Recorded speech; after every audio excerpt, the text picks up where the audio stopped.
Yo,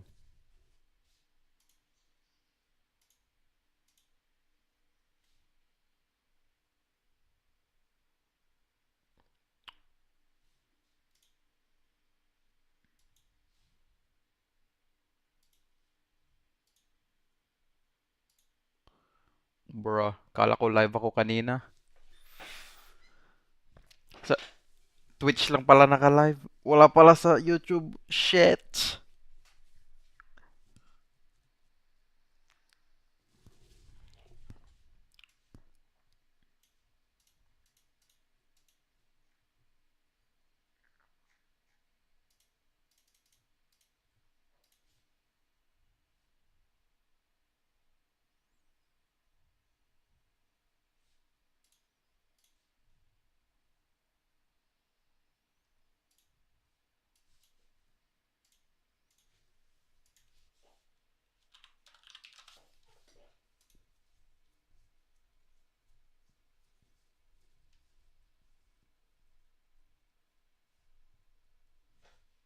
Austin's whereabouts and that he was running around the ping location before abruptly hanging up. We're getting a call now that he's at the Quincy Street apartments. We're trying to get exact apartment in the building. I'm not sure who it is.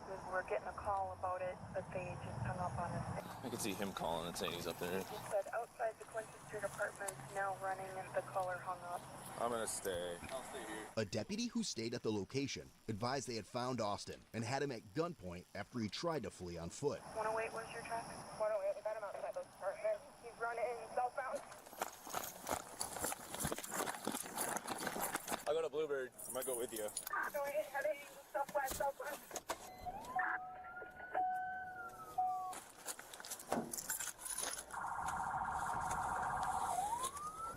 We have him at gunpoint.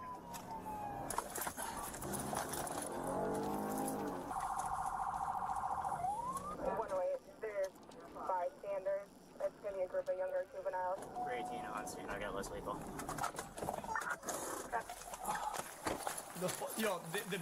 Several the officers bean shooter, responded that shit and observed peppers that like he was crazy. holding a knife in his right hand. Yeah, it doesn't fucking pierce and kill, but holy fuck, it might as well, to be honest. Hey, look at me and keep talking to me, okay? I'm good. Drop the knife. Austin, drop the knife, man. Just drop the knife, man. Drop the knife. No, Austin, drop the knife. Yeah, I'll myself.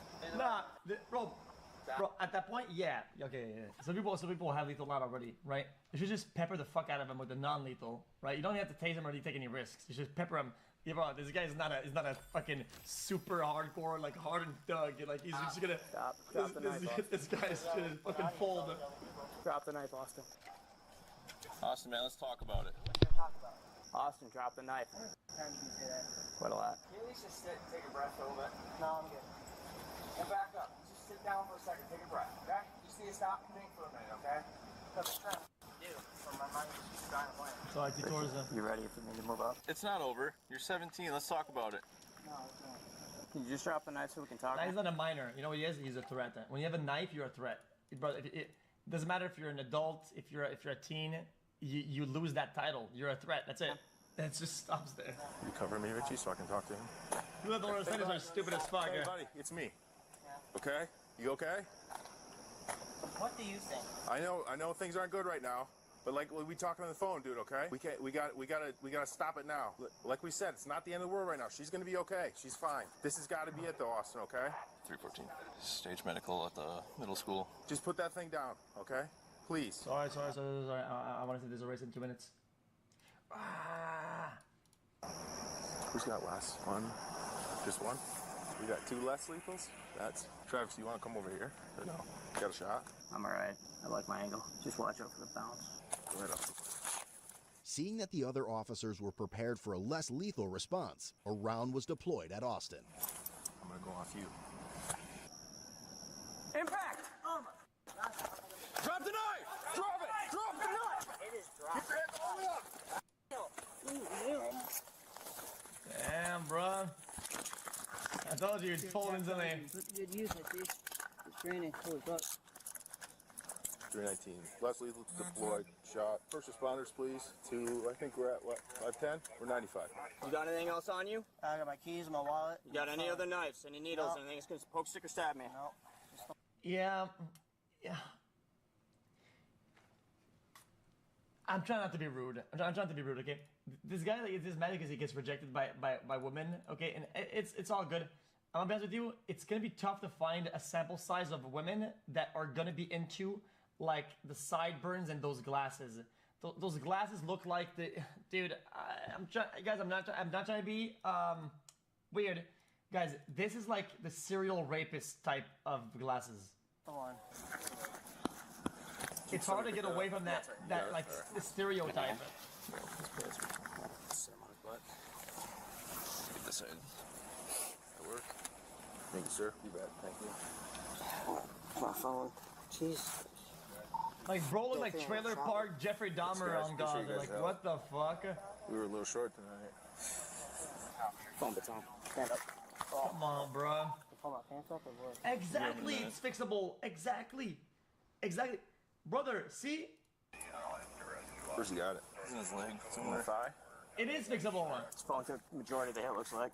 Oh, you up my phone? Maybe. Hey, $50 for that thing anyway. Like, come on, bruh. Come on, bruh. We got a car up here. Oh, God. Oh, my phone. Got buddies up here from him. Right over here. All right, thanks, guys. Boss. Good work. All right, I'm gonna take a seat in here for a second. Mark that. Holy that hurts. Oh. Just pop my body cam off and run it. Hit him right in the phone. Yeah, bro thought I was gonna go on Netflix with that fucking speech and shit like that. So he took a less lethal. Bro has gonna have to settle for fucking code blue cam. Holy shit. Looks like his phone absorbed the majority of it. But Austin, are you hurt anywhere else? Are you hurt anywhere else? Okay, just your leg? Yeah! Wow! It was a 40mm less lethal round. Looks like the phone took most of it, but he still had 14 out of the jail. That's about it.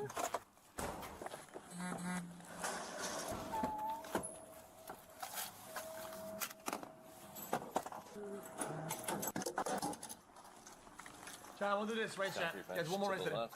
Take a seat, don't get up until the jailers come out. I know we searched you a couple times, Alex. You don't have anything else on you, do you? No, like little pocket knives, nothing hidden anywhere. The phone got smoked. Real shit. We were a little short tonight. phone baton. Stand up. Oh, you pull my pants up or what? Yeah, I think I'm late.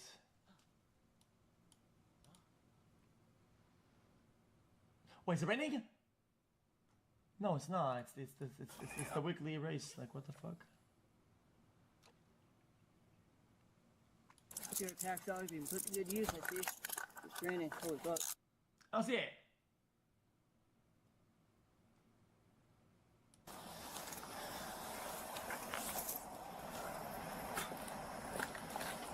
We got a car up here. Oh, God. Oh, my phone. Got buddies up here from him. Okay. Skip.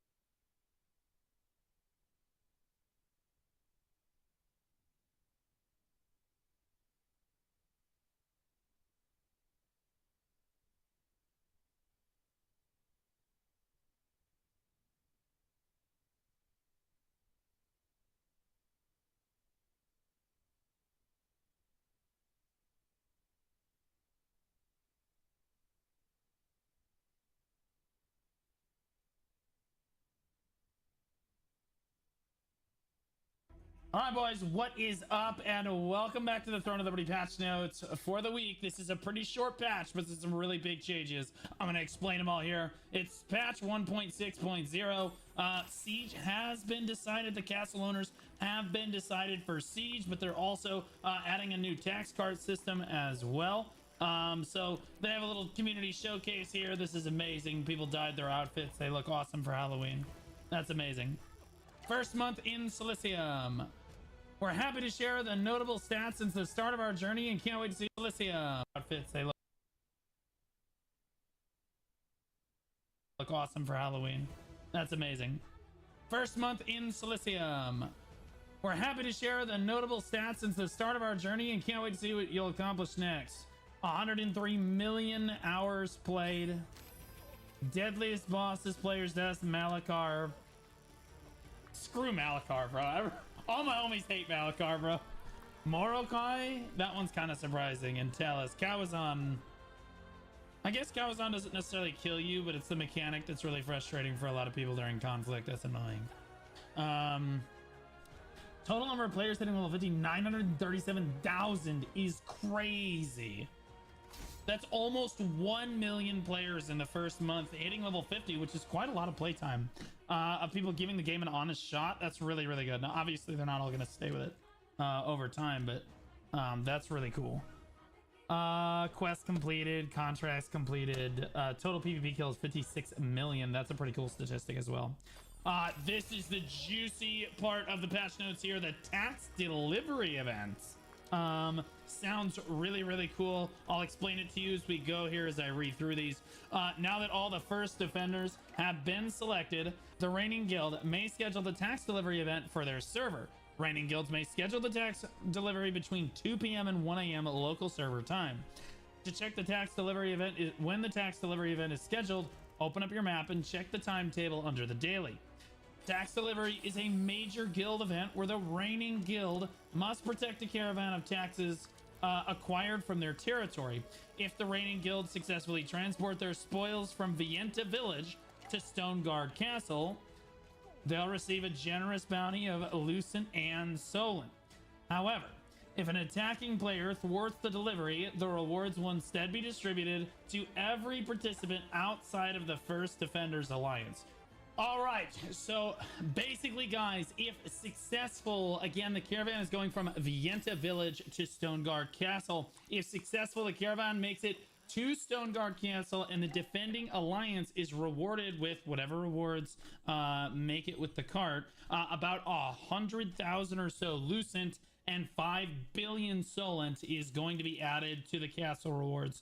And then if the entire server fights them the whole way, so the whole server is up against presumably the strongest alliance on the server, and if the defending alliance fails to defend the cart, the taxes are distributed among the offensive guilds, the ones attacking the cart, based on contribution. So if you do more, it's kind of like the bosses, the world bosses. If you do more damage to it, you'll get more of the tax return on your guild. So a very fun event. So far, the community's response to it has been a little bit mixed. Let me know in the comment section how you feel about it.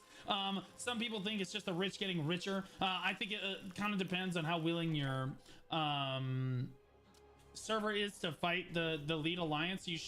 Every server should have a fight for this, since it's everybody against them and not everybody against everybody. It's not like a world boss where everyone's fighting each other, but the strongest alliance reigns dominant, but you could all hit each other.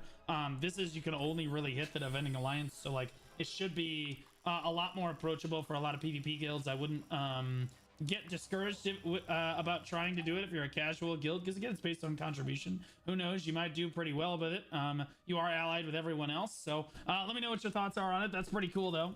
Each tax delivery begins with the Reigning Guild selecting a member to become the tax delivery golem.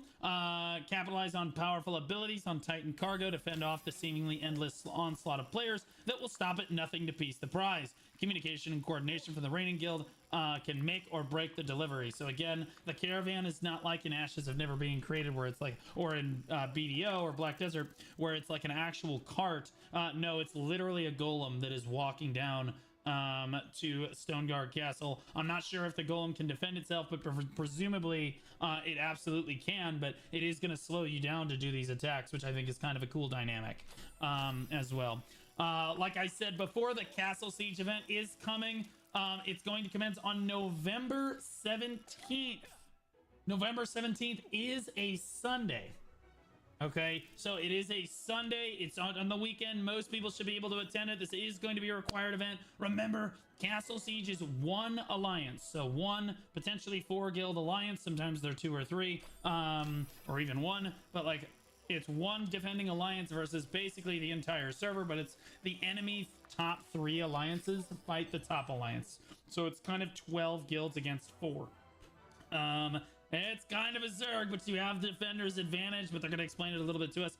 As Siege begins, you have 45 minutes to achieve the victory. I'll be honest with you, I think this is an L.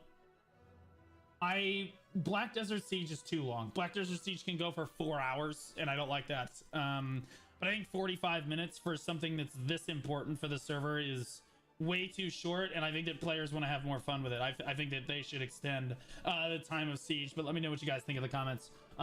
Attackers must storm the castle, breach its fortified gates, and capture the throne room.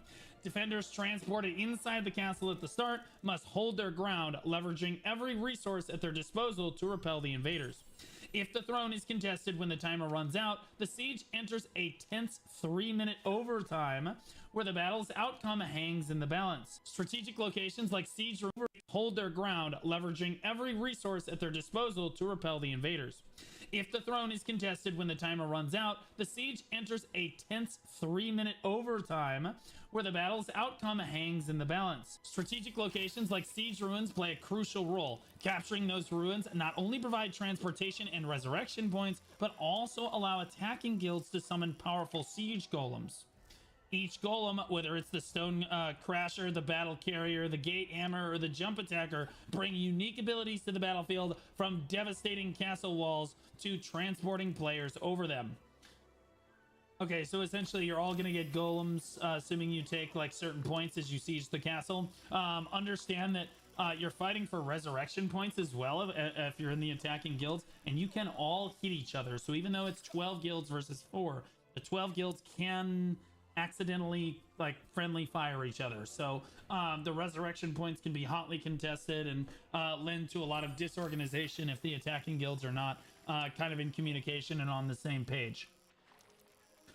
Here's like the transporter golem. I think that the golems make Siege really interesting. I think it's one of the most interesting parts about doing Throne and Liberty Siege. It's like, as a player that hasn't done it yet and is doing it for the first time, these things look incredible. You know what I mean? Like it makes the siege seem really epic. And you don't see this in other games, so I'm very excited. Attackers must navigate the castle's intricate layout using environmental elements like the sewage system for surprise ambushes, or operating gate levers to control access points.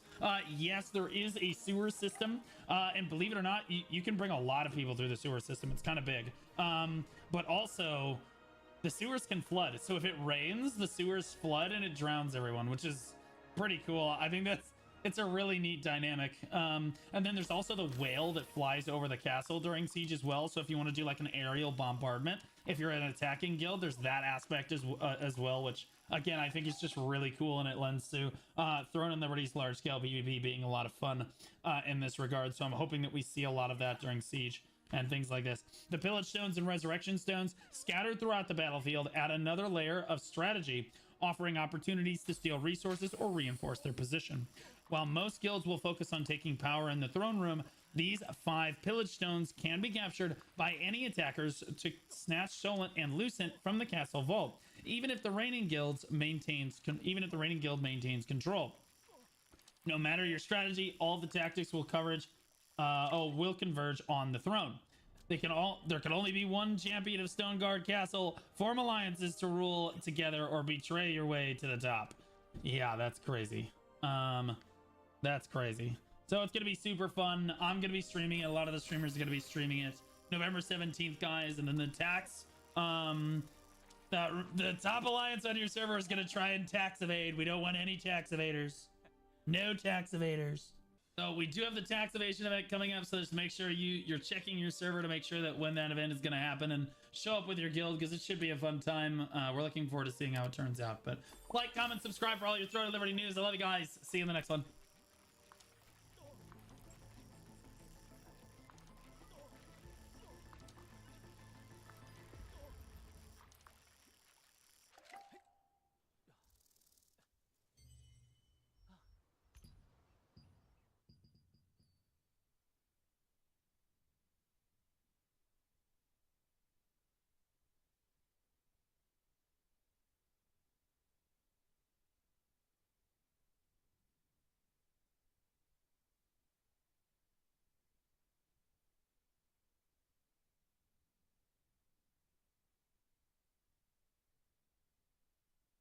So yesterday was the much anticipated November 6th earnings call.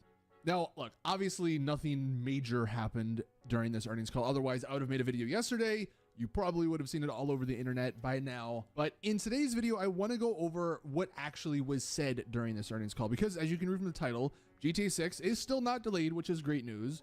But also, there were some very interesting things that the Take-Two CEO actually said, and I'll play those clips in a minute here. In addition to that, in this video, I want to cover where do we go from here, because obviously nothing happened yesterday, nothing happened today, but there is still hope for the month of November, and there's some pretty big hope. So the GTA 6 trailer 2 anticipation and hype isn't over yet, not even close. So if you want to be caught up on all of the GTA 6 news and updates, then keep watching. So first off, shout out to Take-Two, because they've actually updated their earnings call interface. It used to be very, very basic, very simplistic. Now it looks a little bit more modern. But here's what they said, of course, about GTA 6 to start it all off. Looking ahead, we expect fiscal 2026 to be a milestone year as we plan to release several blockbuster titles, including Rockstar Games' Grand Theft Auto 6 in the fall of 2025. Rockstar Games also plans to bring the much requested PlayStation 5 and Xbox Series features of GTA Online to the PC platform in the new year. So the stuff we already knew about, of course, GTA Online, which we'll get into, because that does, I think, connect with the GTA 6 marketing a bit, but also the fact that the game isn't delayed. And this was also specified on the documents they put out. In this one, you can see this last line here: Grand Theft Auto 6 planned to release in fall of calendar 2025. So they're still promoting that. Here we have, even in another one of the documents they put out, Rockstar Games Grand Theft Auto 5, still at the moment only on the PS5 and Xbox Series X and S. Again, fall of calendar 2025. So at the moment, everything is still on schedule, which is, of course, great to hear. And naturally, all of this information led to the creation of some pretty great memes. The memes honestly have been amazing over the last few weeks. I will, in fairness, point out for any of the doomers out there, if you want some information, GTA 4 wasn't actually delayed, or the decision to delay GTA 4 wasn't made until about 4 months before the actual release. So if you're a doomer and you're out there thinking the game is getting delayed, they're not going to know until, probably 6 months from now, if that's the case. Now, here was another interesting thing that was said in the conference call. Well, Grand Theft Auto Online is still expected to decline. A tiny snippet there, but Grand Theft Auto Online is expected to decline. So that's actually what they themselves are saying. And I wanted to talk about that quickly here, just because if they're expecting that to decline, then they're probably wanting and maybe needing GTA 6 marketing to start ramping up, and, maybe pre-orders can come out so they can start making money off of GTA 6 if their, golden goose of GTA Online is gonna decline a bit. This next bit is actually something not about GTA 6 specifically. One of the other games Take-Two owns, NBA 2K, they released a paid DLC, or like a paid mod type of a thing. I think it was for like $8. It basically added a new game mode to the NBA 2K game. And someone asked in this earnings call if they were willing to do that basically for other games. And this is what Strauss Zelnick, the Take-Two CEO, had to say. We've already learned a lot. It's a great little mini game. It's really terrific, and I think consumers really like it. It's too early to say that, okay, our future is paid mini games inside, bigger platform type games. But I think it's a reflection of the fact that our creative teams are open-minded and are willing to try new things and aren't being precious about, the IP that they create. To the contrary, they know consumers want to have fun with it, and so they equally need to have fun with it. So it's an exciting development, probably too early to call it a trend. Now, I could be reading a bit too deep into what he's saying there, but I think it's maybe slightly concerning that GTA, a game known as being an open sandbox, and look at GTA Online, there's so many different mini games and modes. There might be a possibility that they're wanting to now charge, down the line in GTA 6 Online for some of these game modes, that we have in GTA Online. It's not crazy to think. Again, they're a business at the end of the day. They want to make a lot of money. GTA 6 Online is going to be their golden goose part 2. So they're going to monetize it probably as much as they can. So that's just something to be on lookout for, as we go further into this marketing cycle. Maybe we get more GTA 6 online information. Are they going to monetize different game modes like they did with NBA 2K? The next question was about the Borderlands film and if they want to expand on that and do more as far as having films or TV shows about their IP, presumably GTA. I've seen a lot of rumors over the last year or so about a GTA movie or a GTA TV show, and Strauss's answer wasn't necessarily, definitive or anything, but here it is. Even though the film was disappointing, it actually benefited our catalog sales. So that is a sign that making a movie or a television show based on our very high quality IP can drive catalog sales, and that can be a good thing. All that said, we're really selective. And one of the reasons we have been so selective about licensing is we would really prefer that everything that comes out with our brands in it is really, really successful. And we can't guarantee that, especially when it's out of our hands. So we have licensed other titles. We'll continue selectively to do so, but emphasis on the word selectively. So I guess he's saying there's a possibility.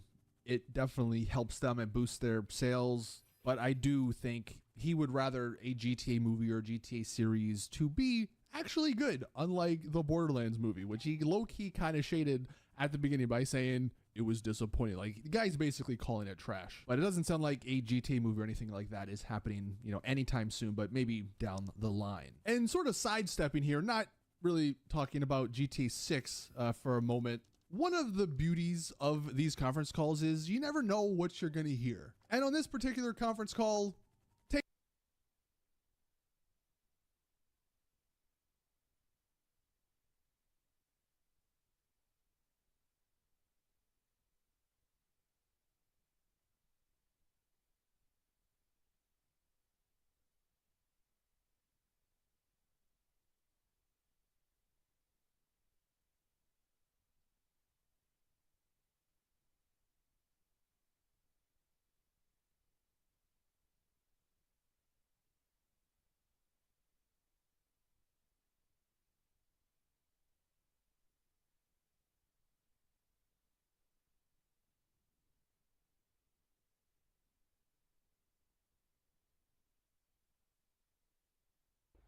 working a job is a trap. When you're working a job, you're literally inside of a big trap. Now I'm speaking right now, I'm at work currently. You can see the high vis on. But before I break down my point, make sure you look at it from an open perspective. Yes, we need to work, just like every single animal needs to do some sort of work. The lion, he has to come with a strategy so he can get his prey. You understand? The bird has to, collect leaves and collect sticks in order to create a nest and do some sort of duty. Every single species has to do a duty in order to sustain itself, just like the human being. So working itself is not necessarily bad, but I'm going to break down exactly why it's an actual trap. So put it this way. Okay, so 8 hours in a day you're sleeping, right? Then you have 8 hours at work. That's 16 hours. 2/3 of your day is done from sleeping and working. Then going to and from work might be an hour, might be 2. Then preparing to go to work, eating food or etc. So in a day, when you break it down, bro, you probably got 2 to 3 hours from Monday to Friday to yourself. If you're working 9 to 5, 8 hours in a day. If you're working 12 hours in a day, which some people do, then yeah, it's crazy. So in that process and that, when do you have time for your health? Your health meaning eating healthy, going to the gym. Most people don't eat healthy or go to the gym because they say they don't have the time, even though you can make time, right? So you're sacrificing your health to some degree. Then what time do you have with your family? Like, you might have children, you might have brothers, you might have parents. Like, how much time are you spending with them? Probably you're coming back from work, they're going to work. You might not even see them Monday to Friday. You understand? So it's sacrificing time with your family. So, okay, cool. What time are you spending on, let's say, self-education, opening your mind, i.e. reading books or studying something that is going to open your mind or make you progress? Again, if you're going to work, it's unlikely that you're doing that. You understand? What time are you spending on your side hustle or something that is beneficial to you, something that you actually want to get into? Again, very little to no time. So then it gets to the weekend. So a lot of people think they have time Saturday, Sunday. But when you think about Saturday, Sunday, one of them days is spent on maintaining. So you have to wake up, you have to clean the house, you have to, do shopping, you have to do this little duties you have to do. That's most of your Saturday done, bro. You understand? So when I say working is a trap, in the sense of it takes away from other areas of your life. It takes away from your physical, takes away from your mental, takes away from your spiritual, and even your finances are limited because you're getting a wage. You're limited to how much you're earning. You understand? Your money's not going up. If it is, it's slightly. You see, when you're working, you're capped at a certain level. But when you're doing business, there's no limit. You can get 50K, 100K in a year, 200K, million, billion, right? So when you really think about it, it's a trap. So it's taking your energy, it's taking your time. You're not able to look after yourself the way you want to. You're not able to work on your side also, etc. But that doesn't mean you can't do all them things, because I personally do all them things. I work out, you know what I'm saying? I read daily, I'm working on my business. You can still do these things, but it's very unlikely due to the amount of energy that's taken from you, especially for someone who's doing 12 hours, you're doing 14 hours, you know what I'm saying? It's very, very, very unlikely for you to have the energy or even the will, the spirit to do it. So you need to be extremely conscious, and you need to use your time wisely. That's the only way to escape this matrix. You have to use your time wisely. When you finish work, bro, don't think, oh, I'm gonna chill. Cause let's be honest, bro. After you do, after you don't work, bro, you're thinking, yo, I'm tired. Let me put some Netflix on. Let me order some food. You just wanna just chill. You wanna play some video games. You wanna do anything but work on yourself. That's why I said it's a trap if you don't pay attention. It's a trap if you do not pay attention. If you pay close attention, if you actually focus and realize that, okay, every single day I have 2-3 hours to myself. Let me spend 1 hour at least in the gym. Let me spend 2 hours working on my business, or, you're utilizing your time so that you can, in the long term, escape it. Now, if you're happy with what you're doing, if you're happy with the work that you're doing, because a lot of people feel that, oh, okay, it's because you have a job, like, right? You need to have a career. Like, that's any better. You need to have a career. Career meaning something that you enjoy or passionate about, or something you want to progress in. But even that has its limitation. You understand? How much time do you have to travel? A lot of people want to travel. Who doesn't?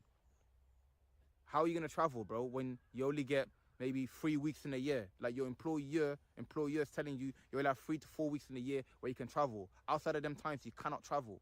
Maybe you want to travel the whole year, bro. How are you going to do that? Maybe you want to spend 2-3 months in a country. So the 9 to 5 is a trap if you don't see the bigger picture, if you don't utilize your spare time. That's where it's at. We all have time. We all have 24 hours. Don't spend your spare time recovering from work. Spend your spare time creating avenues so you don't have to go to work, so you can do something that you actually want to do. Maybe right now you want to be an artist, you want to do music. That's what your actual passion is. You need to find a way to do that full time. Maybe you want to travel. You need to find a way to do that. Maybe you want to start a clothing. I don't know what you want to do, but there's something that you want to do other than the job you're doing right now. That's the truth. There's something you want to do other than the job that you're doing right now, and you're not doing that. Because you're tired from work, because you feel like you ain't got no energy, right? So the 9 to 5 is a trap if you don't pay attention. Now, it's also a great opportunity. I'm not downplaying it. It's also a great opportunity to get a stable income, in order to save your money, in order to invest. There's also a great opportunity, depending on how you look at it. It's perspective. You can use that money every single week, every month to invest in something, or you can use it in order to build something for yourself. But to simply accept the 9 to 5 as your permanent reality, if you're happy with that, then that's great. You've won. But let's be honest, man, 89% of people are not happy with that. You want to do more. You want to be more. You want to be able to experience more. You don't have limitations on where you can go, what you can do. Following the rules. They're telling you to come in at this time, telling you this time you have to go home. This time you have to have a break. Like, you don't want to be controlled. You want to be the creator of your own reality. So you have to put the work in. Nothing's going to get given to you. There's no way you can go home, go to your job and come back home and chill and think you're going to live a meaningful life, man. There's more to it. So I don't want to make the video too long, man. Keep this in mind, man. 9 to 5 is a trap use your spare time wisely, and shall escape, man.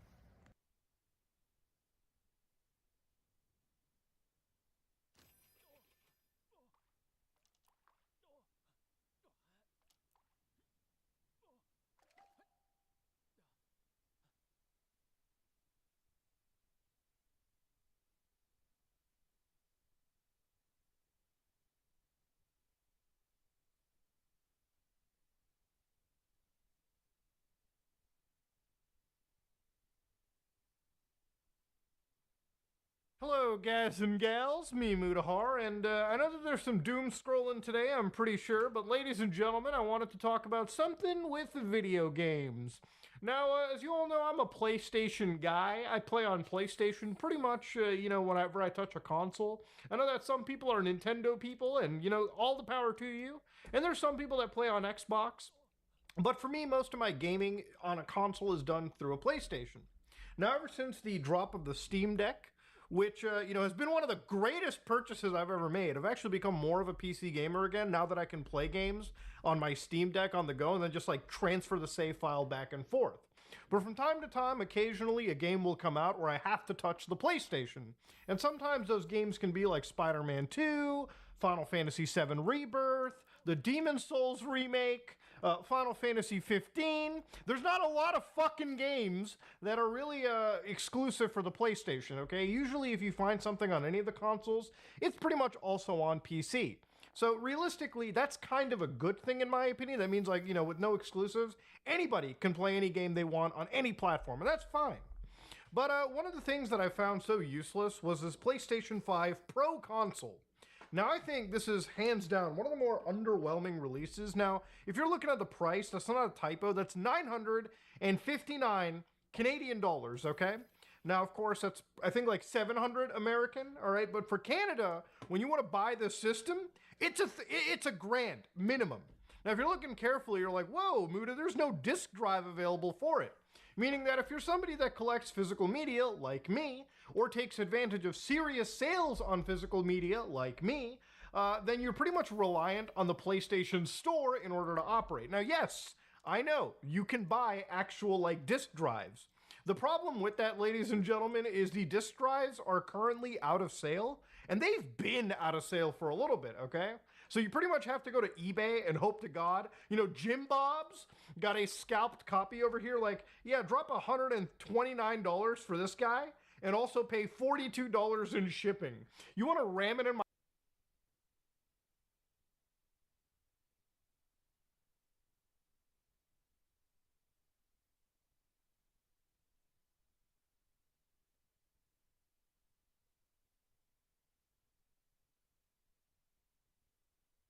The winter arc has to be one of the dumbest social media trends I've ever seen. Now, in order for me to really dive into this topic and why I think it's so dumb, we have to define what is the winter arc. The winter arc is a period of time where individuals use the coldest, darkest days of the year as a means to refocus, pre-visualize, and arrive at their desired destination. So the winter arc can apply to you just focusing on your personal goals and your self-development, but typically, whenever people talk about the winter arc, they're talking about in the gym, putting on size, being strict with their diet, bulking up, trying to put on mass. So here's the gym definition of the winter arc.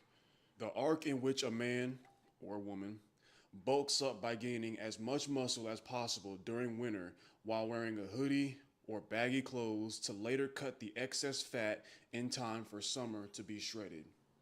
Pretty much what that's trying to say is, in the winter, it's cold. Everyone's gonna be inside, and when you do go outside, you're gonna be covered up. So nobody can see your body anyway. So during the winter, you're gonna put on weight, you're gonna bulk up and train hard in the gym so that whenever it finally warms up again and you take all them heavy clothes off, your body can look amazing.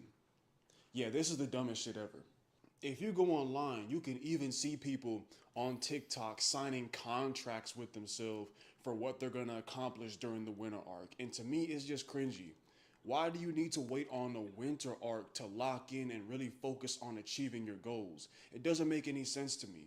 To be honest, it sounds like just an early New Year's resolution. Because think about it, man. What happens on January 1st? New Year's Eve, New Year's resolution, New Year, new me, all that kind of stuff, right? We've all heard it every single year.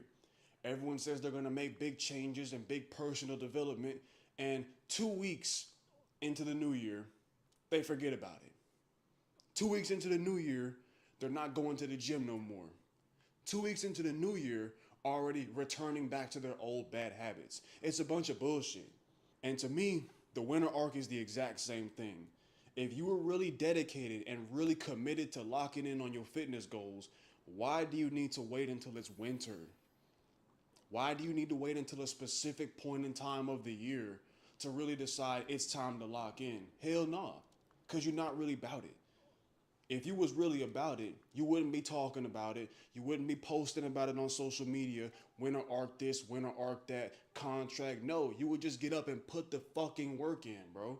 I couldn't tell you how many times I've gone on social media and I've seen somebody post about locking in for the winter. And I like the post. I'm supportive of that person. Come back to their same account in 3 to 4 months and no progress has been made. None whatsoever. You look exactly the same. Your strength is exactly the same because you was all talk, bro. For a lot of people, the winter arc is just a New Year's resolution 3 months early. None of y'all is really about it, bro. This winter is going to be just like last winter, and the year before that, and the year before that, and the year before that. Nothing is going to change because if you got to walk around talking about it, you're not really doing it. Put the work in. Take the action and let your results speak for you. And another major issue that I have with the whole winter arc is it's such a short time period. It's 3.5, maybe 4 months at most. And yeah, sure, if you're completely locked in, completely disciplined, you probably can see some decent progress in just 3 to 4 months. But for most people, that's just not happening. It's bigger than just the gym. Let's say for the next 3 or 4 months, you might want to get locked in on working on your YouTube channel, working on your business, working on breaking some of your bad habits. You might not see massive progress in 4 months. Sometimes it takes a long time of being locked in and disciplined to see the progress and the results that you're looking for. 3 to 4 months ain't gonna do it for everybody, man. It might take you a year. It might take you 2, 5, 10 years. Whatever happened to putting in the work and just not giving up until you finally get where you want to go, regardless of how long it takes, regardless of how you feel about it. Oh, I don't feel like getting up and going to the gym today. Well, guess what? I'm going to go anyway. These gains ain't going to gain themselves. I don't feel like eating right now, but I know I'm trying to put on mass, so I got to eat anyway. The food ain't going to eat itself. I got to get up and I got to create some content today. I don't feel like it, but my followers are expecting it. We got to get out of this mentality of only wanting to put in work conditionally because that's how a lot of people view it. I'm going to put in this work if this happens. If I feel like this, then I'll get up and put in work.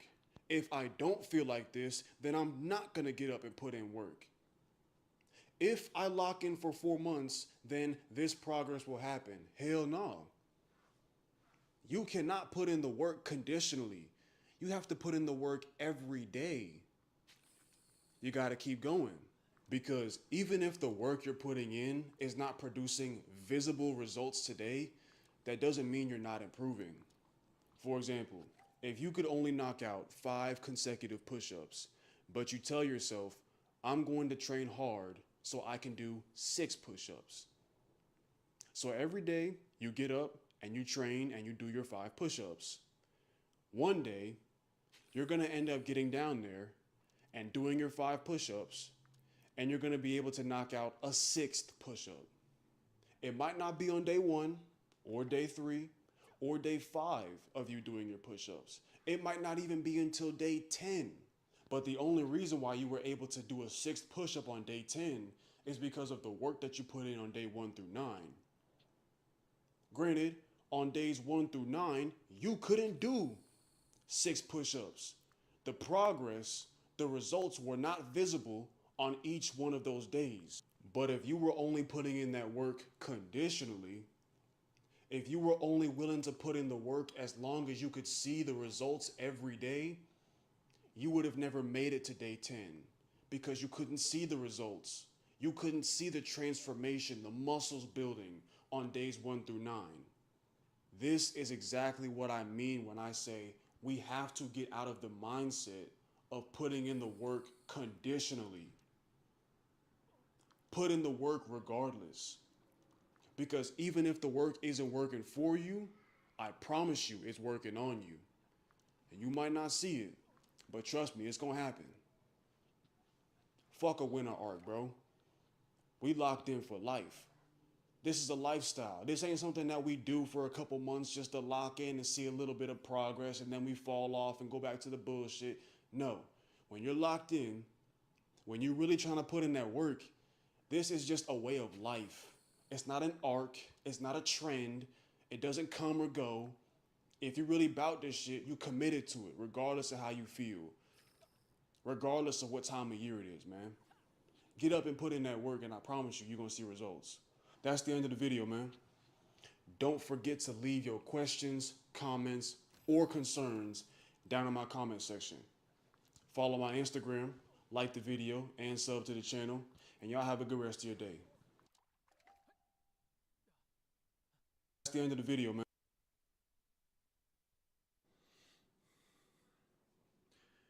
Never compromise your values, principles, or morals. We live in a crazy day and age, man. Today's society is absolutely off the wall. It's backwards. Messed up, man.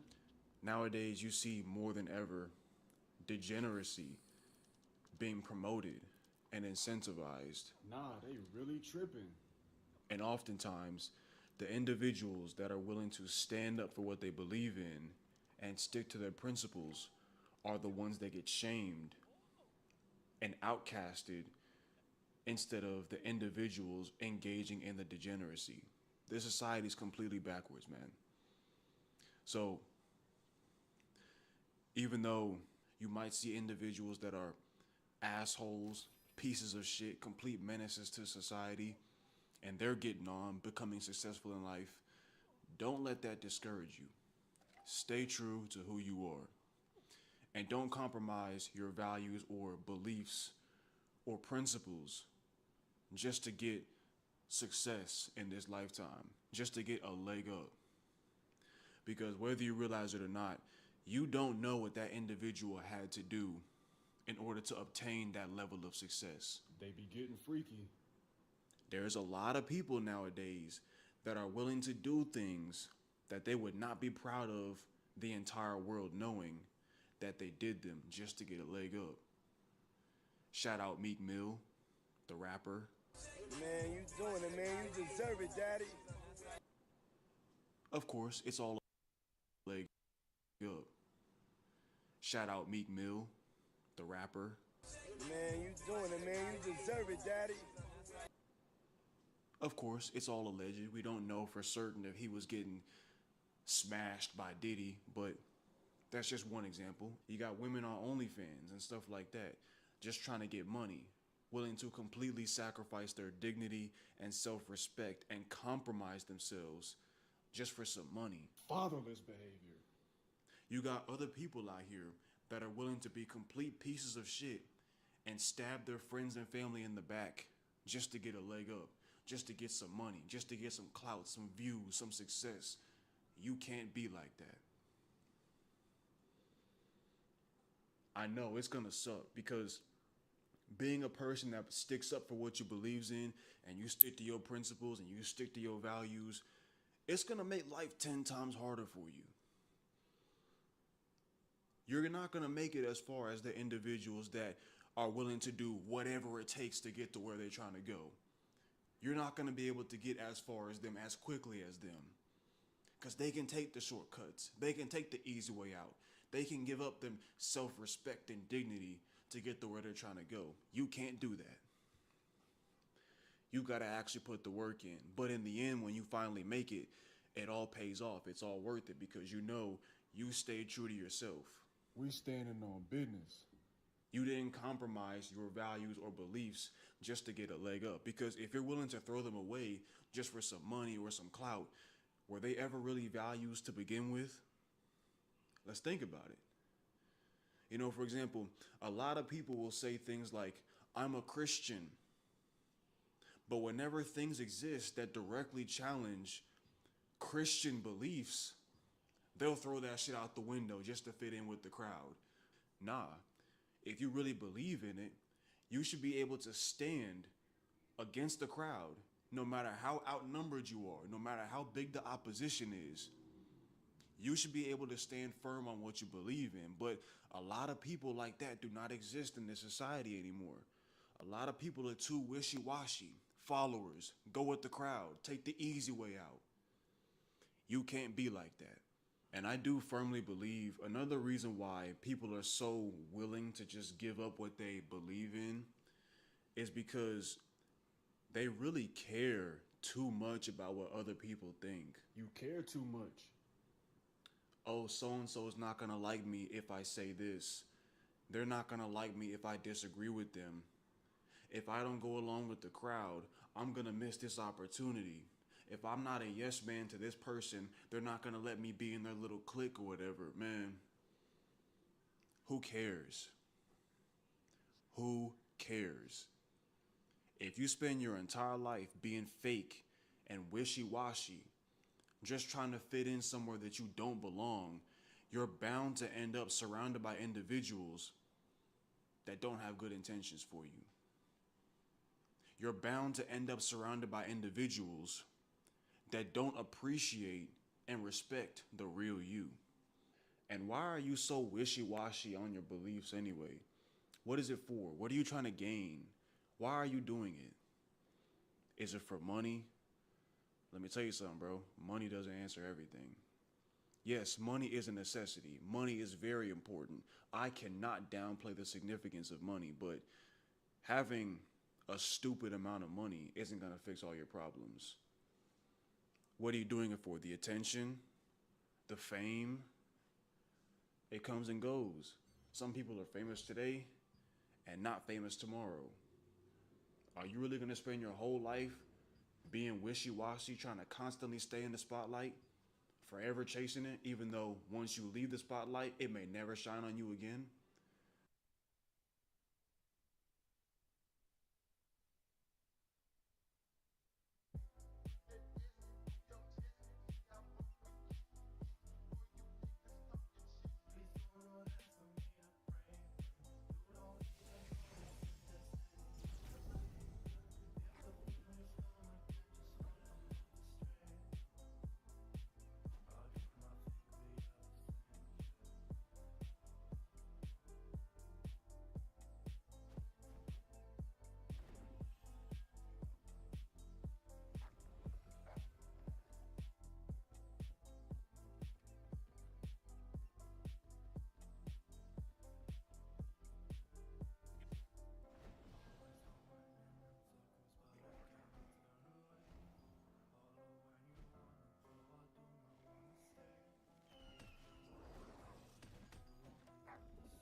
Can't target him.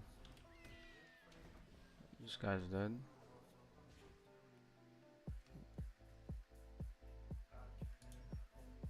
Hey, bro.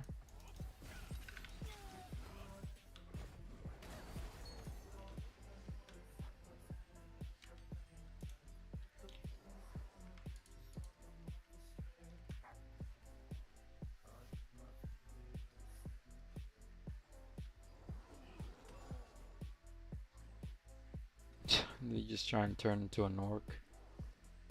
What's bro doing?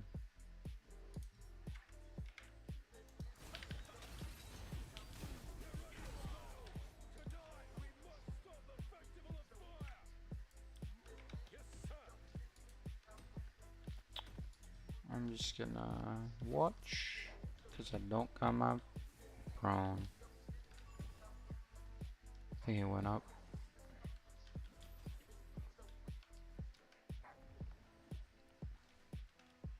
is down there? Can't.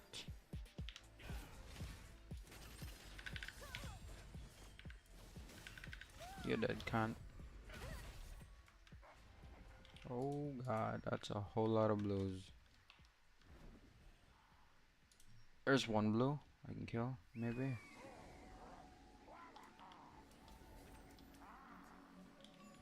I'm just gonna watch. And then I kill. And I miss.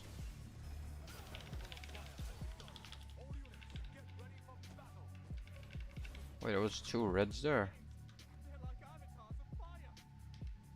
What are you gonna do, bro?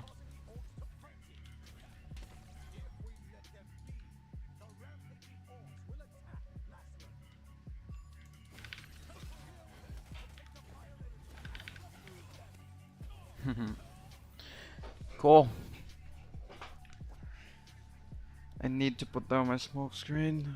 Like, fuck. I wish there was like a breakdown of what damage it did to you, so I know what actually killed me there.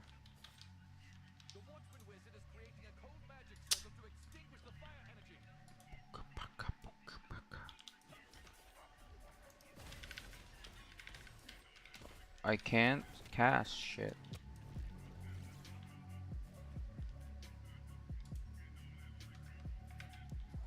Guys, where the fuck build this is?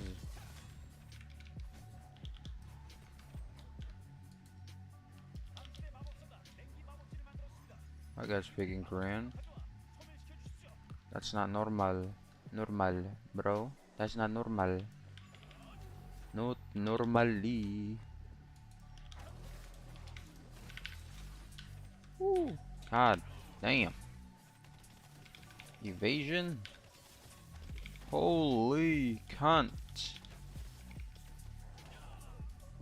Fuck me. Fuck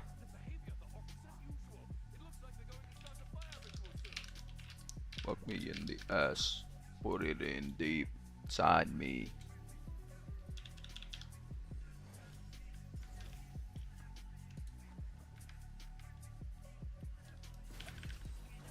I love for you to suck my dick. Wait, I thought it was green. Because my health was green. Oh, I forgot, bro.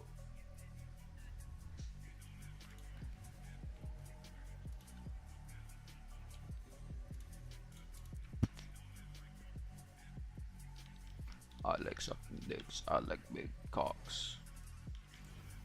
Put the cock in my mouth. Put it in cup.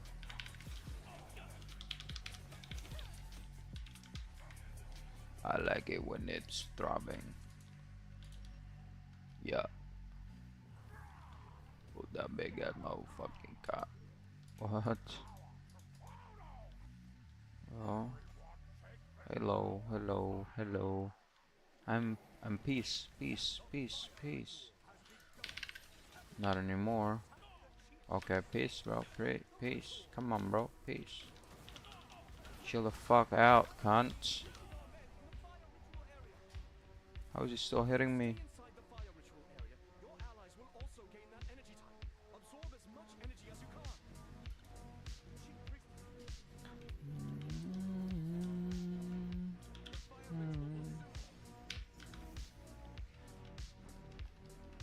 Okay.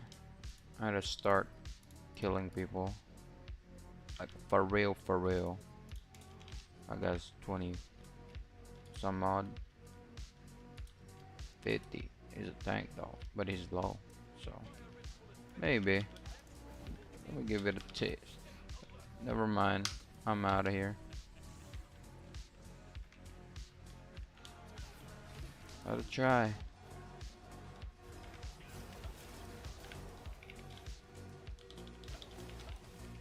Ooh, I'm just poking you. Nothing. No harm done. I'm just poking.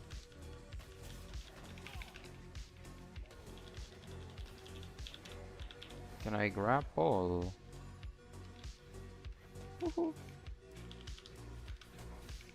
Having so much trouble killing me.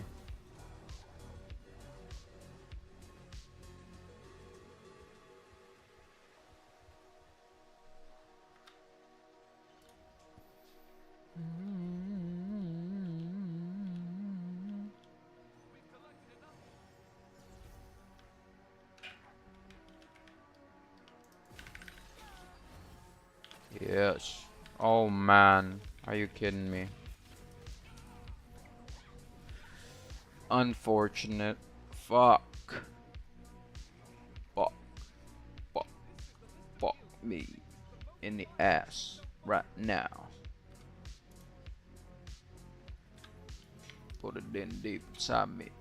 I'm going to 3. I just need to kill solos.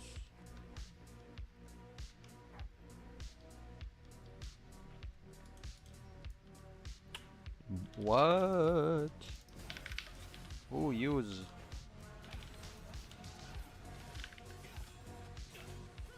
Oh, he can't. Leave me alone.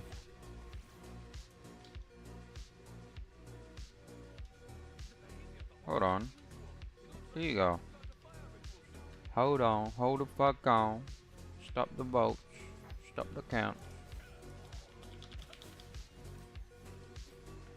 Oh, I'm leaving you alone. Yeah, fuck.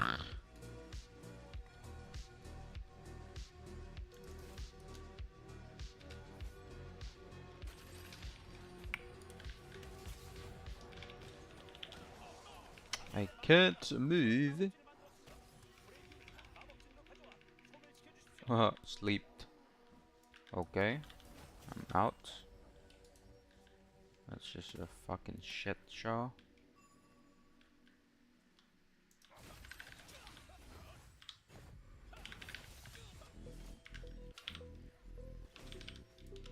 What? I misclicked, like always. Like a dummy. Hello. Hello, bro. If I hit you 4 times in a row, maybe I can kill you.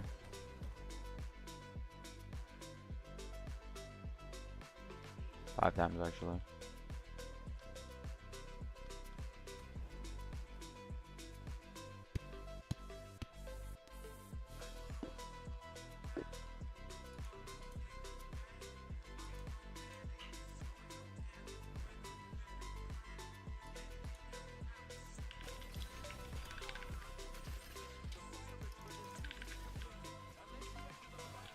Bitch.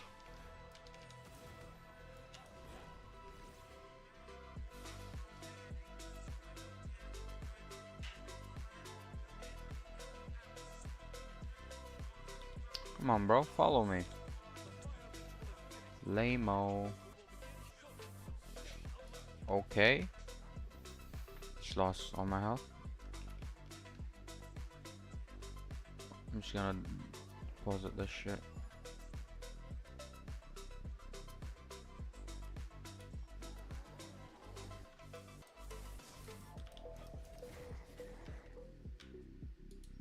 Deposit.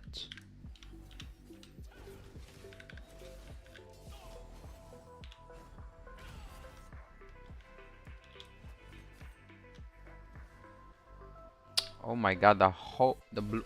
Oh my god. Every blue on site. Shit. Shit, cuz. Shit. Oh, can't see me now. Find me, bro. You can't.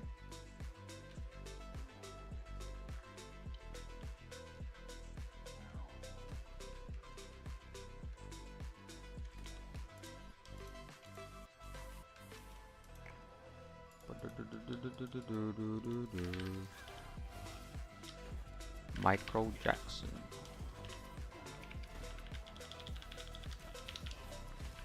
Can't run away, cunt. And this guy just stole my kill. All the blues are here. What the fuck?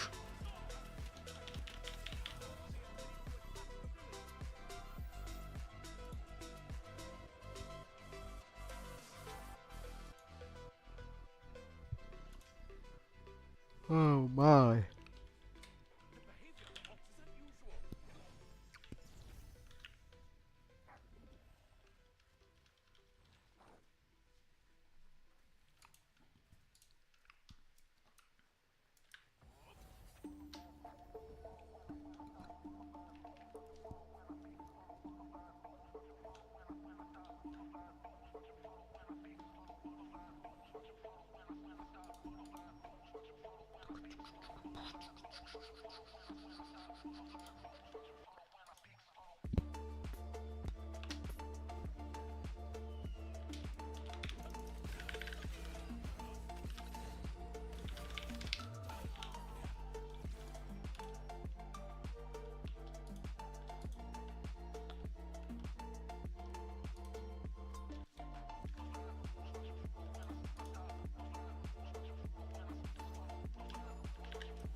I'm out.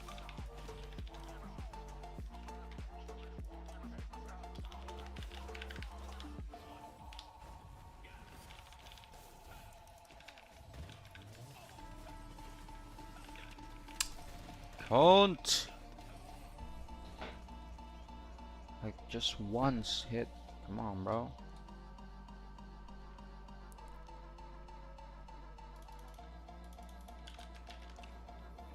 I just want that shit to land.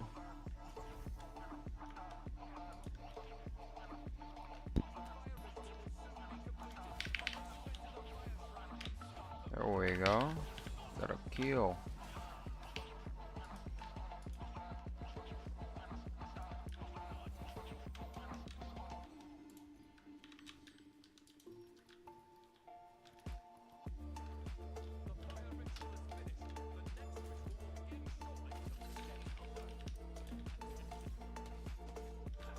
What?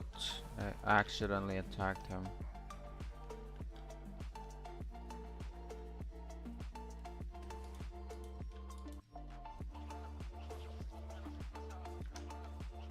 You can't hit me, bro. Stop trying.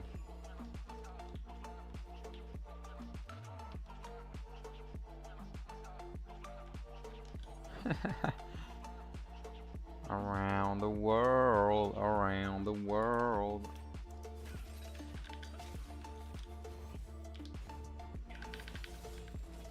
Of course it misses. And then when he does it, it hits. Classic. Like, bro, what are you doing? Stop chasing my ass.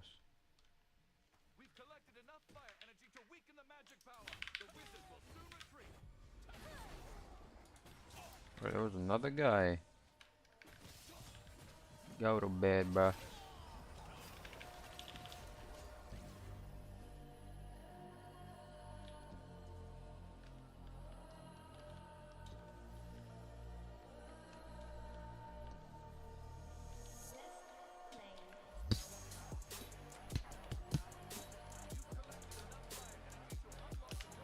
Who this, who this, cuh? Free kill right here.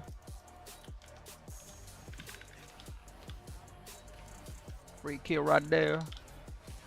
Free kill everywhere. And a third one. And conceal it.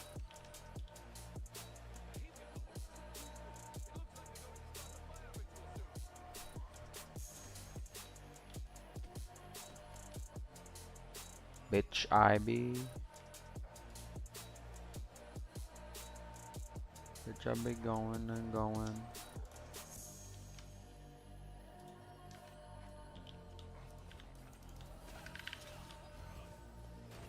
$90, 16K, baby. Boom, boom, boom, boom, boom, boom, boom, boom, boom, boom. red, red, red. Ha ha. Puta.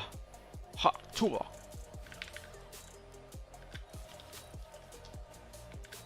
Oh, fuck. Oh shit. Oh shit, we're pincing. Who can I kill here? This guy seems pretty weak. Let's kill him. Well, I'll take this guy. Hello there.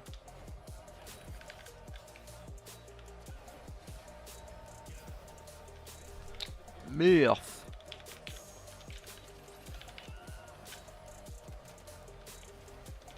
Oh.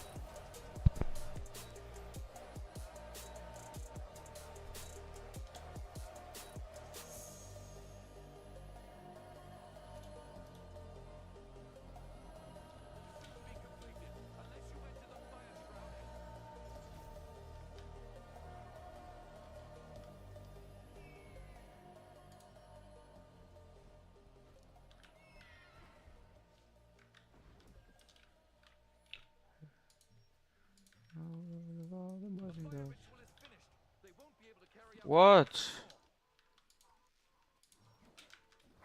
I'm clicking the button. Hello, Shroud. There's a Shroud. There's a Shroud build.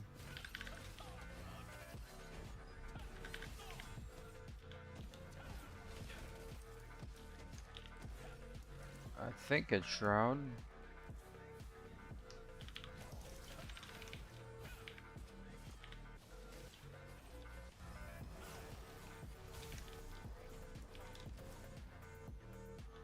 What the fuck?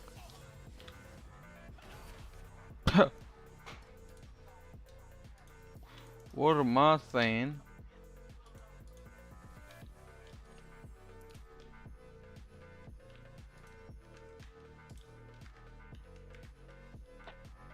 Anyone coming for me?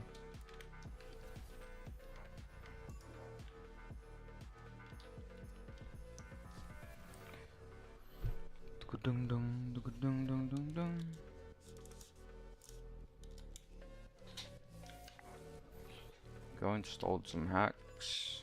Should be good to go.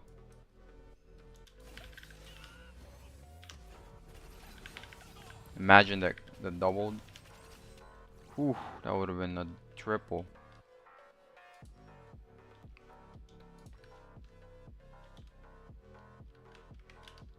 That's way too many.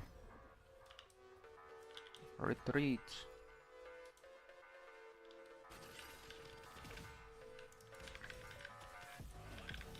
What? Oh, I'm not targeting him right now. That sucks. I wish it would just target whoever I'm looking at.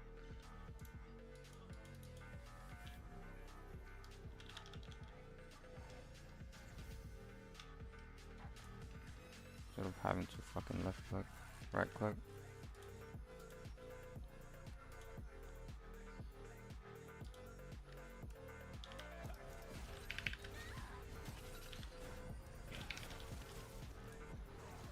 Not even my kill, okay. I did like all the damage. Yeah. What the fuck?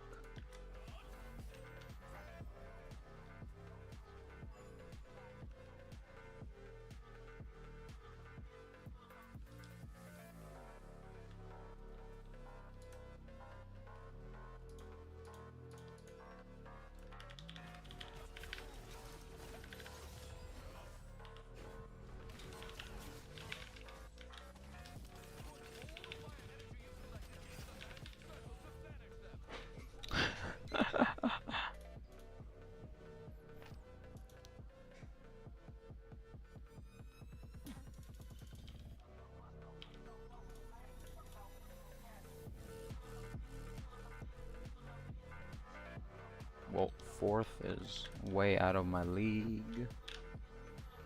I've only ever been like 16k, and that was hard to maintain. There is no way I'm getting that much, that's for sure.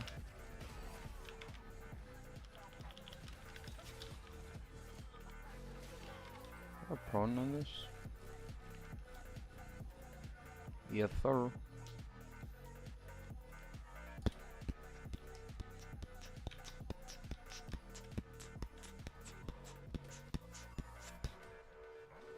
Boots. Boots and cats, boots and cats, boots and cats, boots and cats.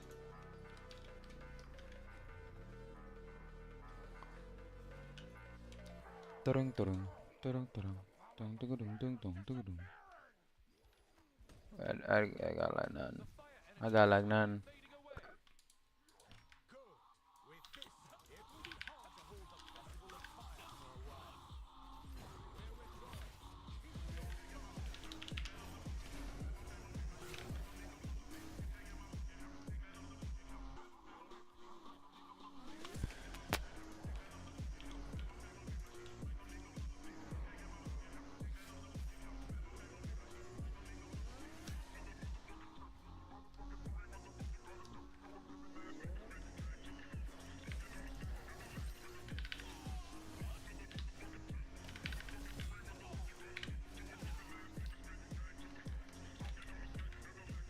Where's that guy come from? Kohaku.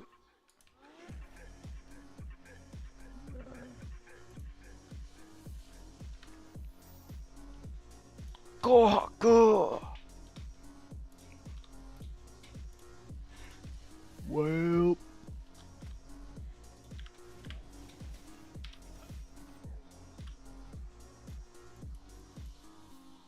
Zero? No. I have 21,000, bro. 2,100.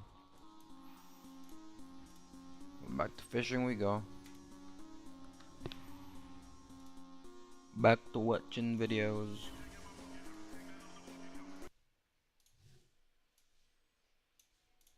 Are you really gonna spend your whole life doing that? Now don't get what I'm saying misconstrued. I'm not saying you have to pick your beliefs right now and fix them, lock them in, and just never change them ever again. That wouldn't make any sense. That wouldn't be realistic. Oftentimes, our beliefs are challenged through the experiences that we have, maybe new information that we might learn, new people that we might meet. It's okay. Sometimes your beliefs or viewpoints on particular topics, they may change. Your principles can change. But the problem lies in when you're changing your beliefs or principles or values just to benefit the situation that's currently happening in your life. If that's what you're doing, those aren't your beliefs. Those aren't your principles. And let me tell you something. If you stick around, if you watch somebody long enough, listen to what they say, watch how they move, you can tell if somebody's life truly aligns with the principles that they speak on. Specifically, I want to talk about content creators, man. There was a point in time where I used to look up to so many different content creators, not idolizing them, but looking up to them as a role model. Until one day it comes out that this person was exposed for being a liar. This person was exposed for doing this bullshit. This person was exposed for doing that bullshit. And I began to realize a lot of people, a lot of your favorite content creators, a lot of your favorite influencers, celebrities, they can talk a good game behind the camera, but a lot of them don't really live the life that they want you to believe they're living. They be capping. So I'm not saying you can't look up to people. I'm not saying don't listen to what somebody else might be talking about. You can still take advice from people here and there, take wisdom and knowledge from certain individuals, but be careful with who you follow. Be careful with who you look up to. Be careful with who you consider a role model. Because speaking from experience, you don't want to be disappointed when you find out that your role model was really a piece of shit, deceptive liar the entire time. That's the end of the video, man. Questions, comments, or concerns, leave them down in the comment section. Make sure y'all follow my Instagram right here, and y'all have a good rest of your day.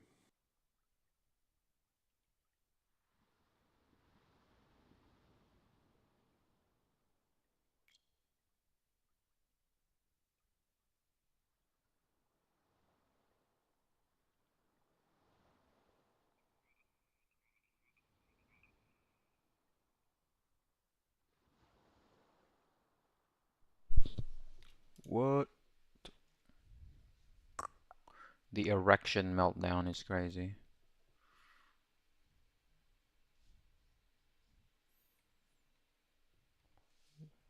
What is? Who is Cyborg Spider-Man? Cyborg Spider-Man is a variant of Peter Parker who utilized a cybernetic spider suit to help him fight crime. His real name is Aaron Aikman, and he was originally a scientist who specialized in the use of insect venom for medical purposes. However, he secretly began splicing his own DNA with the spiders to give himself superhuman powers. Although he isn't as strong as Prime Earth Spider-Man, he created an advanced power suit that included web shooters and propulsion boots to supplement his abilities. Unfortunately, his universe was invaded by a mysterious entity from another dimension, which later turned out to be the Inheritors, who unalived Aaron in cold blood. Who is Cyborg Spider-Man? Hey guys, I know that you guys keep saying that I am on the juice, right? Well, I am on the juice. The secret juice. Yeah, surprise, motherfuckers. And Usada, you know where you can find me right now. Come on over and test us.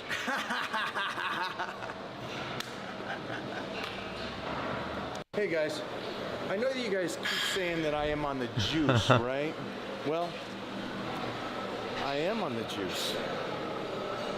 The secret juice. Yeah, surprise, motherfuckers. And Usada, you know where you can. So I'm going to download and re-upload this short 1,000 times. I did this with a regular YouTube video not that long ago, and the results got pretty crazy. And now I want to see if YouTube Shorts processing is worse or maybe better than regular processing. So here we go. This is the original upload. This is me after 1 re-upload. This is me after 2 re-uploads. This is me after 10 re-uploads. This is me after 50 re-uploads. MKBCC This is me TV. after 100 re-uploads. This is me after 200 re-uploads. 500 re-uploads. And this is me after 1,000 re-uploads. How are we looking? Hopefully not bad. Hopefully not bad. So I'm going to download and re-upload this short 1,000 times. I did this with a regular YouTube video not that long ago, and the results got pretty crazy. And now I want to see if YouTube Shorts processing is worse or maybe better than. Man.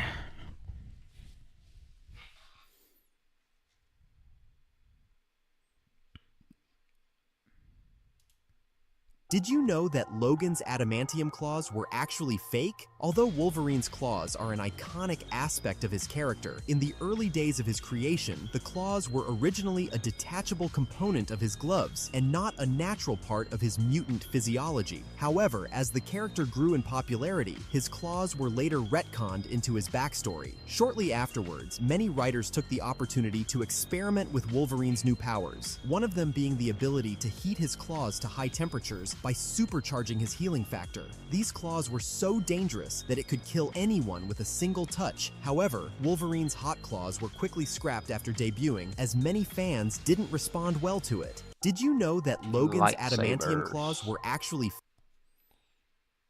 What is that? A dragon thing. Previously on Hammerless. A village. Previously on Hammerless. A hammer jam with no hammer. A village where everyone is a suspect. Sussy. Hammerless. And after a long investigation, we had more questions than answers. What was Barbarian trying to tell us? Where was Pekka in all this? What? And who bathes with a hog? Perhaps Hey, yo. someone with impeccable timing would step up, solve this mystery, and save Hammerjam. I have arrived. I heard you might be missing this. That's a shovel.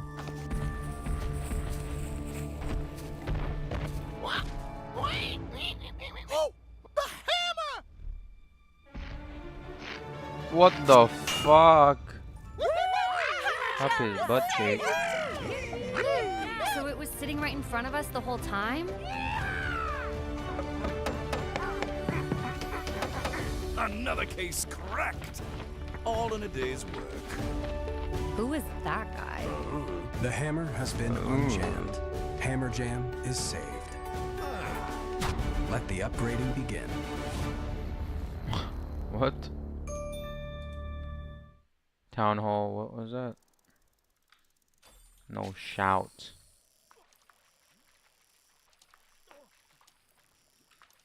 Town hall 50.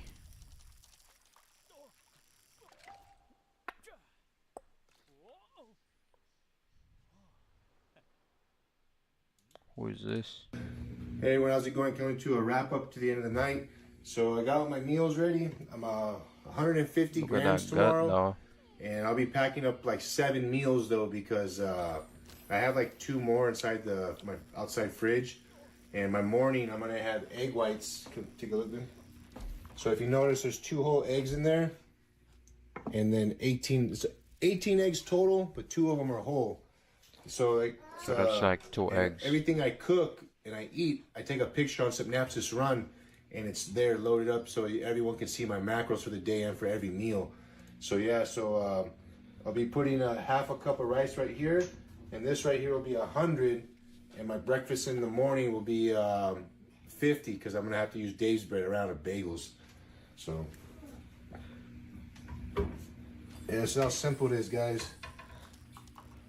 It's all about discipline. I gotta get more discipline on shaving my head. Sometimes I get tired. Trying to hold my arm up the whole time, shaving my head, my shoulders get all swelled up. And then I'm in there like, ugh, because I gotta take a break. Yeah, we had a good trick-or-treating. Kids got a lot of candy. And when they're not looking, I throw a lot of it away. That's for sure. Yeah, so everyone, who wants to see my macros, just go to my bio, click my link tree, and get Synapsis Run, and you can see everything that I'm eating throughout the day. Even the weeks, well, I can see those. I don't know if you guys can.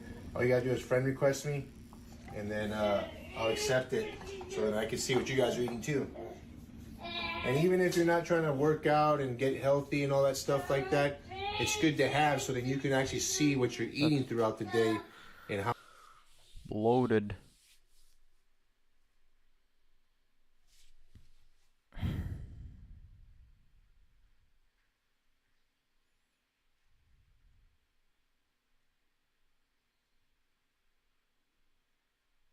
What? No way.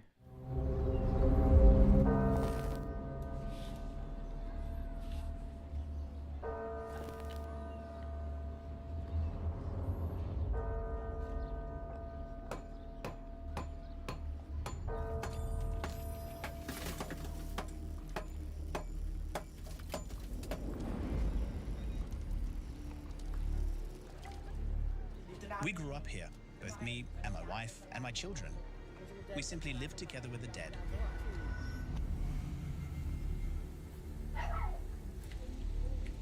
It's strange to walk on the graves. It's something we would never do in Italy, but here, it's quite normal. They live on top of them. What? That's insane.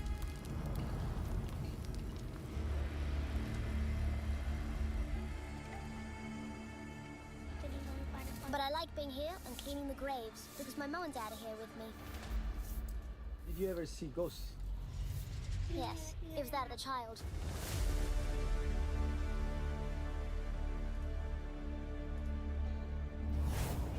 My name is Giuseppe, and I have a mission.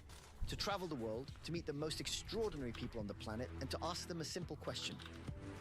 What does happiness mean to you? Welcome to Dusk Project Blood Happiness. Magic Evasion.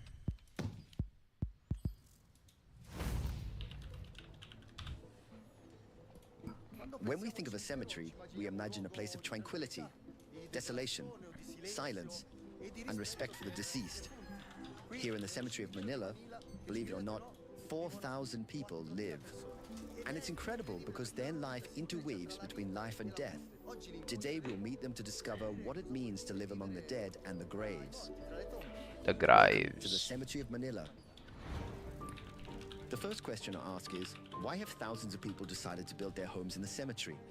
Well, the answer is simpler than it may seem. It's free, it's safe, and if it rains, you don't get wet. You have to remember that Manila is one of the most densely populated cities in the world. And those who can't afford a real home often end up living in shacks made of sheet metal, in slums where chaos and crime reign. On the contrary, a cemetery is synonymous with peace, and living inside a mausoleum means having a cement roof over your head. A luxury that fewer and fewer people can afford in Manila. And right here, in a place where life usually ends, these people have found an extraordinary way to make it blossom again. With ingenuity, resilience, a deep sense of community. This is definitely the most interesting area of the cemetery. Del cimitero. Ehi, There are people everywhere, dappertutto, ma but especially, soprattutto, this area is out of the mausoleums. dei mausolei. So people live right here, inside. Qua dentro. Ehi, nice shirt. I like it, nice jersey. Qua c'è, Here there's a little market, ovviamente. E il and the mio market is built over sopra inside a dentro tomb. la tomba. Hey! Come How sta are you? qua? All good. Oh, good, okay. Yeah, not bad. Where is your house? Here. This one. Can I see it? Sure. Wow, nice. This is my home. Let me see. Wow. But you live inside a tomb. Yes. How does it feel? Well then, very comfortable here. Good. Good. You're not scared? No. Why? Because it's not. That's also part of the house. Okay, double. Two double stories. floor. Yes. Nice. Nice. Double for Children are How long have you been living here?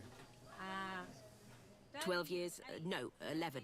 Yes, 12 years. And why did you choose to move here? I didn't have a house. No other way to go. No, How much do you pay to stay here? not much. Zero. Let's say free. zero. I don't pay This is anything. beautiful. Zero. Yes, it's free. And you are not scared about spirits, ghosts? Well, sometimes I'm afraid. I happen to see unsettling things. We're here to meet Joanna, a very young girl who, for love, moved into the cemetery and now lives among a million graves with her husband and her two daughters, born right here. Nowadays, more and more people are living here. Not because they chose to, but mainly because they had difficulty making ends meet living in the city. When you live in an apartment in the city, there are a lot of expenses to pay. So people started forming a community inside the cemetery. Poverty is the main reason we moved here. Anyway, it would be illegal to live here, but the government turns a blind eye, and people continue to live here. Because this is the only solution to at least have a place to sleep and a roof over your head. I've been living here for a long time now, and if you want, I can show you where I live. My house is up there. It's a small apartment. I can take you to see it, but we'll have to do some climbing to get there. It's strange to walk on the graves. It's something we would never do in Italy, but here, it's quite normal. They live on top of them. Can you climb? I've never climbed on tombs, but I think I can do it. Yes, you can do it. Ladder. Just like that. That's easy. Here we are. It seemed easier. Sembra più facile. Yeah, here you can see all the Yes, see? All the graves? From Joanna's house, we have a privileged view of the entire cemetery. And you can see human settlements among the graves. There are people building a shower over there.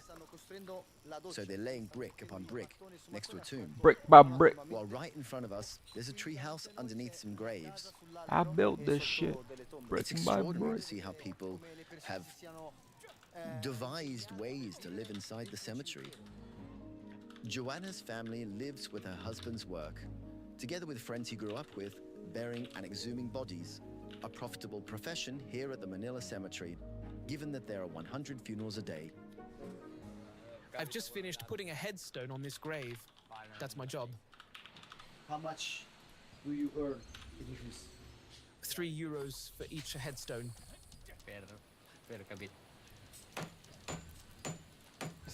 These guys are about to break the tomb because there's a strict rule here in the cemetery that says if the family doesn't pay the rent for these graves, after 5 years, they have to break them to exhume the body, take out the remains, and leave them aside. They put them in a bag, so then if the family comes back, they can take them. But the tomb must be cleared, because here in Manila, there's a great deal need for space.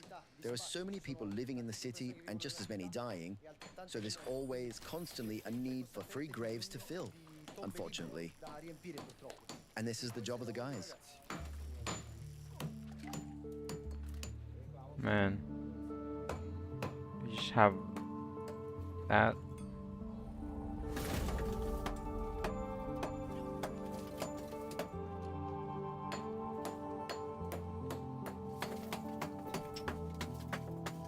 You need a bigger hammer.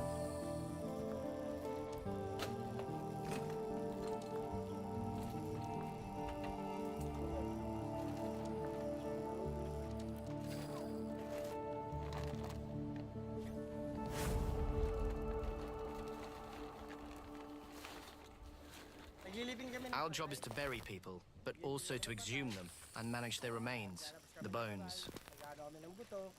I've been doing this job for a long time, for about 20 years now. Every now and then, especially when I started working, I used to have bad dreams about the dead, but over time I got used to the feelings I have when I do my job. I told myself how to do this job. My father was also a gravedigger, so in a way I inherited it. Then you know how things go. I didn't go to school, or rather I didn't finish school because I worked every day. And then I don't have to commute. Working here, I'm never late. It's impossible to be late. It's really impossible to be late. It's nice because I'm never in a hurry. Another reason I love my job is we don't have to punch in. Everyone works when they want. You wait for the bodies to arrive. When they arrive, you bury them, or move them, or exhume them, depending on the needs. It's like that. It's very simple. Despite all these years of work, I still haven't grown tired of living in the cemetery. Here, I've had my 3 children, and I still have a lot to do. Now, after so many years, I don't feel like the dead are watching me anymore. Or like they're talking behind my back. That's just our imagination. I'm happy to live here. I was born here, I grew up here, and I've been well. In the cemetery, time passes more slowly than outside, and it's comfortable. Wow. Instead, out there in the city, people want to control everything you do. Here, there are no controls. It's comfortable, even though it's a cemetery. We simply live together with the dead. We couldn't do otherwise because we don't have enough money to buy a real house in the city. I'm content with what I can afford here.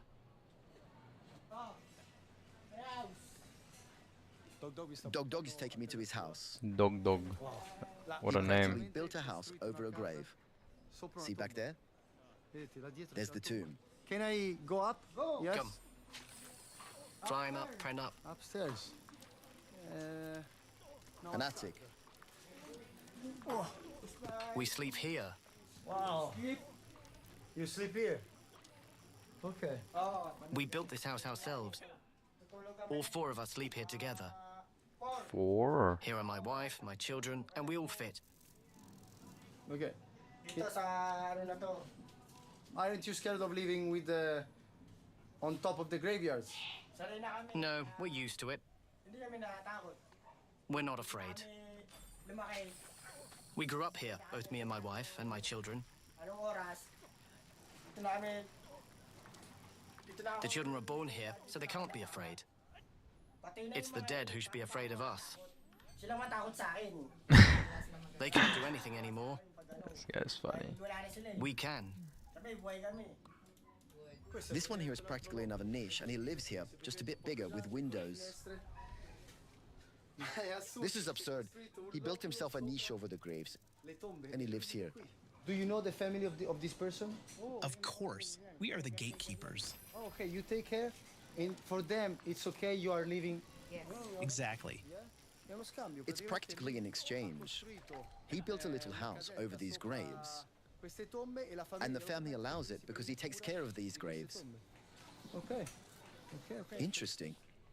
Is this the grave of a puppy? There are even graves of little dogs. Chupi. Chupi chupi chapa. This is the well we use to get water. Ah, the well. Yes, the well. Okay, this is the cemetery well. If you want to get some water, you do it like this. Is it good to drink? No, you can't drink it. This is the water we use for cleaning the house or washing clothes, but you can't drink it. So not being able to drink this water comes in handy. Fortunately, on this trip, I'm using Air Up. I always bring it with me because I know I can't drink the water that has the one of the smell. There's a man cooking in the middle among the tombs. Brother, what are you cooking? Okay. Tocino. They are, what are they called? Sausages. Wow. It smells good, smells really good. Oh no, Nice. that's I don't want to disturb him too much, chorizo. but it's incredible that his home and his kitchen are in the middle of these two tombs.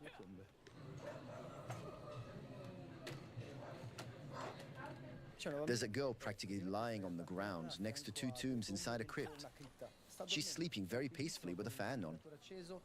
And Hey, if it yo. weren't for the fact that inside the tombs there are corpses, it'd be quite normal. She has a roof over her head, secure, she has a home. And here, all the people live casually inside a cemetery. I still have to get used to this idea, but people have probably overcome this problem for a long time now. Level It's 17. really curious. Let's go. What are you doing? We're cooking. Instant lucky me. Yes, instant lucky me. I'm on a diet. I'm on a They're diet. making instant noodles. Well, with a piece of fan and a metal bucket. The metal bucket. Even children in the cemetery earn a few cents by keeping the tombs clean. This child is cleaning the tombs with extraordinary care because it's his job. He cleans the tombs from dirt, from dust, from falling leaves, from trees. And the relatives of the people buried here give him a few cents per clean tomb. It's his job. Do you like this job, Russell? Yes. I only do tomb cleaning. Russell, aren't you scared of the dead? No, I'm a little scared only when I see things moving. And I get a little scared because I think they're ghosts. Did you ever see And I'm a ghosts? little scared because I think they're Just as a ghosts. child. They're bad. They scare me. But I like being here and cleaning the tombs because Mum and Dad are with me. Russell, what does make you happy? My happiness is God. God helps me in everything and makes me happy because he protects me. Growing up in an environment surrounded by tombs, symbols of death, these children develop a deeper and more natural understanding of the cycle of life and death. In fact, they learn from a young age to embrace the transience of life with serenity and a wisdom that defies their age. Visiting hours are over for me as well, and in a few minutes the cemetery gates will be closed with Joanne and her entire community inside. But before I leave, I'm curious to know what happiness means to her. For me, being happy means following the plan that God has chosen for you.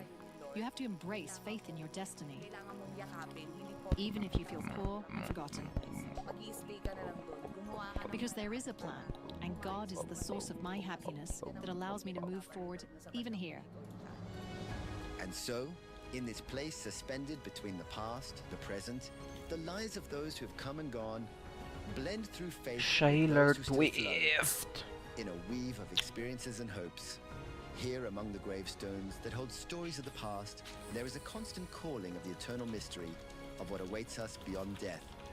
And precisely in this place of silent contemplation, we realize that life, with its fragility, its beauty, continues to flow untamed like a river that knows neither beginning nor end.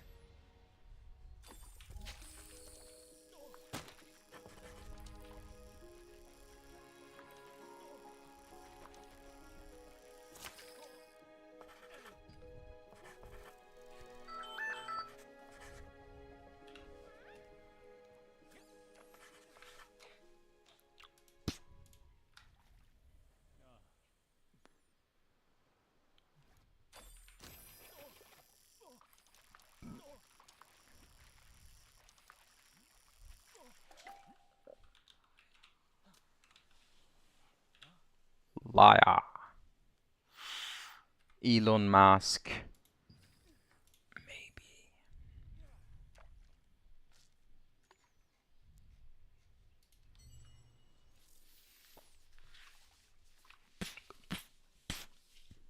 The smartest man in the world.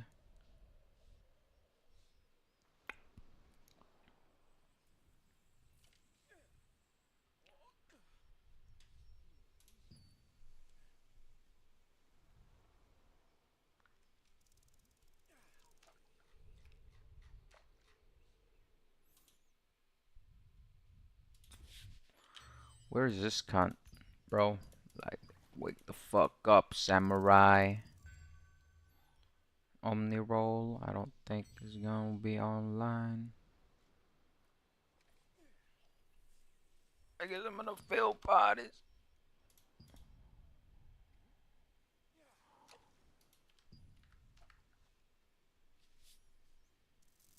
Oh, Trump's second term will be different.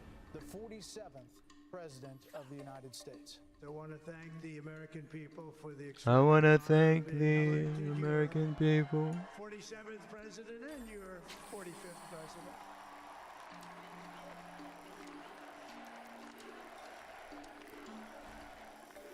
So I think we should start off by just saying what's happening, and then my big question is going to be, how should we be thinking about this? Liar. That Donald Trump is returning to the White House. American voters have seen what Trump had to offer, and at least a critical mass of them decided they want to do the same thing again. And the thing that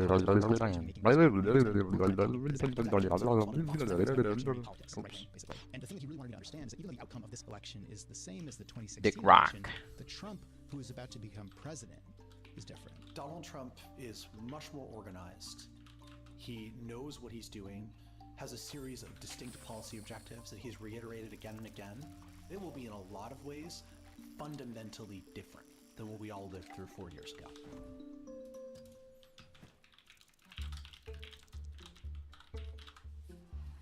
Lock up the Bidens.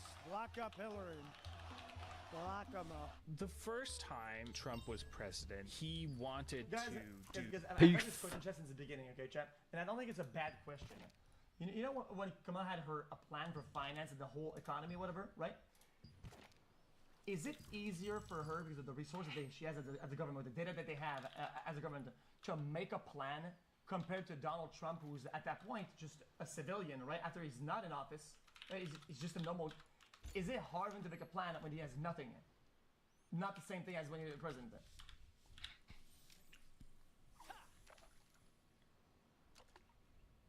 It's all public. Do all sorts of very controversial things, and a lot of times he didn't actually end up doing them. One big example is wanting his critics and political opponents to be prosecuted. He was constrained by other parts of the. Trump wanted to order just wanted to prosecute. Oh wait a minute! Oh wait a minute! When people do it to him, it's fine.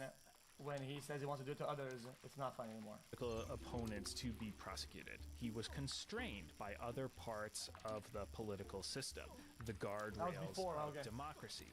I'm Andrew Prokop. I cover politics. I'm Andrew Cake. Encompass first.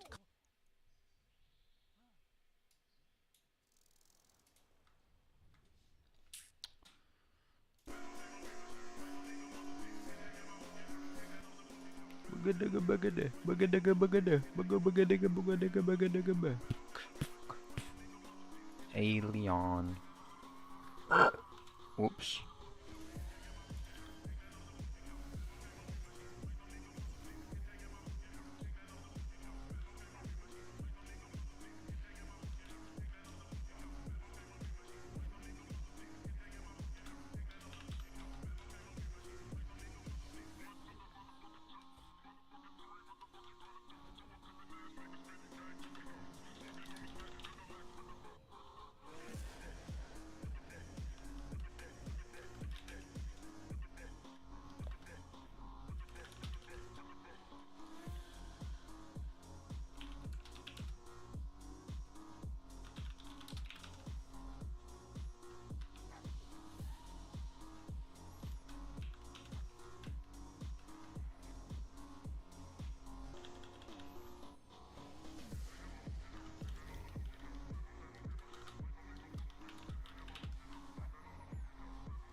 There he is. On the roll. He's on a roll.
PvE time.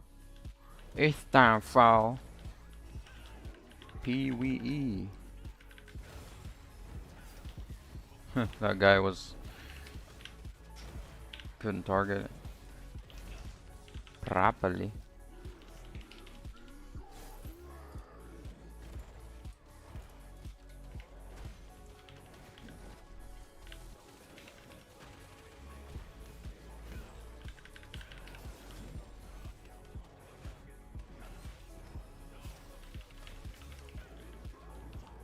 Overtone.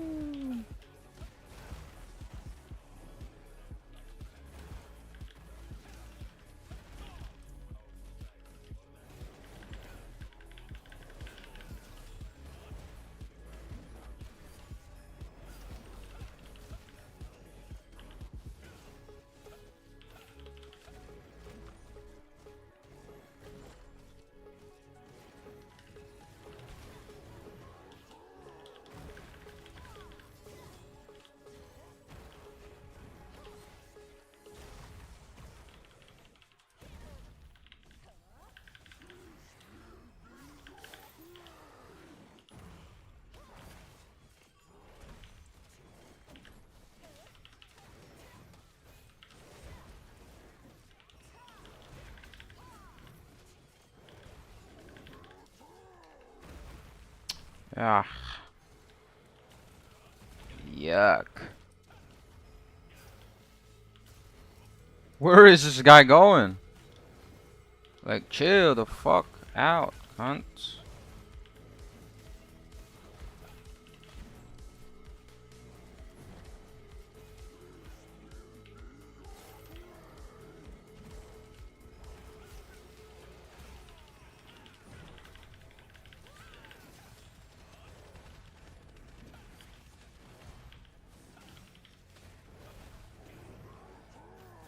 Overturn. I killed 2 people, like, just like that, somehow.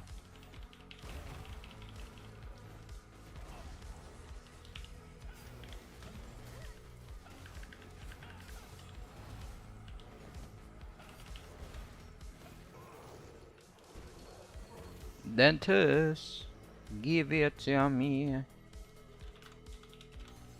GGEZ.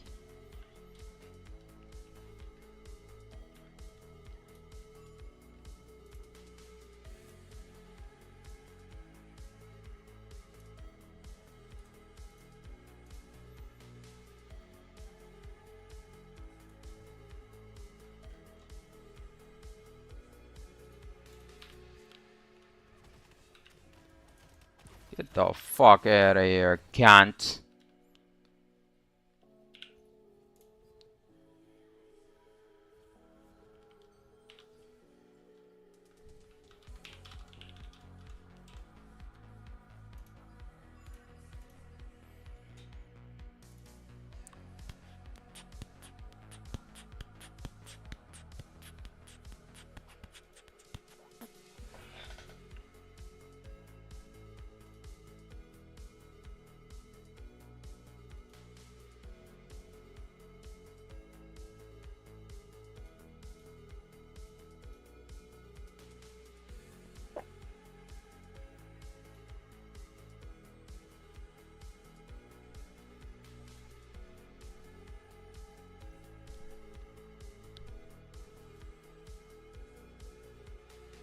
Oh. Sheesh, he built for show.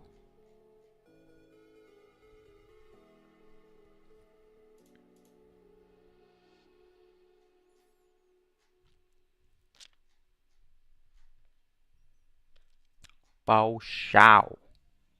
For show.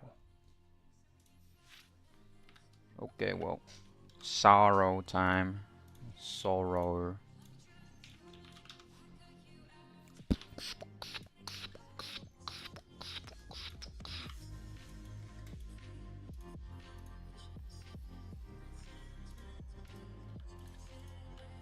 Whoops, I was teleporting.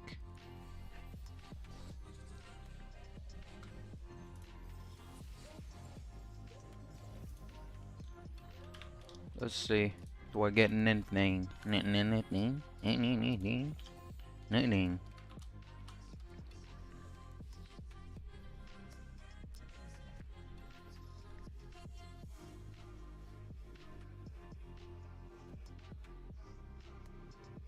Got a good party. 2 mages. Be Gucci, Gucci, Gucci, Gucci gang, Gucci gang, Gucci gang, Gucci gang.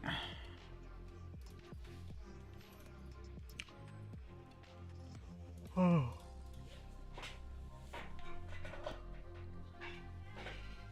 Gabolino.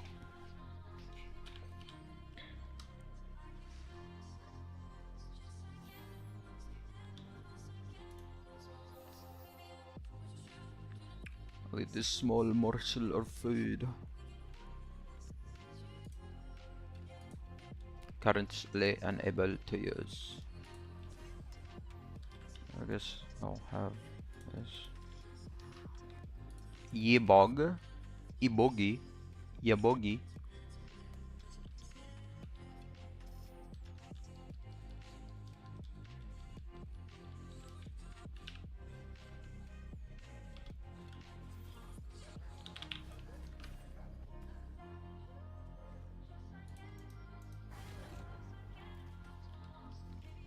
Rain on you tonight. Okay.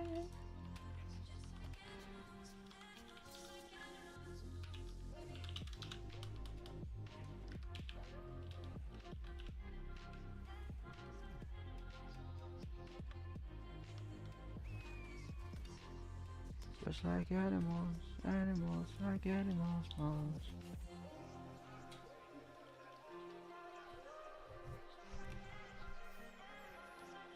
Medley.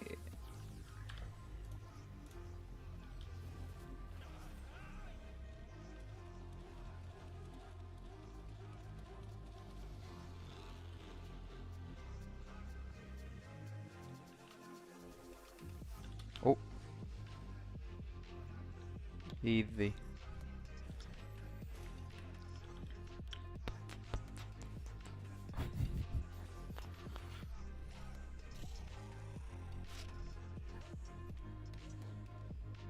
Yo, did Snow Mouse get it too?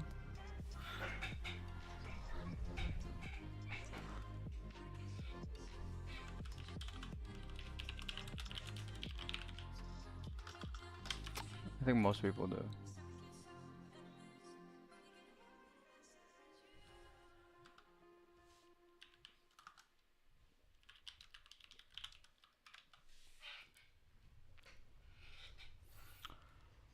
Baby, I'm praying on you tonight.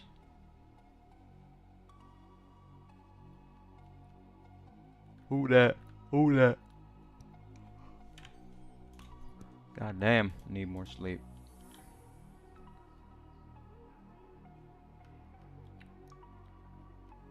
Devourer. Phantom Wolf breaches. Devourer.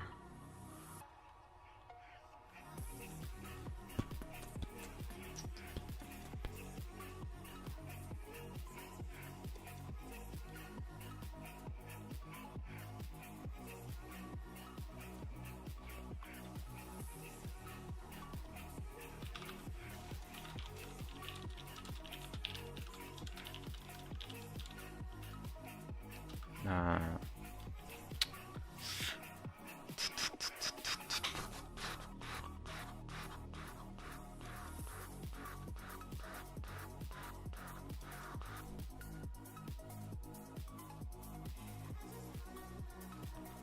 Another captain's chest.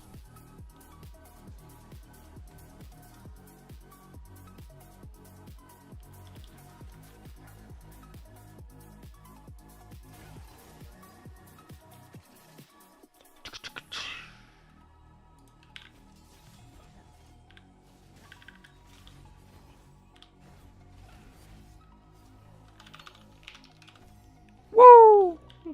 Woohoo!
Tevin guy is here.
Not even showing up. The fuck?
Ah.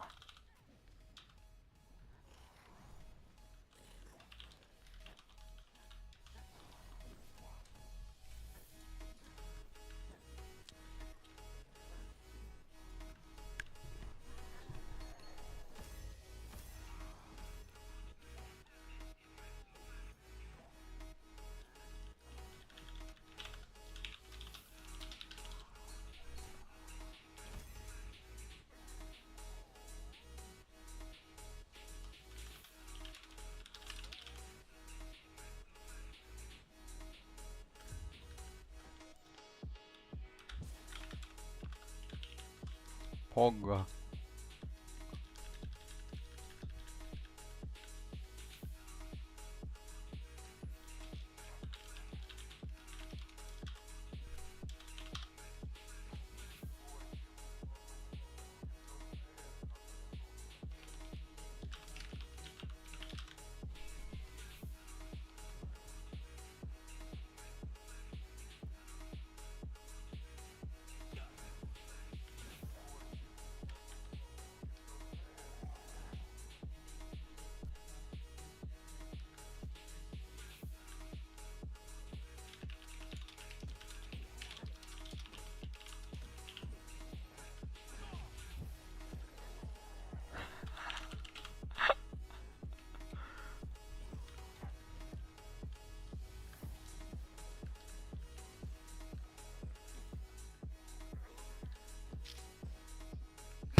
Wait, 4,600. I'm probably gonna die here.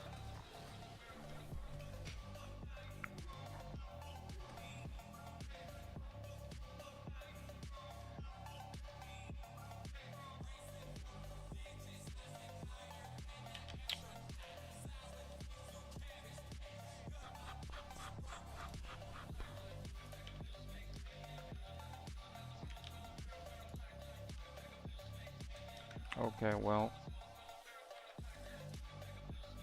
dinner time or lunch.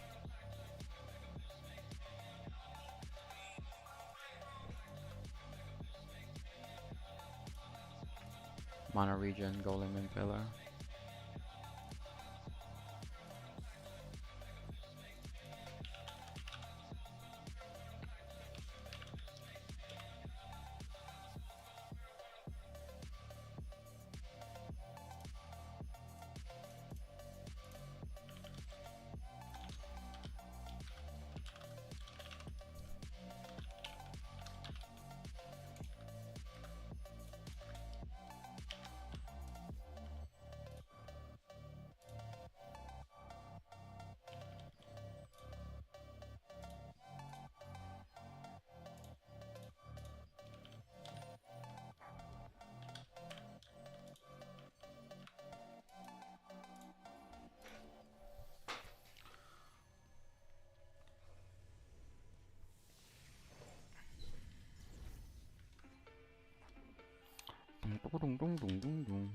Well, I'm risking it all here, and you're guaranteeing a profit, which is always a good thing. It's a win-win. I want the chest, you want the money.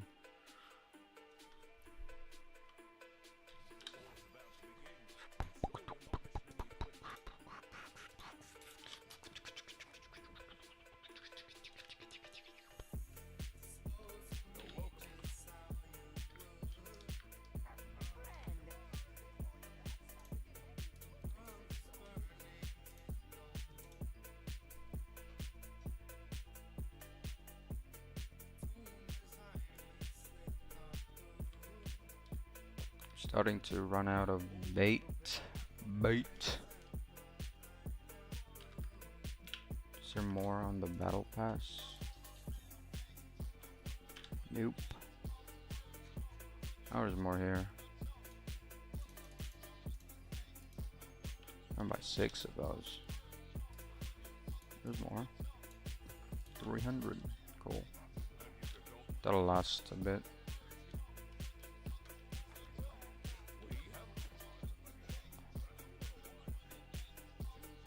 Pussy ass bitch.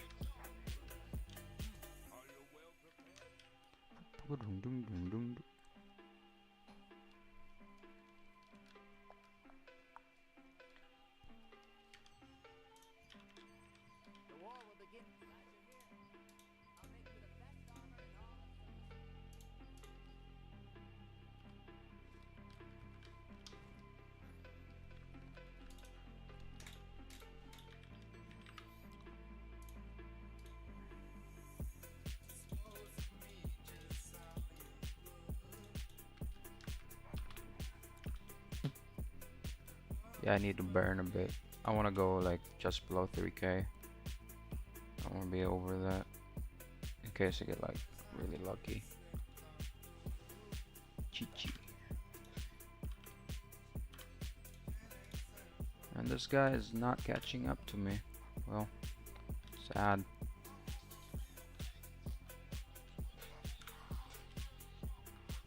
Okay.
Yo, I'm back. Yo, what up, Nate? How's it going, brother? Whew. I just did 50 pull-ups, 80 push-ups, and like 60 leg raises.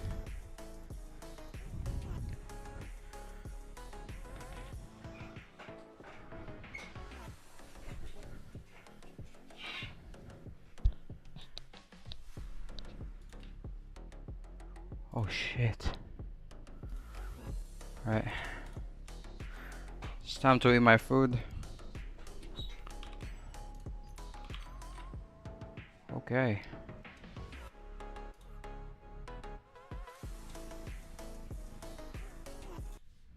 Congress and the courts. But also within the executive branch, you have Trump's own appointees for top positions who often last time around proved unwilling to carry out some of the things he wanted to do. Then you also have the permanent civil service career employees that he can't fire at will. Well, first of all, the courts have grown more conservative and more Trump-friendly since he put 3 of his own appointees in the Supreme Court. Congressional Republicans have grown much more pro-Trump. Trump and the people around him want hardcore MAGA true believers staffing the government who will not have these pesky... Hey, but, chat, you guys, okay, a genuine question, chat. If 2016 to 2020, he fired some judge or whatever, right, that were blue and then made him red, right, and he controls that. Whenever it was time for Biden to kick in, right, and he did that, why didn't they do the same thing? It wouldn't be weird to do it because then you would just be undoing the damage. Just do that then. You couldn't. Why not? Huh? Then how did the Donnie do it then?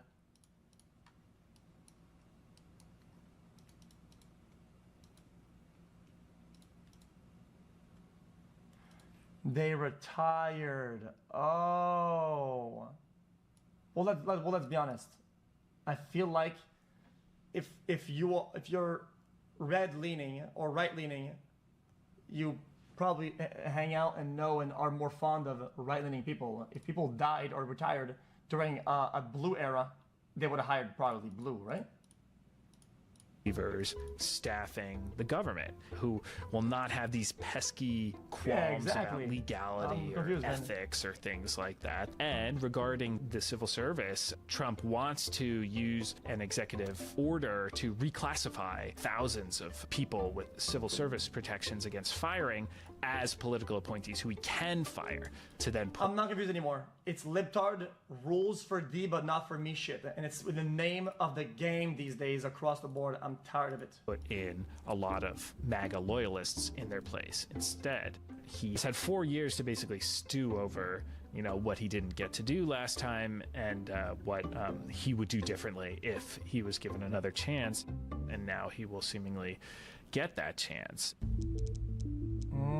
You explained that. We're going to have the largest deportation in the history of our country. The mantra that Trump had on the border on 2016 was build the wall. That was his centerpiece of his immigration platform. That sort of changed over the course of his presidency, and increasingly he wanted to turn his attention not to the border, but to the interior of the U.S., the undocumented population here. I'm Nicole Norea, and I cover politics and immigration for Vox. Under Biden, there were record levels of people arriving on the border. We've seen those numbers come down significantly in 2024, but when Americans are polled, large portions of them say that they want mass deportations. They might— Okay, whoa.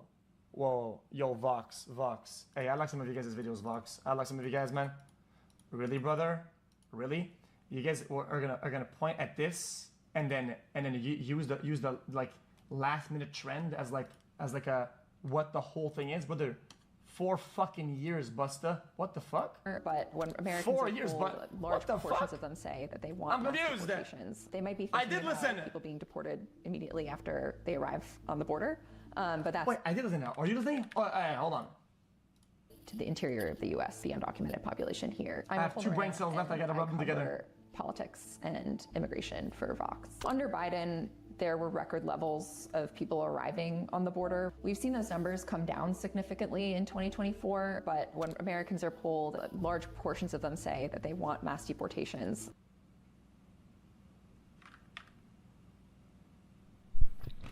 Yo, what up, Nate? Yeah, I'm back.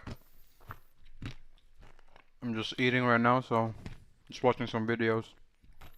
Yeah, okay. How's it going? I just worked out in my home gym and then now I'm eating, so yeah, it's been going great, I guess. How about you?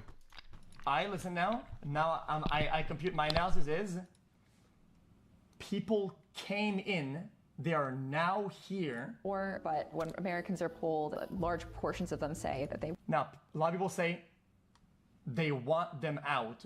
That's intended that these are You're a male, I'm just chilling. So illegal in. Nice. People want illegal out. How is that like? It cannot be rocket science, right? This can't be rocket science. Am I missing the point? So browsing some TL stream. What are you trying to say? You play on Taion? Yes, I do. What server do you play on?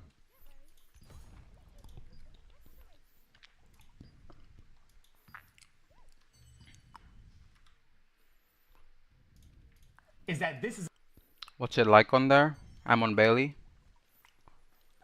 It's pretty peaceful right now. There's no one we're really fighting.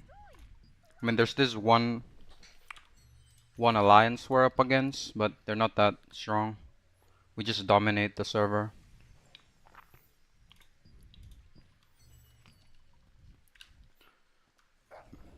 So yeah, PvP has died down a lot and there's not much going on.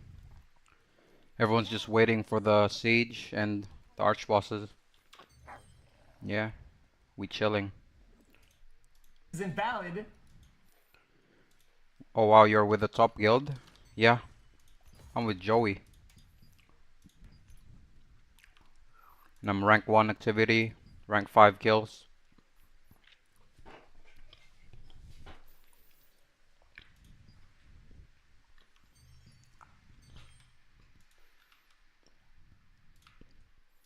Because those guys, they didn't get in. They're not there.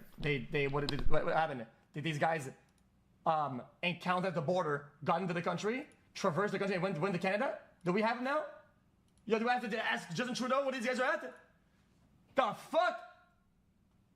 Yo. How many guilds do you guys have? You have 4.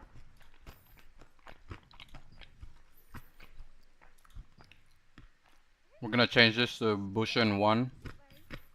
And we got Bushin 2, Communists 1, Communists 2. So we got 4 in total. Bailey is kinda dying. Really? I haven't been to Bailey. Is it dying cause like there's like an 8 guild alliance, or how is it dying?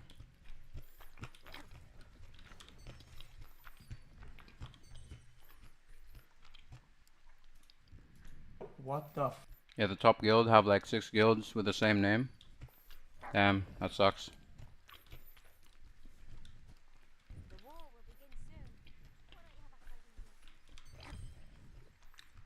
Maybe it's time to join them, or either find a guild on a different server that's winning. Cause I think we're basically almost full. So it'd be hard to even apply to our guilds. But if you're a healer or a tank, you can easily get into one of our guilds. Because we're looking for healers and tanks. But you have to be, I think, 3.2k combat power at least. I'm not sure what the requirements are, but we're looking for healers and tanks. Every piece arch boss that is in the dungeon, they will turn it into night to block out everyone and kill everyone who is in there. Oh yeah. I mean, it's on a 12-hour cooldown, so they can only do it twice a day. So yeah, we also do that, but like it's part of the game mechanic. So there's nothing really you can do. I'm a casual healer, just hit 3k power. It's pretty good.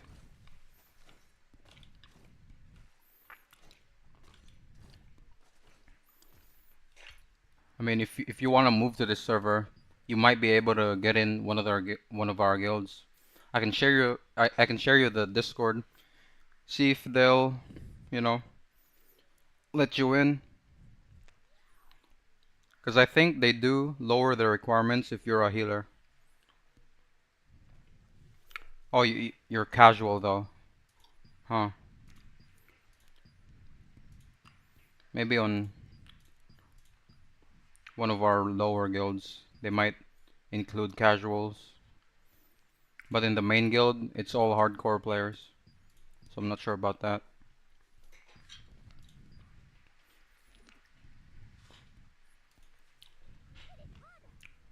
But if you wanna try joining, like before you move servers, like if you want to join, I can send you the Discord.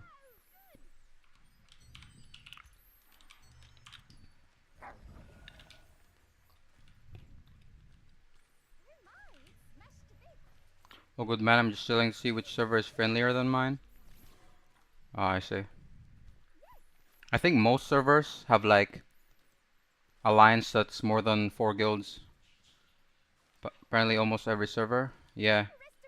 I think like I know in our server there's also like an 8 guild alliance, but they're not winning. They're losing to us, which we're only 4 guilds. So this might be like one of the only servers where the top alliance is only 4 guilds.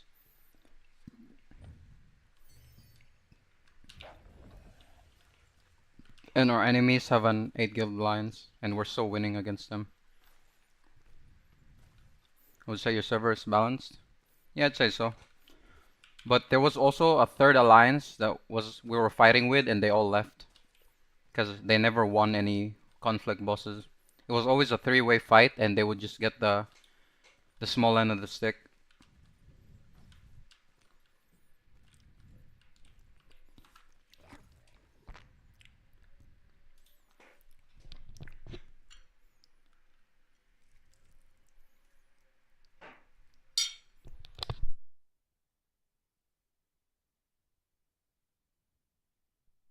Because ours was only one guild dominating.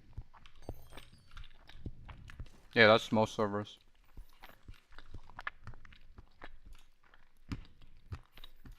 Fuck. But it should be interesting when Siege comes. Because it'll only be one alliance against the whole server. Border Patrol encounters. So can you imagine 6 guilds with the same name? Siege's cross server? Nope. It's within your server. You know there's actually a guild. I think in Stormbringer, they've got 12 guilds. I mean, alliance. They've got 12 guilds in one alliance. It's called Wat. The Wat Guild. They're in Stormbringer.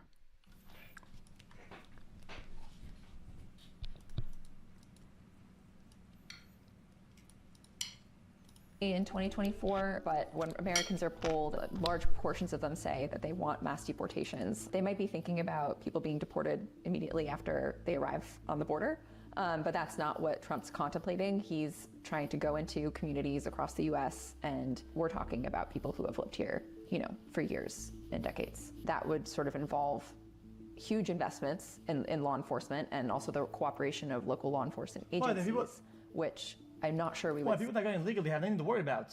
Brother, people that did the process legally they sleep good at night. Like, brother, what the fuck? Immigrants, legal immigrants, and Mexicans, they sleep without a worry that they're gonna be fucking deported. They got documents. They got their shit straight. The fuck? See necessarily democratic states, but let's say in states like Texas and Florida, certainly you might find law enforcement willing to cooperate with federal immigration authorities there.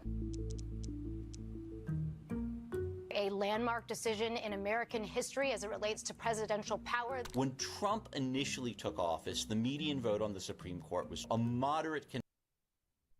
Where are you from, if you don't mind? I was born in the Philippines, but I live in Australia right now. Been living here for like 7-8 years. Almost 3.8k power. Yeah.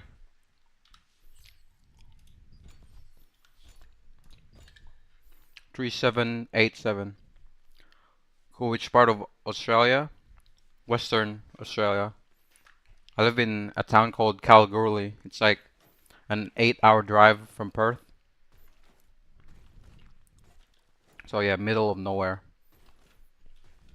Literally. There's like no other towns around us. I've been there? Oh, really? Where are you from?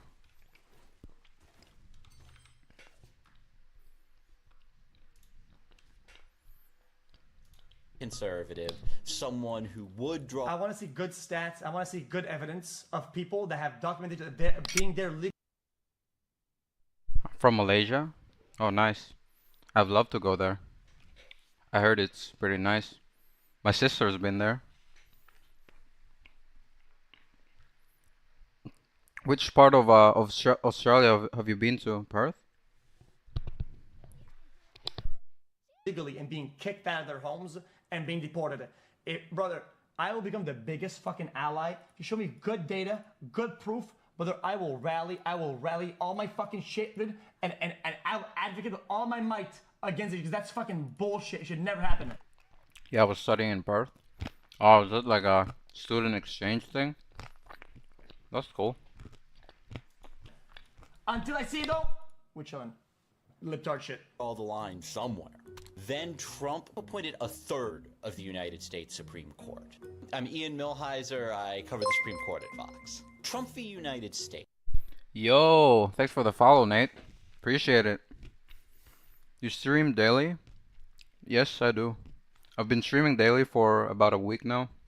Yeah. I've only started streaming recently. But yeah, I do stream daily, around 16 hours a day.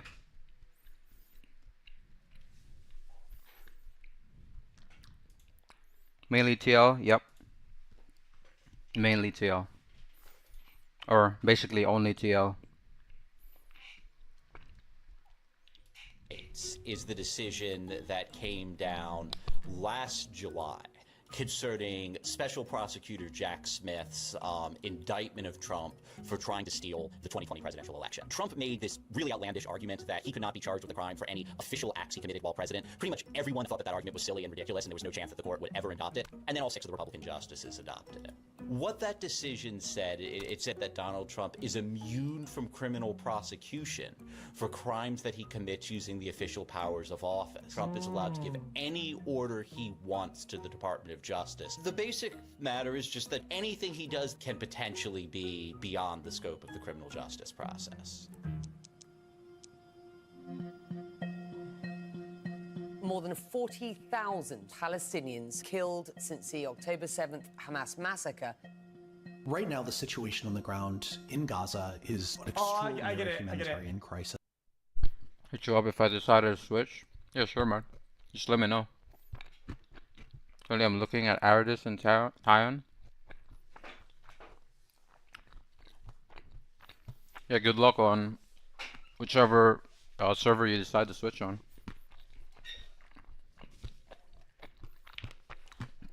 But yeah, just hit me up if you're interested.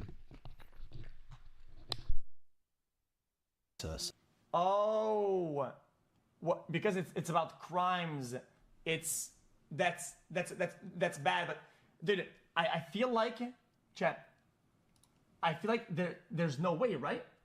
That'll be used for nefarious goals, right?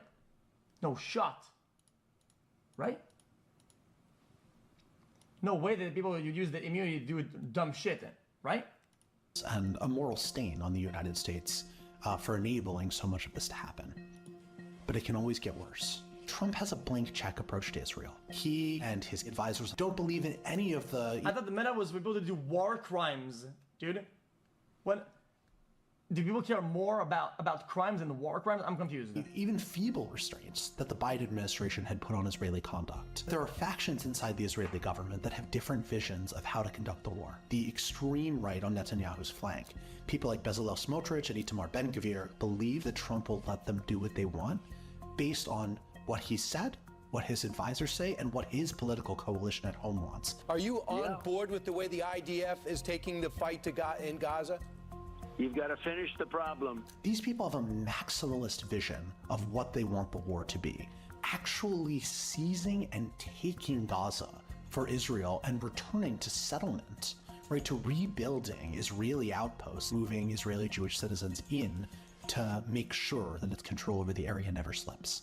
That would mean not just temporary eviction of Gazans from their homes and their cities, which would be bad enough. It would mean creating a massive permanent refugee population. Outside of Gaza, in the West Bank, we can only imagine. Previous American position has been you shall not under any circumstances annex parts of the West Bank. It would be Israel declaring, in essence, its willingness to rule over the Palestinians in perpetuity. What I do know for sure is that a Trump administration would do nothing to punish them for it. Okay. Let's make this quick. I'm Adam. I produced this video. I think it is fair to say this is a... Trump declared he would veto a national abortion ban if he's reelected. Trump winning the presidency is not good for abortion rights. I mean, he's been out there claiming that he's the father of IVF, that he's going to be great for women's rights, but he surrounds himself with lots of people who absolutely, do not have that as their goal. I'm Rachel Cohen. I cover social policy at Vox, and I've been really focused on abortion rights for the last 2.5 years since Roe was overturned. Something that has been confusing for voters is that I don't think we're going to see a federal ban coming out of Congress. The biggest way that Trump could, I think, use his executive power to restrict abortion rights is to push for the enforcement of the Comstock Act on the federal level. The Comstock Act was this law passed in 1873, and among other things, it banned mailing anything associated with abortion. When the Supreme Court legalized abortion nationwide, the Comstock Act was rendered moot. It didn't matter anymore, but Congress never actually repealed it. Now that Roe has been overturned, you have a bunch of conservatives, including J.D. Vance, who are saying now is the time actually to enforce this zombie law that's been on the books for decades that people forgot about, and we should ban anything associated with abortion from being sent in the mail. So that could include not only abortion pills, which are used in the majority of abortions in the US, but it could also mean any medical... Chat, shouldn't when it's time, when something becomes a zombie law, shouldn't they eradicate stuff like that so that this shit doesn't happen? I feel like there's a little bit of guilty by association when you have the time and power to remove dog shit. And it's like, oh, this came back. No way they're enacting this. Well, you remove it when it's time to remove it, because then it becomes, if you don't agree with the law, remove it. The fuck? Equipment associated with, surgical abortion, like dilators or speculums. That would effectively mean a nationwide ban on abortion. Some might say it's economic nationalism. I call it common sense. The thing about tariffs is that the president has a lot of unilateral authority to impose them without Congress's will. I'm Eric Levitz, and I write about politics and policy. A tariff is basically a tax on an imported good. Usually the producer passes on the cost of that tax to consumers by charging higher prices to compensate for the tax. Trump's signature proposal on tariffs in the 2024 campaign was a 10% tariff on all foreign imports, regardless of what country they come from, and regardless of what kind of good it is, which includes things... So this is on everything? So what, if I get an iPhone at 10% more off the rip?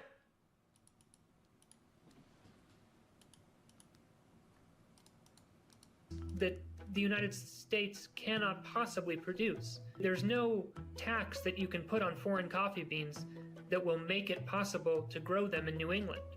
The general consensus from economists is that this is going to significantly increase prices for Americans, as well as actually potentially undermining American manufacturing. I think that in general, voters tend to be sympathetic to any protectionist trade policy, but I think that in practice, as we've seen in the Biden years, voters are very sensitive to increases in consumer prices. How are you to support Canada? The back in 10% general import? Wait, 60 on Chinese? Whoa, that's all our shit. Wait, brother. All my shit is made in Chinese, brother. Even some of the materials that I get. This is my merch. This is from, I got a bill from Guangzhou Technologies. Wait, hold on. No, wait, 60% on the China things? Biden years, voters are very sensitive to increases in consumer prices. On the other hand, though, this is something that Trump really genuinely seems to believe and hold as a core economic principle.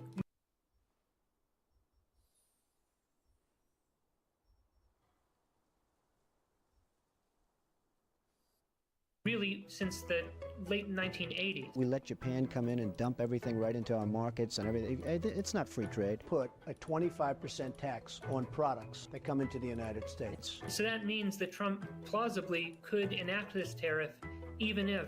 So what we're saying is that we need the sweatshops at home. Republicans in Congress do not want him to.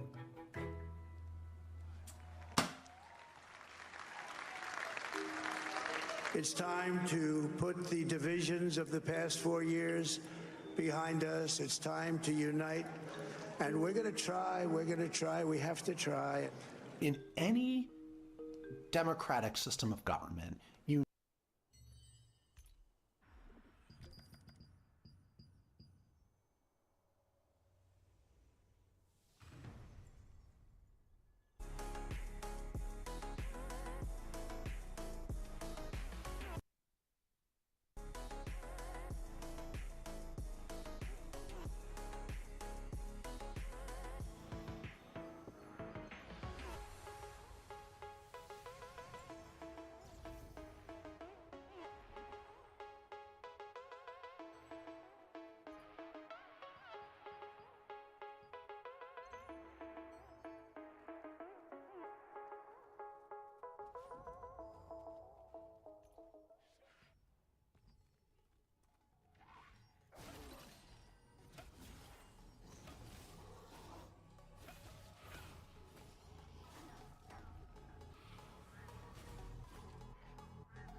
Your backpack is more expensive than my entire equipment?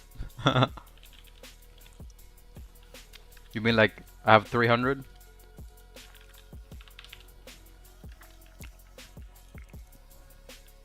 Damn. It's only like 3k lucent, I think, to max it out.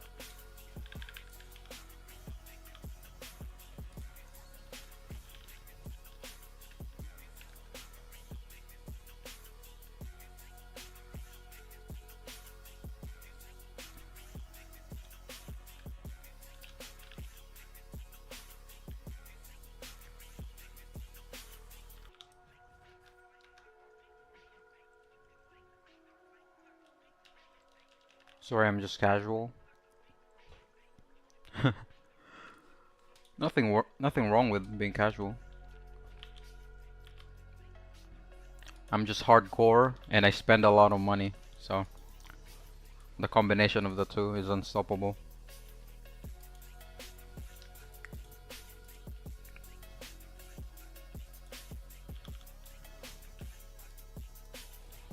But yeah, I still play like 17 hours a day, so minimum 17.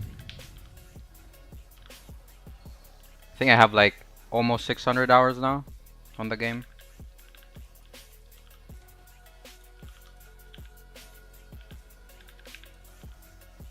You started during launch? Yeah, I started on...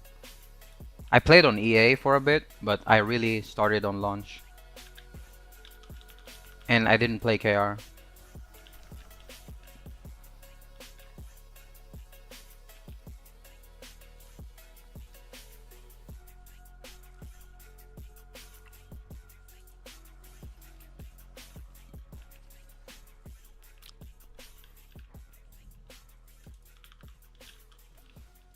I only logged like 200 hours.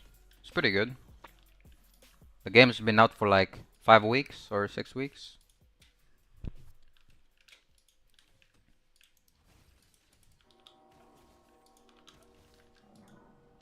I only started last month because I saw on stream the graphic is amazing. Yeah, the graphics are one of the best, I'd say, for like an MMO. It's really good, and it's like it's not even laggy with how good the game looks. It doesn't lag, which is really like it's really good.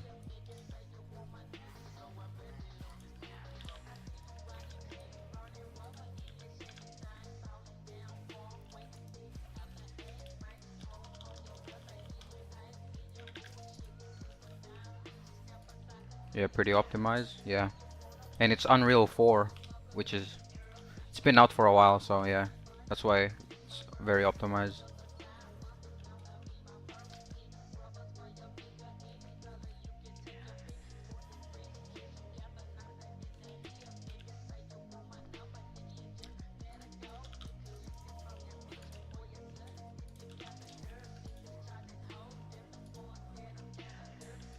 Sometimes it crashes for no reason.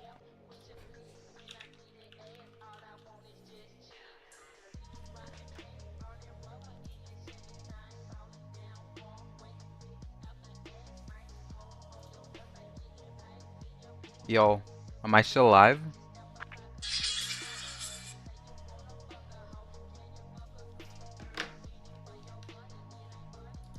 Hello? I think my internet just like died for a sec. Am I still live?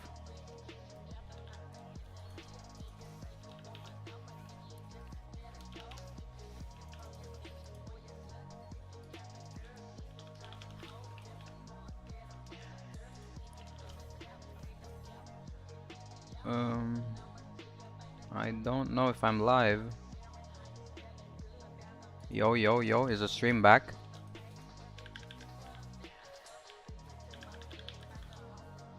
My internet died, I think, for like a whole second.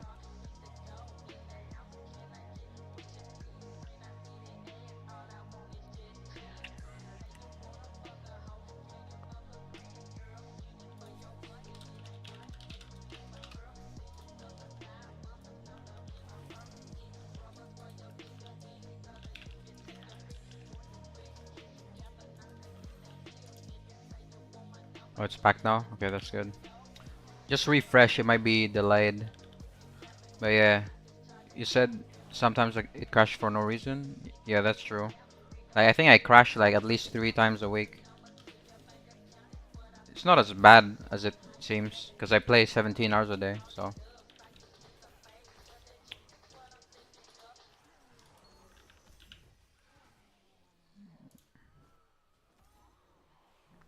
Easy.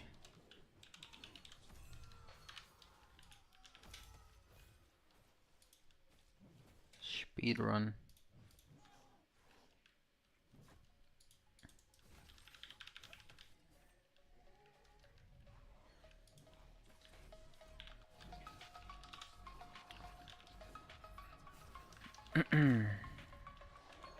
Alright, contract's done. I can do some PvP.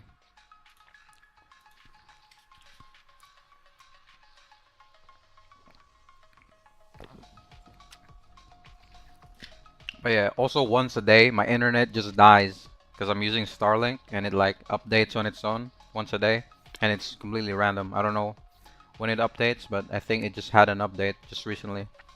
That's why my stream died.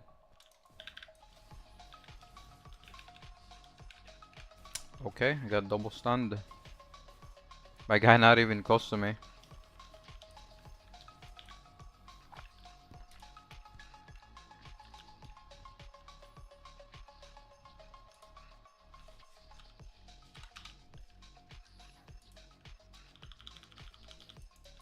What is happening? Why can't I target?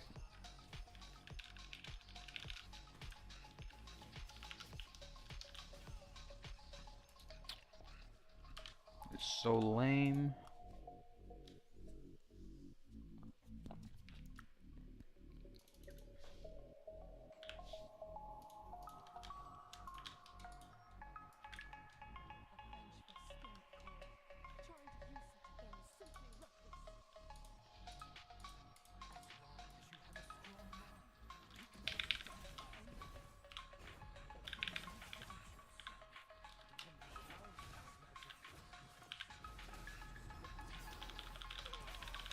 God damn, he got healed.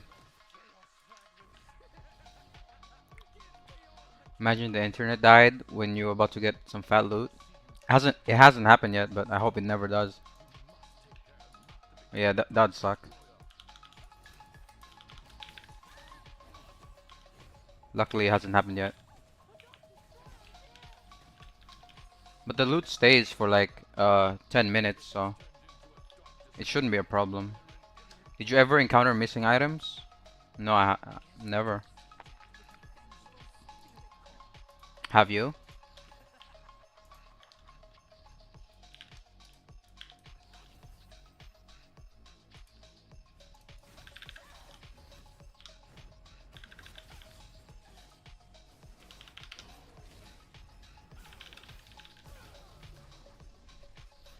Yeah, I lost like 20 purple bags. Oh, I did heard about that, but it didn't happen to me.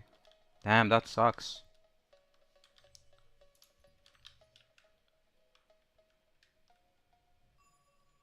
Did they like re-roll your account, or what did they do to fix it?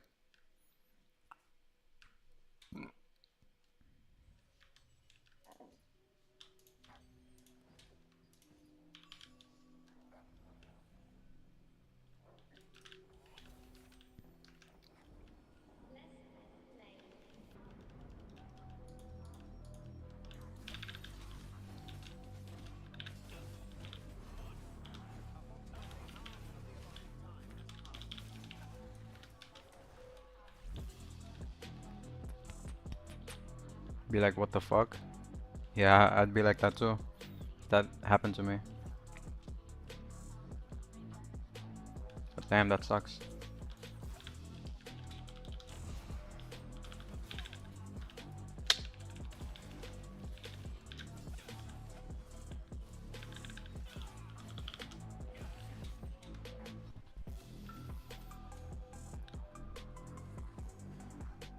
Even the support said it's a known issue, but zero compensation. Damn. Yeah, that really sucks.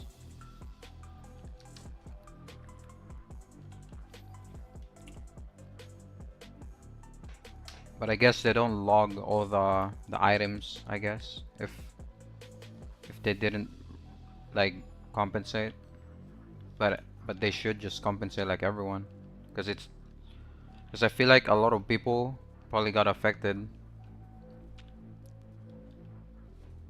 But that's the first time like I've actually seen someone.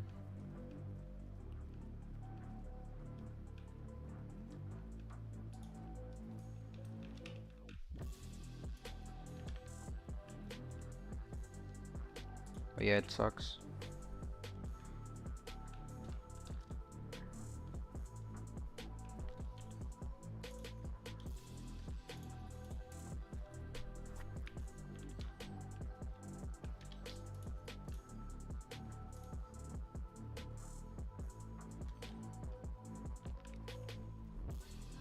Where's all the enemies?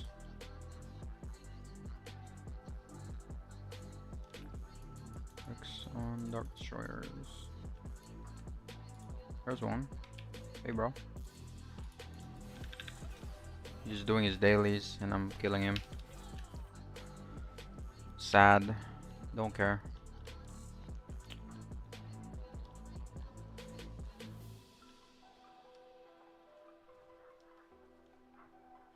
Your guild is English only?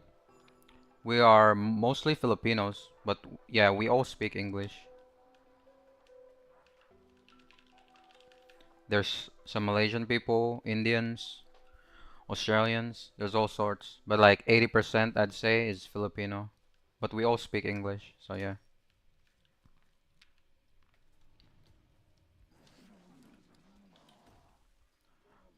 I love watching the one-shot kill, but hate it when it happens to me.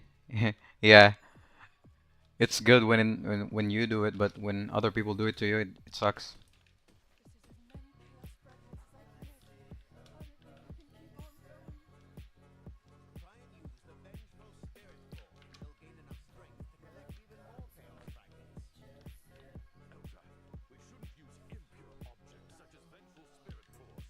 Oh, I saw someone. This guy's alone. Okay, I'm ignoring you.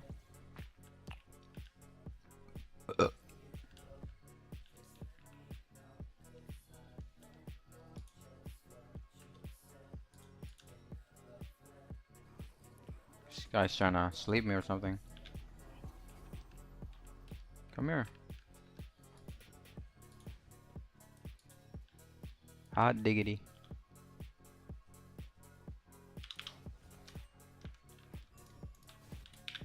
Okay, he has evasion.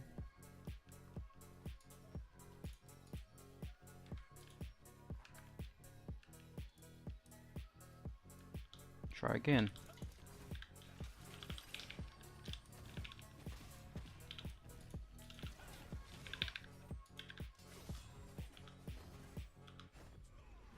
Miss. There we go.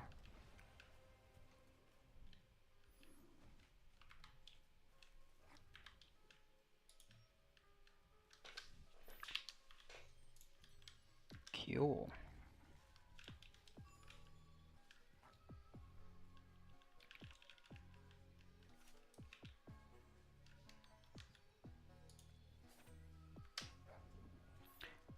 Is full evasion the only counter to this? Pretty much, yeah.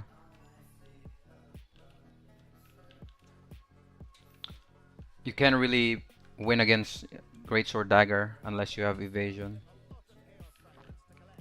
So, if you're having trouble with Greatsword Daggers or even SNS Greatsword, you have to run evasion. Otherwise, you just have to run away every time you see them. Or, if you have a group, someone peel for you. That's the only choice.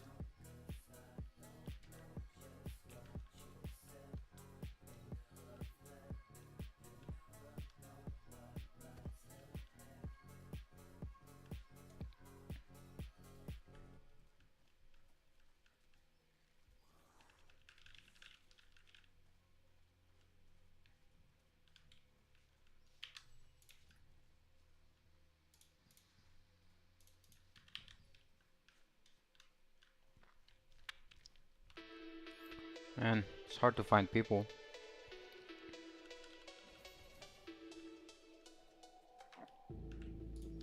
There's a fight there. Maybe too many. He's coming for my ass.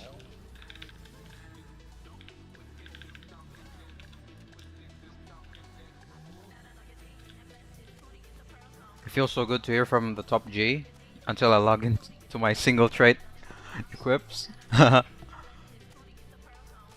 mean, my greatsword dagger build isn't even that good. It's like just a cheap build that I did. Damn, they can't touch you? Yeah, it's my smoke screen. I evade everything that's ranged. So range and magic. But melee can still hit me. Except I have 1900 melee evasion, so. But it's on a really long cooldown. How long is it? Like a minute and 30. That's the only problem with greatsword daggers, is once they pump the damage, they kinda just have to like sit around, wait for the cooldown. So long cooldowns, high burst damage. It's like a trade-off.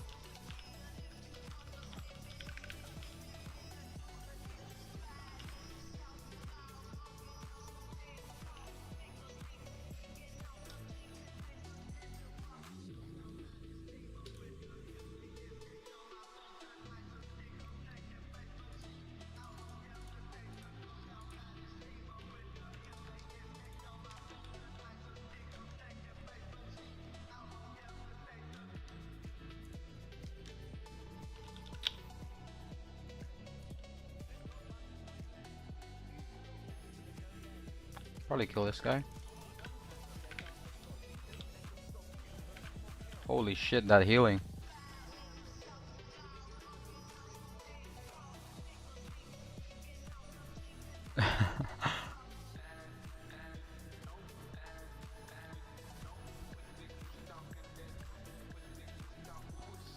Yeah, I don't know about your server, but this server is very toxic. Like, mainly, like the Filipinos, they're all like really toxic, so I don't know if you're, like, that's a big problem for you. Like, if you ever decide to move here.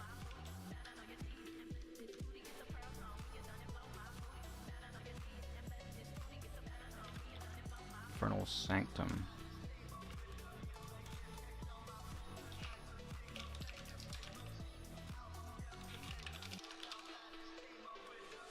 Here's like typical C server, I see. Yep.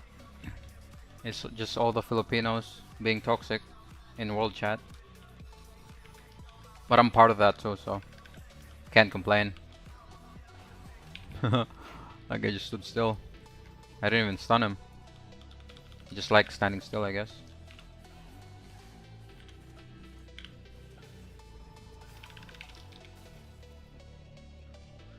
Ours is just flaming the top. Ours is flaming everyone.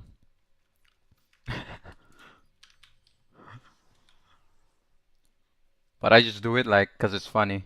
I don't actually like hate them.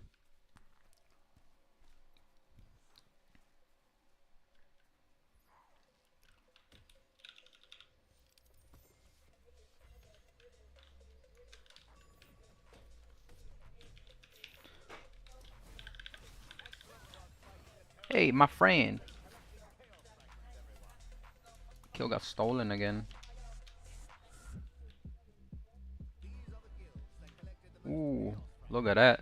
The top 4 is my whole alliance.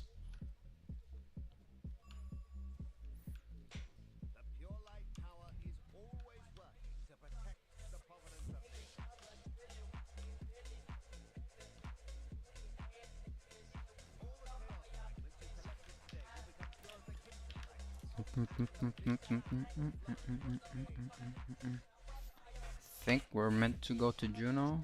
I don't know. We're 300 points ahead from communists.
Oh shit.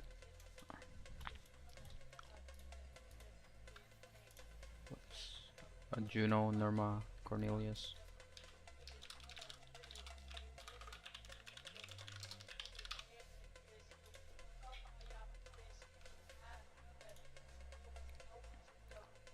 Probably just going Norma. Just do a bit of dailies.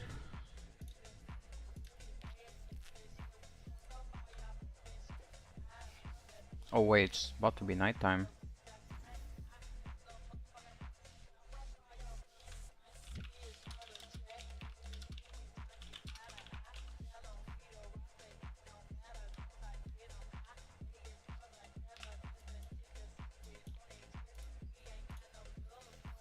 What's tax event? It's the I think it basically adds 100k Lucent and 5 billion Solant to the bank, the castle. So if the defenders win the tax event, we get an extra 100k on the bank and 5 billion Solant.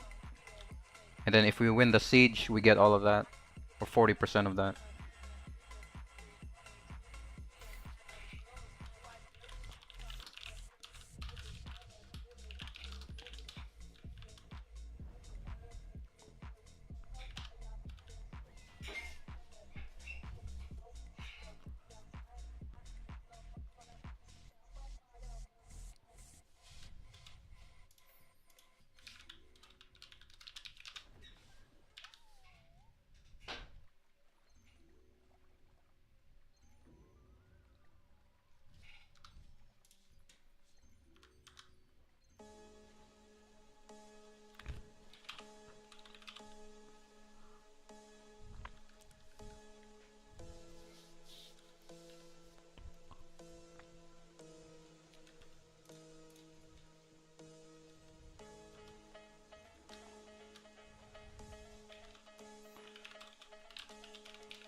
Oh wait, I can just teleport up here, I'm so stupid.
Yeah, we got Tevin tomorrow, I think. No, not Tevin, Bella. That's cool. Gonna be fun. And it's gonna be conflict. Finally, some action. Then I'm most excited for the Tevin on Wednesday next week. Fuck, I hope we get the sword. I really want that.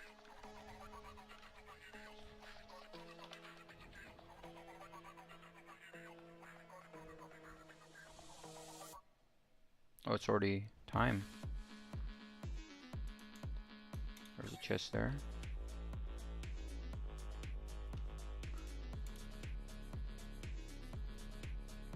So right now, I don't know if you know this, but this island, Sardoma, at night, chest spawns, and then there's a chance you can get tokens.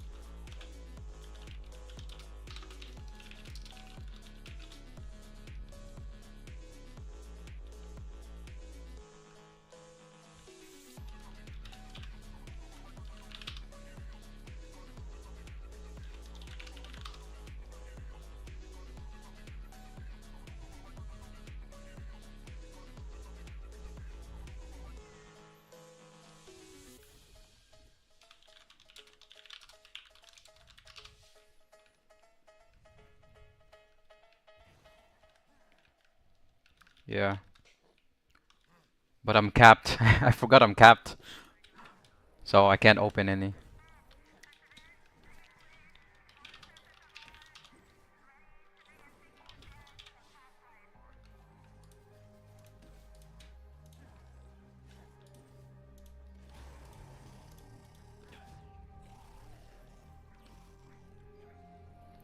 Fuck.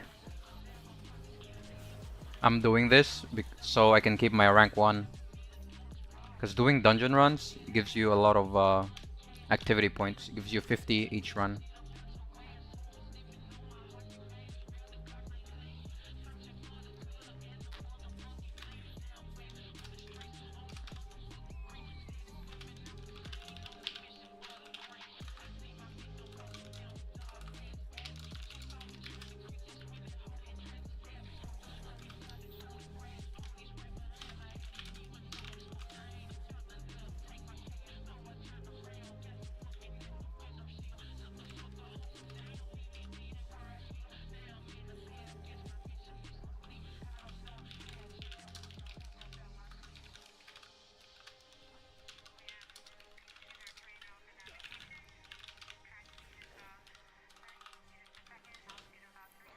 The ranking is for the skill? Yeah, for the rain.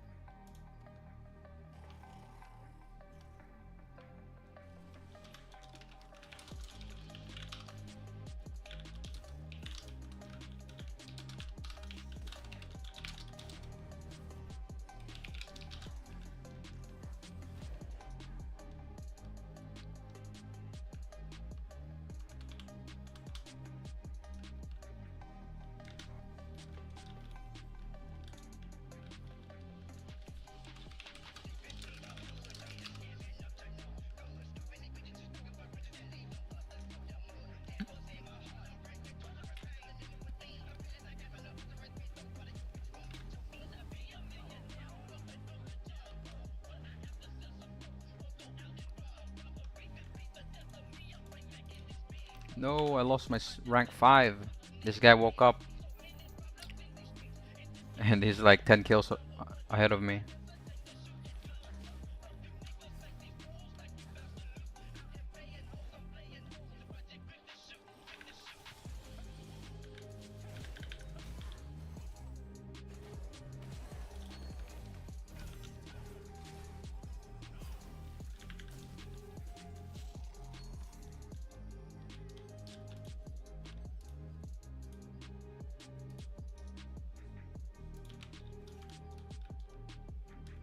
What's the other top G, you guys, again?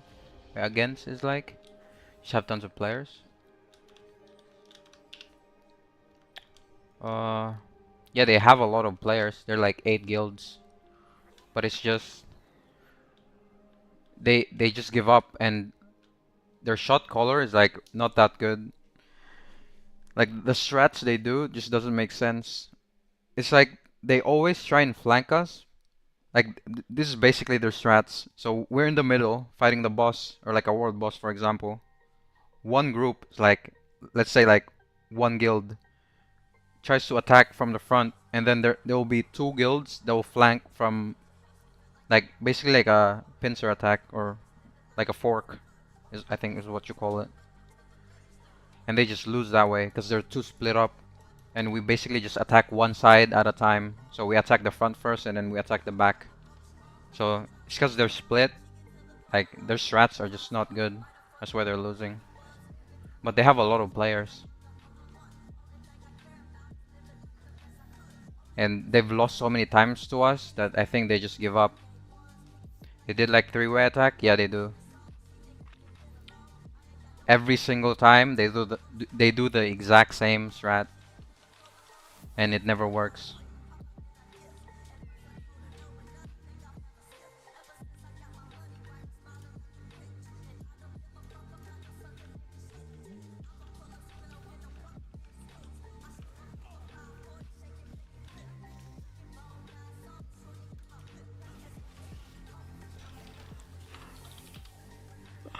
Roll a 1.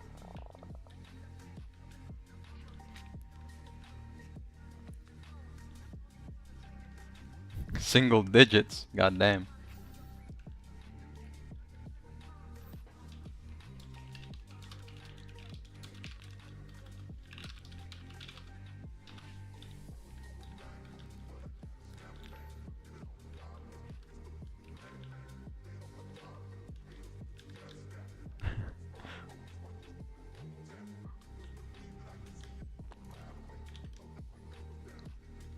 Oh, who's that? Who is this? Some randoms. Hello there. Hello, sir. It's over for you. Good night.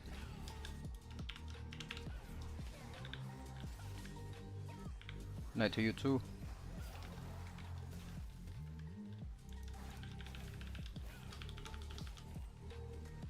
What else could you get from the chest? So you have a chance of getting the contract tokens for the dungeons and the abyssal contract for open world dungeons. And you also get abyss currency. That's about it.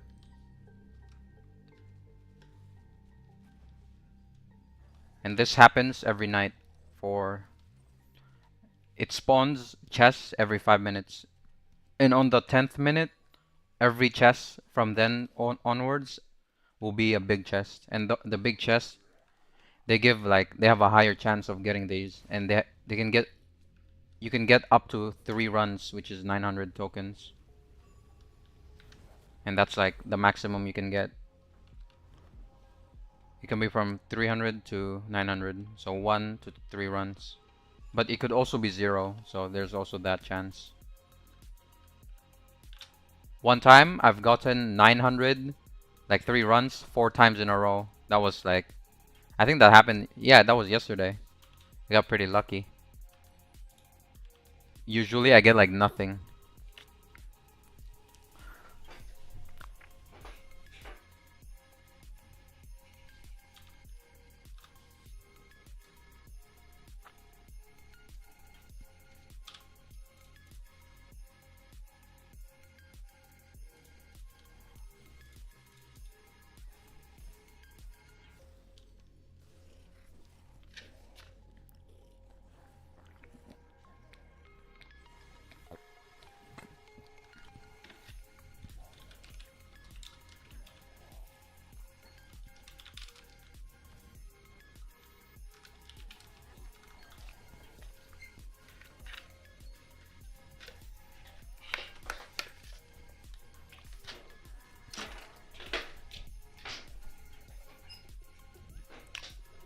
And afterward you went to Crown and hit the jackpot? Crown? What do you mean? Like rank 1?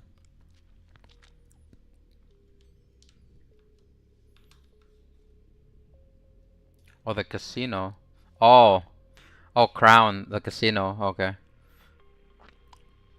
I never been to the casino.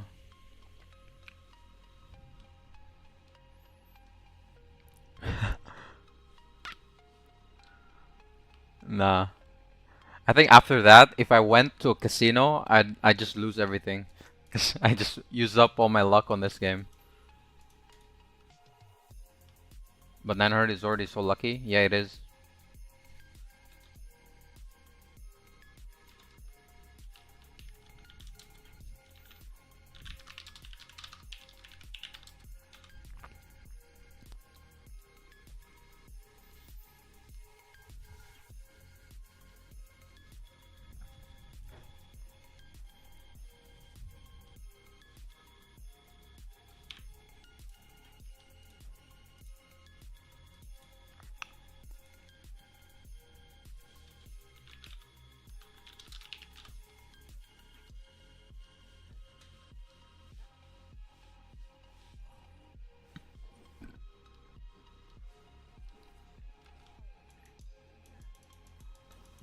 Wait, did it just spawn yet?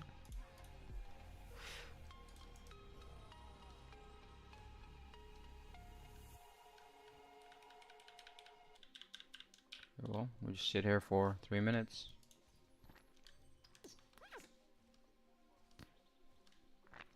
Can do nothing.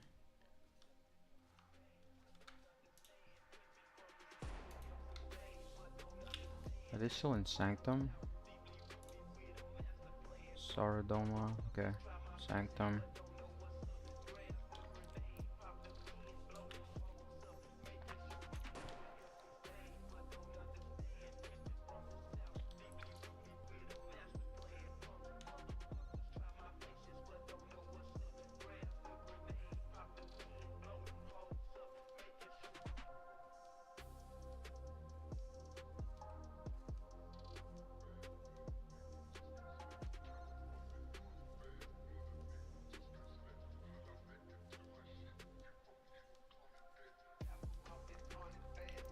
I wish I could just do dungeons while waiting. Then it teleports me back to town. It's kinda annoying.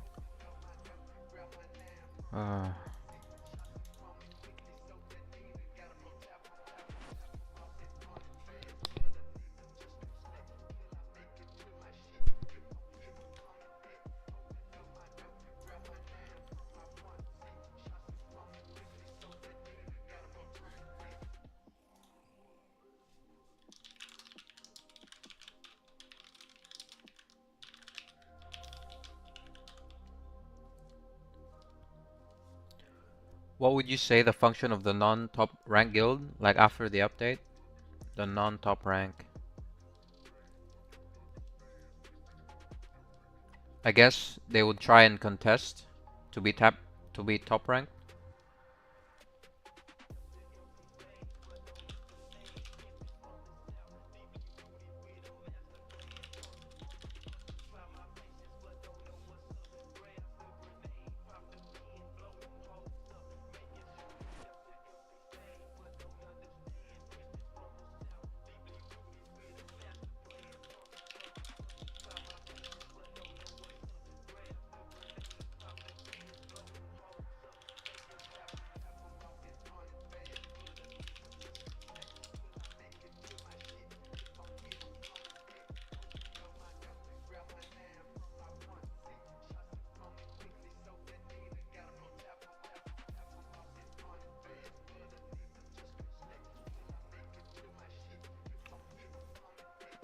Do we know if there will be any crossover war in the future? Yeah, there is. It's in the milestone.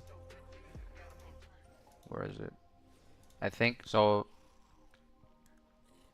What is this for? This is a siege war and the tax delivery. And then after that, guild occupies. Yep. And then I think after this is the cross server war. After this last one.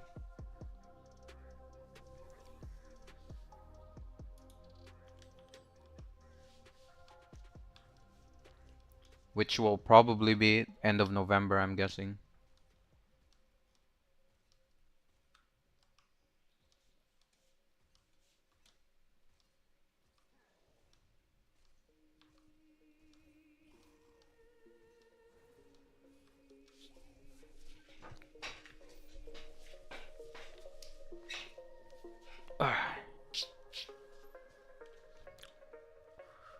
Chest should be any minute now. There it is.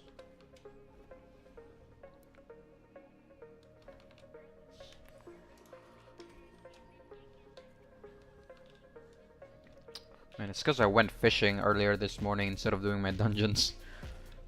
I fished for like 2 hours.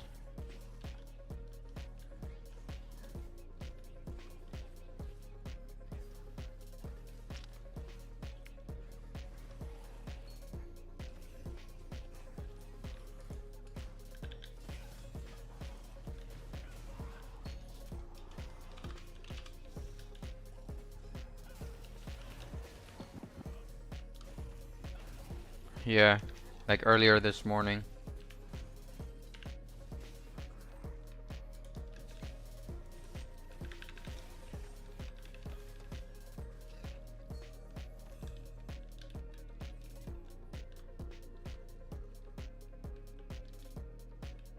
I could never. I just had half my screen fishing and the other half watching a video. Wasn't that bad.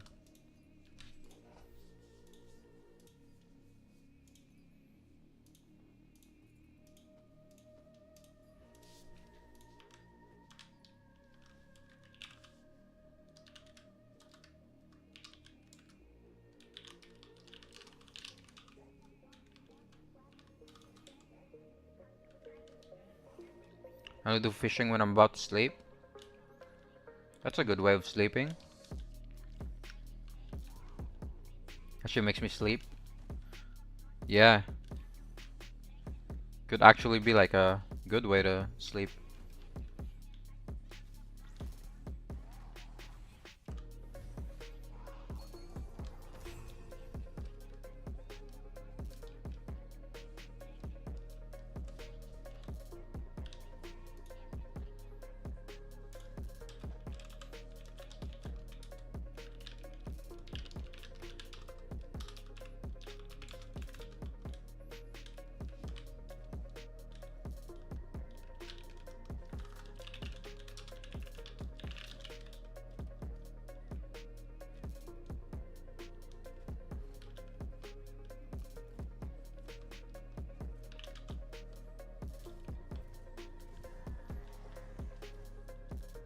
So 2 more chest spawns and then we're done.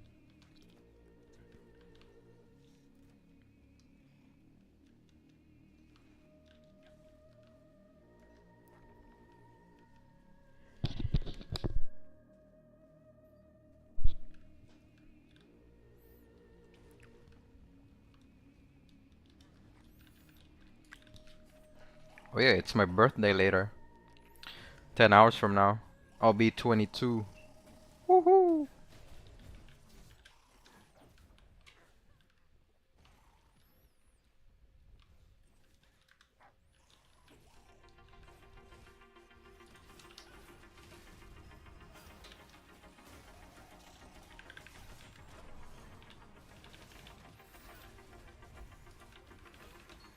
Happy birthday in advance. Thanks, man.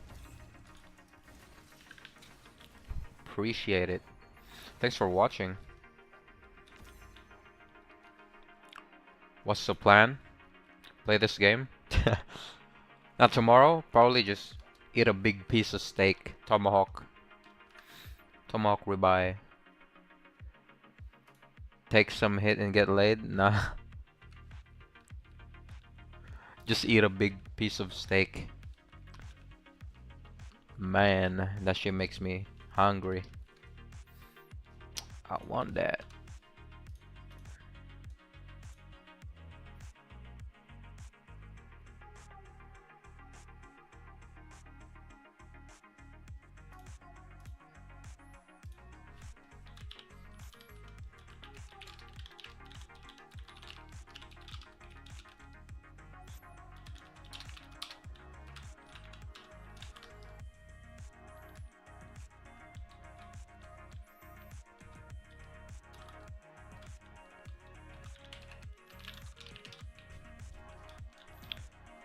Nothing can ever beats good food. Yep, especially steak.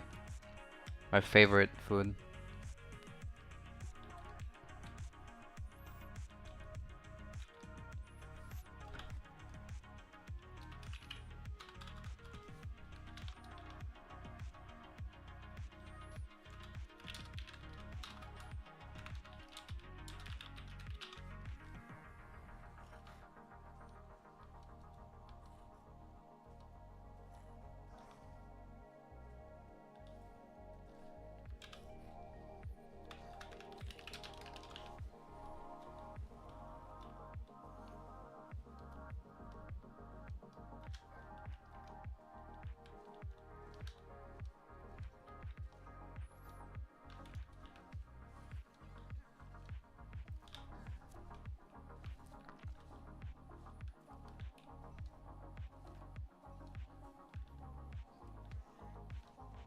Ooh, 85. Who's the highest? 85.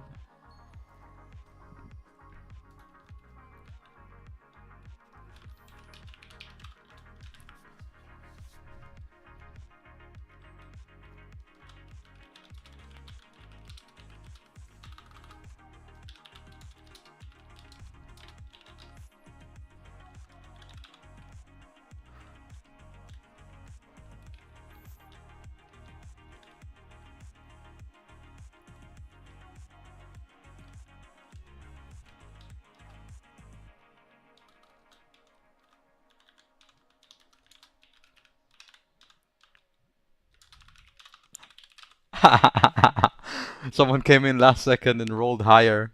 He should have just taken it.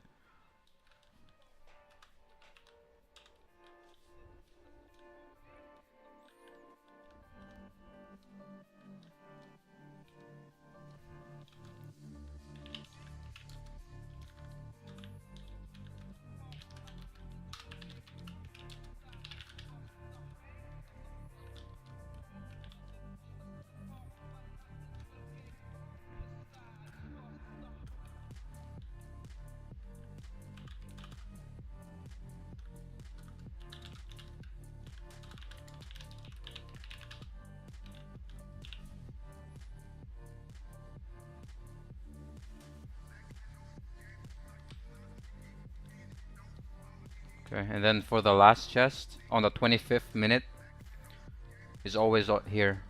Like, on this altar. It always spawns here.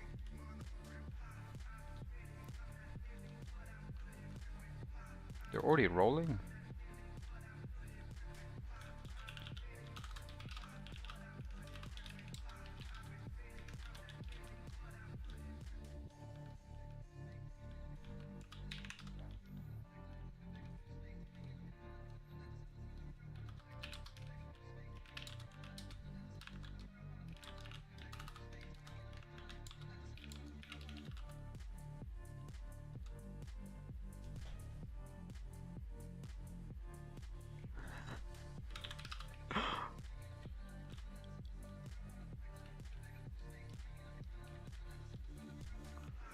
Damn, you know everything in this game?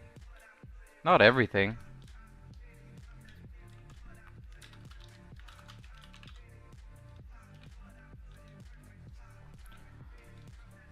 Like, I don't know every class. I only mainly know SNS GS and SNS or Great Sword Daggers. Not even Great Sword Daggers that much. Just like small scale stuff. But yeah, I like to learn more. I'm still learning, so.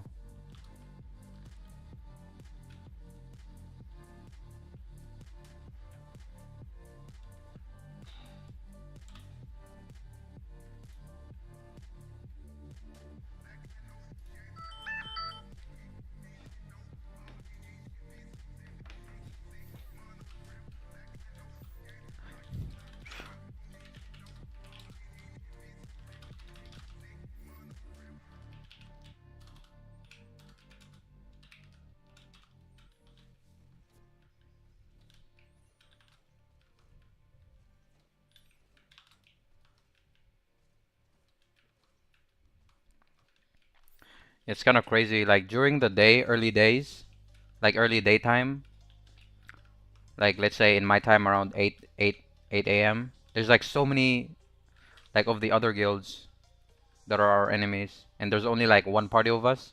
But now when it's like even, they never go here because they always lose even fights, and the only way they win if they zerg us. So it's like they're scared of us, even though we're like there's more of them and there's less of us. But still, they don't want to fight us. I think that's why my whole guild is on the rankings. They're also here, but like they're still scared.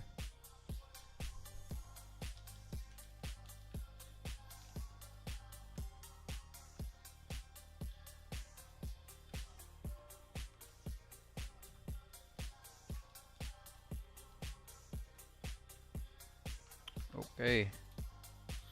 Gonna get ready for world bosses now.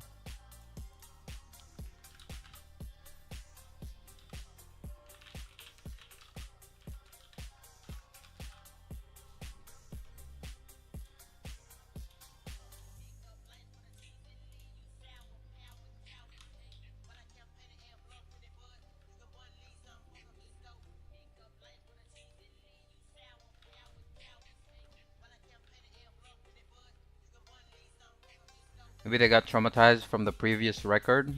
Yeah. I think they just hate losing. So if they know they're gonna lose, they're not even gonna try. They only take fights that they win. That's why they just never try, which kind of sucks. Like, I take any fight even if I lose.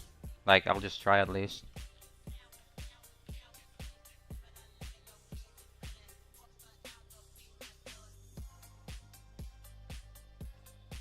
What?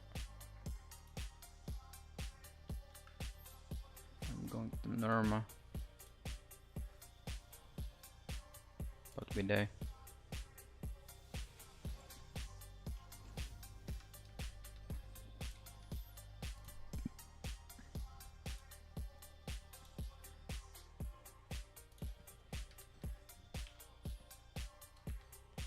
Where's my static? Get in here, bro. This guy's not online. This guy's not online. I need Taion GS to feed my family. And Lucent to take over Ghost's throne. The fuck? Who is this guy?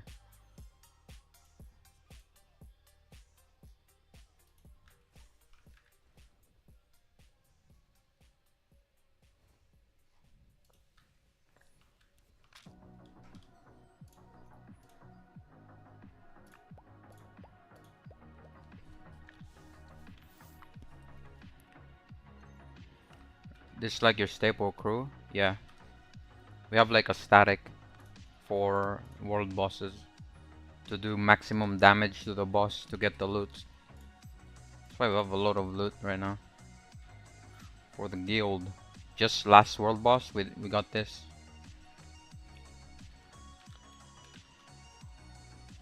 Who's this guy? Trust on the Senator.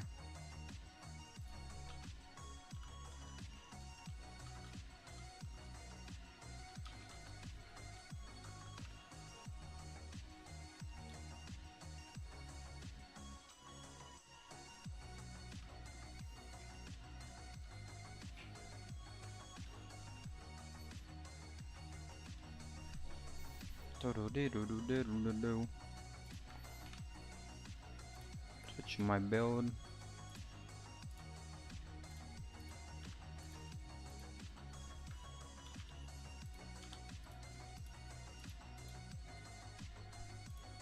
This guy is online. This guy is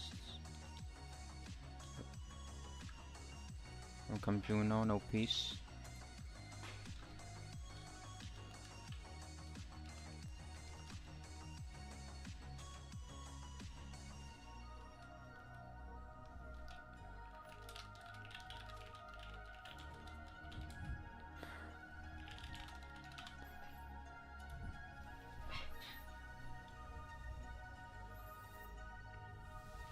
Getting summoned.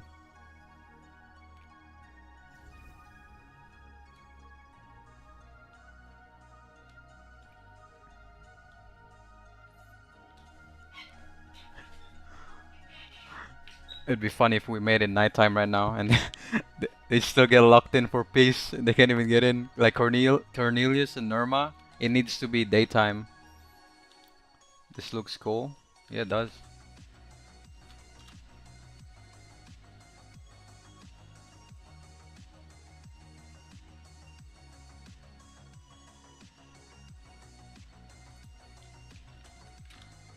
Okay.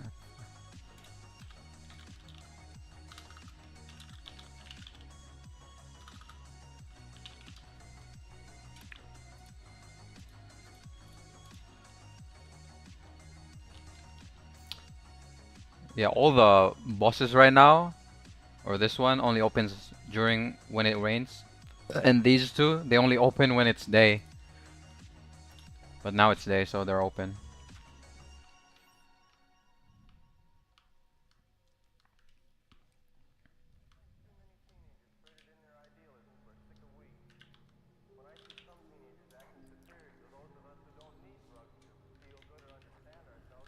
Cap? What do you mean? It literally says it's daytime. Where is this other guy? Not here. Our healer. Invalid. Where is he at? Friend.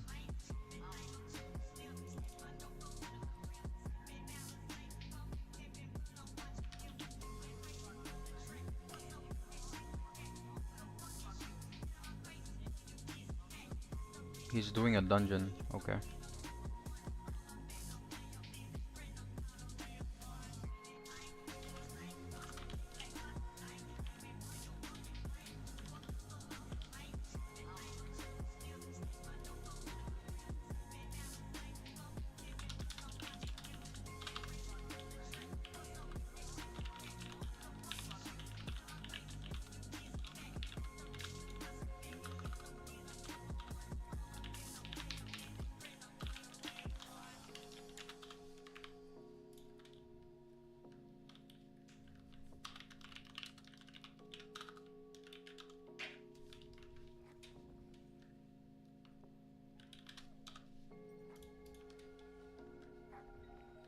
Never mind, it's destroyed.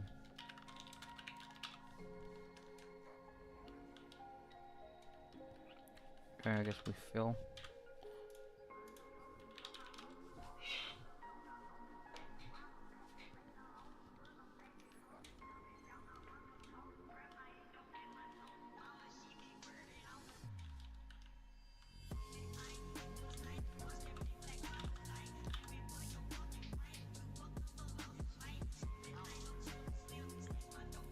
When the guild portal is open, member can just TP. Yeah, but it lasts for like I don't know, 5 minutes or less actually, like 2 minutes probably.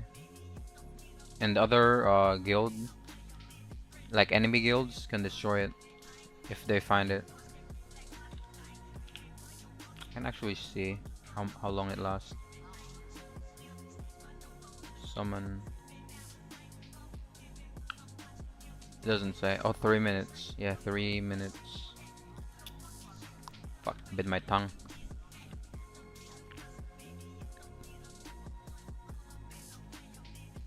Is there no other guilds?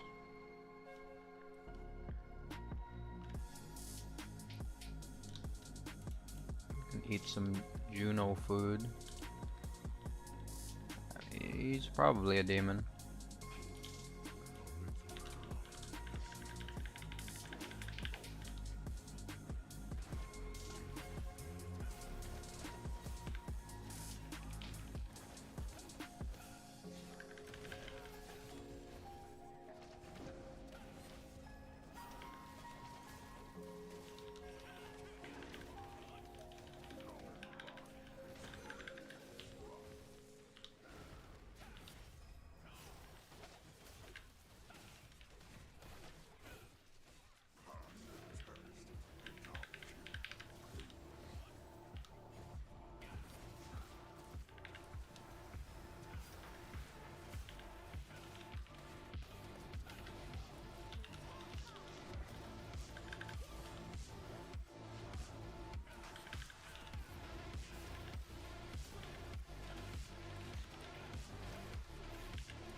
They get shit.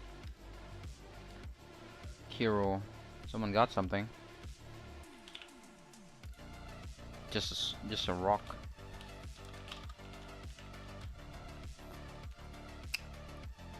And our other alliance got a leggings. Ooh. And we got a rock. That's cool. Screenshot our parties.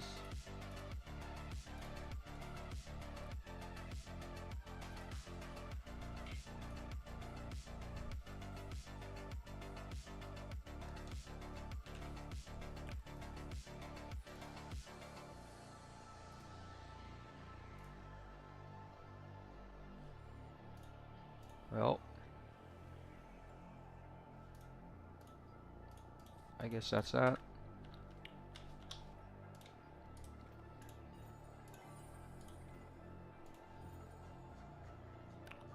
Very uneventful.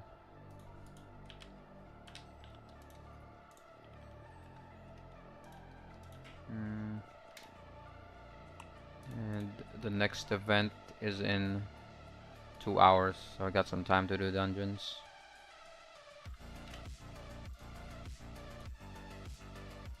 Wait, one guy got in there. I got one assist somehow. Accidentally killed him, I guess. Or helped kill him. Who was it? It was a hired guy. Yeah, I literally just touched him. That's funny.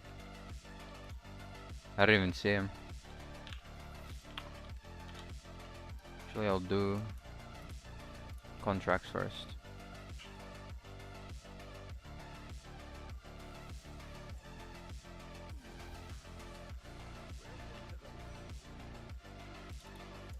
Cap.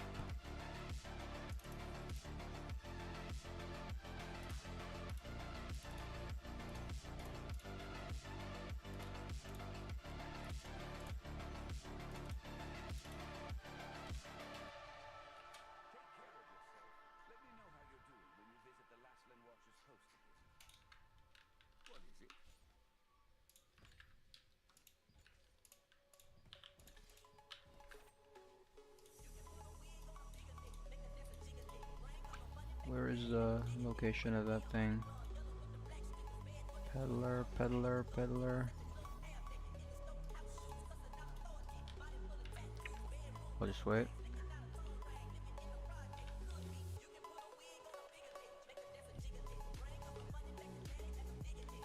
Already took the rock.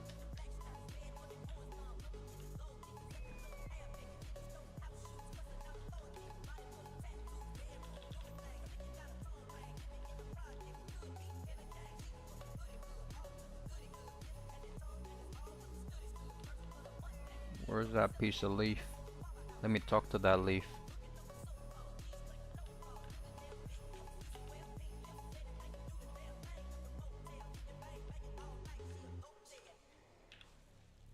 Hello, leaf.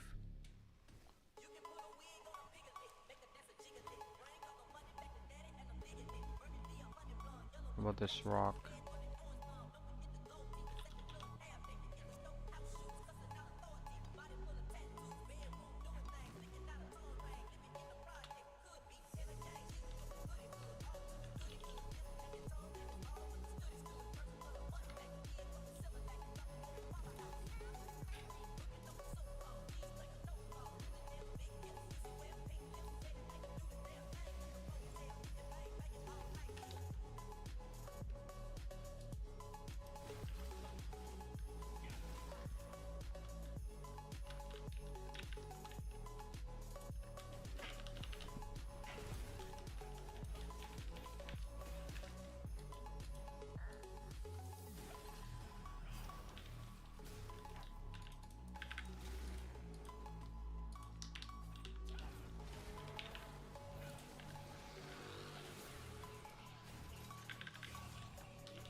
What? Didn't take damage.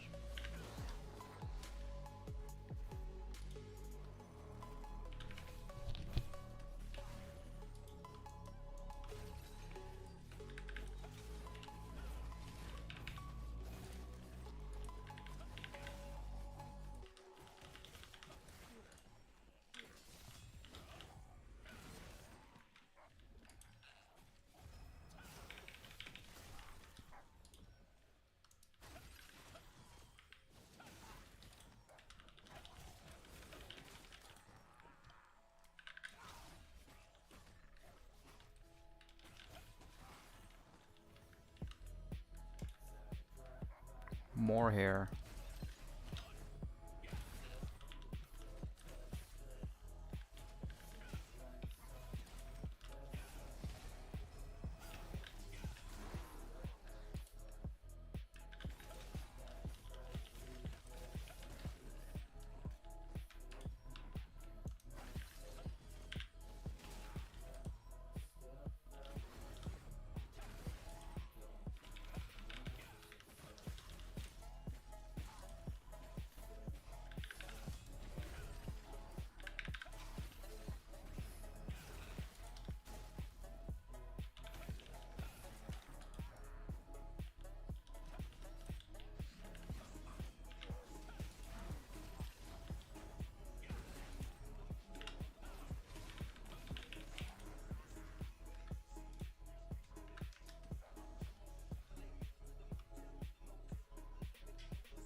Good lucent. Let's go.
Token. Oh, none in here.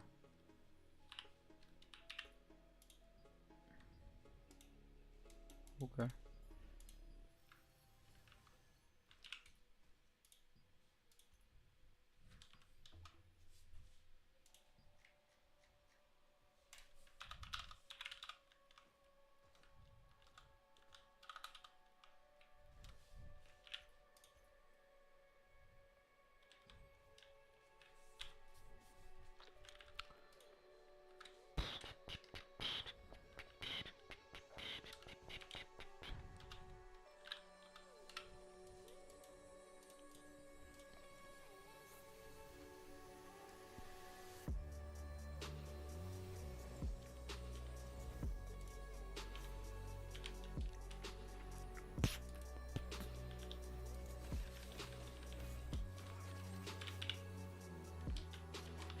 Fine.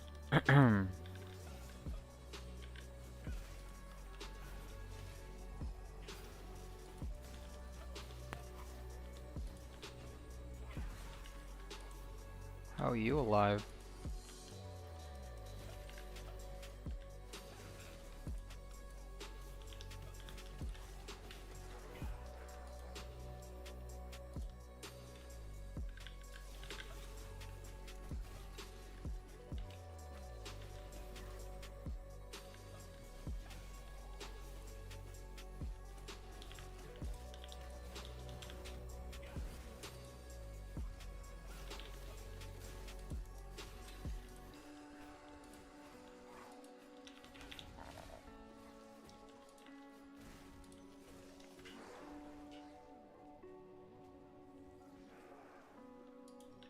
Hold on.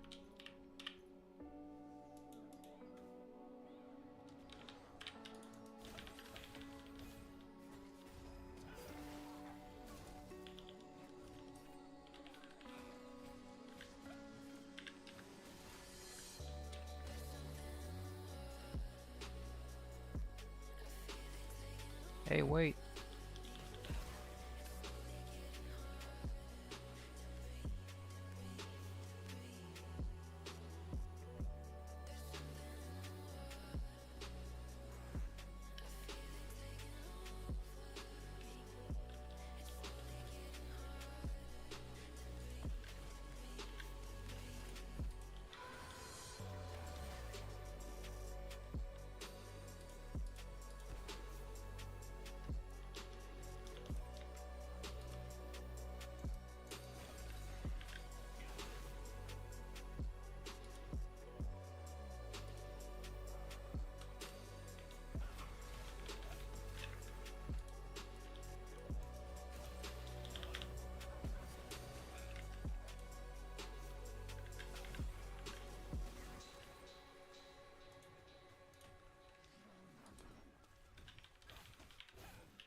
Is it the dagger skill that let you move around so quick?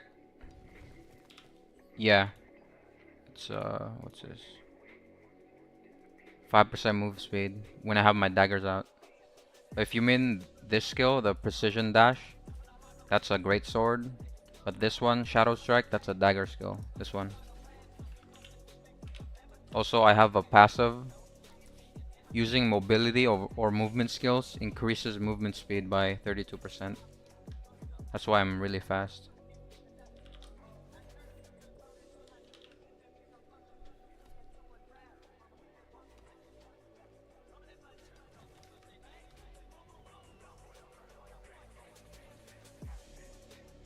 Oh, someone took the rock.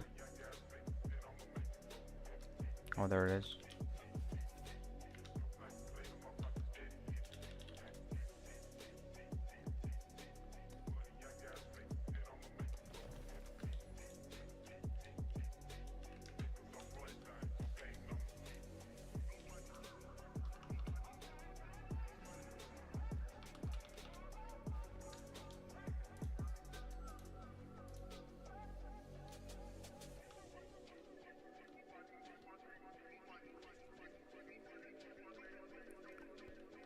Ooh.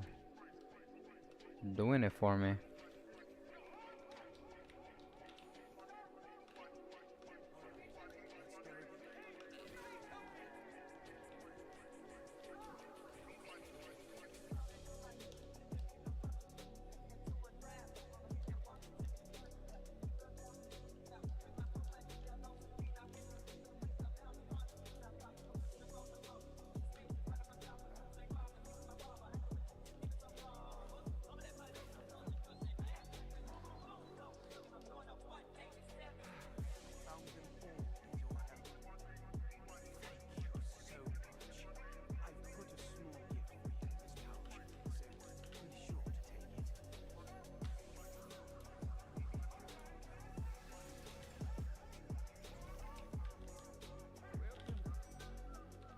Hold on. Oh, that's my mouse.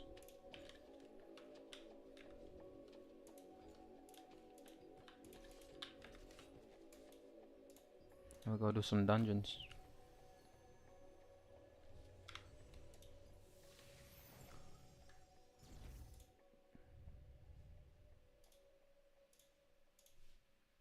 Let me do my setup here. This is what I do when I do dungeons. We need nonpartisan civil servants whose job it is to follow and implement the law. A lot of that stuff is technical, from National Parks Administration to the way the Defense Department is run, to the way that we protect and store our nuclear weapons. Trump Do we have any events? Nope. Neutral rules of governance obstruct go. his ability to govern like a kind of machine politician who uses government as a tool of rewarding his friends and punishing his enemies. That's why he hates what he calls the deep state. Demolish the deep state. Obliterate the deep state. Dismantle the deep state. We could be in a world where very swiftly which is there are no legislative guardrails against this. What if the IRS is now a fully political agency? My brain What if mastery, certain along multitasking, political lines, 100. businesses or media organizations that are critical of Trump start being harassed using the tax code as a means of punishing them? Think about everything that you rely on government to do. And now imagine those tasks being bent towards political ends. Donald Trump is going to be the next president of the United States again. And this time around, will make the first time look like child's play. Yeah, it's tough to really see it, and it's really tough. I think to be able to connect with some of those things sometimes. It's like it's a lot of what ifs, it's a lot of hypotheticals, and the more you go into hypotheticals, the harder it is to understand, and you have to do a little more research. Honestly, I don't got much brain cells left, and I'm not using none of that for research. Hell no, I'm brain dead. Got no confidence, baby. Unless it's a hoax. If it's a hoax, we debunk. If it's a hoax, we will debunk live. Live debuncation. Deportation? No. We do mass debuncation live on stream.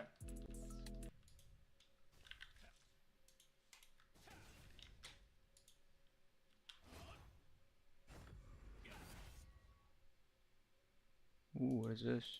So I quickly want to give you guys a bit of a heads up. We will be getting pretty soon a new tier of dungeons. When the game launched, they posted a content roadmap, and we can see within that they planned to release 2-star co-op dungeons in November. However, they will evaluate this, and so it could be later depending on how much we have progressed. Now in the Korean server, these tier 2 dungeons gave tier 2 gear, but for us, they're going to delay the tier 2 content so we don't feel too rushed. So we don't feel, say, our efforts to get tier 1 gear would potentially feel like a bit of a waste. If all of a sudden, as soon as you maxed out your item, there's better ones to be going for. So what I got they've undercut decided again. to do, huge credit to these guys on Reddit, we now know Bruh. that these dungeons will drop field boss gear. So the 2-star Cursed Wasteland here is going to drop all of the arm pieces that you would normally find only from your field bosses, including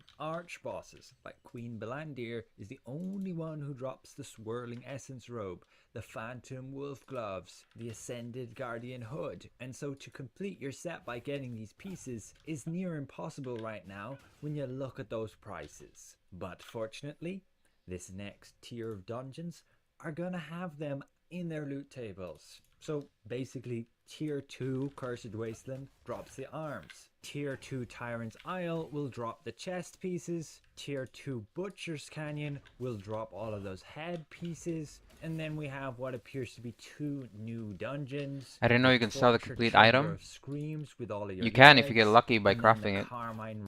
Like, I think it's like a 10% chance to craft an item that's sellable. So it's a very low chance. But if you crit craft, it's like a big win. You can sell it for a lot of lucent. I got lucky. Like crafting my gear, I got lucky, and the first one, it crafted a sellable max health one. And then I crafted my second one, and then it wasn't a crit, so that's the one I kept. Rage Island with all of your boots. And this way they've essentially used each I'm not dungeon sure if it's twice. 10%. It could be 20, Additionally, but you will be able to I'm pretty sure craft it's 10. these chests with those dimensional shards, as we are all ready to basically have a streak breaker if you're getting unlucky. And so you'll be Holy able to shit. farm the dungeon What's and happening? basically craft what you want. But you will use a different dimensional soul shard, not this one. So yes, I just wanted to give you a heads up because you may very well want to save onto your lucent rather than spending thousands and thousands to get these specific pieces. Crafting from the litho, yeah. Boss drops only. Wait until these new dungeons come out and you'll be able to get that gear from the dungeons rather than these field bosses. Just be aware it will cost 450 dimensional contract tokens, so you'll only be able to do 2 runs per day versus the current 3 runs per day. And yes, minimum combat power 2,500. Would recommend pushing that upwards of 3,000 combat power to be a bit more comfortable, especially getting hit points anywhere of like 15,000 or more, so you potentially don't get one shot by everything. But yes, definitely save that Lucent. There's no real rush right now, unless you're in some competitive PvP scene, to max out your item sets, your gear sets with those field boss items that are just costing you thousands and thousands, which you can otherwise save and wait and get far cheaper later on. So thanks all for watching, and we'll see you guys around. Okay.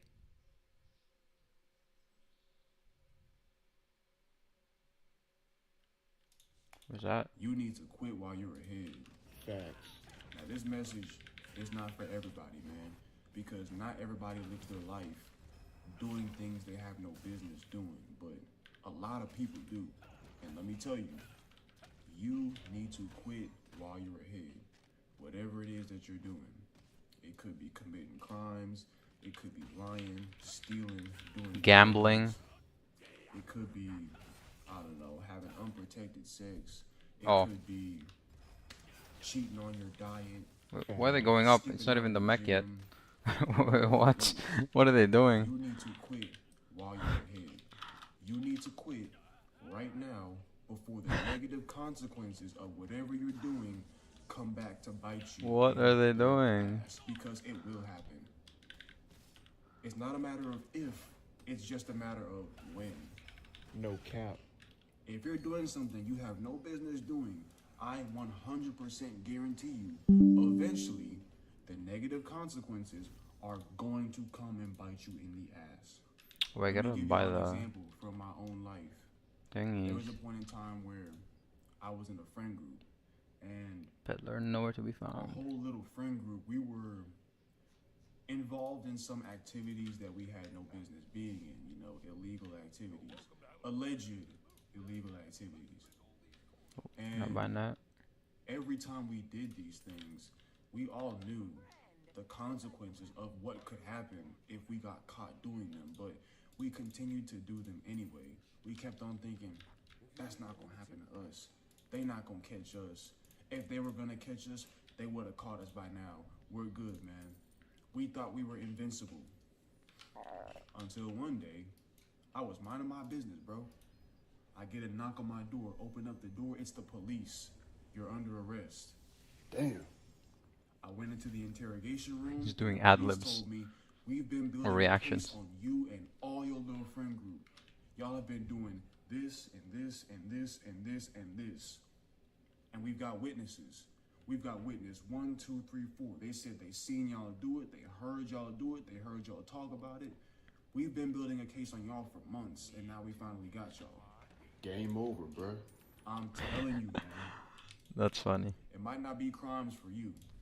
Like I said earlier in the video, I gave a bunch of different examples of bad behaviors that we know we shouldn't be doing, but we choose to do them anyway. But that's besides the point. It might not be crimes for you. That's what it was for me. Trying to find a peddler. But it doesn't matter. If you're doing something and you know there is I'm too a lazy. high risk for a very bad consequence, stop doing it, man. Quit while you're ahead. Listen up, man. Unprotected sex, you don't want to have kids, you don't want diseases. Ew. Lying, you don't want to get caught up in a lie and now nobody can trust you. Being a thief, you don't want to go to jail. Committing crimes, you don't want to go to jail. That man locked up. What else? Doing drugs, you don't want to get addicted. You don't want your life ruined because of substances. What else? Cheating on your diet, skipping meals, eating bullshit, skipping the gym. You don't want that to come back and bite you in the ass later in the form of health complications. I mean, there's a million different examples I could give, man. But whatever it is, you know when you choose to do it, there are probably going to be negative consequences associated with True. that action.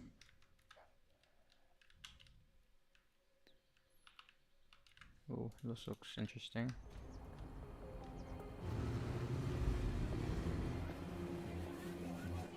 Should we dare? It's a bit loud.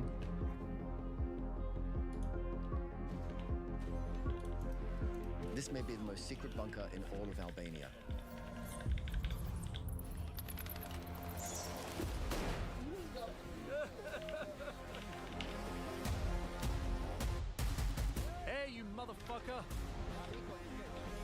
gonna be a long day. I asked if he could give me a tattoo, and now he's picking one.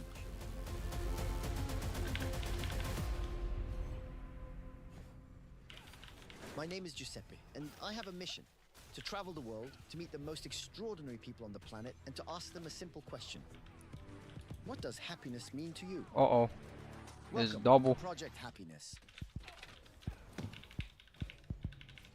There's two of them on me.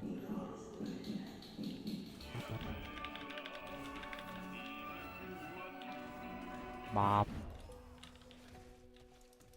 Wait, there's a third one behind us. Incredible. I'm inside the biggest, securest bunker in the world. And 300 feet below Tirana, Albania's capital. Albania holds a saddening record. It has more bunkers than any other country. In the 70s, the paranoia of Albania's communist former dictator Enver Hoxha resulted in a nationwide construction of more than 170,000 bunkers. Hoxha was one of the worst despots of the East. For 40 years, he led the country with an iron fist, isolated Albania from the rest of the world, making it into a kind of a North Korea. He enacted extremist communist policies, doing away with private property, freedom of speech, and religion, condemning the Albanians to live inside an open-air prison without any window to the outside world. From the post-war period till the 1990s, Albanians lived in the terror of the Sigurimi, a frightening secret police, and bunkers were the result of Hoxha's manic obsession with an unlikely enemy attack. After the fall of the communist regime in the 90s, many bunkers were destroyed to forget that sad moment. But others remain to commemorate the resilience of the Albanian people. We'll go around all of Albania to find the most iconic bunkers, meet someone who experienced firsthand the dictatorship of the communist regime, and understand what it means today to be happy in Albania. It's my first time in Albania. I've never been. I was surprised to find out only 3 million people live here. A fairly small number. What's the origin of your channel name? Kinda sus. Wait, really? They're very proud of their nation. There's not really like a real origin. It's just one day I found this. You know the Obunga meme? Wait, I'll actually show you. Obunga. This was my profile picture. So I called myself Obama and it was taken, so I just did Obama gaming. But rather Yeah. Shikari, which means children of the eagles. Just because of that photo, it looked funny. Albania is the nest of the eagles. That's the story. This is also apparent in the national flag, which is a red background and a two-headed eagle. Very proud, really proud. We see it everywhere, in all houses. There's always the flag waving.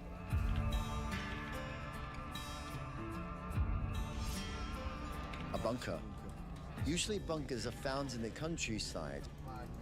Do we dare? There it is. Good to know. Yeah. Now you know. This definitely is someone's land. Oh yeah, it's not that It's interesting. been cultivated. Usually bunkers this big are only found on private property. This is because the public ones were dismantled and destroyed after the fall of the regime to recover the iron and then resell it. And inside such big bunkers, there's a ton of iron, but this one's still standing. Let's go look. Many Albanians hate this type of symbol, which is reminiscent of the communist regime, while others have left them as a reminder, standing as a memento, as a reminder to those who did not live through it, that there was a very dark period of Albanian history. Interesting. Look, now it is all destroyed, all abandoned. There is nothing left but a fig plant. They all spawned in the fucking. Oh my god. To protect against potential enemy attacks, which never actually occurred. Many of my Albanian friends told me that nowadays the bunkers are used, or were used, once the regime fell, as public toilets, if you get my point, or for a roll in the hay, a safe, protected place to bring girls and make love. And make love. Number 2 is so Holy far. cow! These are much bigger Oh, than he's what we killing just himself. saw.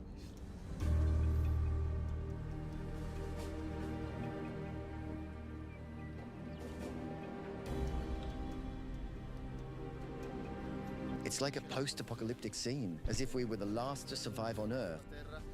And these bunkers saved our lives. But no, they were bunkers. They were believed necessary. In case of a potential attack, probably from the Adriatic Sea, they were strategically positioned in front of the sea to look out for the arrival of possible enemy ships. But they never arrived.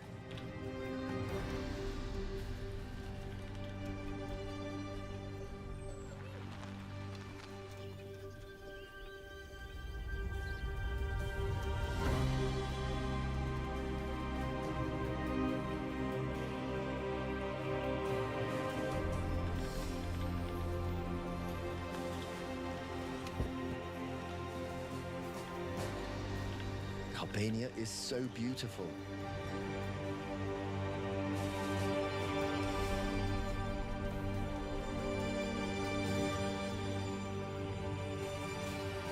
During the communist era, Enver Hoxha declared Albania the first atheist state in the world. Indeed, the only religion allowed was Albanianism, the cult of the fatherland. Secret police closed down all places of worship and began to persecute believers of every religion. But one policeman, whose very job was to spy on others, did something extraordinary. We're going to meet him. As we prepared for the war, we were ready to defend ourselves from the imperialists, the Americans, the Russians, Germans, British, everyone. And all our preparation was in how to intercept signals, to understand what was happening, whether enemies were attacking us or not.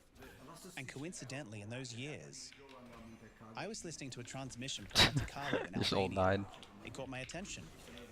It was on shortwave signals and talked about someone named Jesus. And they said Ooh, he was the Carnix. savior. My first By ever believing Carnix, in I him, think. your life will be saved, and he will give you a new I life, crafted the one a I'm life of using. plenty. After several messages, No, it's not. I decided to listen to it again. Crit hit. In the next transmission and going forward. Don't think it sells. The problem is that it was very dangerous for me. Listening to it regularly while working in the military, I couldn't listen because it was illegal. And I would have wound up either losing my job, being persecuted, Oh. or put in prison. In the Kill. time of communism, we were taught only about one person. We only knew the dictator, Enver Hoxha. He was a Still god to no us, peddler. the only one who could save us. We have been raised from childhood to praise him, say glory to Hoxha, all that kind of thing. This made me very curious about the word of Jesus. Learning of another hero whose name I'd never heard, who we didn't grow up with and couldn't even imagine. We might have heard the name God, but not Jesus. These short messages on the radio were very clear, very simple and understandable for us. And that got me started on listening What is every this? day, writing and learning to find Ew, out who mine the is Savior better. is. Not that he would have saved me then, but I wanted to compare him to the one we live for, Jesus. The gecko God chameleon. says, I will open the eyes of the blind. I understood what real life was, thank God. Maybe my friends were uncomfortable. Some close friends have renounced me. And they asked me what I was doing, but I was very happy. My happiness is different. What we need to understand is that I'm no longer the old Bertie. I've changed. My life has changed. Now it makes sense. And my happiness is that I no longer have love of this world, but I have the love of Christ. And I'm glad that not just me, but many others have heard the message. And I continue to serve them, because we know how lost we were. But now we are happy we'll be together with Christ, with Jesus today and for eternity. Half a century of ideological madness which denied the rights of God and systematically denying human rights did not manage to eliminate the hope of the Albanians, who, as in the case of Bertie, clung to their faith. So many stuns.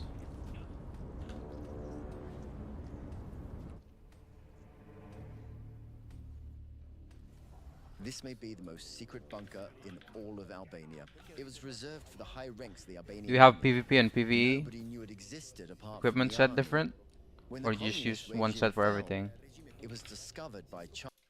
So I have 2 sets, but they're both for PvP.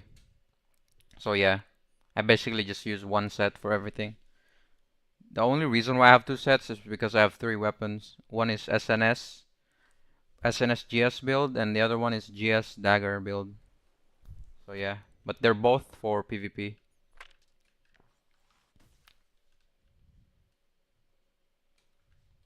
Chance.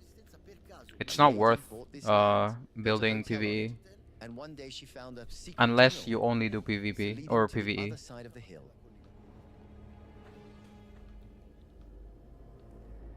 But yeah.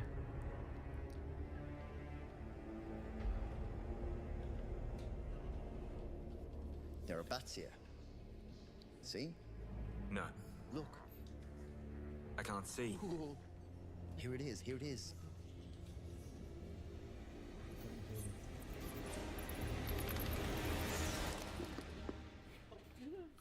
It touched me. Did you see it? Yes. It's a huge bunker. Hundreds of soldiers could barricade here, and leaders who would command from here. These rooms were used both as bedrooms and as offices from which they would send communications to troops in case of war. The doors were also made Where's of my reinforced team? concrete They're all like somewhere else. to not allow radiation to enter in case of a nuclear attack. In this way, whoever was hiding here survived even an atomic What bomb. the wait, what killed me there? The owner was very kind. The wave already hit, because she told us that she doesn't but know it kept anyone going in this somehow. place. And Fuck. she just showed me the tunnel which connected the headquarters. I don't know where my the team official is. one visible to There's only all, 3 of us there. with the bunker. From here, the soldiers could hide in case of attack. And now it's a hotel. And she is the owner. She was very kind. What incredible luck. Small interruption from future Giuseppe. Right now I'm in Skopje, Macedonia. I'm here to tell you an amazing story. The city of the Romani people, where the mayor, newspapers, and even the television is all Roma. But in September, I'll tell you everything. I come from the future to tell you a secret. One of my travel secrets. I drink when I'm thirsty. I know, amazing. But you must ask yourself, This is an ad. what do I drink? I drink Era. This water bottle Wow, is brilliant. you Thanks to drink these the pods bottle. with different natural flavors. While I drink, I breathe through my nose, and the aroma of the pod travels from my throat to my nose, making me feel like I'm drinking water flavored with wild berries. When really, it's just plain water. This way I have more desire to drink during the day. Especially now that it's summer, I avoid sugary drinks, and above all, I won't waste plastic bottles during my travels. Now that I've revealed one of my most amazing secrets, I'll leave a link below to try Era. Now back to Just Albania. like drinking normally. Interest factoid for us Yup. Italians. One of the most curious consequences of It's the just an communist era expensive and its water insane bottle. censorship is that in Albania 70% of people speak Italian. I know it sounds absurd, but until 1991, Water bottle with year of scented the regime, scented the water only bottle, way for them to have basically. news from the world was to turn their antennas Why towards are they our like country, fighting all the to mobs? tune in secretly to Italian Like- radio and TV. We were their only window to the world. What are these guys doing? That's what I was told by a construction worker, who I met by chance and bought me a coffee. Italy. Do you speak Italian too? Even the cats speak Italian here. L'italiano qua, scusa. I'll crush you. Who's Good. got the thing? It's not Lavazza. How did you feel when you watched the world outside Albania through Italian television? Secretly, we watch Rai 1 and Rai 2 secretly. Because the Sigurimi, Yes, the Ow. secret police. secret police, they roamed all over the city in all neighborhoods and in all the alleys to see if our antennas were facing Italy. My God, it hurts me. The memory. Their faces, always like this. It was a nightmare. A nightmare? Yes. I said, but why was all this necessary? The whole world lives free. But then, no. Don't look over there. Don't watch TV. Don't go... All closed off. The regime did not allow us to read anything, apart from the history the Russians wrote. We didn't like it. We wanted the West. And who better than Italy? Here, in front of us. So, fashion, literature, the poetry, the songs, culture. Italy has a lot. Italia. Italy has a lot to give to humanity. Hearing Besnik speak about my home country with so much admiration affects me deeply. Because I've never seen Italy with those eyes. I probably always have taken it for granted. And before saying goodbye, I have to thank him for reminding me of the luck that I have in being able to call it home. We're about to get to the most amazing bunker of all. It's absurd what they managed to create inside a fallout bunker. It's a tattoo studio. In there, a person, character, who's now a local legend, created a studio in which he tattoos people. His name is Ketchmark, and it's a name that tells a story because Ketch means bad. He has a somewhat murky past because he spent 9 years in jail in New York. And then he was deported here to Albania. Oh, we're here. We're here. Okay, so from now on, really anything can happen. He's very histrionic, I've already been told. It could be good or bad. Just think that he decides whether to tattoo his clients or not. And if he doesn't like you, you can go back home. And he decides what to tattoo. And he also decides what to tattoo. So, fingers crossed.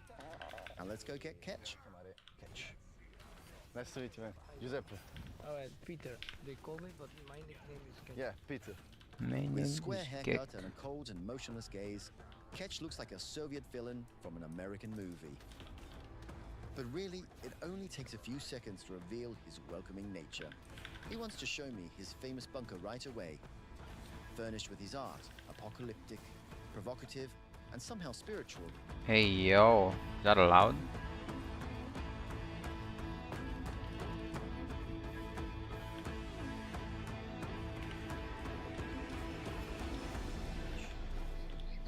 You prefer I call you Ketch or Peter?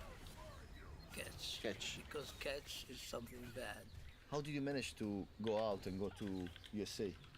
When I went to Yugoslavia, I applied for visa, went to American embassy, and I went to America. And what did you do in America? Like, how did you leave? What did you... Well, I used to work as a pizza man. I was getting paid good and everything, but then I happened to meet other 3 guys that used to stay in Belgrade and Yugoslavia with me, and then they don't have no place to stay, so I took them to my house. Yeah. And the landlord told me you're not allowed to take anybody, so I told them, guys, when you walk through the stairs, don't fucking make noise. Yeah. And they, you know, they listened to me for a day or 2, and then they forget about it and they kicked me out. I end up losing the job and everything, so I end up in the street, and I got locked up for an armed robbery. Tell me the truth, was it like, you liked it? Like, it was like, exciting? Yeah, it was like addiction, man. Really? Yeah, it was addiction. It was like adrenaline, you know. You know what I mean? Yeah. I wasn't afraid to go to work when they called me. When they say, hey, man, we have a job. Just come over. All right. I don't care if I have to look out, if I go in, if I have to, whatever.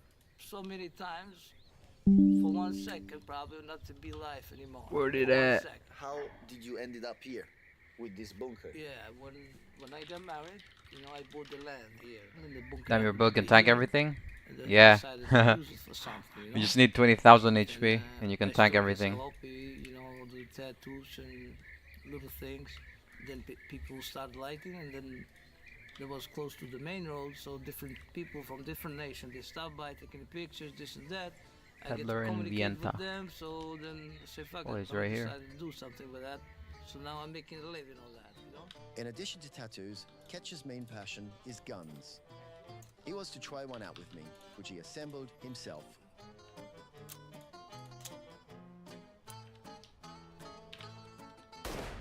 Holy shit!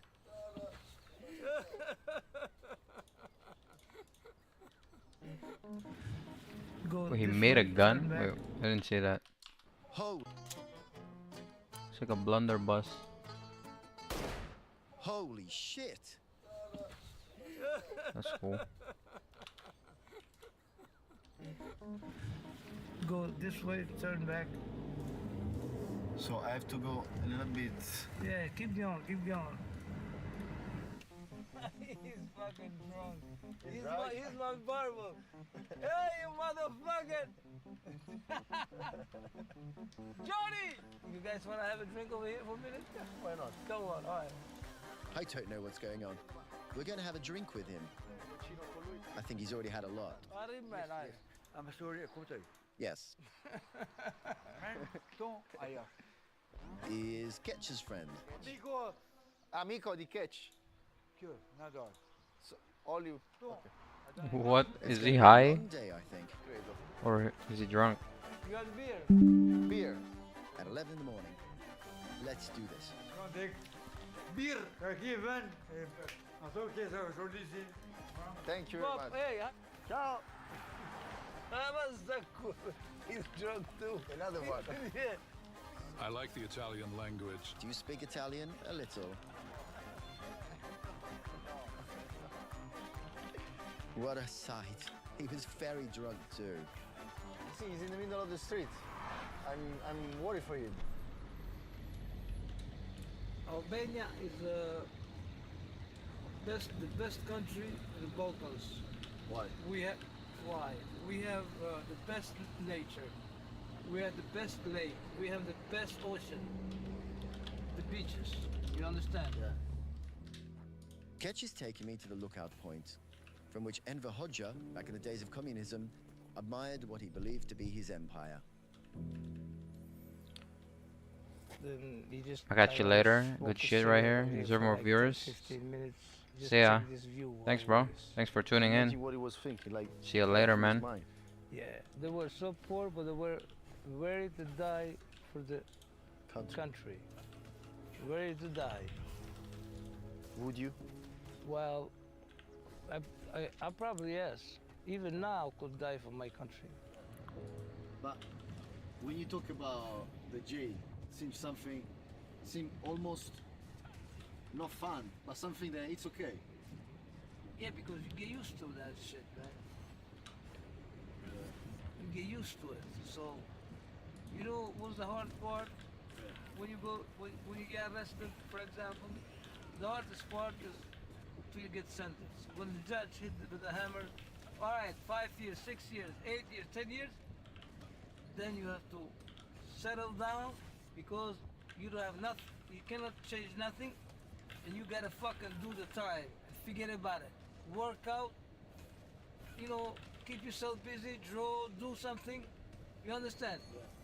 How many jails did you visit? I visit probably 20 jails. 20 jails? Yes. One time, I was in Old Bern. Old Bern is the oldest prison in America, and I was in maximum security. And one time I remember I have 2 days to finish my sentence. There was this black guy, he was a life in prison.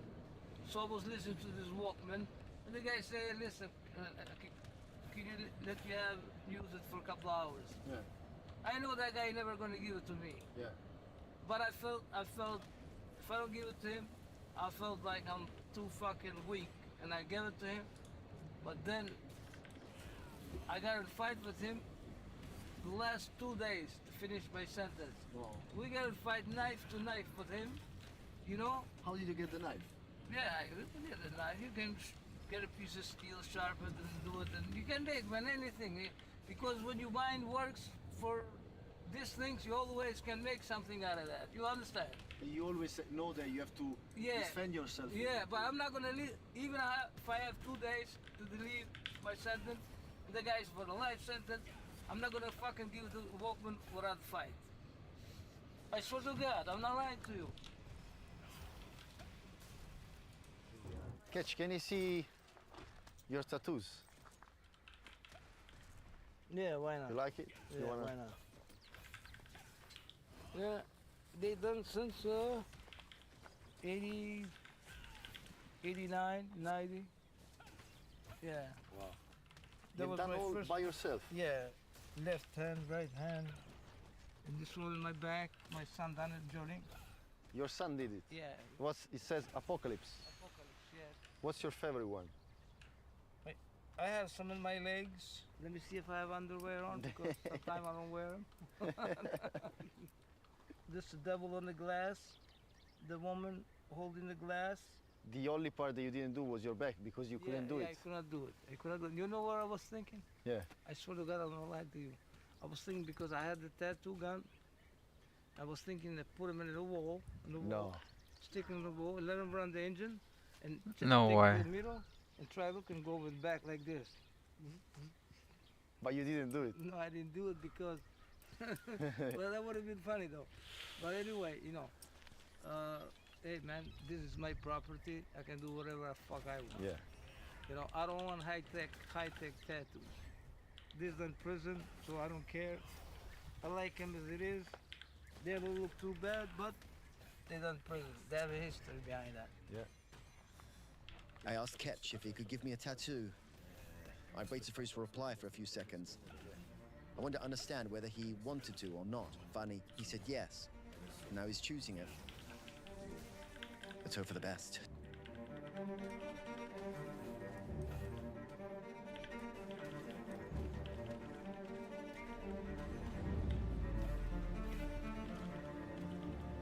It will definitely be a traditional Albanian symbol.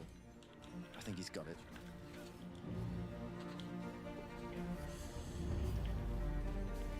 Beautiful.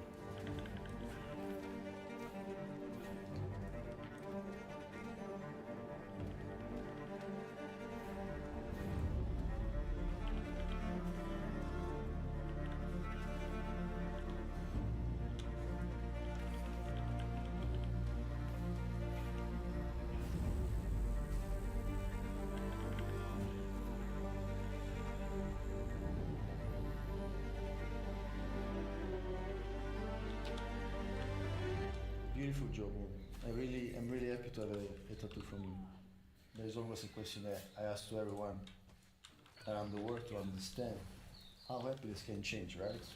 And I want you to understand what's happiness for you after all you lived in your life.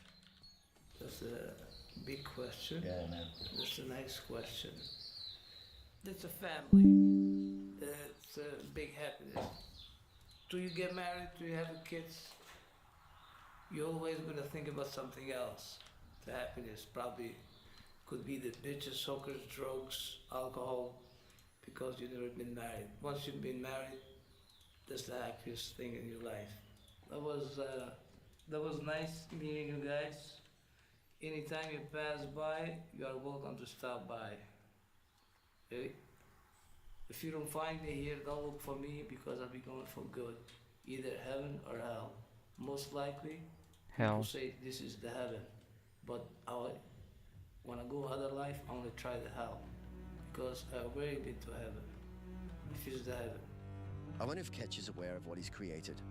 Transforming a fallout bunker, a symbol of oppression and fear, into a welcoming place full of art, creativity, and openness.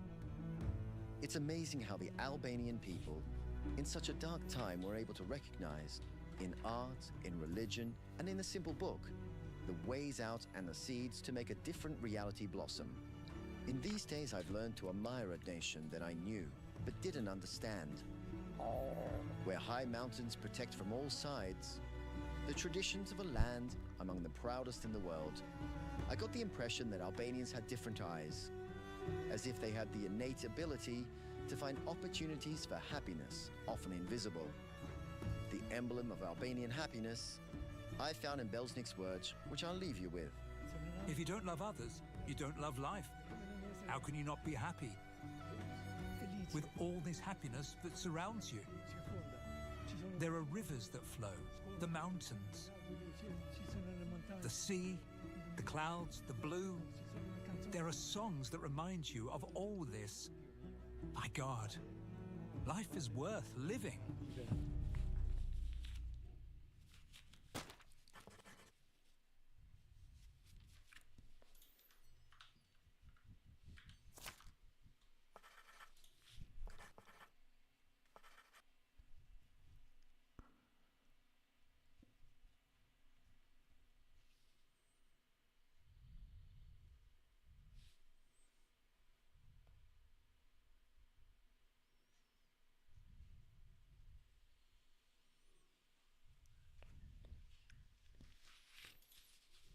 What brings me back to McDonald's is their French fries. They are excellent, crisp and golden brown. Piping hot, McDee's. fresh from the Golden Arches, baby. The McFries. Yeah, they're soft. I like them soft. The humble McDonald's French fry is actually the best-selling fast food item of all time. Macadonald. These are McDonald's fries, and this is everything that's in McDonald's fries. Potato, potato. What does Mickey D's put in those fries to make them so good? Are they really even potatoes? These look like potatoes, but are they really potatoes? French fries, starch, salt, fat. This is the worst type of fat that you can possibly eat. Corporations cook very differently than people do. They use vast amounts of salt, fat, and sugar, much more than you would ever use in your own cooking. And the reason they do that is those are three incredibly attractive and incredibly cheap ingredients. And when they're layered properly, as in a chip, they're incredibly addictive. You're looking at heart disease, diabetes. I was feeling bad in the car, feeling like shit. Really. I was feeling really, really sick and unhappy. Started eating, feel great, feel really good now. I feel so good, it's crazy. I look at this big box as just one big box of death. So, it's the early 1940s, and McDonald's is just a single, tiny, quirky roadside drive-thru in San Bernardino, California. And their fries were actually kinda healthy? McDonald's fries back then were literally just potatoes that were fried in 93% beef tallow and only a very small percentage of vegetable oil, 7%. This combo of mostly beef tallow with just a tiny bit of vegetable oil created mind-blowing, finger-licking, drool-emitting, crispy golden fries. I love them. Golden brown on the outside, fluffy white inside, and they're not too oily, salty, crunchy. And they were amazing and became a giant hit. While most of the fast food joints at the time were frying in only oil, McDonald's was using beef tallow because it actually saved them money. Pretty crazy, right?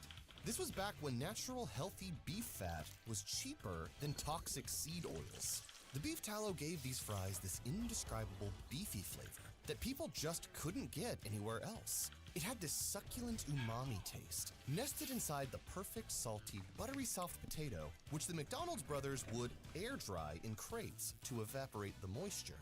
It was nothing short of pure perfection.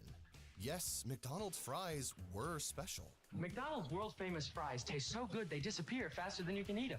So watch out. But then came a businessman named Ray Kroc. He wanted to take McDonald's and expand it across the country, across the world. But in order to do that, these fries made from real potatoes, beef tallow, and salt just wasn't gonna cut it. He needed something more consistent, more scalable, more addictive. And so, ever so slowly, McDonald's French fries started including more and more ingredients, more and more additives, more and more chemicals. They started jamming more and more food science into it. And yes, more and more seed oils.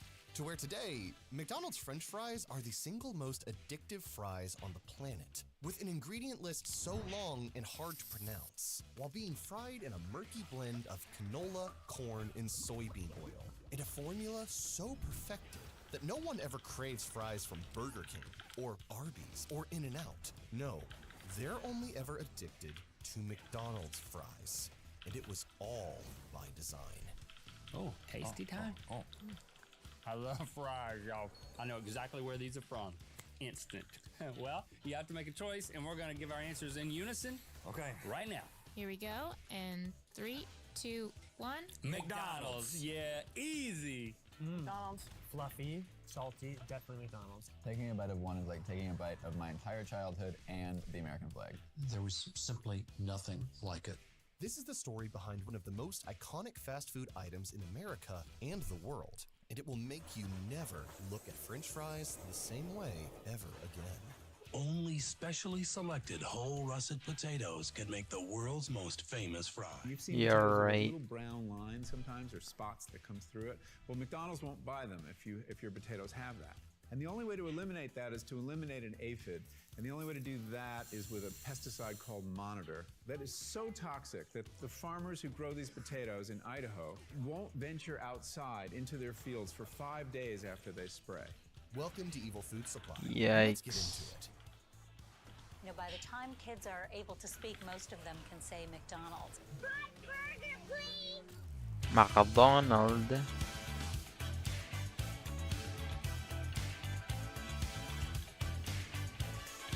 Speaking of McDonald's, you might remember the McDonald's hot coffee case, where a woman spilled hot coffee on herself and sued the restaurant.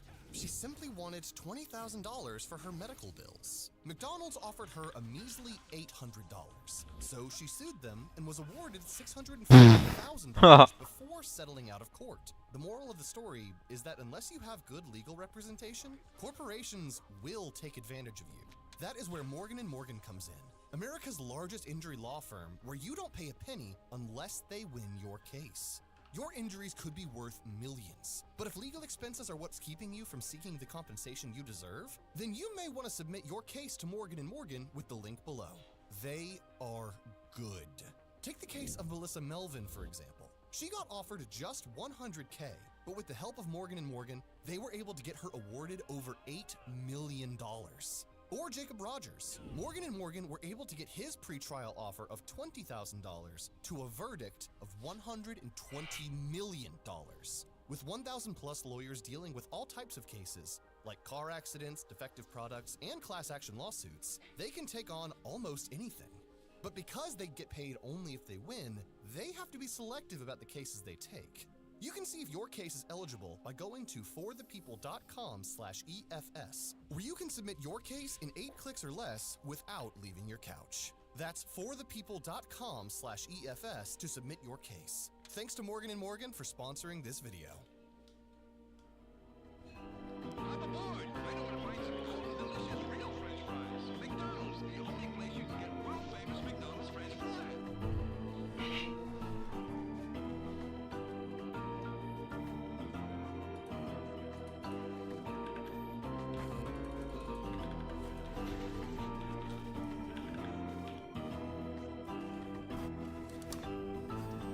This is Ray Kroc, the multi-mixer fellow you spoke to. When do you figure we can expect him? See, originally, Ray Kroc went to McDonald's to sell them a milkshake machine.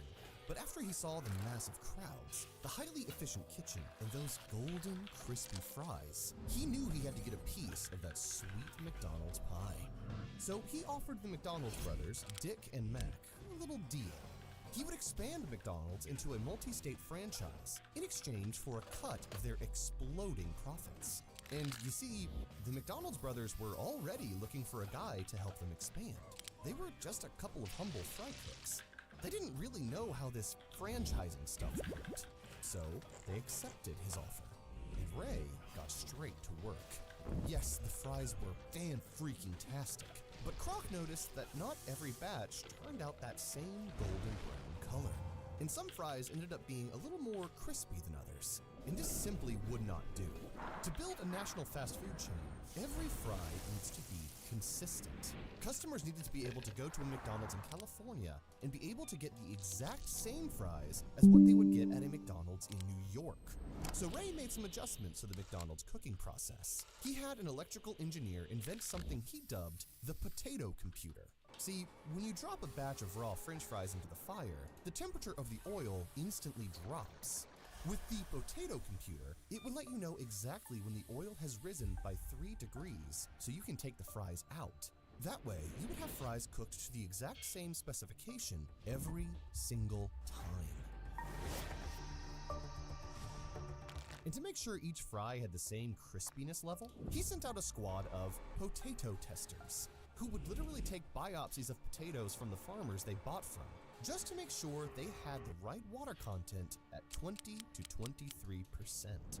He also sourced the most flawless, perfect potato possible, the Russet Burbank. See, the Russet Burbank is special. This potato is exceptionally long and hard to grow, making it the perfect shape for McDonald's signature straw-like fries that just boutique out of their red fry cartons. And the starch level was perfection. But the problem with Russet Burbank is that they usually have those gross-looking brown spots on the inside. This is called net necrosis. In reality, it's just discoloration that is completely harmless to eat. But from a marketing standpoint, these brown spots might as well be a death sentence. These brown spots make your fries look old, stale, not fresh. There's no way you could ever stand for brown spots on your fries. Not only do they have to taste perfect, but they also have to look perfect if you want them to be addictive. So you tell the farmers you buy from that you will not tolerate any brown spots. And how do you get rid of these natural brown spots?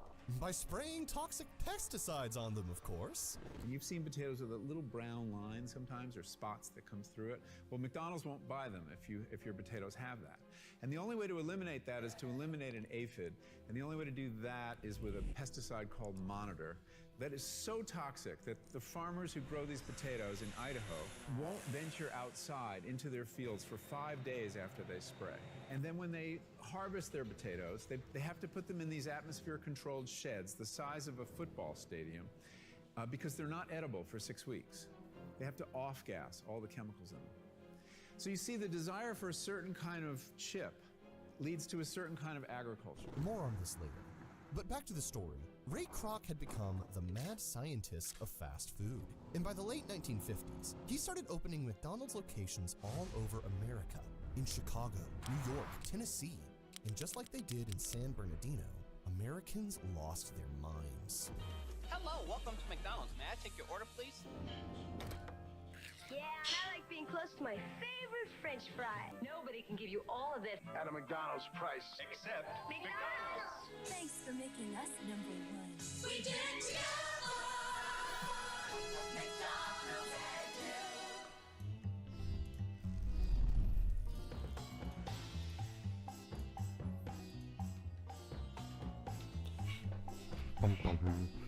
So your prize-winning fry recipe was in the bag.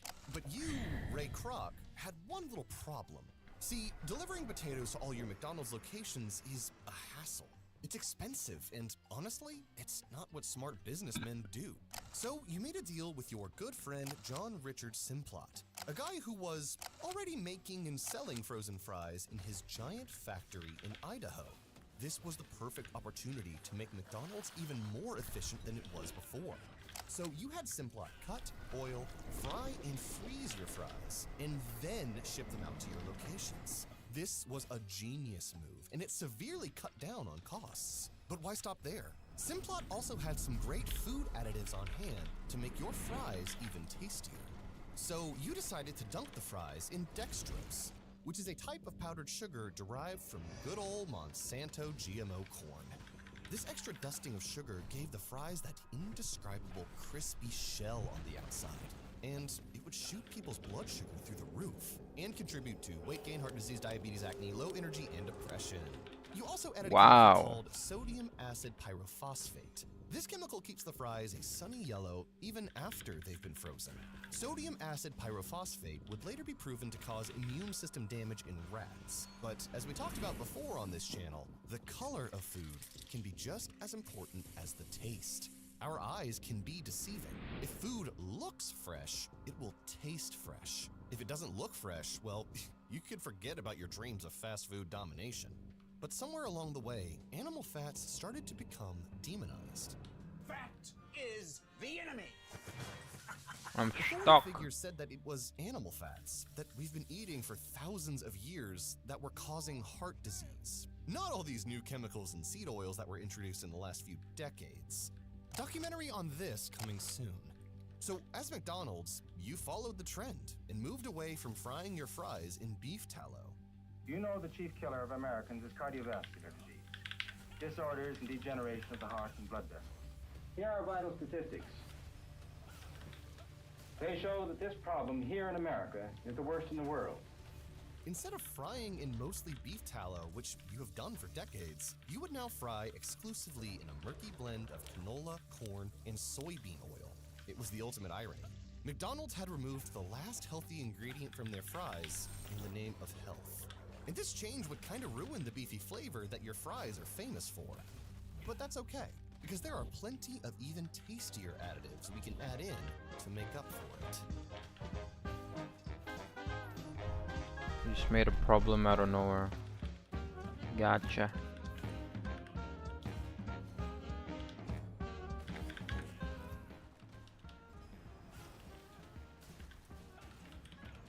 A lot lot of the French fries McDonald's sends home with people never make it all the way home. Maybe you should get an extra one for the road. Why is it that McDonald's fries are so much better than literally every other fry out there? No one craves the fries at Burger King. Out of all the French fries today, these are definitely the most pale and fake looking. They're also quite thick and greasy. No one's hankering for an Arby's curly fry or Sonic's onion rings. The answer? It's all in the details. Have you ever wondered why McDonald's fries are served in glossy red cartons? And why are the fries so yellow? Studies have shown that when a human sees the color red, it literally raises blood pressure and heart rate, giving the observer a sense of urgency. This is why sale signs are usually red. And the color yellow? Yellow is the most visible color on the spectrum. So when someone looks at yellow, it really jumps out at them. Food. It also represents carby foods like pasta and bread. So when you look at yellow, you naturally start to salivate. So putting your yellow fries in a red carton was the ultimate combo. You also needed to make sure the fries were chemically addictive with the perfect ratio of sugar, fat, and salt, aka Guy. And yes, this is a real thing. American market researcher and psychophysicist Howard Moskowitz stated that a bliss point is the point where the levels of saltiness, sweetness, and richness are perceived as being just right. Within the food industry, this combination created a wave of craveable and addicting foods. And to replace that umami flavor of the beef tallow you got rid of, you simply throw in some quote-unquote natural beef flavor. And guess what? When this natural beef flavor hits the hot oil, it actually produces a high amount of MSG. You know MSG, the flavor enhancer that has been linked to brain damage, obesity, and increased tumor formation. Studies have also shown that when lab rats eat foods laced with MSG, they'll eat 40% more than they usually would. That is the potent stuff laced in your fries. And now, your highly addictive fry recipe is complete. And it wasn't long before the entire world got hooked.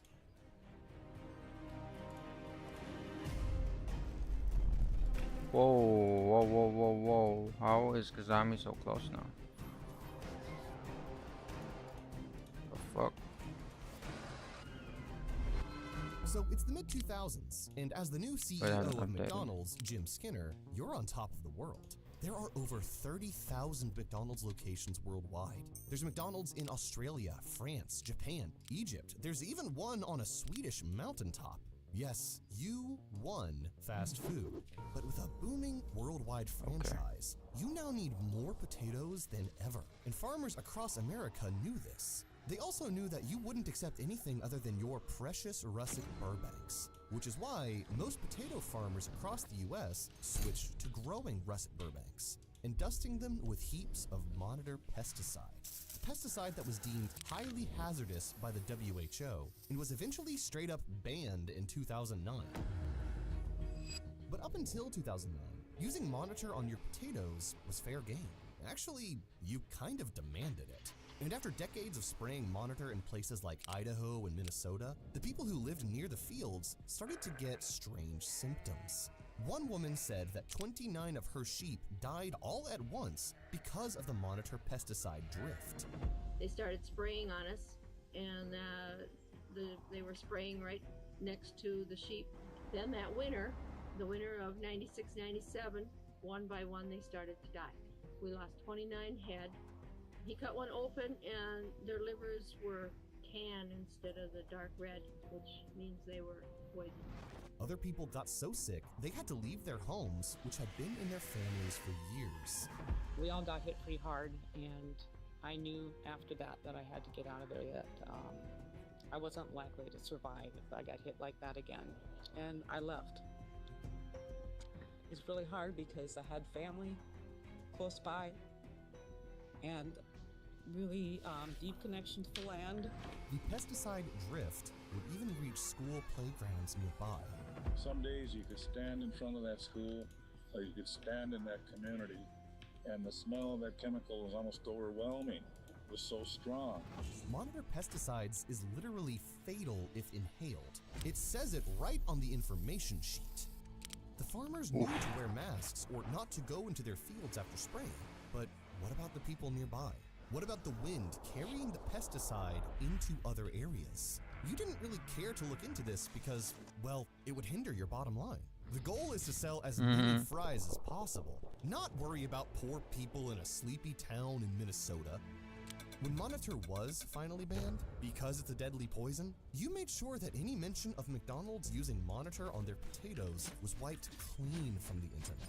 Yes, you've been using it for decades, but hey, not anymore. Now you're using a different pesticide, which I guess we'll just have to wait and see if it's also toxic. Meanwhile, the victims of your decades-long Monitor experiment are left to suffer. Classic.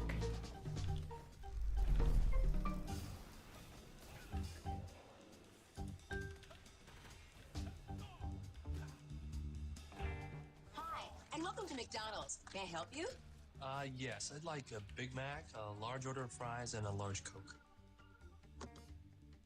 Are you sure this is a large? Would you like me to supersize that for you? Please. Well, that's better, but it still doesn't look like enough food. How about I fat ass it for you? Fat ass. Wow, one badass meal. Americans love their McDonald's fries. But what is a McDonald's fry really but a limp, sad representation of what it once was? I thought when they first started out, the French fries were very good. And then the nutritionists got at them that it turned out to be erroneous that beef tallow fat was bad and that lard was bad and so forth. And so they changed it to some kind of a nutritionist oil, and they've been kind of limp ever since. I never really eat them, which is too bad. The modern McDonald's fry is a pesticide-infused potato stick covered in corn syrup powder, MSG, sodium acid pyrophosphate, oh, and guess what else? Dimethyl polysiloxane, a silicone used in sunscreen and cosmetics that's added to McDonald's frying oil to keep from splashing.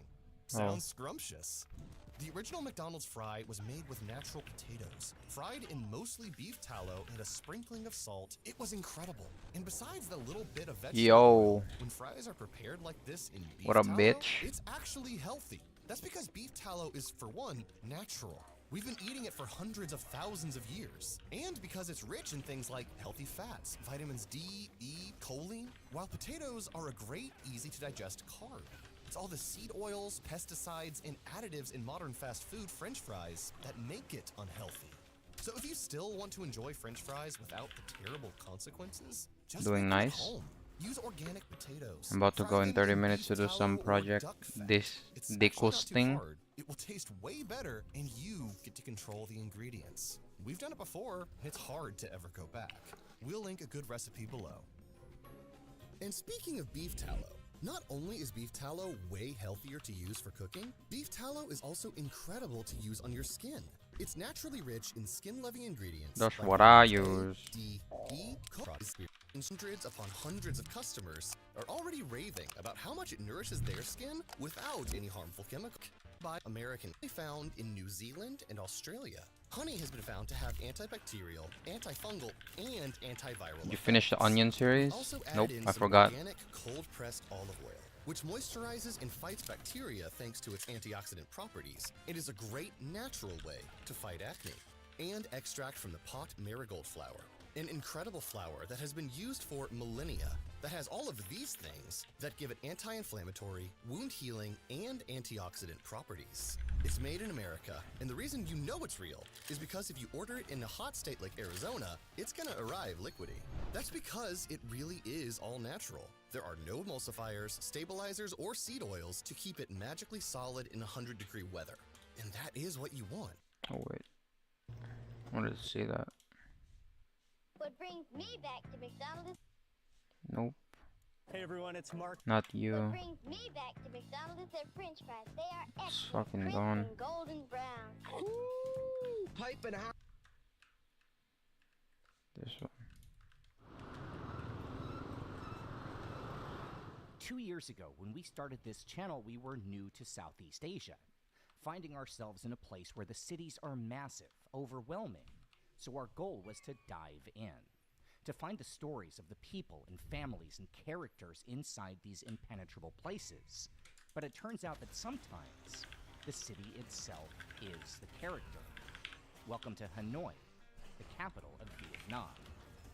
This is a place holding more stories in its big narrow damage. alleys than just about anywhere else. So we're here to get to know its secrets, to fuel up on some of the world's strongest coffee and cheapest beer for a mission inside the famous Old Quarter, to try the best food, understand the local legends, and throw ourselves into 4,000 years of wild history. Hanoi is a place that can be full-on sensory overload, tough and loud and abrasive, but if you just throw yourself into the madness, well, it can be one of the most rewarding cities on the entire planet. This is our 24 hours in Hanoi.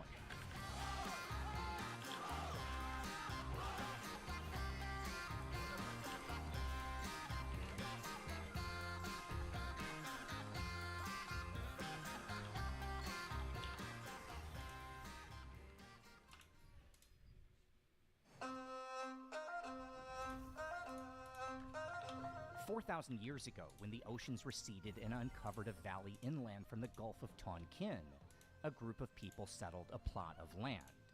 They chose this place because of its natural protection, tucked between the Red and Black Rivers and the Ba Vi Mountains. They would develop their own mythology based around this unique landscape, a story that told of a god who built a tall pillar to separate the earth from the sky, with the pillar built by digging a hole that would become the nearby ocean.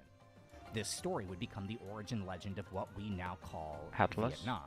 Oh. Anyway, the settlement would grow into a fortress, hard and unforgiving, What did he show but so Atlas? effective that its reputation and influence would grow, and by the 4th century BC, it would be chosen as the capital of the first Vietnamese dynasty. Over the next 2 millennia, the city, with its strategic location and growing size, would be coveted by anyone who wanted to rule the gateway to Southeast Asia. Its palace the prize of hundreds of wars, battles, sieges, and invasions. It would change hands no less than 26 times after its first construction, flying the flag of kingdoms and empires ranging from the first Chinese dynasty to the mighty Champa to the colonial French. But the city itself just kept on going, the only stronghold in Asia that the Mongol army could not destroy, fighting off Genghis Khan's horde not once but 3 times. As the centuries passed and the world changed time after time, the only constant here in this region was Hanoi, protected by the mountain gods and the toughness of its people. Its streets have seen it all, from the disciples of Confucius to maritime Silk Road traders to French colonists, and the rise of Ho Chi Minh. And with each generation came a new layer added to the local culture, including, of course, the cuisine. Hanoi is a living museum, one of the only places of its kind anywhere on Earth. So let's dive in.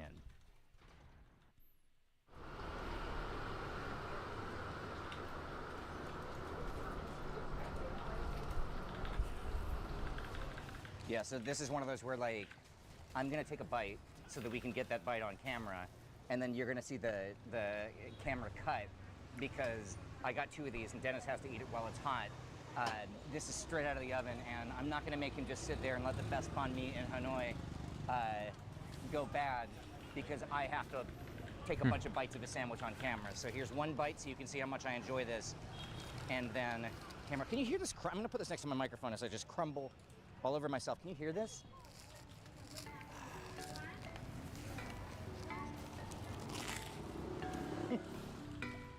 Giyat, who that woman at the back, All right, I understand that in a city with ancient traditions, starting with a banh mi is a pretty amateur choice. This is, of course, a sandwich that dates back only to the middle of the 20th century, and even though it does have local origins, by now it's more associated with other parts of Vietnam.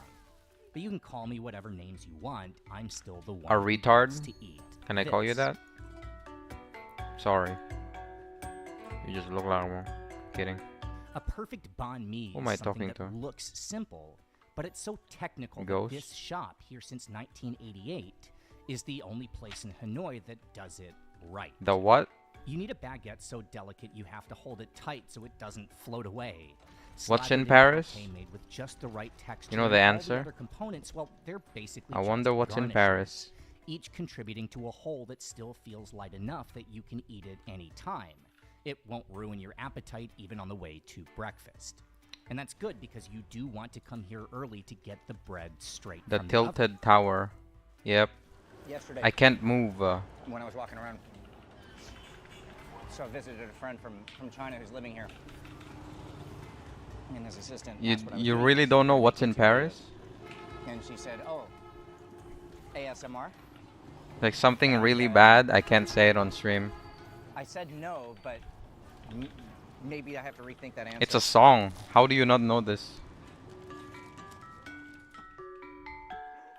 What's in Paris?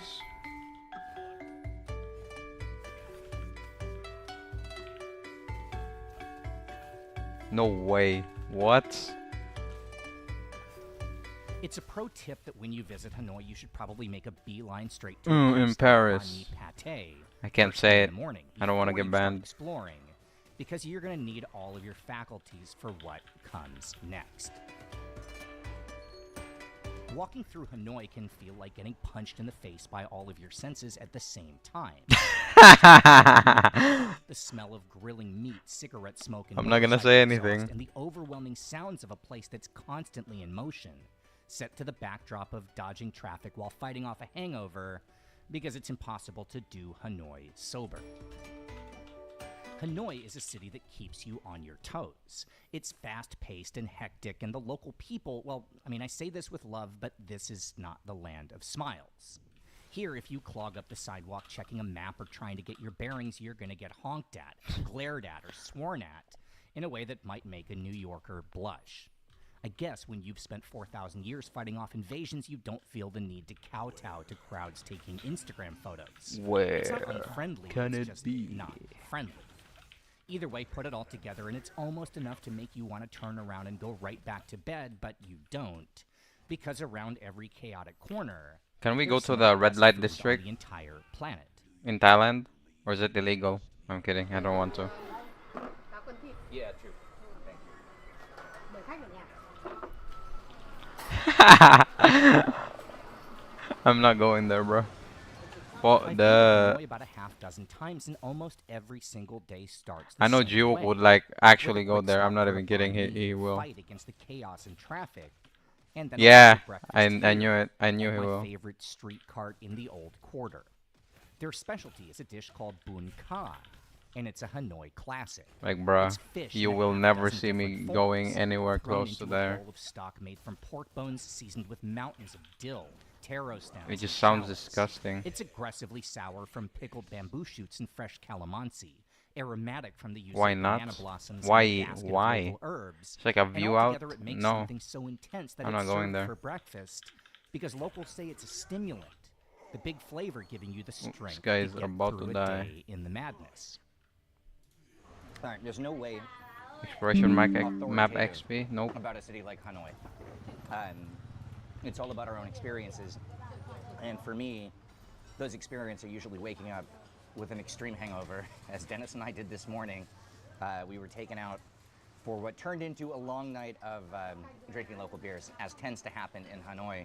And to me, the hangover cure is this, a bowl of bun ka, not bun cha, which is the much more I don't well-known even know where they local are specialty. Bun, when of course, means just they are once beside noodles. Pattaya. Bun ka is I don't even fish know where noodles. that Really is. what it is this is just Or that I catfish. do know It's any in like Pattaya. Never fried been there. catfish skin, catfish fritters, crispy giant chunks of catfish meat, and all of it in a catfish broth. And Wait, where am I even going in Thailand? Wait, I didn't even check. Wait, was it Bangkok?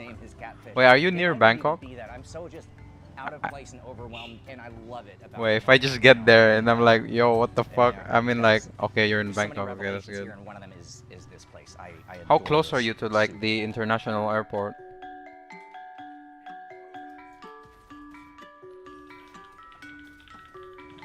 I'm gonna be honest. Ever since the first time I came here, 50 I wanted to minutes. do a video Okay, in Hanoi. and just take a And taxi or this something. place sitting here in this atmosphere, in this alley, with this quality of food, and a dish that nobody thinks to try, it was just like, all right, let's try and find a way to do a video here.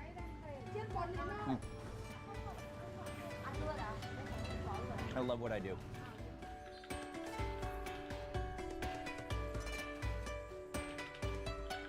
I just checked this. It's an hour. It's still basically the same.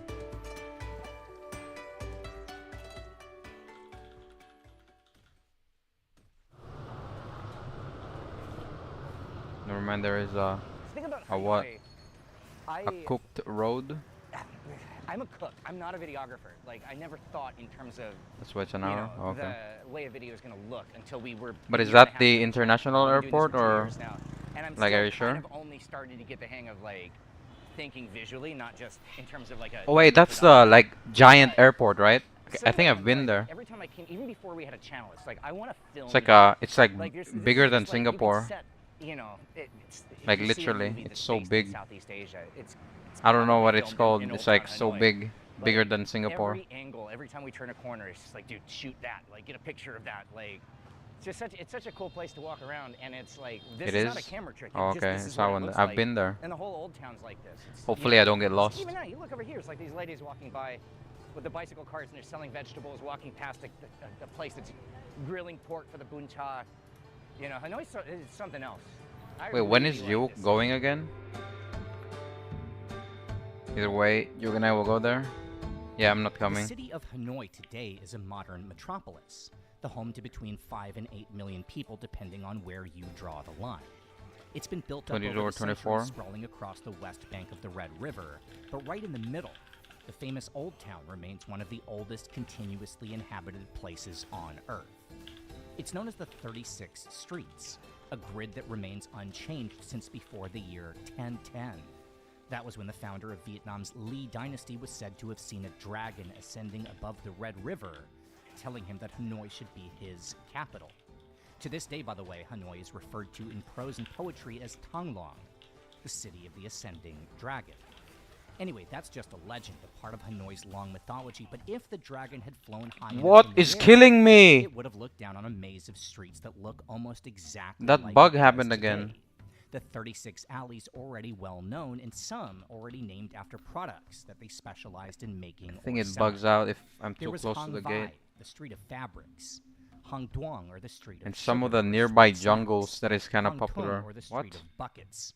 Hang Mam, the street of fish sauce, and so on and so forth. And the wildest thing is that not only do these old streets still use those names, but Let's many go still Pattaya, make Rayong, the and same Khao Yai. I products. want to visit those places. Oh, okay. I didn't read that part. The old quarter is laid out to the north and I thought you were west of still talking Uen about the Thi red Lake, light. itself a figure in Vietnamese I thought there was like a mythology with its jungle own in story red light dating district. back to the early 1400s. This time not involving a dragon, but rather a golden turtle. That legend starts with the Emperor Le Loi, fresh off his heroic defense of the city against the Chinese Ming dynasty.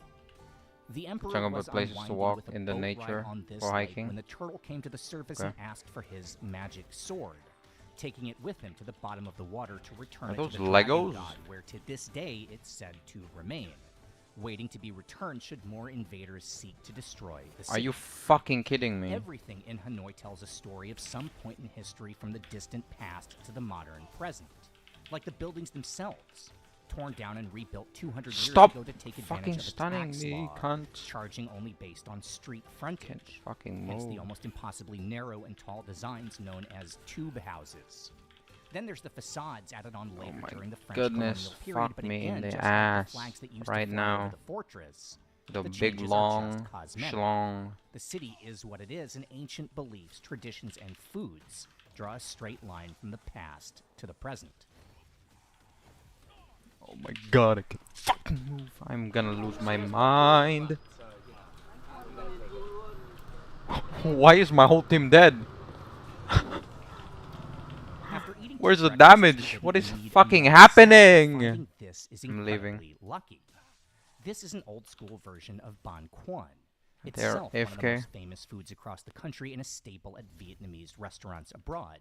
Rice paper rolls stuffed with minced pork and wood ear mushrooms, topped with a nest of fried shallots. But before ban quan Why is it always evolved this into fucking that dungeon? popular version, it started here, on the streets of Hanoi, specifically in a neighborhood known as Tan Tri. Now, that was a very long time ago, back when Tan Tri was just a small fishing community on the banks of the river, and their version was incredibly simple.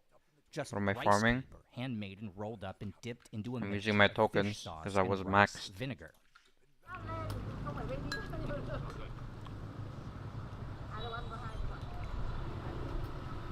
Like a Today, daily Tan dungeon Tri-style thing. ban quan is almost extinct, practically unheard of except for a few surviving vendors who still ply the streets of this one ancient city. And finding it is not just an incredible stroke of fortune, it's a reminder that a ton of the food that's now gone national began in some form right here. That's a list that includes things like pho, the beloved soup of beef stock and rice noodles, said to have been invented in a nearby village and first sold here in 1925. Cha ka, fried fish with turmeric. Like, can I soap just connected get to healed? Hanoi There's that one of those 2 healers 36 in this streets fucking was party. renamed in its honor. And our breakfast Are they like of banh retarded? mi, created by a family from Hoa Ma, just south of Hoan Kiem Lake, sold to migrants fleeing south during the communist takeover, then to the public at the first ever banh mi This stand in team doesn't have any 1958 damage either. in Saigon, but named for that old Hanoi neighborhood. And there's one more thing that today is an essential part of Vietnamese culture that first took root here in Hanoi. And that, well, it might be the single biggest reason this city is always going 100 miles an hour.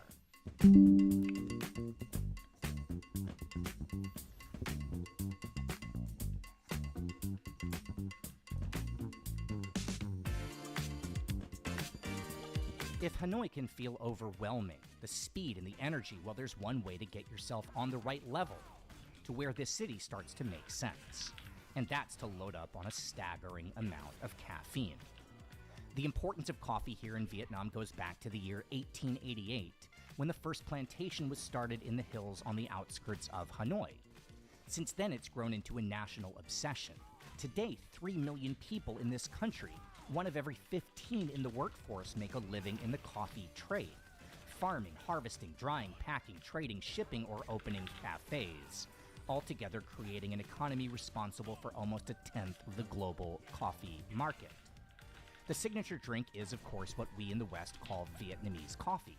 Here it's café sua, a triple shot of extremely strong drip mixed with sweet condensed milk. It's something found all across the country, but here it's not just a morning drink. It's a part of the culture, something consumed at any time in the day or even well into the evening, which sounds crazy except for 2 things.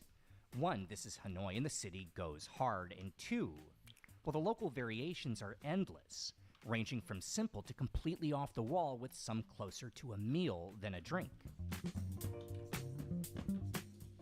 This is something that you just give, just like so uniquely, you know, Vietnam to me. Coconut coffee, so it's basically 2 shots of espresso, one underneath the other, poured on top of like a coconut milkshake, and it's fire. It's so good.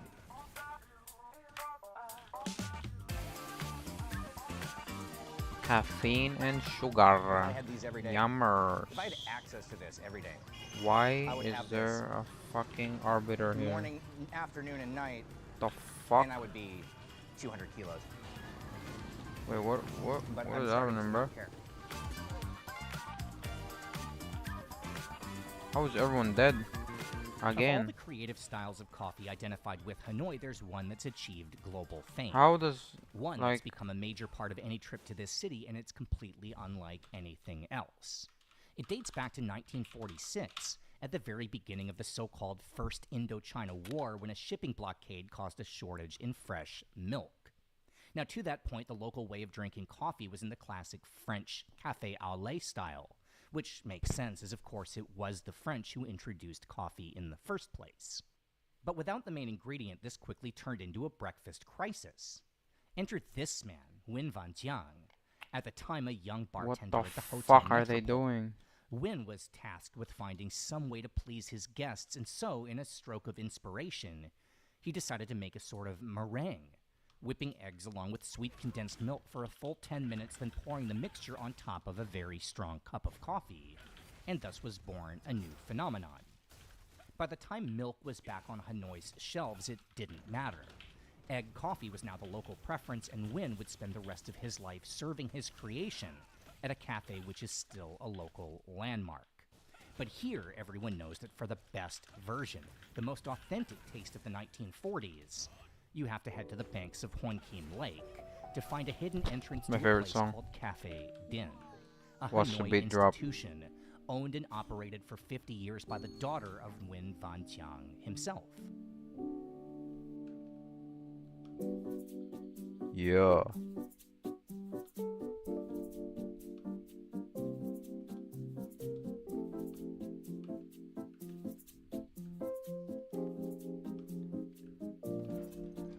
Dum, dum. And then watch the second beat drop.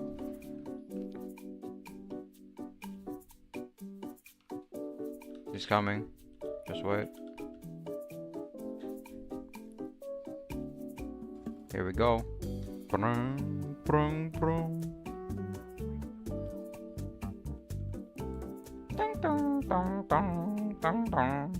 It's like, I don't really know if I have good enough words to describe it. This It's is like gonna thick be a custard on shit top of, show. strong espresso.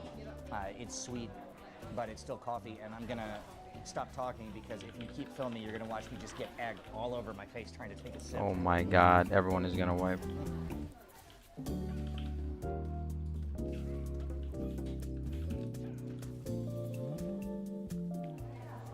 Ah, there's the coffee underneath. I cannot move.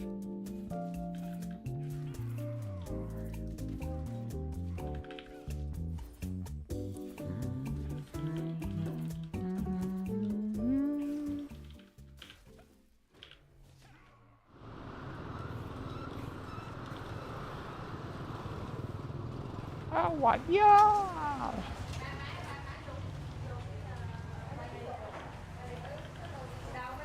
Should watch videos of Thailand, why Vietnam. I already seen like all the videos. Sun's beating down and you've reached your Like breaking look, point on. I've seen like all of his videos. Oh, I'm dying. Oh shit! What the fuck? My whole team died. Like I literally just alt tab for 1 second and they're all dead. You fucking kidding me? See like all his Vietnam video, bro. Or Thailand. Noise And they kick me! Hanoi Oh! just to come through with a perfect solution to throttle down. Are they like stupid? They're the ones dying and they kick me. What the fuck? What is wrong with this fucking party? In some ways, Boon Cha makes a perfect counterpart to the darkness of the city. Wait, they're never gonna clear that dungeon. They kicked the only guy doing anything. That is so funny. Oh my god. Holy shit. Of paper fans has divided up responsibilities. I'm literally maxed. Like, I'm fully geared. Cleaning, picking herbs. That is so funny. Folding and frying spring rolls, dicing garlic and chili, and preparing the sauce that turns this whole thing into a cohesive dish. If everything else we've tried is the lifeblood of Hanoi, Boon Cha is the city's soul. Made famous abroad as a platform for Anthony Bourdain's conversation with Barack Obama, randoms are funny. Because Boon Cha isn't only about the meal. That is crazy. It's the experience of putting everything together like pieces of a puzzle, while slowing down, somehow finding zen or having a conversation in the middle of the old town. Like when they brought in 1650 level in Los Ark and kicked you out. I don't know. Bún Cha, if you don't know what this is, bún in Vietnamese means rice noodles. So it's these noodles, and you see they've used scissors, the classic ways to kind of cut them roughly into. Those are these just little new components. players. I don't think they Where you take understand the scissors, game. You take the noodles and you dunk it. Holy into this shit! broth, which isn't, It's crazy. I call it a broth. It's a sauce. It's essentially a dipping sauce in the form of a soup. And let's just try that by itself. It's like, it almost tastes like apple cider vinegar. You know, it has that kind of, all the components of the fish sauce and the citrus and the I meat fucking stock hate the dogs in this kind of fucking. creates this really like, Oh my god, almost make me appley broth wanna when it's kill done right. somebody. With grilled pork, usually pork belly, and pork patties. Sometimes you'll see them wrapped in leaves. Here it's just the pork. We saw them cooking them. And then the lightly pickled carrots and radish. I think, you know, again, I'm not an expert in Vietnamese food. I just really like this stuff. Man. All the fresh herbs, garlic, chili, and let's eat.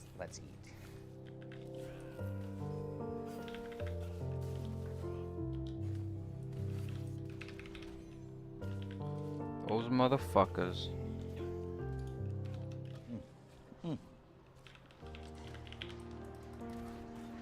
That is unreal. Even with the noodles. I'm not even eating the pork, but in that broth you can taste almost these like flecks of carbonized meats. It's so meaty and just that you get the grilled taste front and center with every bite.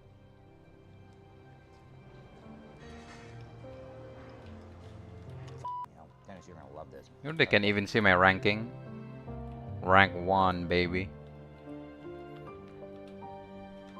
I wonder what goes through their head. Places in the world where there's something, some indescribable magic in the air that can only be a It must be product of empty, so history. nothing goes A through. culture Actually, so everything deeply goes through if rooted it's that none empty. of us, except Like those probably. born and raised Where here, are you ever going? really begin to wrap our minds around it. The fuck But is we he can doing? taste it. We can feel it. The method to the madness that somehow makes a city like this work. Taking these overwhelming pieces and somehow bringing them together to make a whole, like assembling a bowl of boon cha. Like being rank 1 activity By the time we literally finished our means meal, we were I drained, did exhausted, and as the caffeine the began most to wear dungeons. off, we retreated to the hotel to lie down for a nap. So they planning to literally kick regroup like the 2 best hours later to player pick up where we left in the off. server But for while we were some asleep, reason. something happens between the hours of 2 and 4 in the Their afternoon only hope every of day ever in clearing that Hanoi dungeon. that changes the city into something That party had else. no hope. Somehow unlocking one more level, one last great peak for a visitor to have to navigate to really do this city right. And that, well, that brings us to the reason I can only do Hanoi for 24 hours at a time.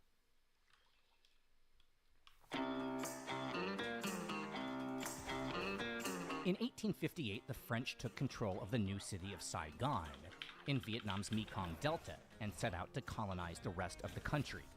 It would take another 30 years before they'd achieve their goal, finally planting their flag in Hanoi in the late 1880s.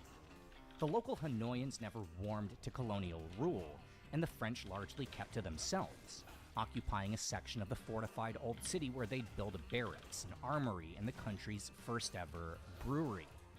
To make their beer, they'd bring over a man named Alfred Hummel from Strasbourg on Hummel. the German border, who'd been Wait, trained that's in the beer Freeren traditions guy. of the Rhine Hummel. region. Under I am no Hummel's hero. leadership, his plant would produce about I am but 150 liters of a beer a day, Hummel. just enough to supply the French aristocracy. Hummel Brewery would continue in this manner for 64 years, until the French were thrown out of the city in 1954, and the brewing tanks would be Prep to taken go over out, by I'll stay local here. residents, given the new name Okay, bitch. Bia Hanoi. Now, this would not immediately catch on with the native population. Beer was seen as a symbol of the French, and the city still preferred to drink rice liquor. But that would change a decade later, when Hanoi Why is this found guy itself so in the midst of fucking one of far the ahead? Does he region's not know how frequent this shit rice works? shortages. Ho Chi Minh, at the time the leader of North Vietnam, declared consumption It's only of plus rice 1 liquor if to you be don't have the illegal. stream muted. In his words, taking If it's the muted, staple grain it's to make it doesn't alcohol count while as a people view. were starving, akin to drinking the Why your blood GM of don't host your one's stream? own brothers. No one For knows I Hanoi stream. Brewery, well, they had a product that could fill the void.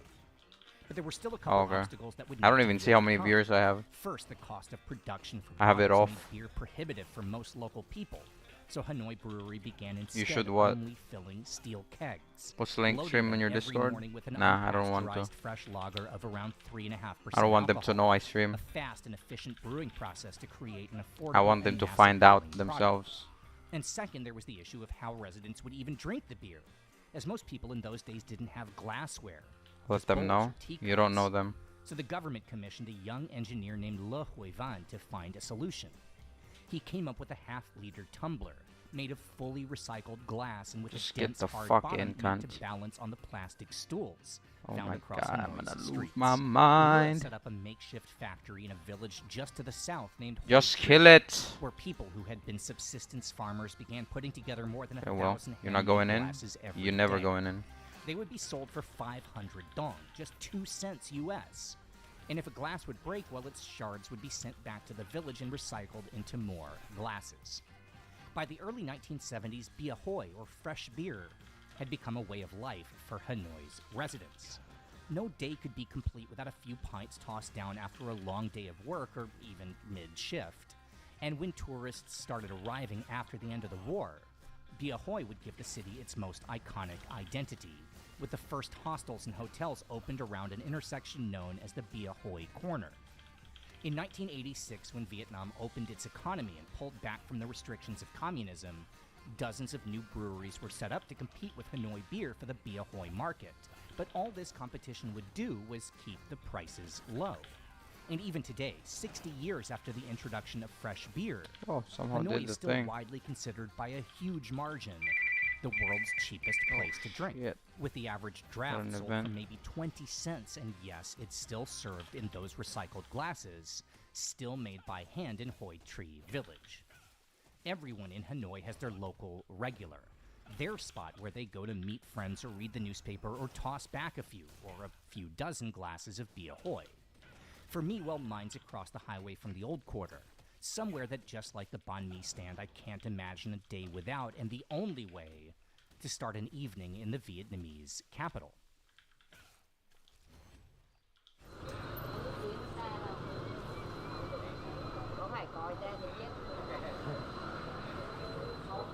There we go, I'm dead.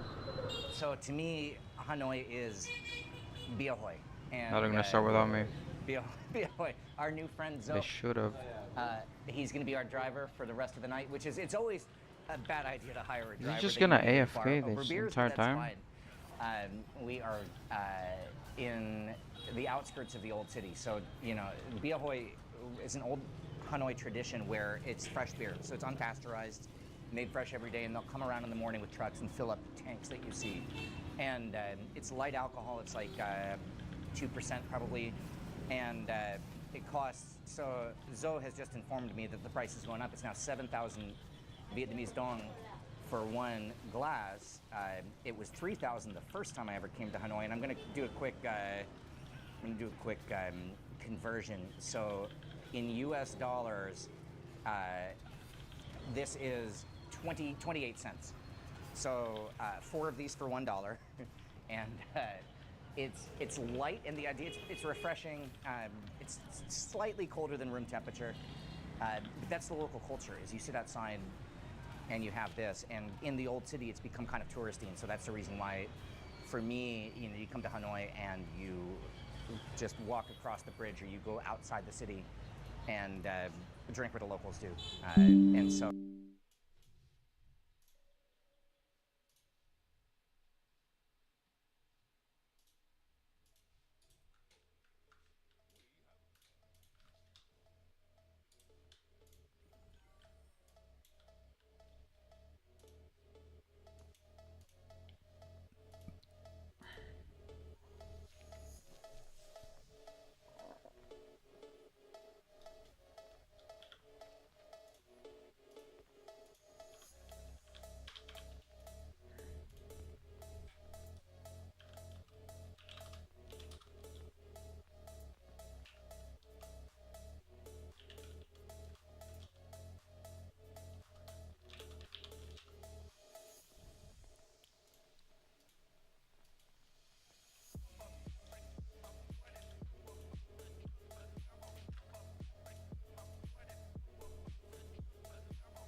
Ooh, nice. 1.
Is it like permanent thing once you get?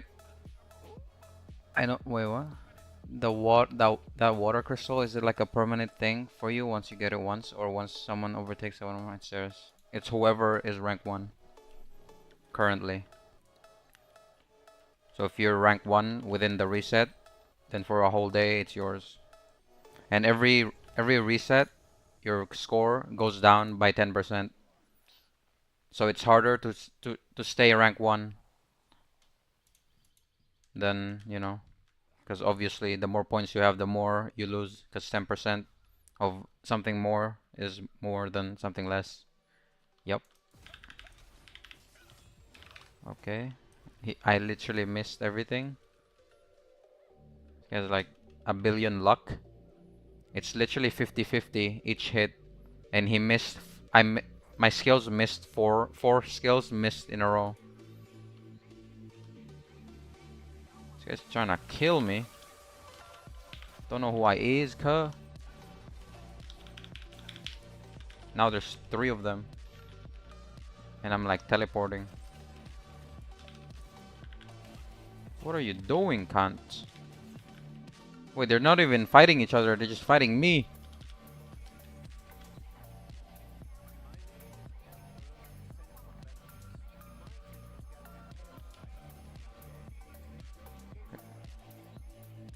Bye.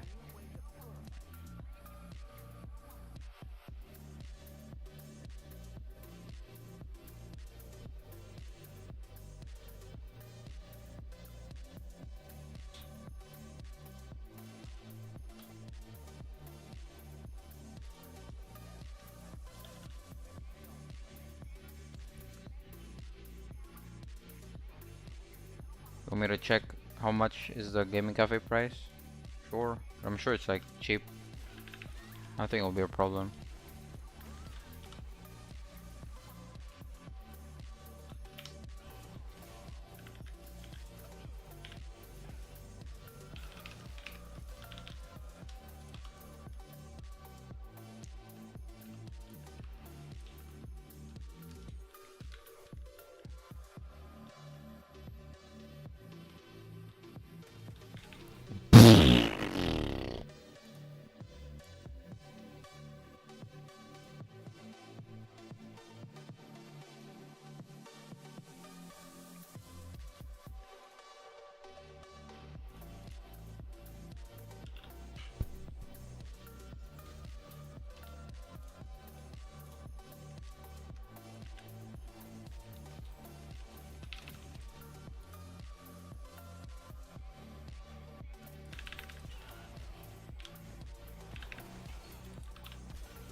Wait, what? Cancelled?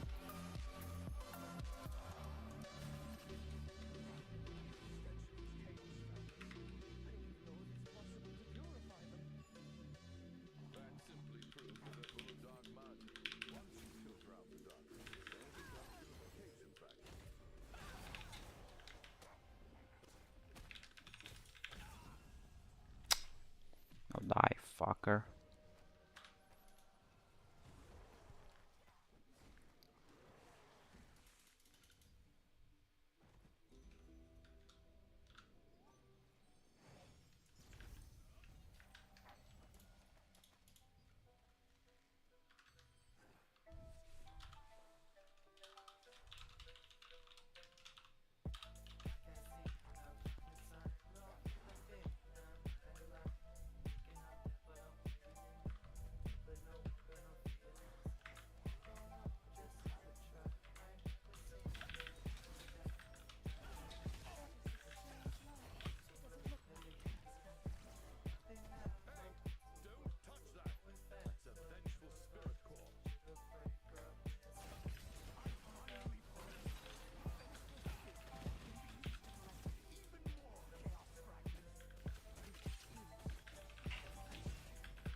Ooh, wow, wow.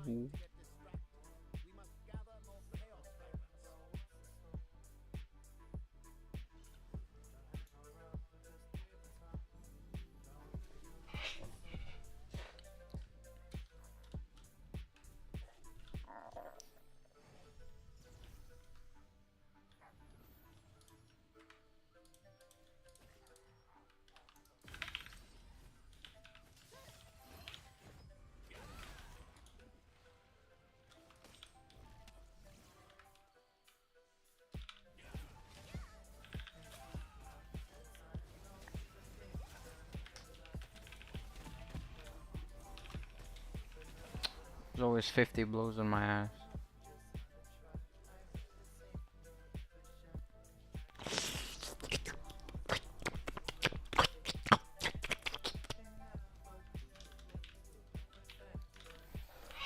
Hold on. Wait a minute.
Holy shit! That hits.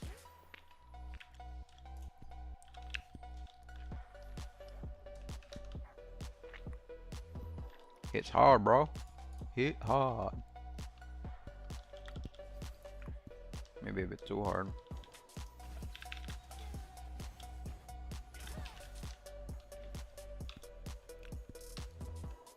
Ah, okay. Cool. Kill.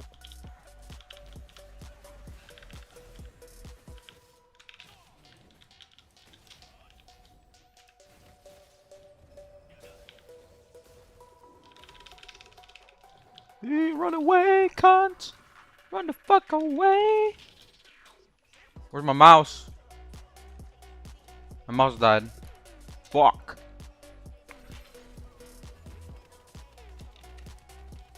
Oh my god, I should have charged my mouse, bro.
Bruh, this guy's so lucky.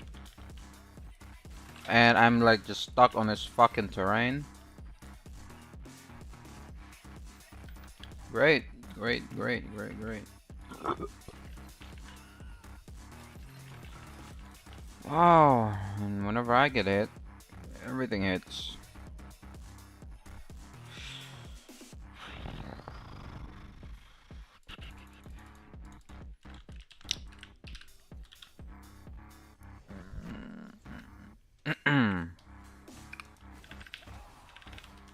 Michael, thank you.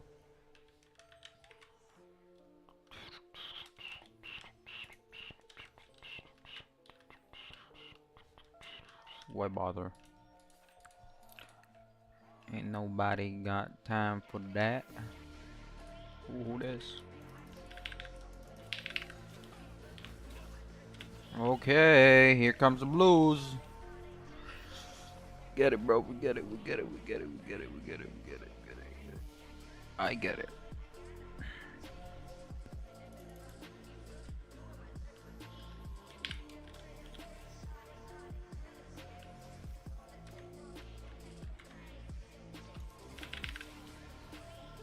I get it.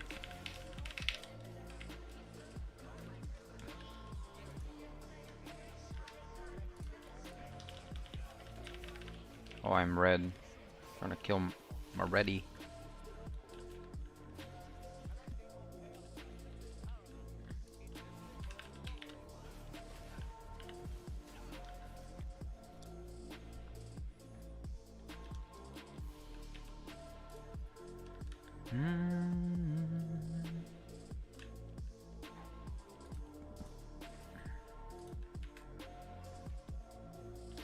Guy's only 12k HP. Well, he's evasion. It's just that. Ooh, hello there, son. Hello there. Hello there.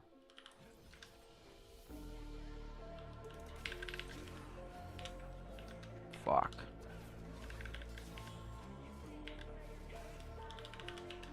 Must not be fun playing as that class. Can't imagine.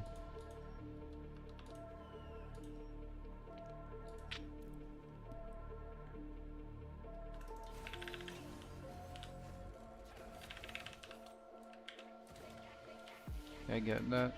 Nope. Of course not. Why would I? I suck.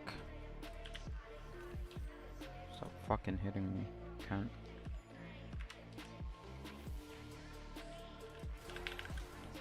That's a skeleton? Why are you attacking my ass?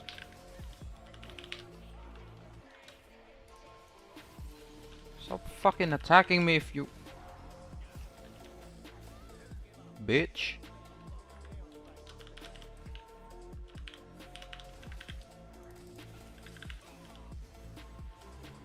Bitch. Stolen. Again.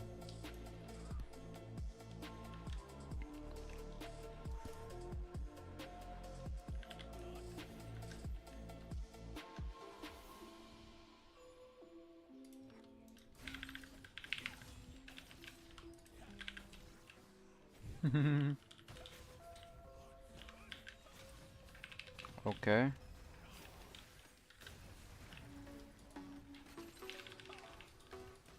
I guess he just reads everything I do. Even delayed it. Can't even move.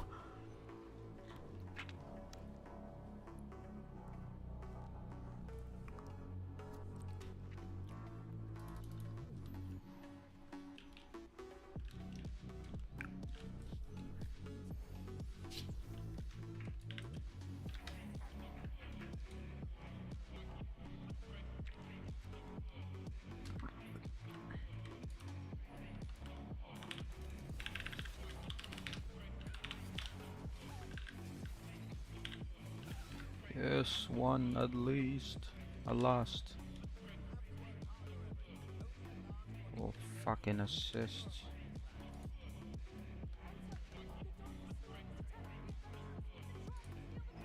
Well, they're all dead there. This guy though is probably also dead.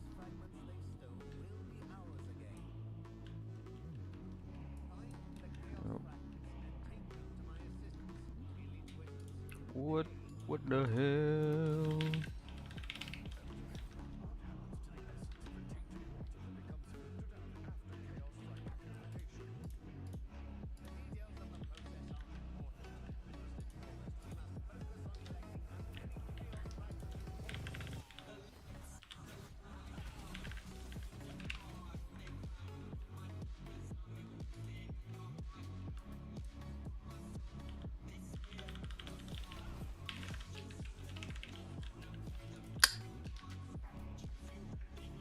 That was mine.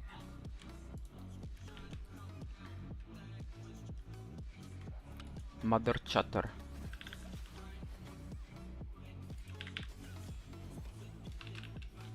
Wait, what? He's alive. What the fuck? Ah, range players. I fucking despise them. I'm kidding.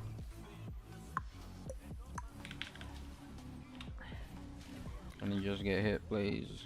Okay, you don't. Yes. Just let me hit your ass, nigga. Bitch. Whoa, whoa, whoa. I think I know who this is. I think I might. I know certain someone who plays like this. Yeah, that's a Tevin.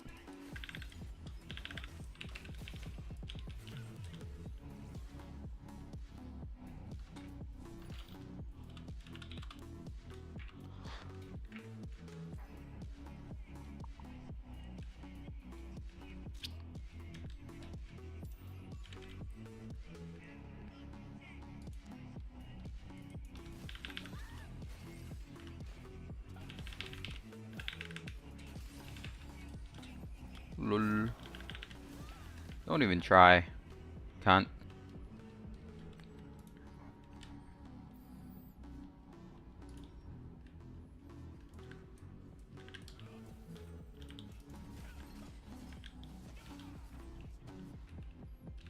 I took it. Haha. Bitch.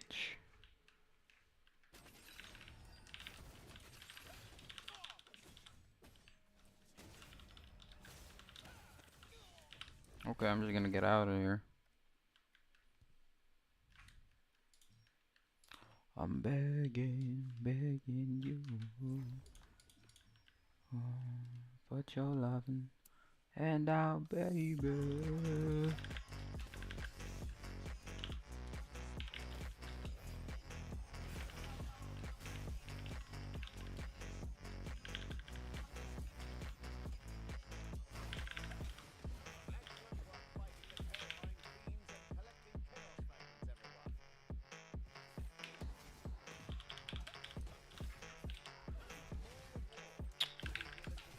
Okay, well, everything just misses.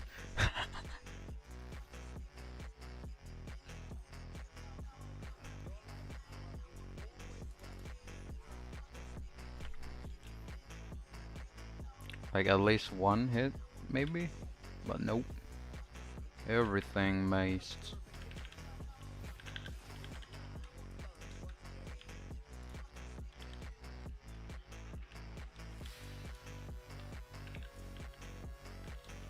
What are you doing, cunt? Come back here.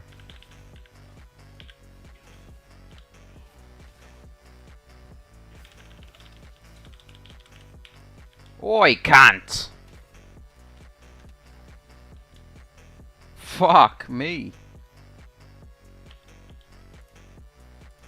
Escaped from my grasp.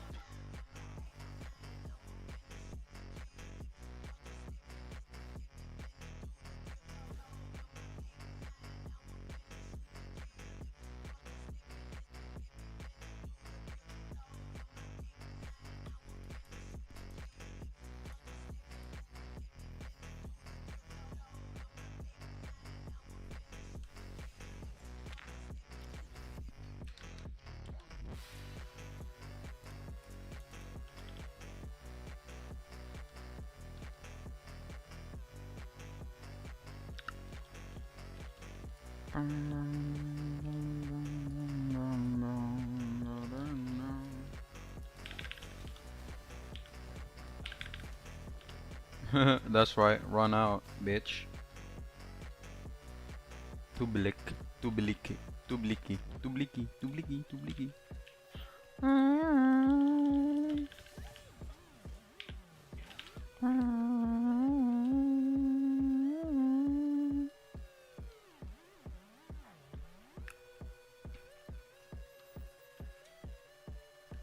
Ascending slash.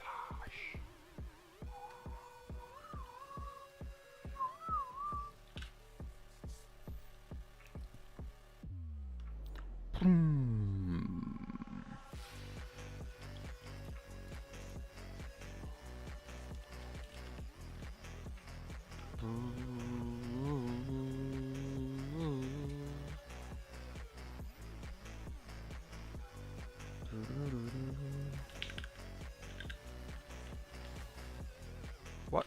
Why did you use it on that?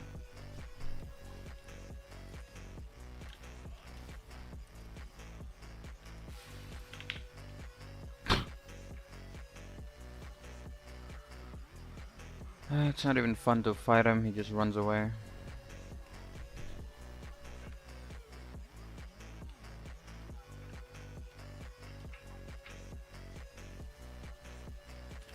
What are you doing, cunt? Like, why do you try to fight and then not fight? Like, what's the plan here?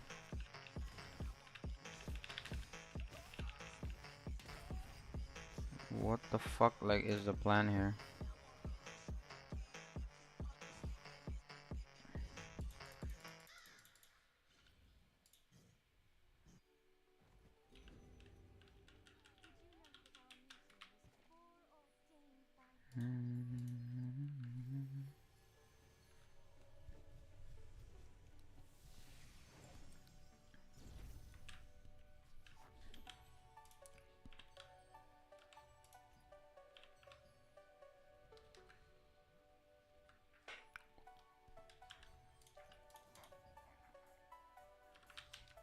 I need 2 kills. Come on, club.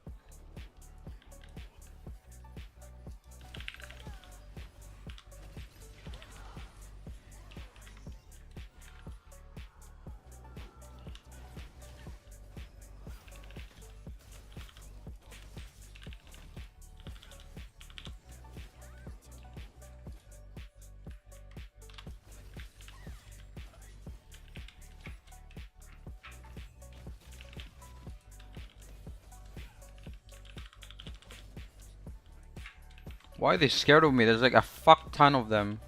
What are they doing?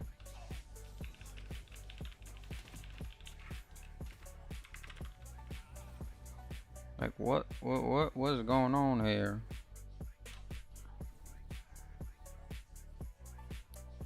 Whole guild is here. Like, fuck me, cunt.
kidding. Really? Prove it.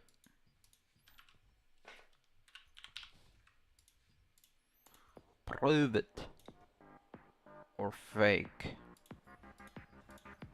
This is worth much, like 80 probably. 70.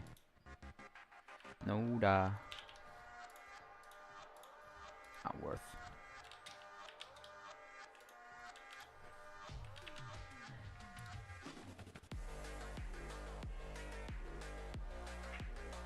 Dun dun dun. Dun dun dun dun.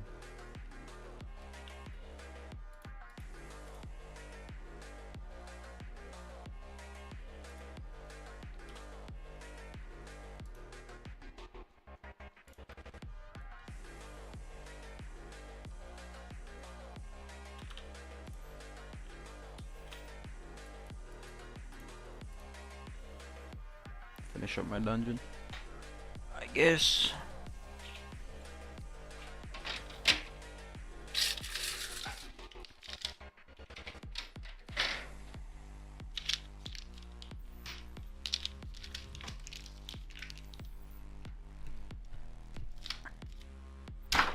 Whoa, that shit is like a rock.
Got a bit more runs to do.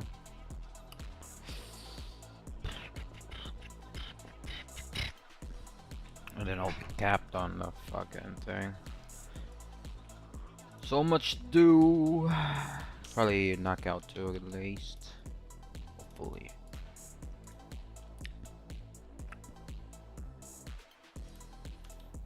Uncle Ben.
Do it, cunt.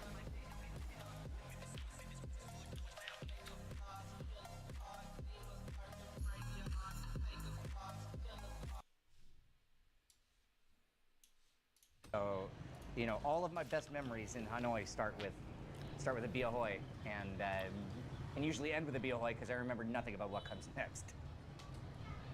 Drinking bia hoi in an old-school Hanoi dive is one of those experiences where the whole is so much greater than the sum of the parts.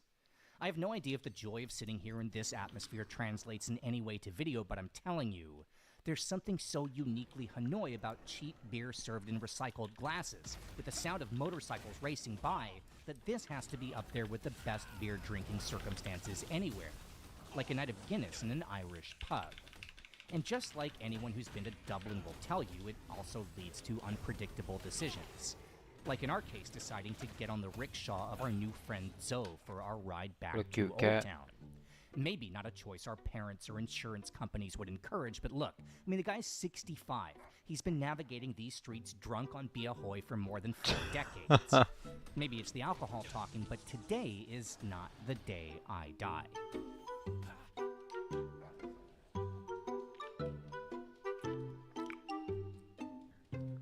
What a cool job. Is the bike okay? You what? Is the bike okay? You and I are stressing the shock absorbers. Yeah.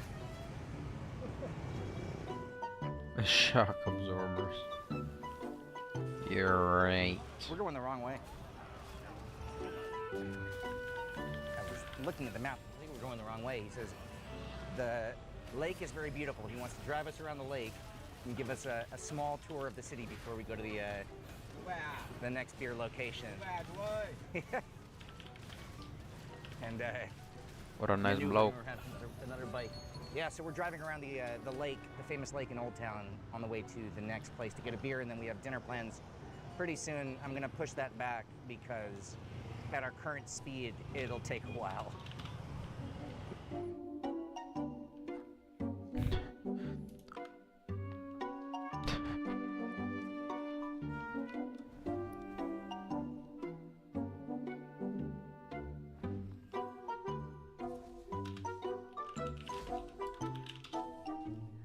Start to just show how long we've been on this bike. How long we on Bum this ba-dum bike? bum ba bum ba bum bum bum bum Okay, so I bum. know we did the loop around the lake. So far, we've been on the bike. If you just count starting point and where we are right now, 450 Obama meters. pride. And the sun is set. It's alright. I love this guy. I would. Oh. There's no better way to see the city. Except. Oh shit! They crashing, dog.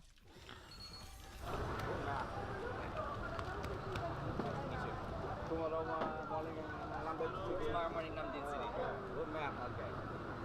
Thank you. Okay. Bye bye. Go. Bye bye. Okay. Bye bye. Nice to meet you. Thank you. This San Raku.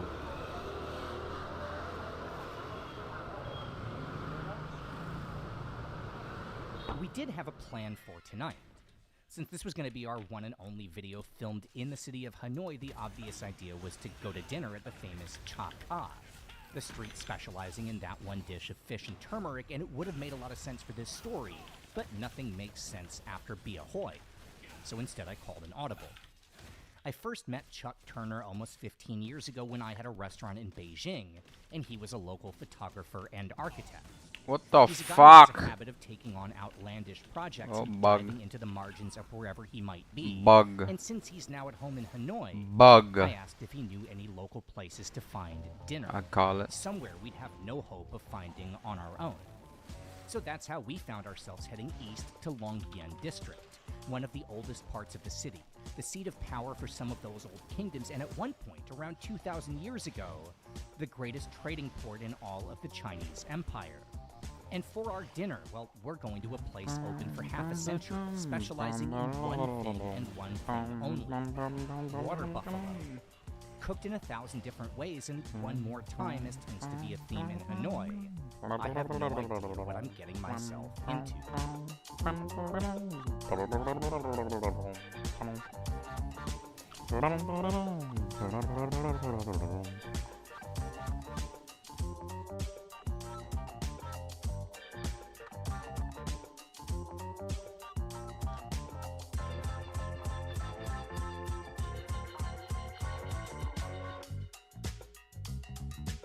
Well, this is something that I never thought that I would say in the history of this channel. This is Chuck Turner. What is APU? This is a guy who I've known since What's- I moved to Beijing a million years ago. The heck is in a very APU? different context. Certainly not from a food standpoint. Chuck was a photographer in Beijing a million years ago, and lived in my neighborhood.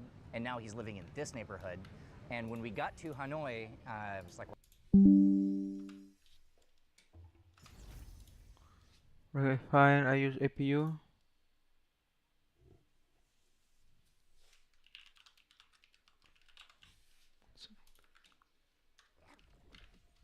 Well, who do I know in this city who can show us something that we would never have found without talking to somebody who lives here? And Need so to I surprised Chuck. RMA. RMA. Abbreviation. What is that? Return merchandise. What is APU? CPU with integrated.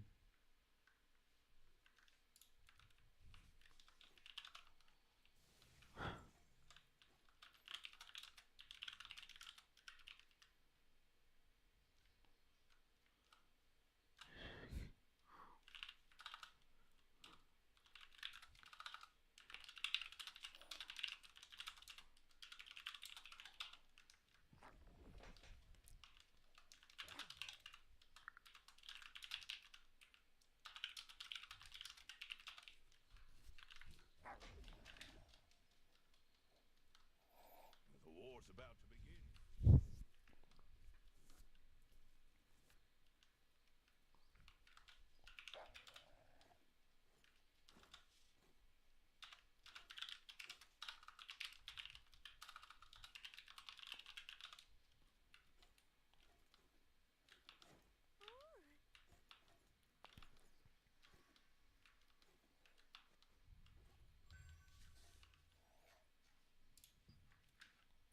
Out of this bitch.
at his cafe yesterday, and he said, Holy okay, well, shit. if you I wanted to mean, recommend one place for us to eat and film, goddamn. what would it be? And you said, Holy shit. It's so Chuck's business associates have taken him to dinner here. This place was opened in 1976 to show how long this has been a part of Hanoi's food scene, but it's not in the old city, so this is not a foreigner restaurant. Correct. What am I looking at? This is 4 kinds of meat. Are they different, or are they all something unique? Water buffalo, water buffalo, water buffalo, and water buffalo. And it's Hanoi, so bread. Yep.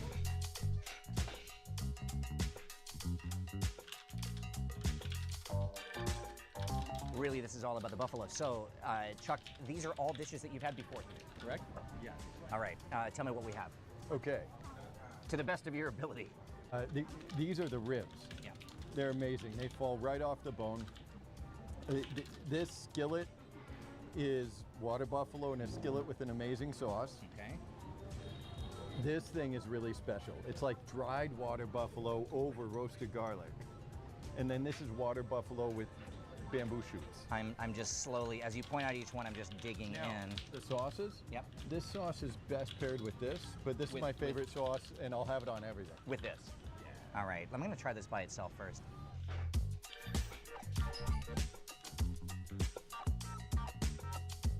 So this is like the kind of place where I guess you'd have business dinners, you'd have like family outings, you know. This is yeah? Yep. What was the line from Major League? That's why they called him the best in the business.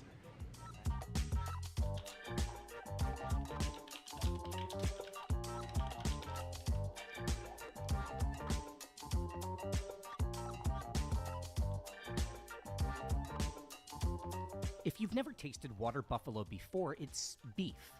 A little leaner, maybe a tiny bit more gamey, but I mean, it's right in that same ballpark. Maybe the most interesting part of this meal was how similar the concept was to another place in town, somewhere we filmed our last video, the shoot that brought us to Hanoi in the first place. That one served only duck, but the general idea is the same, a modern restaurant concept following the principles of using all parts of an animal with nothing going to waste. It's not a coincidence that this establishment opened in 1976, at the end of not just the Vietnam War, but also the food shortage that led to the growth of Bia Hoi. Because when hunger is a way of life, even the best restaurants shouldn't waste anything. It would be disingenuous to tell a story about food in Hanoi without mentioning the fact that it's always been an issue here in the Red River Basin. The same characteristics that make this a great place for defense also mean it's not covered in wide open farmland. There was a famine here in the 1980s that led to the repeal of collective agriculture and the introduction of capitalism. Another one in the 40s caused as many as 2 million deaths, and we're still only mentioning the 20th century. Go back farther and you find a list of floods and droughts and farming disasters even longer than the list of wars and conquests, and that makes a huge impact on the food. Nobody grows up in Hanoi without understanding that food is something to be cherished, something of value and real importance. And given that necessity is the mother of invention, these struggles are probably the biggest reason for Hanoi's legendary flavors. In other cities, it's easy to build a cuisine around fresh ingredients, but here to make something taste great, you need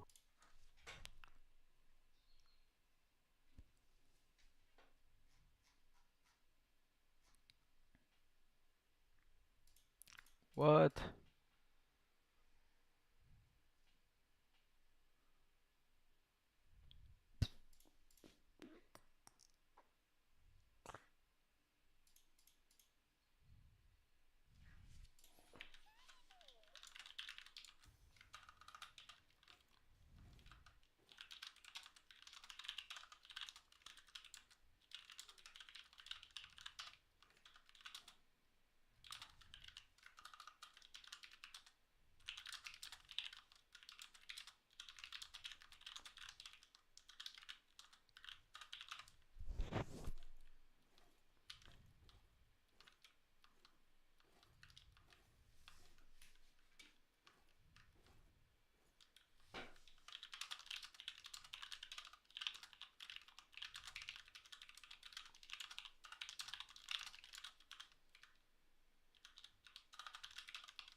see if I remember it by fucking heart somehow.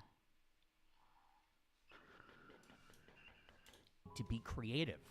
I mean, think about dishes like the old Ban Quan, a sheet made of rice flour steamed.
Bro.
First Legion. I need that.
Which let's watch it from whoops perspective.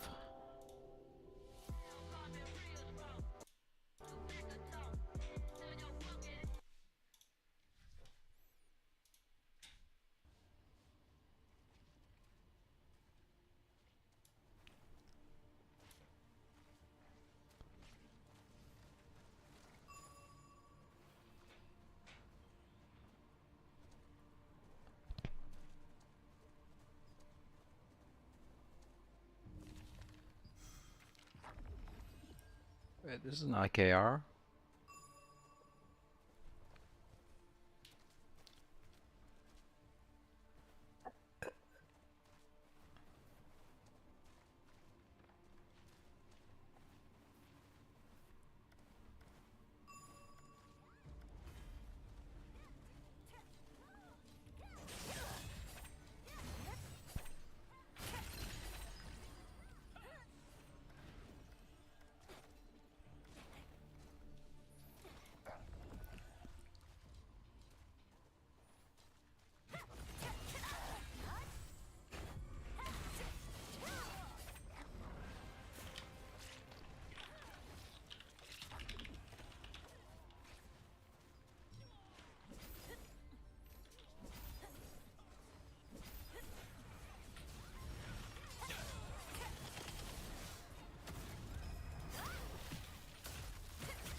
Ooh, one kill.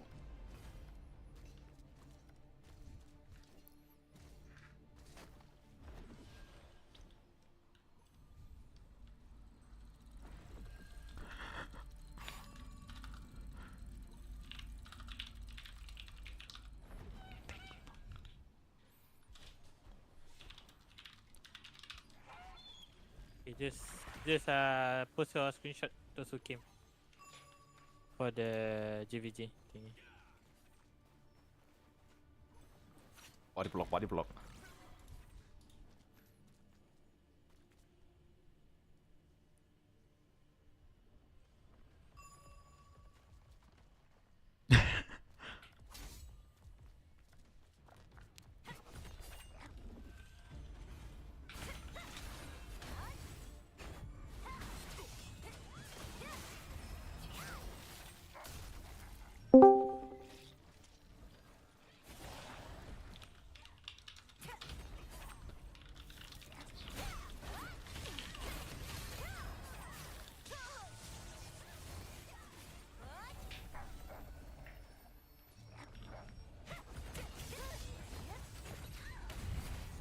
Oh, GG.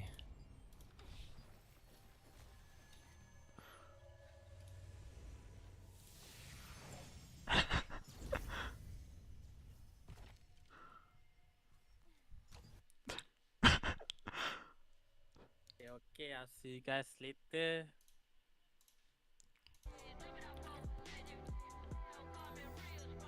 Very eventful. Cool.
Gabito.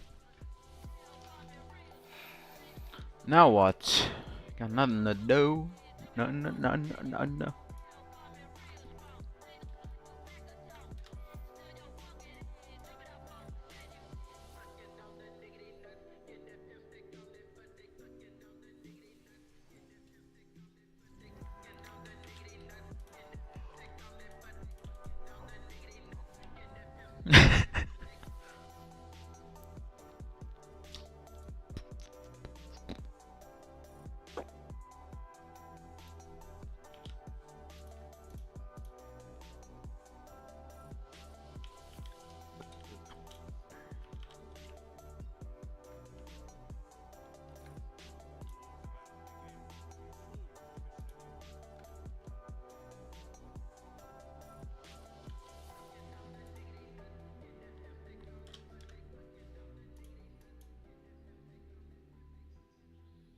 So Juno.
God damn.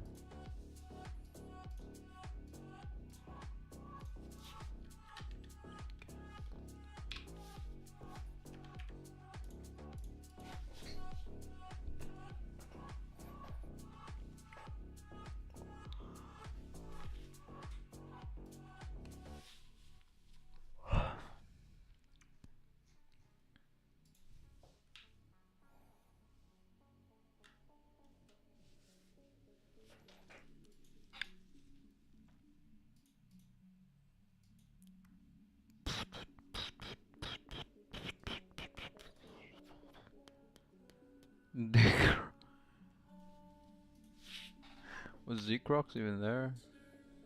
Hey yo, cuz. Yo.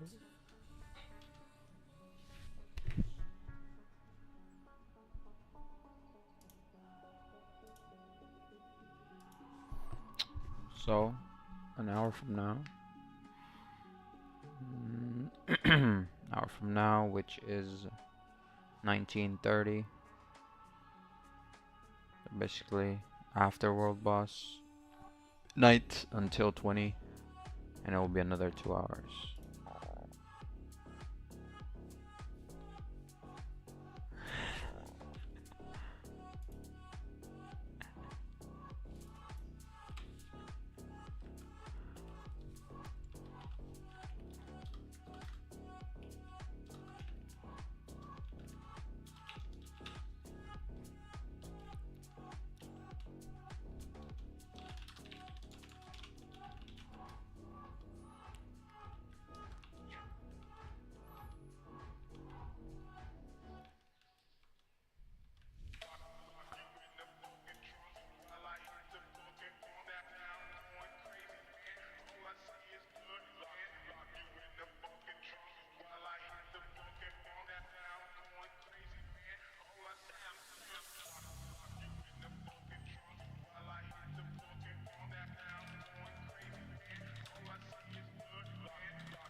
Did they fix it?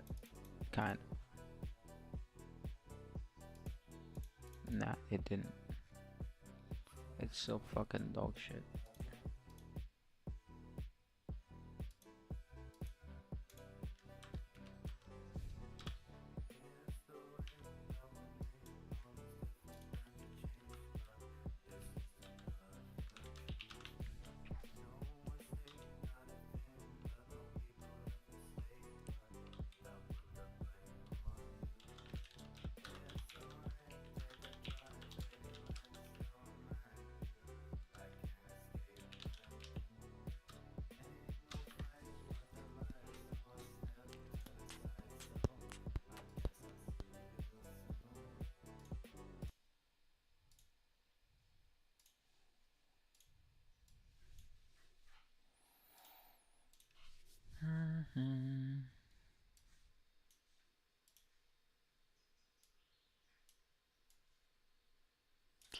Let's see. Danny ain't five food. I always eat. So I try to keep my eating normalized, but basically organic foods. Robbie Robinson, a legendary figure in bodybuilding, God damn. has defied the expectations of aging, maintaining a fuck? physique that many would envy at any age. Known as the Black Prince in bodybuilding circles, Robinson, now 78, continues to embody youthful energy, physical strength, and mental resilience. So what's his secret? Stay tuned for today's video to explore 5 foods that Robbie Robinson always stays away from, his daily diet, and sugars that harm the body over time. Artificial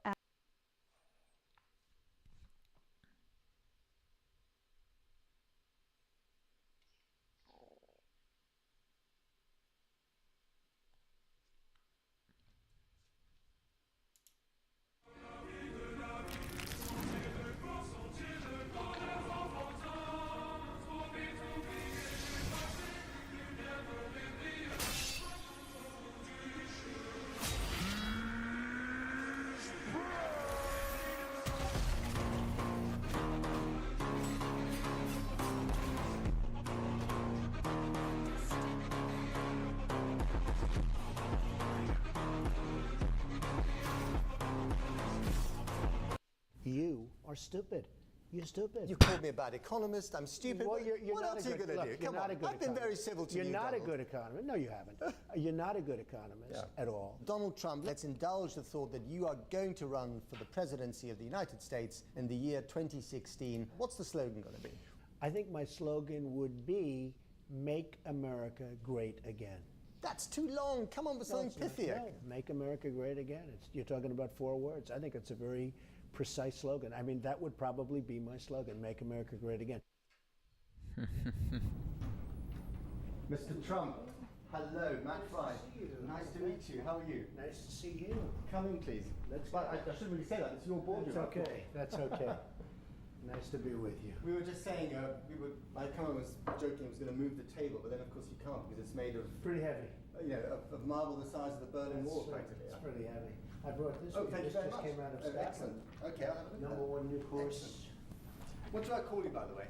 Call me Don. Are you Call sure? me whatever you want. Okay, I'll call you. Call me whatever you want. We'll get these in. Okay. So what's this all about? Donald. It's all about you.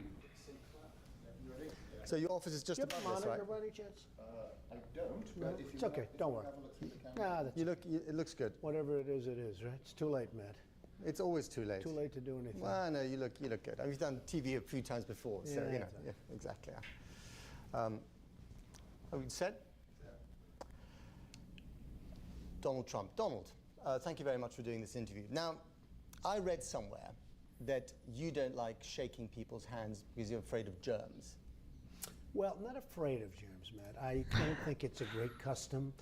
It's been proven, as you know, a person has a cold, a horrible cold, and they shake your hand. All of a sudden, 2 days later, you have a cold. You say, I wonder how that happened.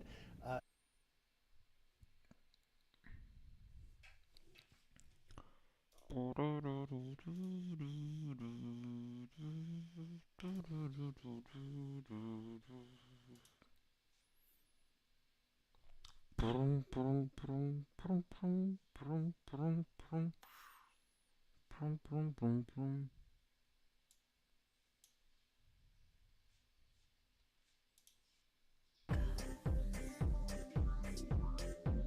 Holy acne. God damn.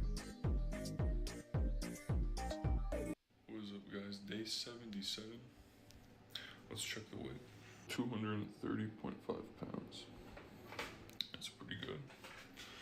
Oh, Dan of the past, wait till you read Wolverine's Revenge because you're going to get the answer to your question. Yes, Wolverine can absolutely cut through Colossus. Because in Wolverine's Revenge, when Colossus decides to team up with Omega Red, Sabretooth, and Deadpool, he finds out the hard way that when you're on the opposite side of Wolverine, it's not the right side to be on. Because after Asteroid M explodes and causes the largest EMP mankind has ever known, Colossus's home turf is the only place with functioning power. So when Nick Fury sends Wolverine, Captain America, the Winter Soldier, and the rest of S.H.I.E.L.D. to Russia to go obtain that power, Colossus and his mercenaries kill most of them and then plant bombs inside of Wolverine, Captain America, and the Winter Soldier. And after Deadpool pushes the button and kills everybody, Wolverine eventually regenerates just like he always does. And afterwards, what ensues is Wolverine systemically going after every single person that wronged him and killing them. Forge helps him neutralize Sabretooth's healing factor, he snaps Omega Red's neck using his own tentacles like it was nothing, and finally, he kicks Deadpool into a nuclear reactor and guts Colossus like a fish. Oh, Dan of the past.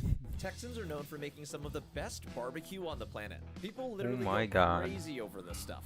People have been waiting in line for hours. Man, oh man. Barbecue. Many of them sitting in the pitch black before the sun even came up. But here's the thing. I grew up in Texas, and I am not a fan of Texas barbecue. I just don't get the hype. I also feel like that makes me a fake Texan, and I want to change that. Which is why I'm about to visit 3 of the oldest and most iconic Texas barbecue restaurants to see what makes Texas barbecue so special. West Hopefully, Virginia. I'll fall in love with it Oh, too. Now, wrong my journey song. begins about 10 minutes away at a pretty famous restaurant called Dickey's Barbecue Pit, which Dickey. happens to be the largest Texas barbecue chain in America. They've been around since 1941 and have over 600 locations across the country. But the cool thing Yeah, about this damn. one is the one behind me is the original location, the oldest one, the grandfather of all Dickies, if you will. Weirdly enough, even Big though I've lived in Dicky. Texas for a majority of my life, this is my first time going into a Dickey's restaurant, so I have no idea how good it'll be. But I'm about to find out. So I made my way inside, and I was very surprised to see a long line of people already waiting for barbecue. All right, so I'm looking at the menu right now, and I'm a little overwhelmed since I don't get Texas barbecue often. There's a lot more stuff on here than I expected. Like all of these random combo meals. It's a little weird to say this, but Dickey's is kind of giving me fast food vibes. I think I'm just gonna get a standard Texas barbecue platter, though, which usually consists of brisket, sausage, and ribs. I think that should give me a decent understanding of like how good everything is. So after waiting in line for what felt like an hour, I finally placed my order, got myself a root beer, then I found a nice spot to sit on the patio. So I just got my barbecue platter, I got the 3-meat plate, and y'all, this doesn't look appetizing.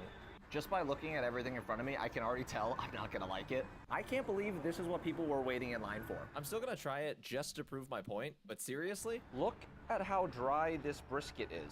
There's like no chance this is even remotely good. Oh yeah, that's oh my god. This brisket is so dry, this should be a crime. And if I had to compare it to something, this was kinda like eating a leather shoe. And to make matters worse, not only was it dry, this has 0 flavor. And if that wasn't bad enough, the sausage and ribs weren't any better.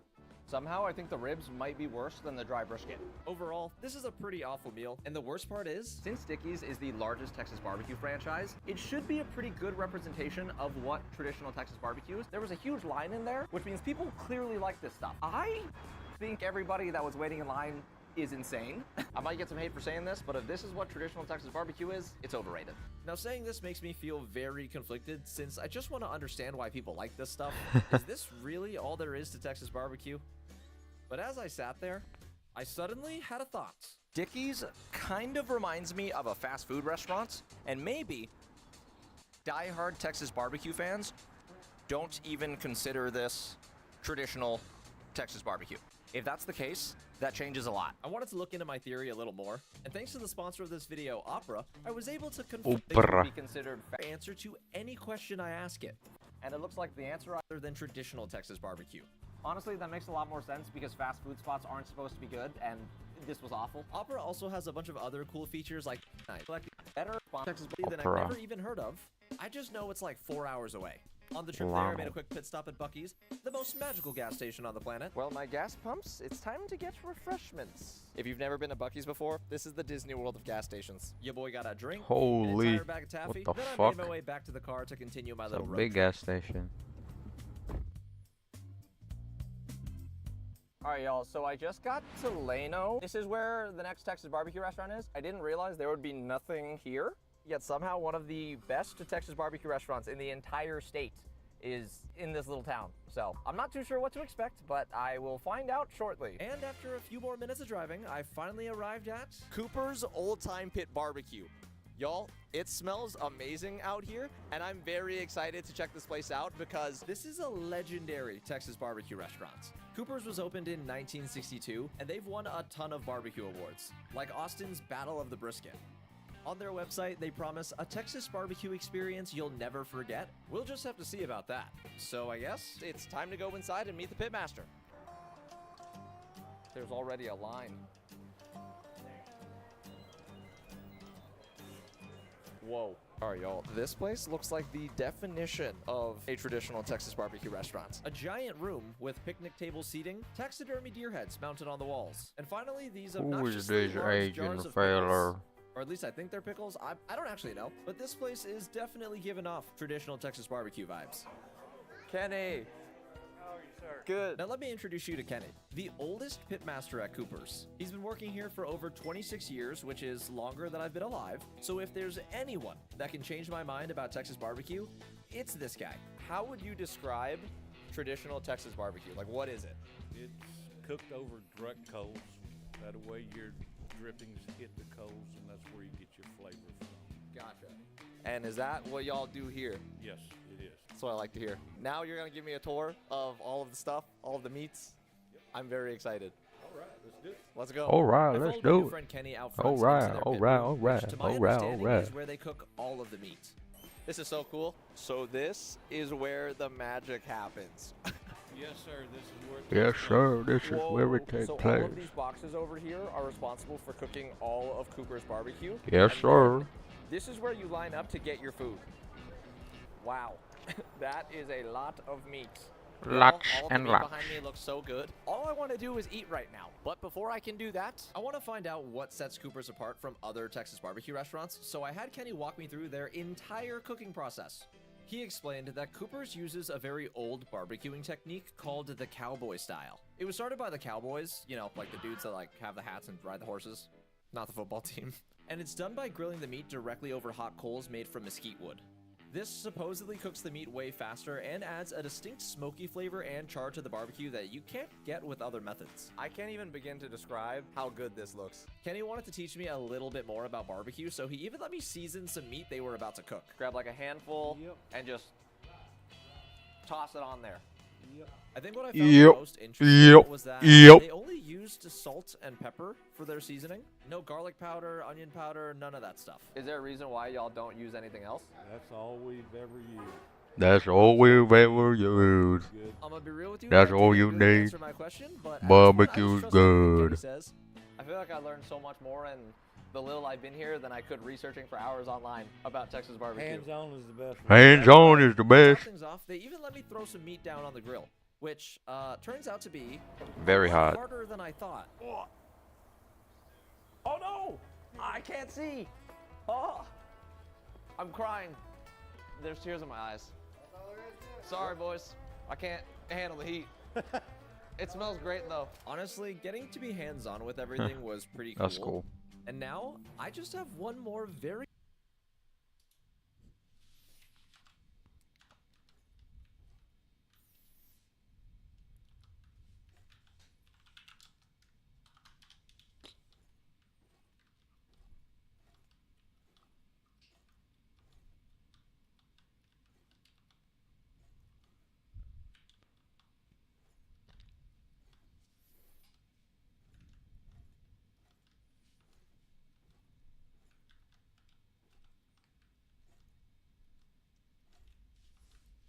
Oh shit. About to PvP and shit.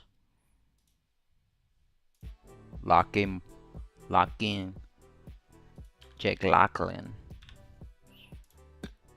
Oops, wrong. Well, we about to murder everyone.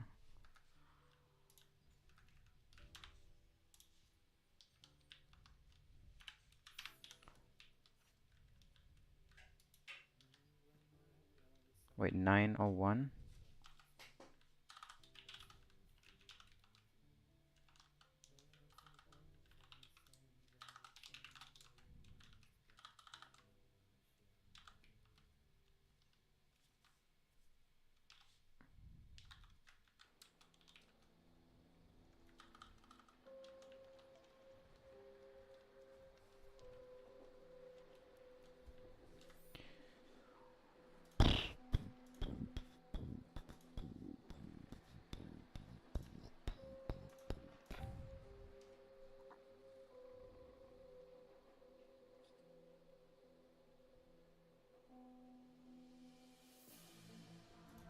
The fuck?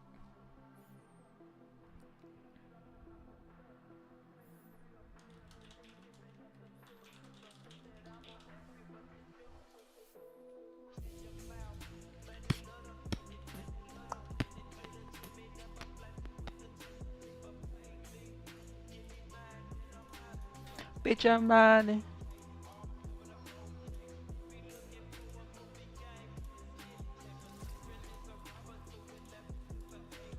Oh shit.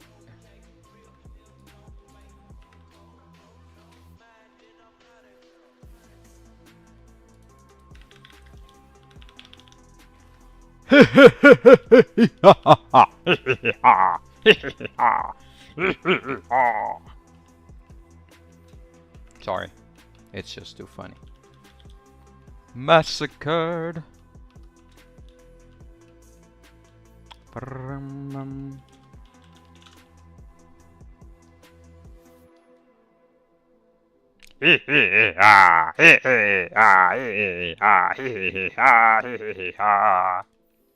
Kill them all.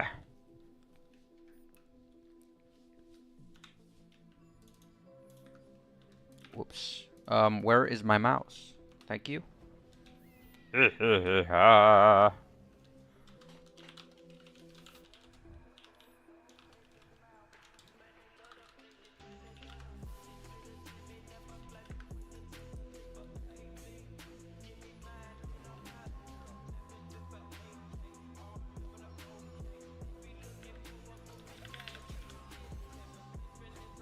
Bonk.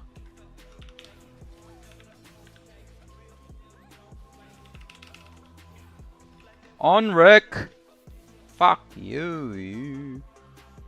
You hunt. You dog hunt.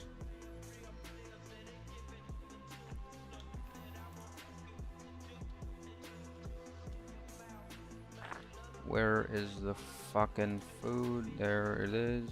In this as well. There we go. Stack speed I'm getting 30. Yet. Oh shit, this guy's in trouble.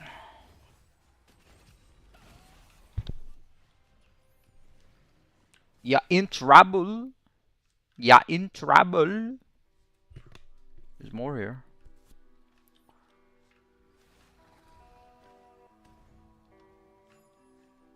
Behind altar.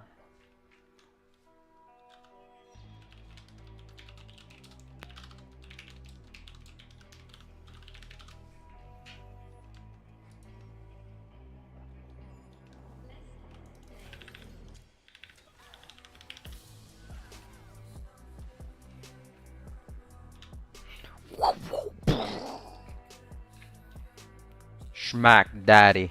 Smack that booty. Where are you?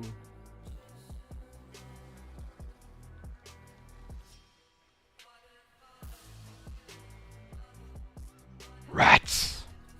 Rats everywhere.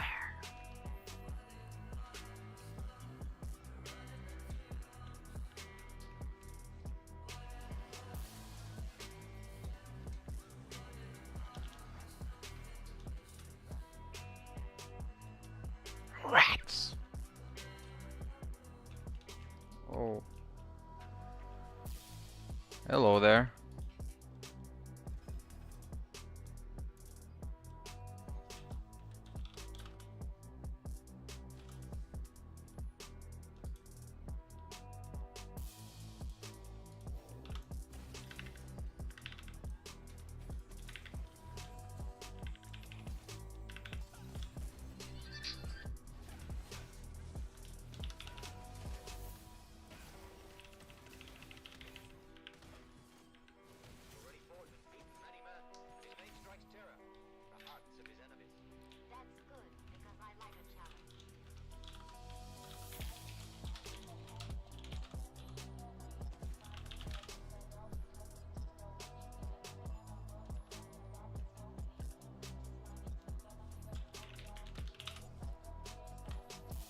Okay, I'm just bugged.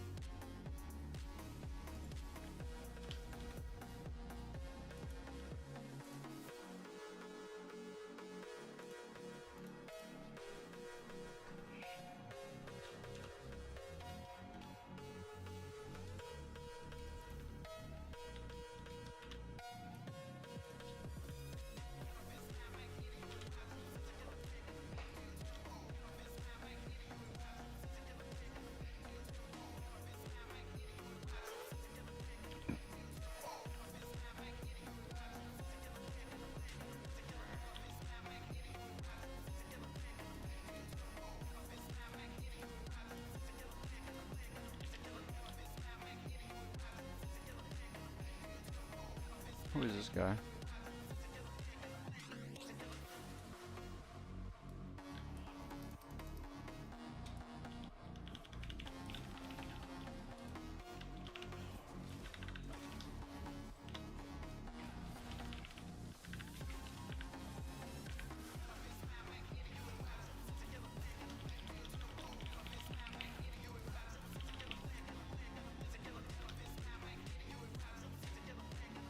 Who are these people?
This will be a fucking bloodbath.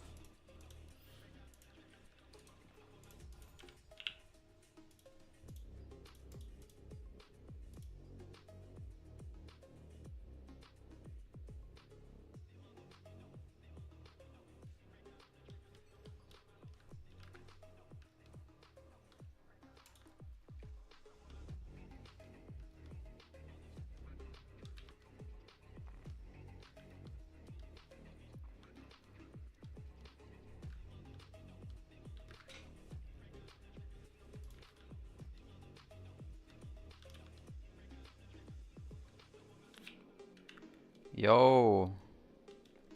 Sorry, I just saw your message now. What up, Nate? Welcome back.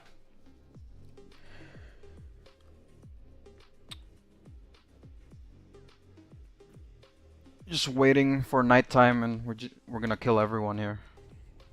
So, for next world boss, it's gonna be free.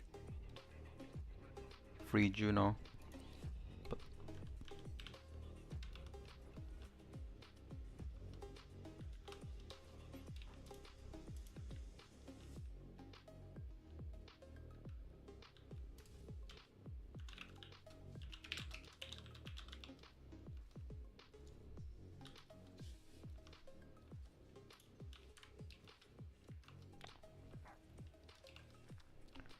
Man is locked in. Yup. I use rain to open the doors.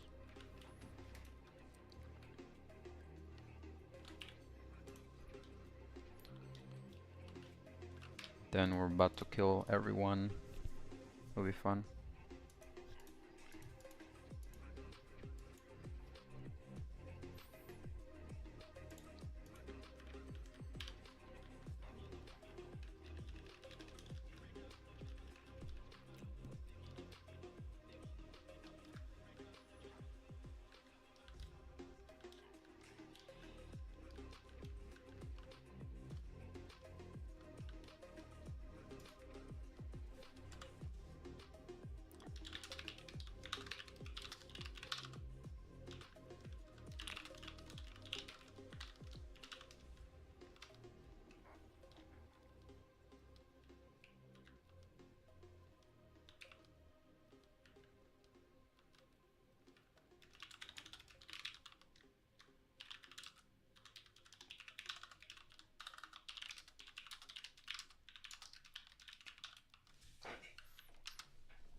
8 more minutes and then we can kill everyone.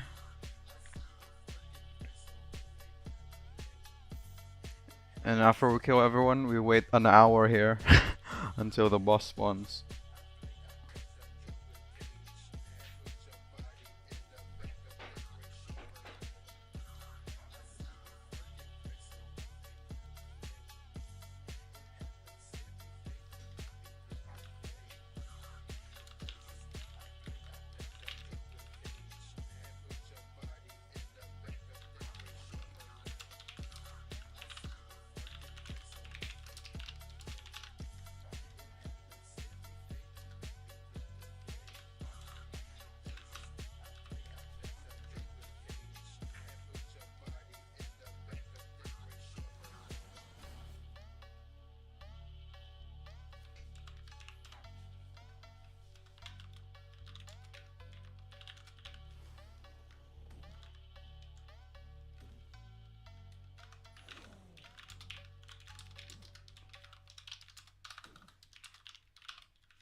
Bloodbath. Yup.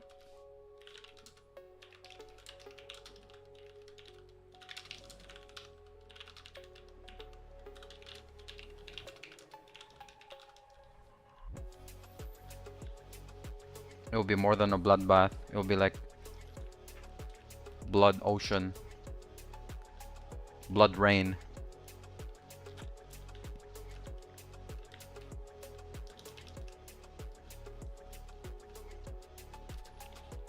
You know how many people there are here right now? Wait, let me actually see. Because there's like people farming everywhere. There's people everywhere. And then probably bottom floor too. The real SOD.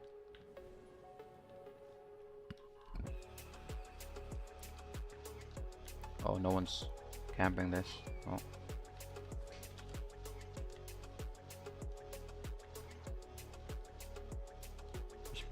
Like, all the mobs are gone. Oof, and they thank you for the rain. Wait, I didn't even know they thanked me.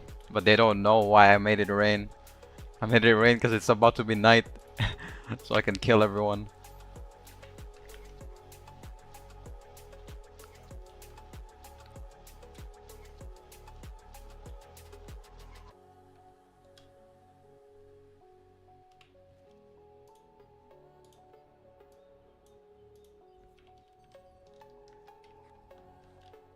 Wait, what just... Oh, the rain stopped.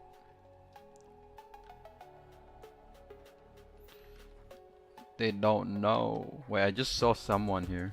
Did I? Or am I going crazy?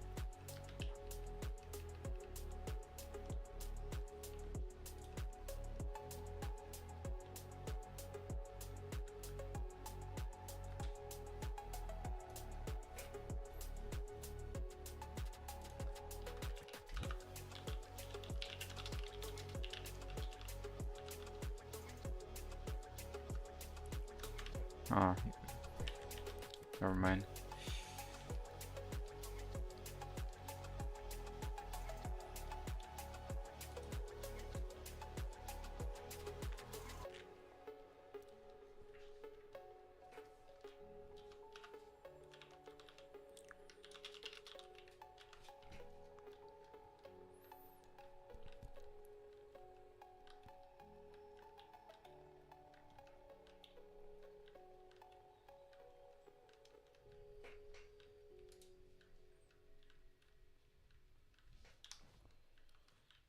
We have food ready.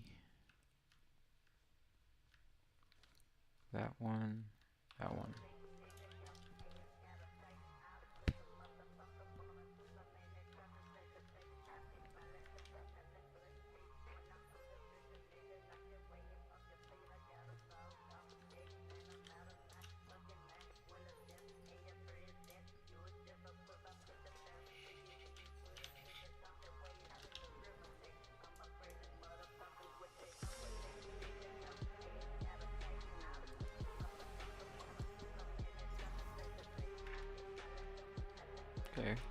I'm just guarding this.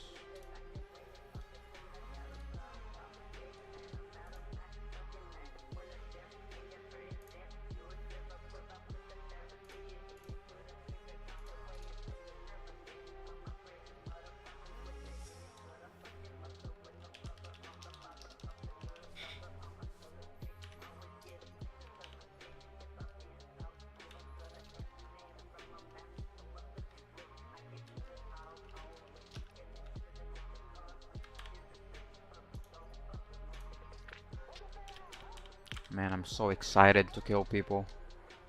Fuck. Can it be night already? I wanna start killing some people. Look how many people there are to kill. The 4 Alliance ops in here too? Yeah, somewhere. They're hiding. Like one of the advisors from that alliance is here, so they're probably gonna summon.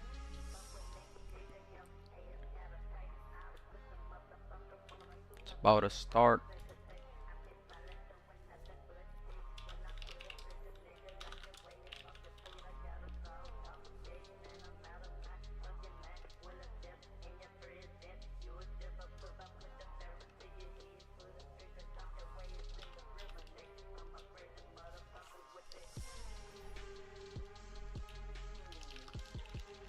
I'm just gonna guard the teleport because what people do, like during PvP, if you use teleport and then you manage to teleport, you get a 30-second shield, and then you can just keep teleporting back and forth and have infinite shield. So, but the first time you do it, you don't get it. So, I'm trying to stop people from teleporting. That's why I'm here. Because they might just abuse that thing for like an hour. Because the boss is in an hour after night. Oh wait, they actually only have to survive 30 minutes. And if they survive the 30...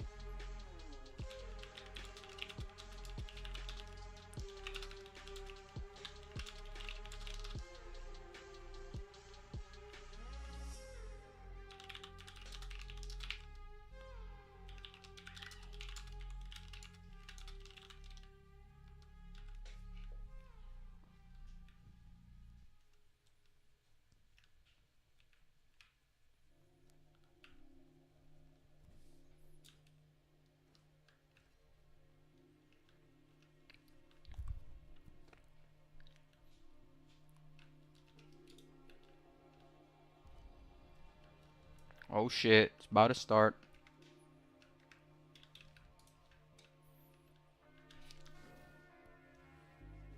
Buffs.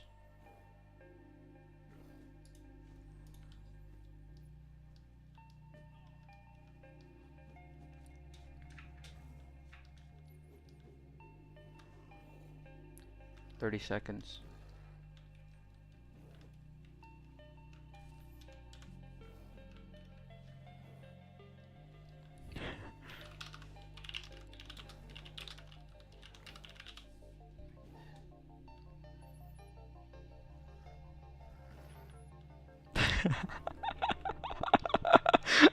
This guy's so dead.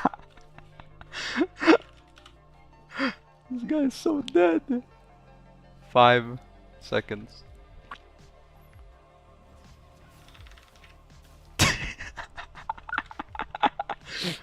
Oh my god. At least he killed the mob. I'm just gonna stay here. Nah, I don't want to miss out on kills. Time to find the bitches.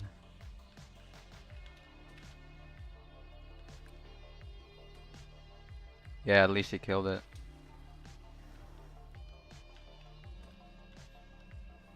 I know where the common heart. Oh, there's one. No way! The fucking mob stunned me and it cancelled. Fuck.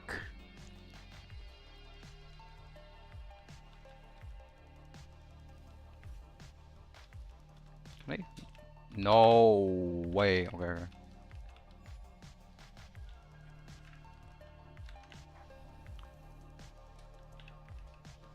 I know there's like another hiding spot somewhere.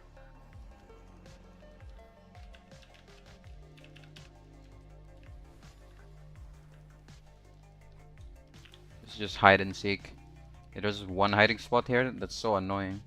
Because they can just stay in the water for so long. But actually, yeah, they could just do that. There's probably already people here.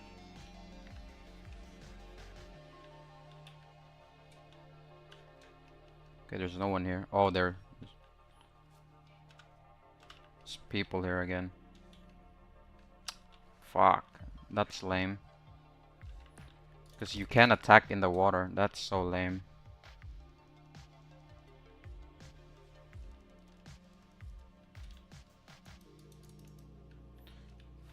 Bruh. Some randoms. Forgot about that spot.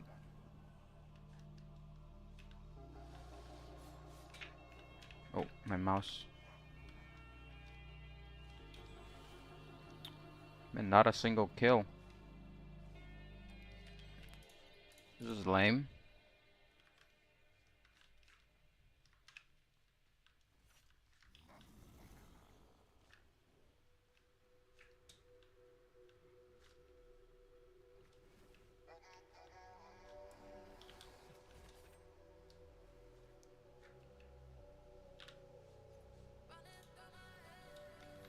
The tracker just cockblocked you with the stun? Yep.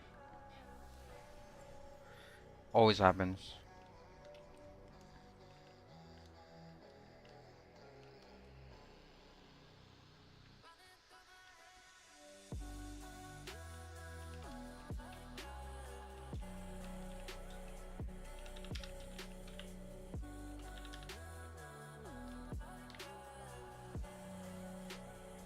Are you kidding?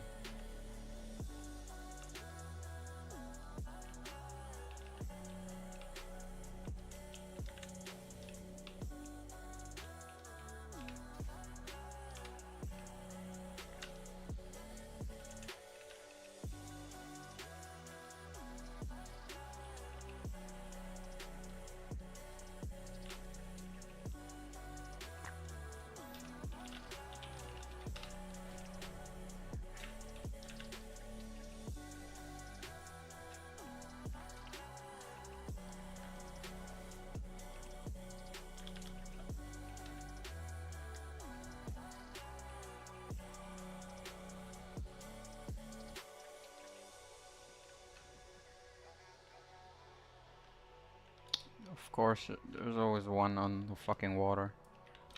But the water's gonna drain soon, so that guy's gonna die. I think. Hopefully the water drains. I don't know when the water drains. Ah, this is where I last bugged. Hopefully I don't bug out. I remember there was people hiding here too.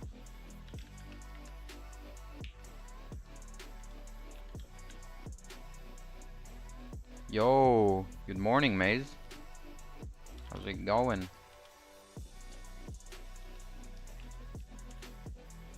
Just hunting people right now.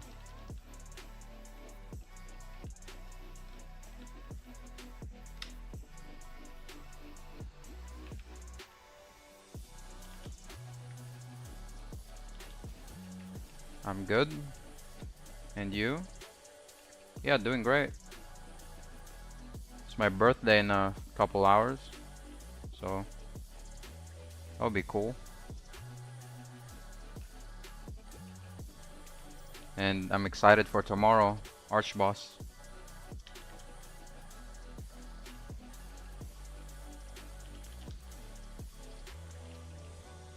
Oh, oh wait, it's still the same guy. Oh, they're actually hitting him.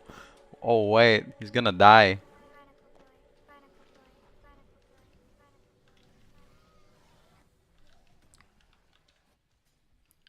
Very good. How can we give you a gift?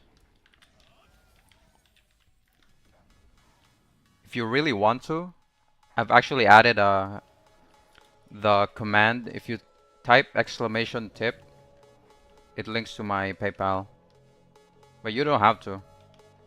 Like really, you don't have to.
here.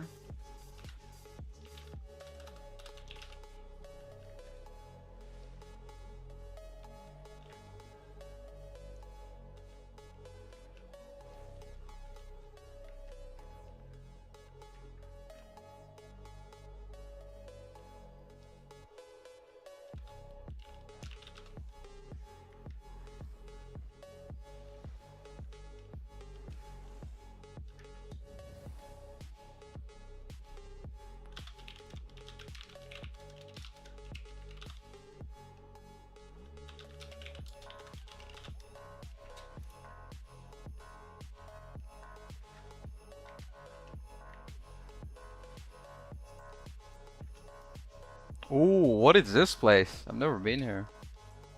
That's cool. It's a cool hiding spot. It looks too obvious. My PayPal account isn't working. I'll see what I can do. Nah, man, you don't have to. Like, really.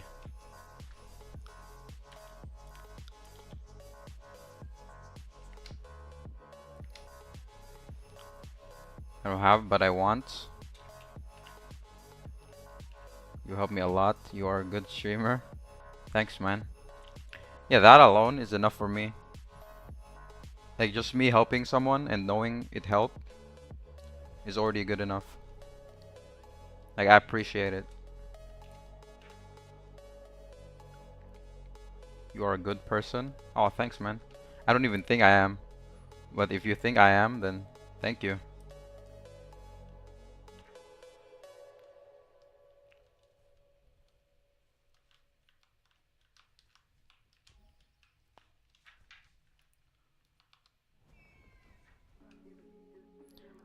Not only with the game you talk about, you changing my eating habits. You are good. Thanks. Wow. That means a lot to me. Thank you.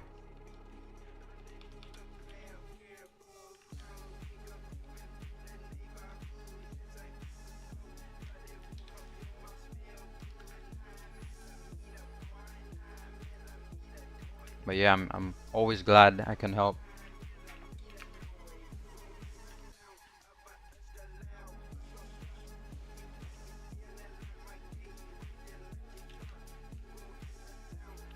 I hope you have.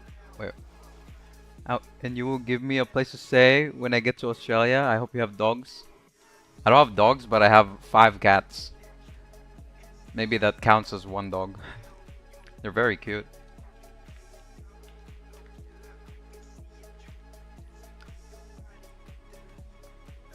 Oh, a lot of meows. Same. I used to hate cats, but then when I got cats, now I love them.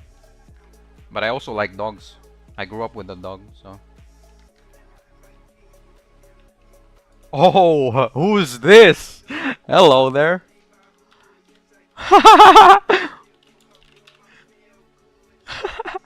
Hello there.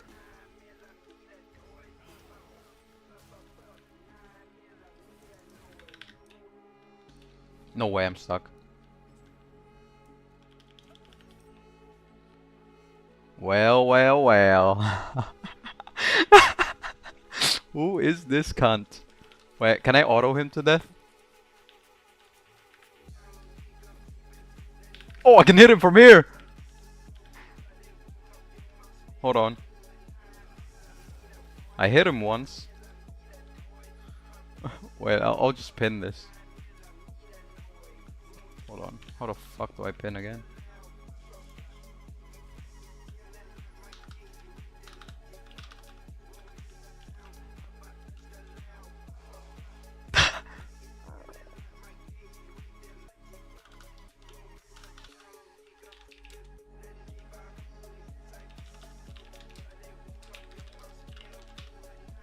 Try to hook him with SNS. Oh yeah, true. Hold on.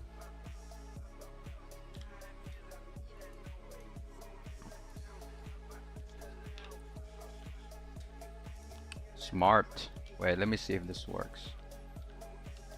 Oh nah. I think it's because he's in the water. It doesn't let me. It says I don't have LOS. Doesn't let me. That's sad.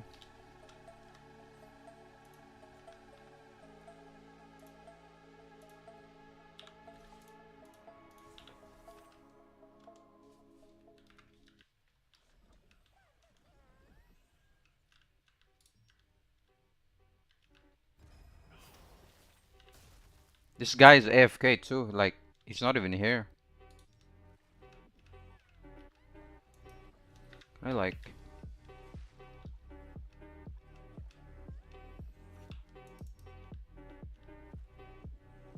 I think he's like actually stuck. And I can't hit him because of line of sight. Wait, what if I use a smaller morph? Your friend has dagger, he can use shadow strike. Yeah, I also have dagger. It doesn't let me.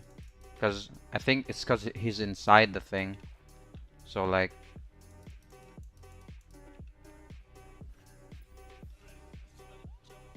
Don't use? Like, even even my friend, he's deep in there. No, I can't use it in the first place. Like, it doesn't let me. I can't even, like, target him. He's out of line of sight. Oops. Yeah, just... That's so weird.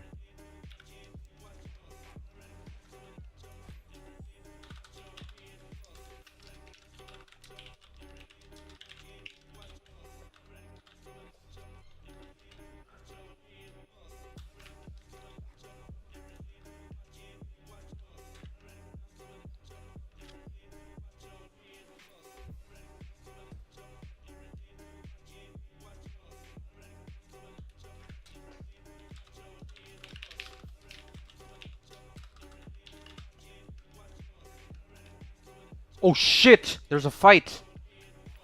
Who's this guy? Where you going, cunt? Sorry. Oh my god, there's so many. Where'd they come from? Did they guild summon? Well, they're all dead. Doesn't matter.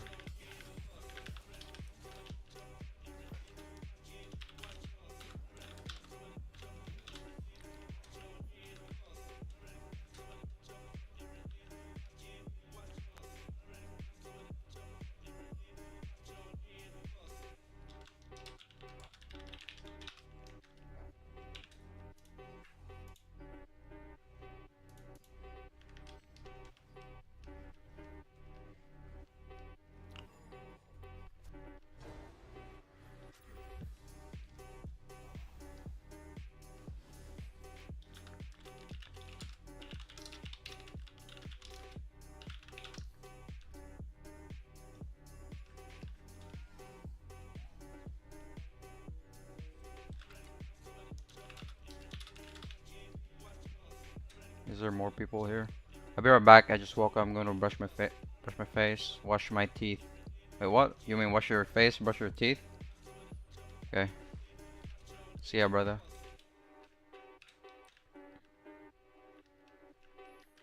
Found the rats.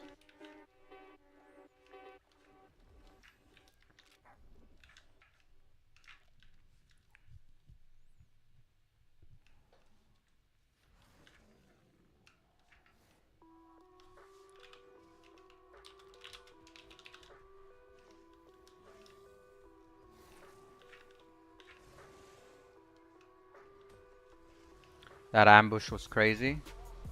Yeah, they came out of nowhere. But then there was just more of us, so they didn't have a chance. That was funny.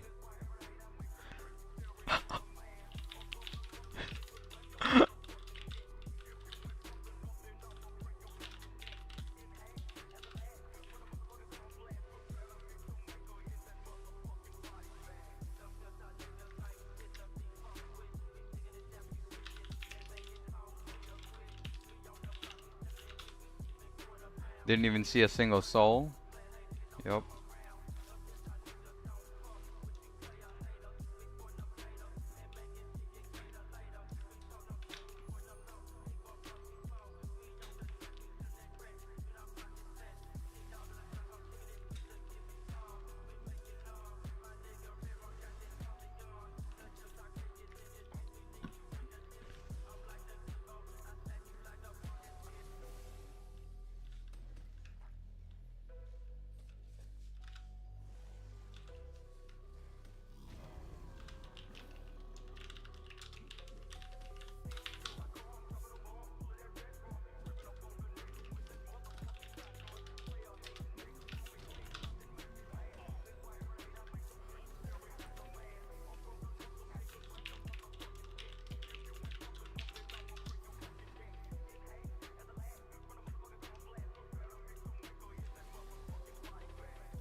What's this place? Never been here. Oh, I have.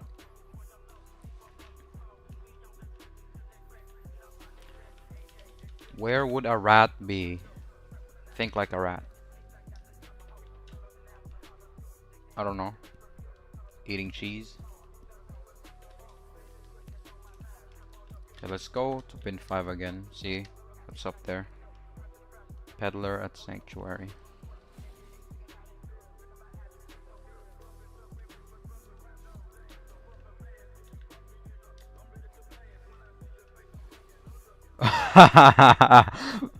He's still here, I think.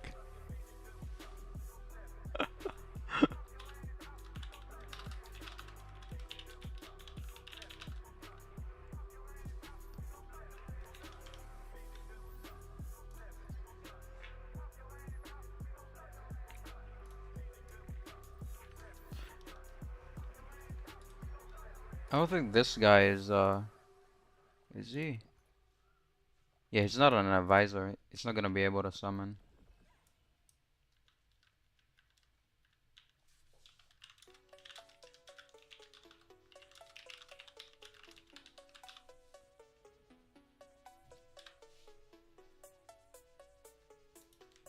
Stuck gaming. Wait, this guy also got stuck.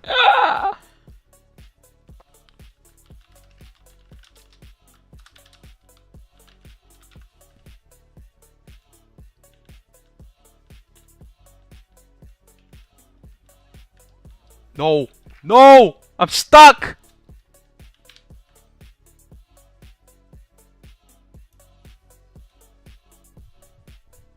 Okay, well, there's this button. That's very handy.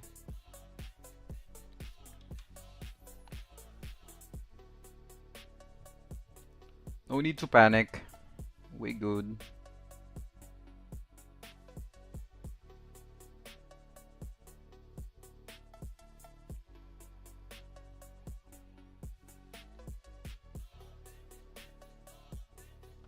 Hopefully it doesn't teleport me out.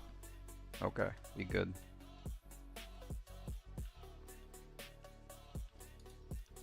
Wait, now that I can target him, maybe I can hook him.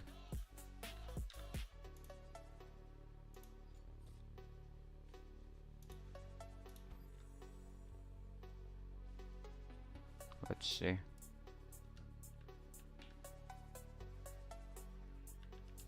Still can't. Can't even damage him. It's crazy.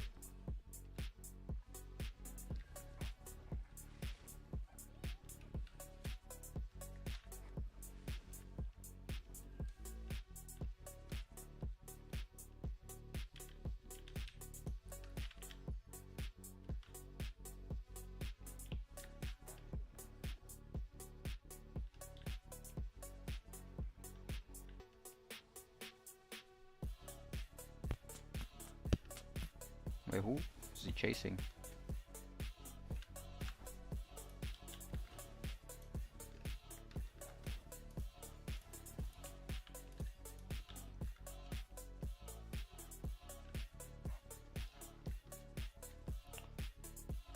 Seven minutes.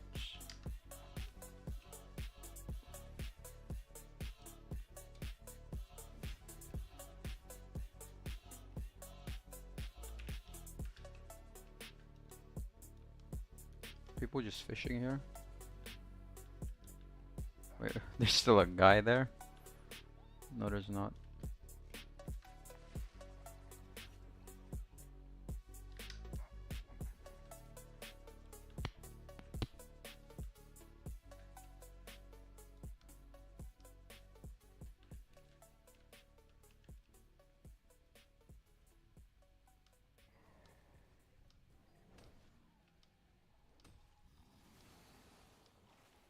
Wave altar. I bet there's a person in there.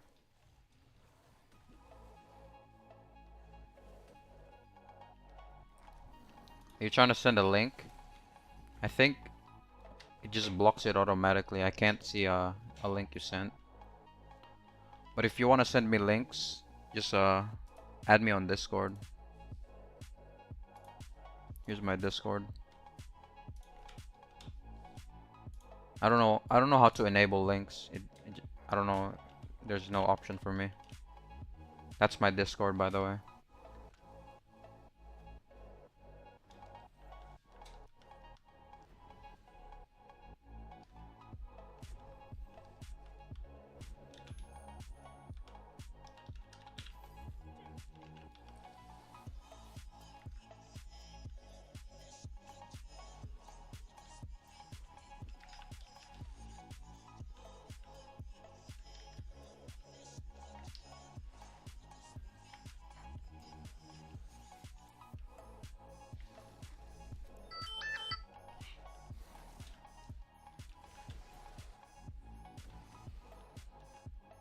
What the? You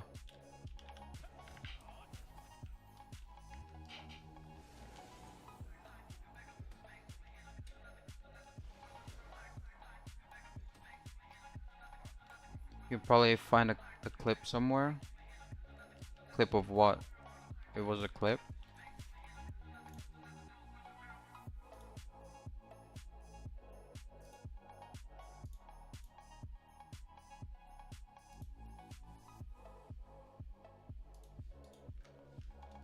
What's the title?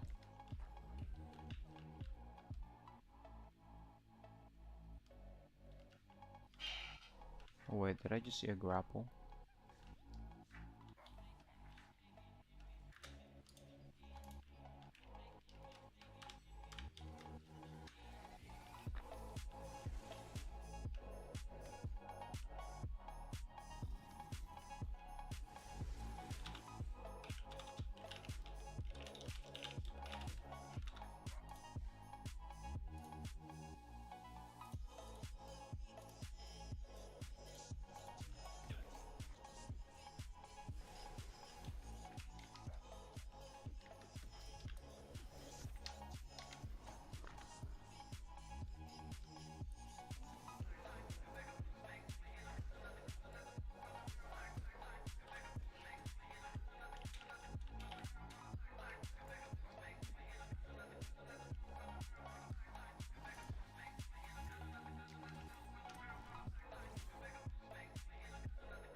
Oh, there's a guy somewhere up here. Who's this guy? Oh, there. The fuck? How do you get there?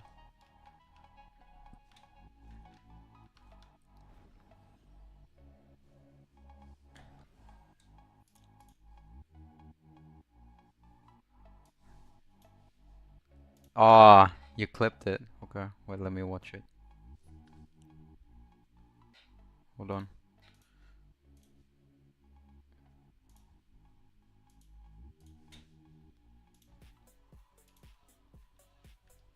No! No! I'm stuck!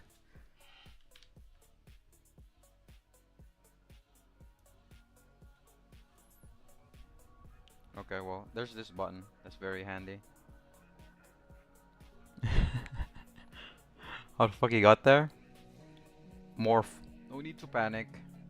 We good. That's a good one. Oh, what is that? The hell?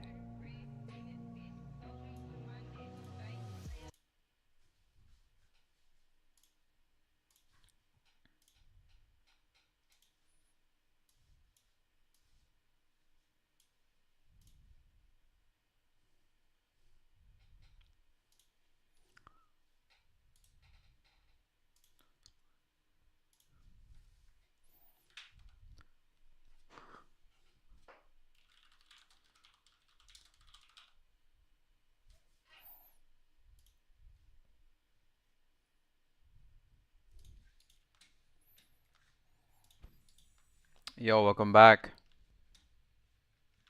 We found another rat and we don't know how to get to him. I don't even know how we got there. Wait, I'll show you. One sec. Let me get a closer look. Oh. Yeah, that guy. How did he get there? The fuck? It has to be a bug or something. He's from Hired too. He's probably gonna summon.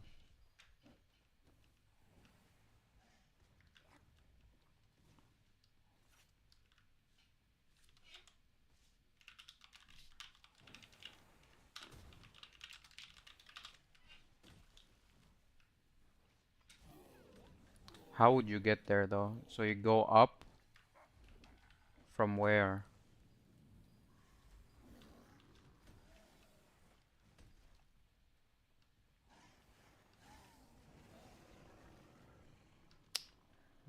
No way he used like a bug. And PvP is over. Fuck. They got in for free.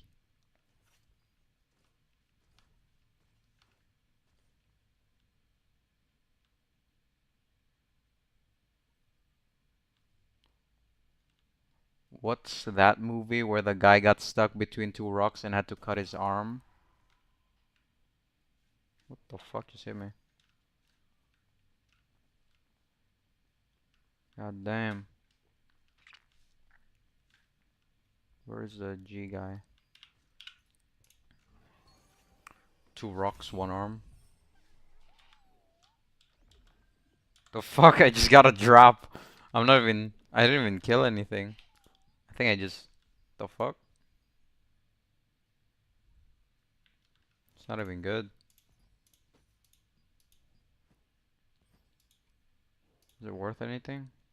Buff. Oh, wait, what? That's actually worth something. Let's go. Weaken chance. I think I can lithograph this. Can I?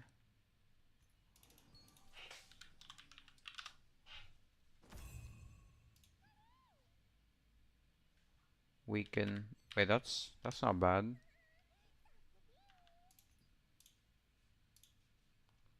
The heck? I just got drops out of nowhere. Free money for me.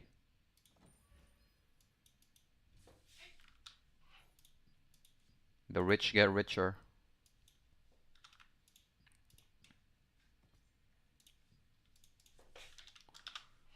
Did I get undercut again? Yep, I did. No, I didn't. That's mine.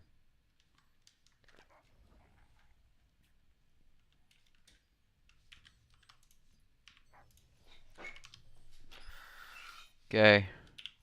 Is a thing here? Wait. Yeah, he's still here. So I guess I can just leave and do the event. And we're just gonna get summoned for when the boss spawns.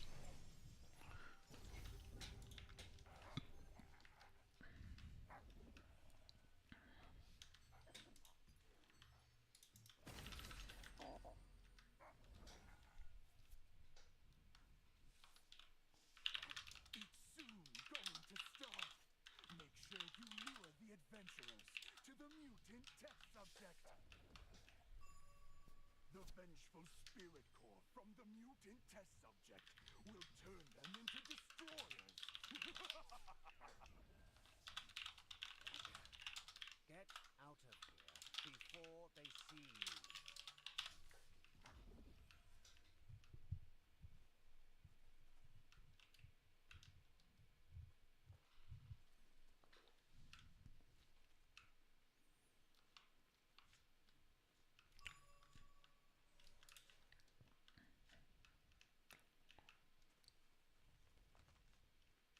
I hope that guy, that one guy that was still inside, I hope he disconnects. I really hope he does. That'd be funny.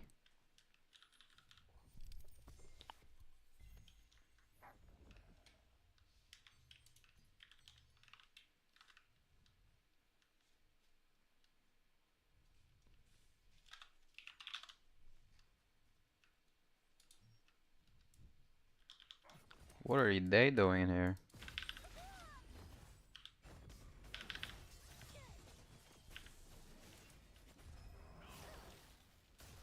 Thank you for not stealing it. Yeah, how can a rat fly up there? Must have wings or something. It's the only explanation. A winged rat.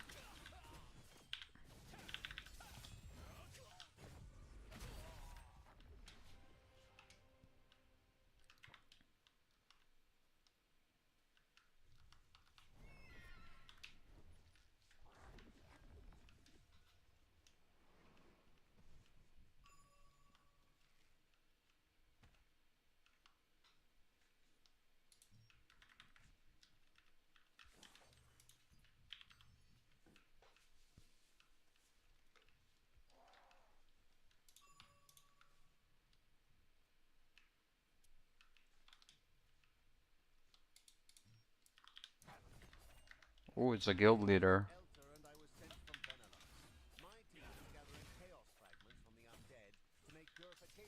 Oh man, there's so much evasion. New way to purify this land using chaos fragments gathered from the undead. We reward people who help us collect chaos fragments. Who can I kill here? The best collector will be given a special reward. Probably this guy.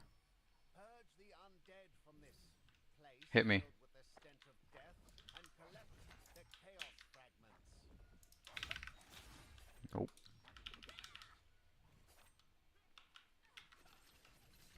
Oh my. It's a lot of them.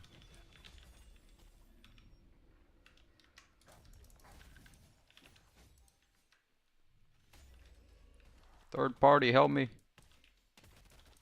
Nope, they're also going for me.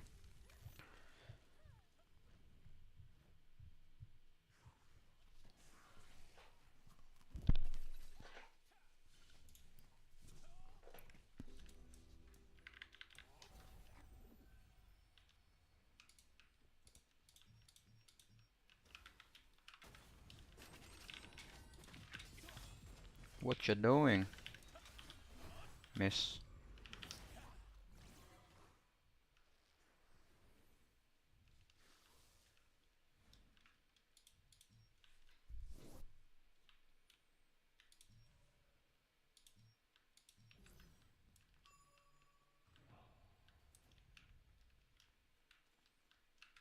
Oh, that guy's so low. Shite.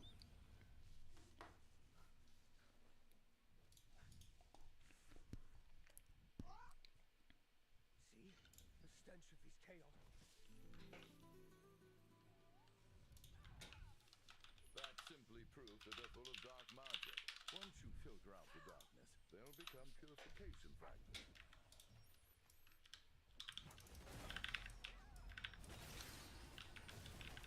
That's dumb. What am I doing?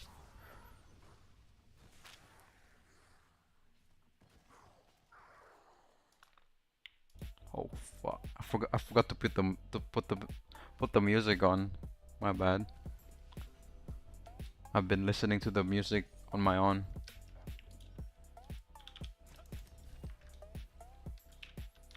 Way too many here.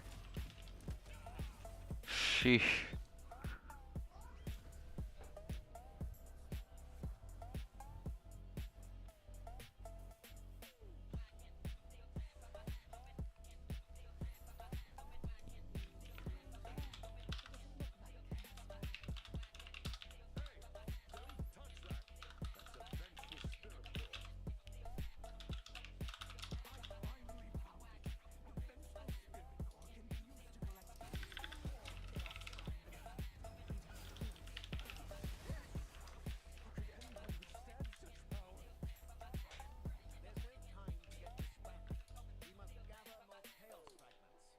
Ooh, X-Bow I can kill.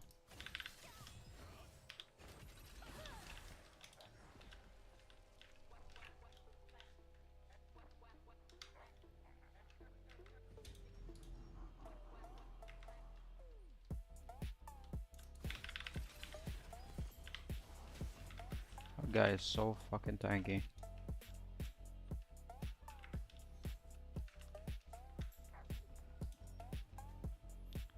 What is this? Great sword wand? What are you doing, bro? What are you doing?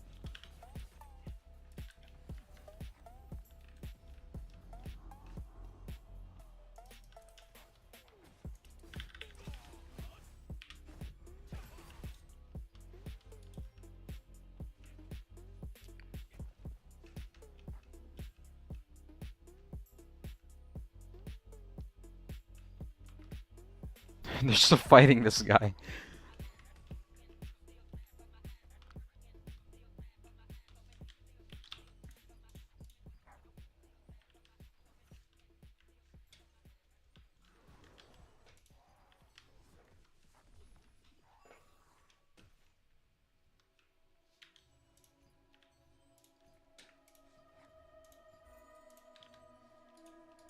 These are the guilds that collected the most chaos fragments.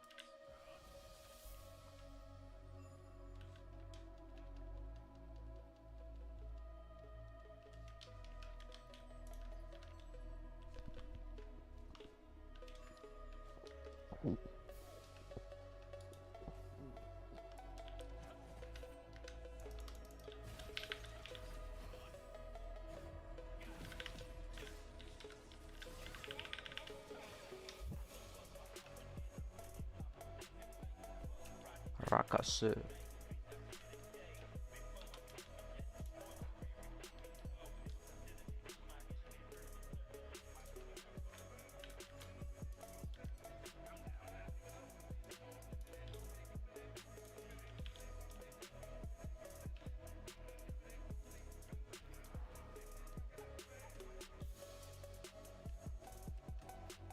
Just turn one in so I can get some points.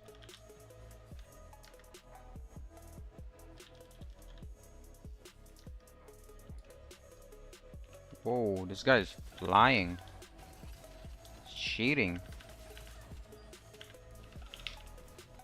Don't kill it. No, he stole it.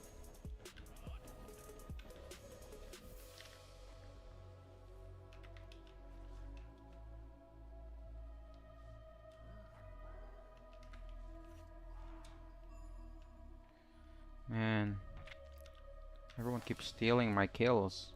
It's not fun. Surely this is mine now. Oh my god, it's stolen again.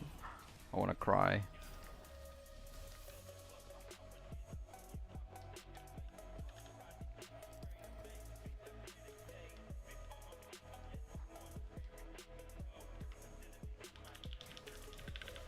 Can I steal this? Nope.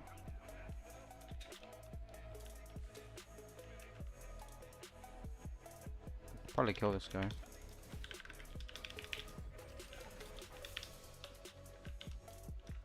Whatever.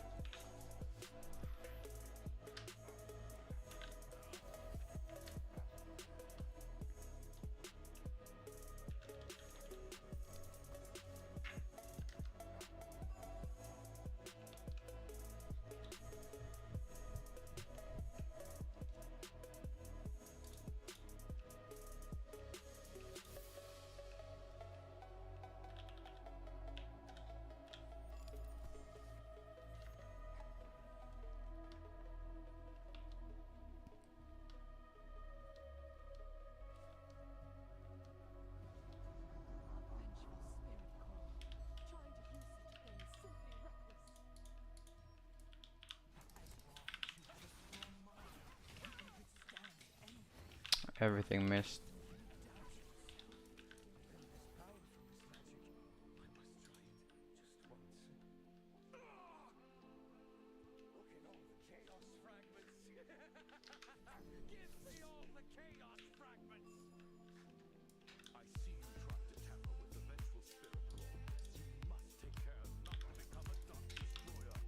What?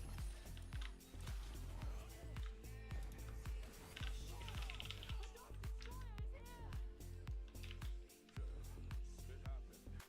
If he's turned into a Dark Destroyer, we're in imminent danger. 20 kills ahead of me.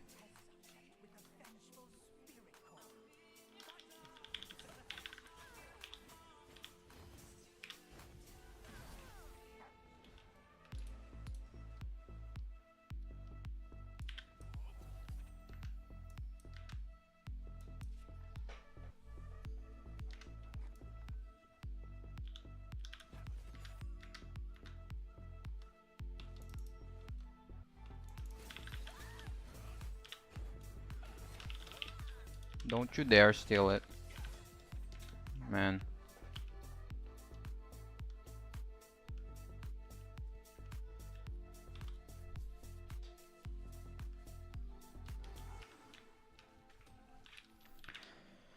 I wish I was the guild leader. I would just remove all the alliances and kill everyone.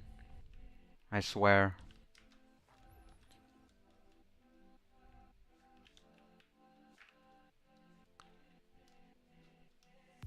I'm kidding.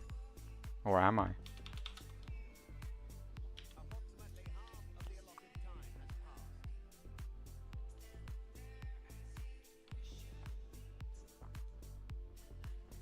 Doesn't sound that bad.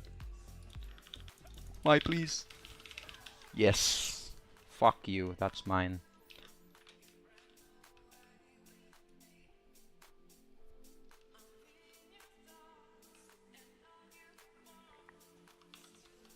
Where are all the enemies? There's so many earlier. There's one. Hello there, sir. Thank you for your patronage. You too. And you're dead.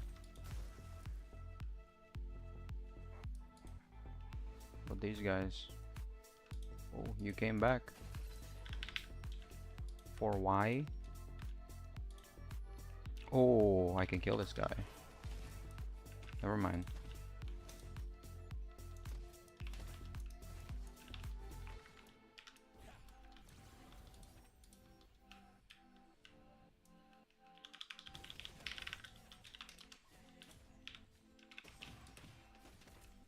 I'm just gonna get out of here. Or not.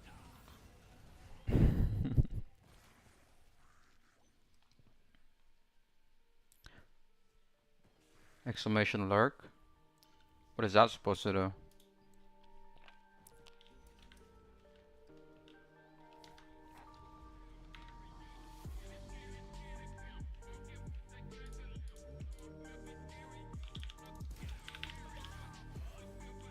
Michael. Mikhail.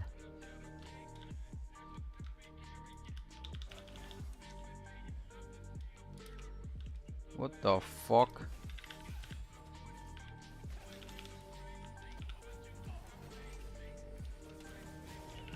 Wait, the sleep got me out of the stealth. Damn.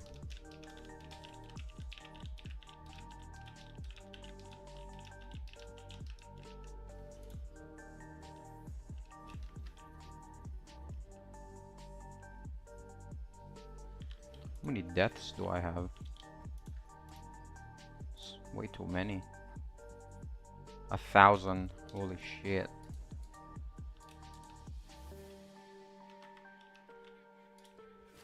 Oh, what the? I accidentally hit the mob.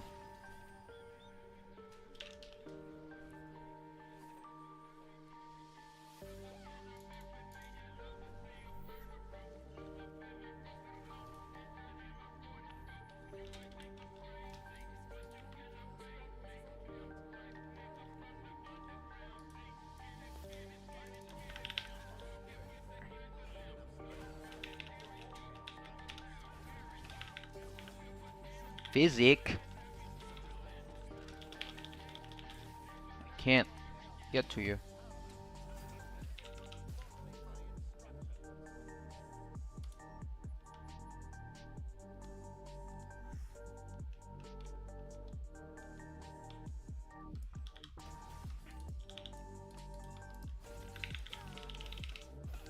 What?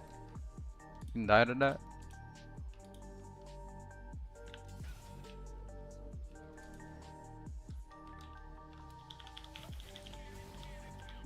Oh, slide.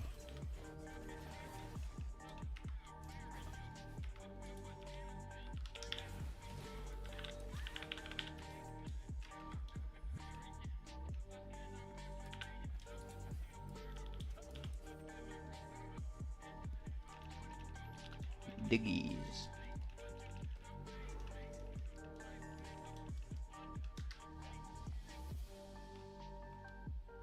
Oh, it's gonna run out.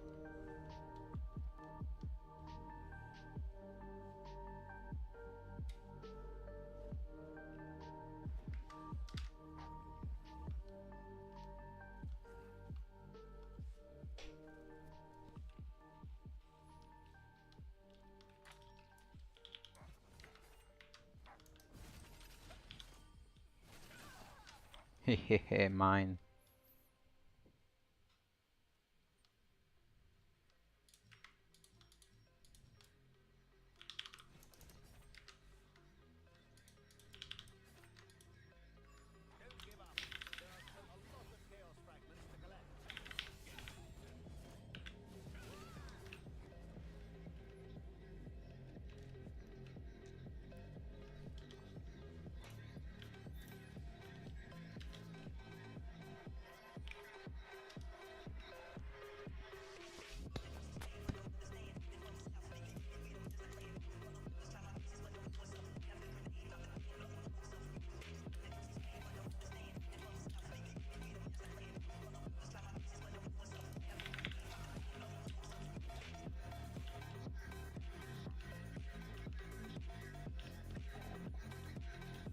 What is happening?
Passive won't help you, bro.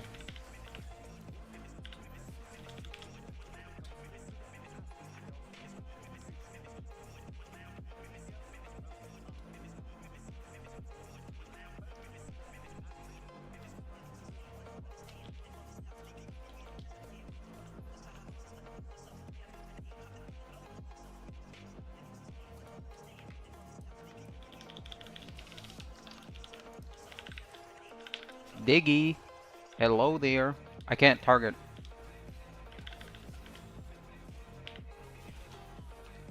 Such a weird person.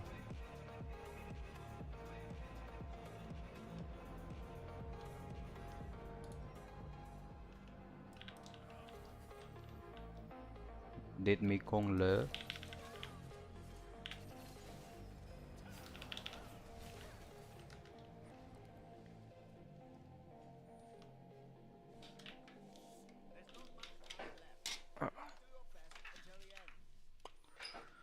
It doesn't matter if they're Dark Destroyers. Don't let them stop you from collecting more Chaos Fragments. More rewards will be given to those who bring more Chaos Fragments.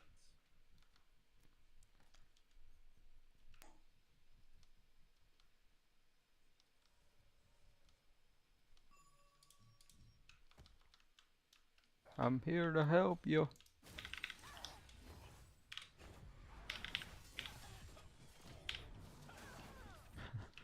Sailor Twift.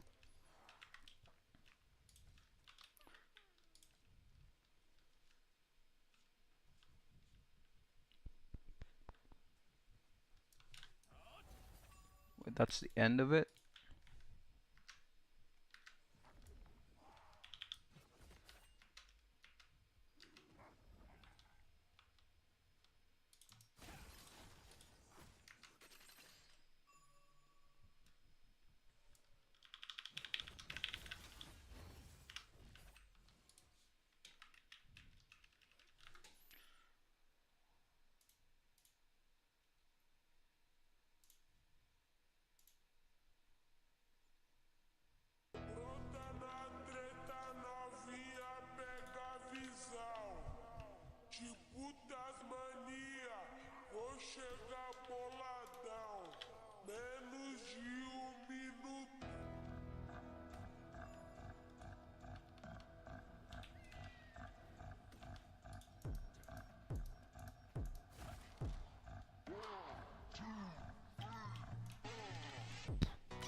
Delivered in time.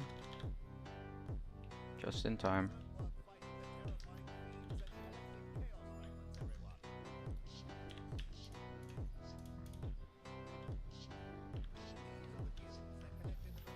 Damn.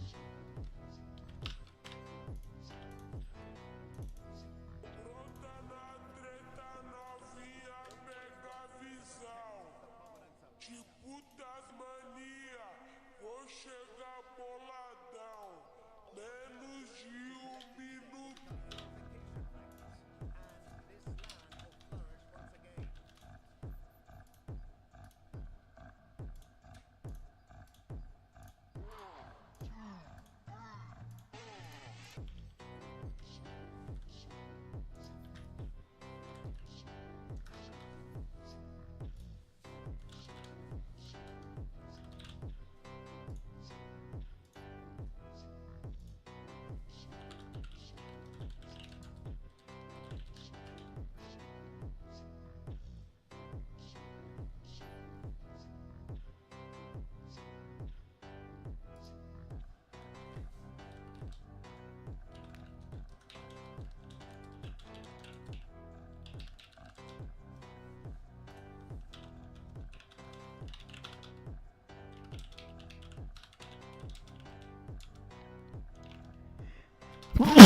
Oh, my bad.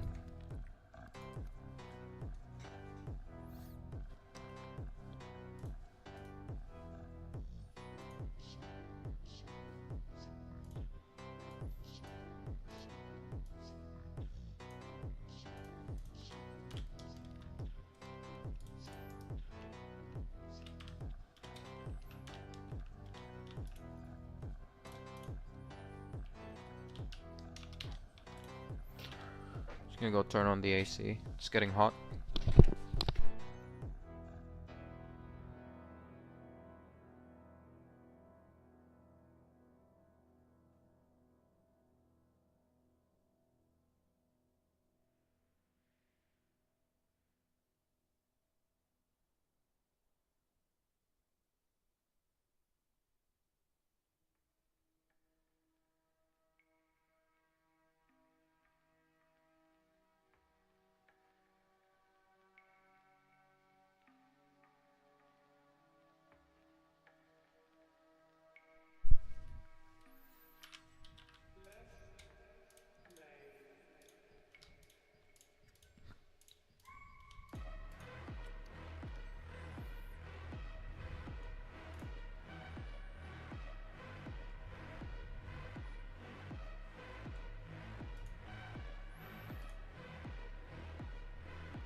Never lucky.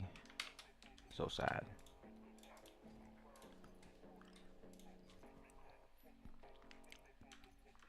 We get more.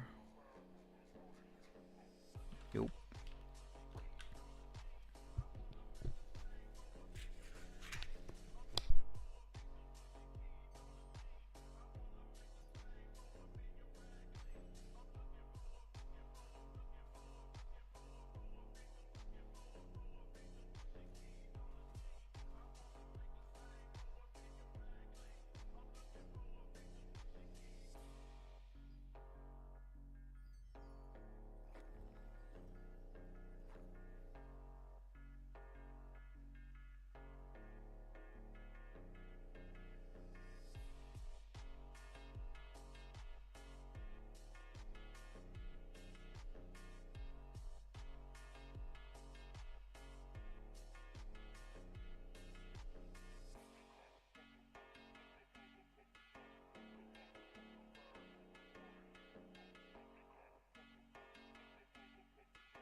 Yo, what up, Cedric?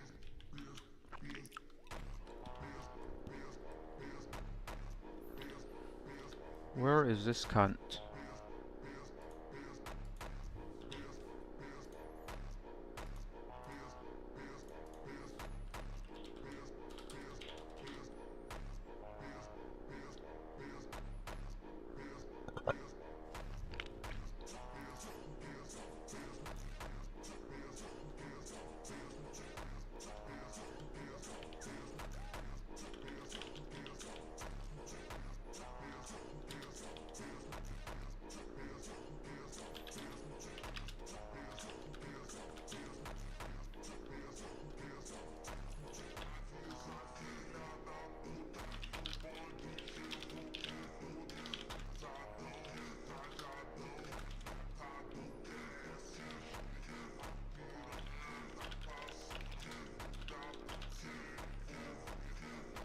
Just got home.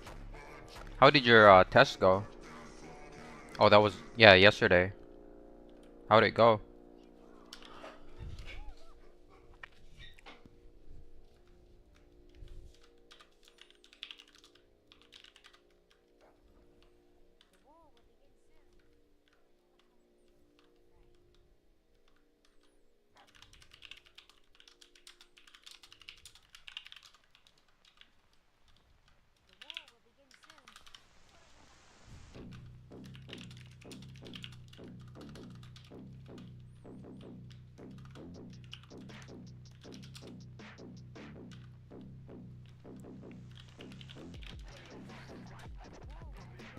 "19 out of 45? Our highest is 25 out of 45, so no one passed.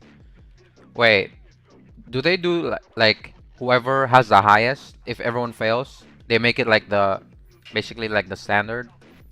So 25 would be like perfect score. Do they do that, or does everyone just fail? Or how does it work?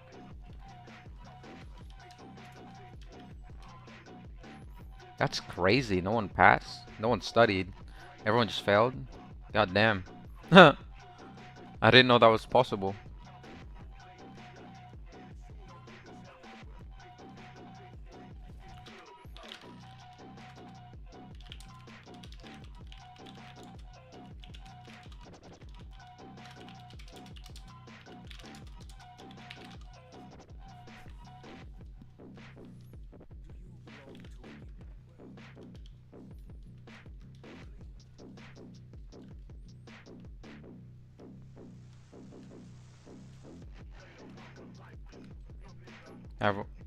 We studied, but the exam is just hard. Like you need to compute for the loadings of car moving on a highway. Ah, I see. So, is it like for roads that are mainly like main roads? I know main roads are like you need to account for trucks and all sorts. And for like city roads, at most, only those like delivery trucks. Or, yeah.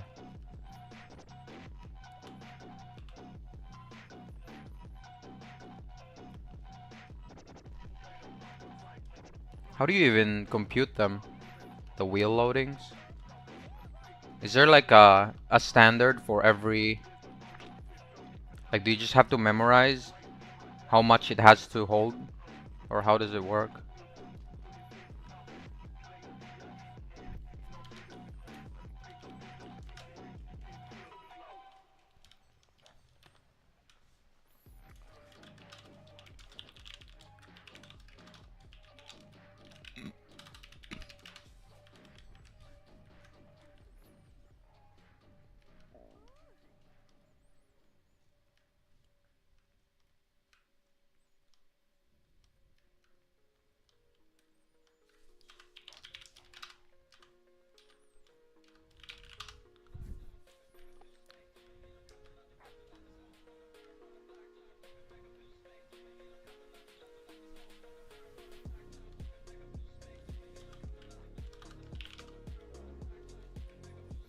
Oh, it's just like they give a loading of the car and you will solve for the maximum shear and moment. Like you need to get the reactions first.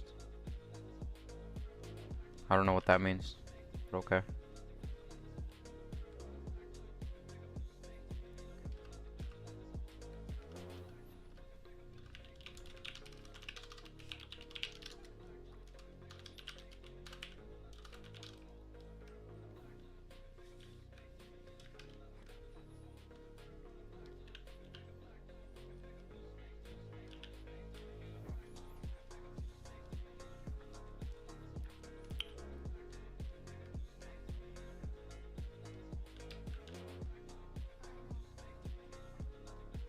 How's your ranking?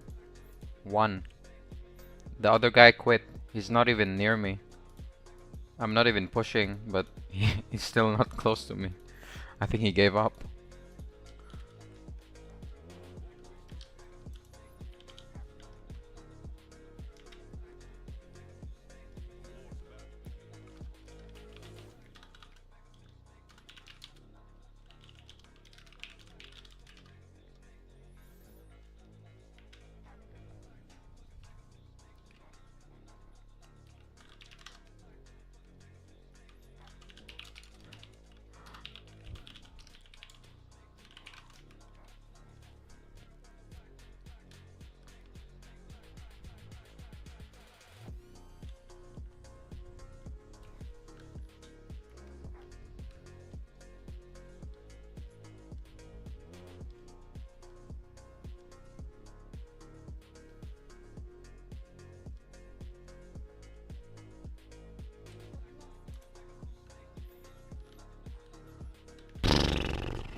Oh, the advisors are so fucking dumb.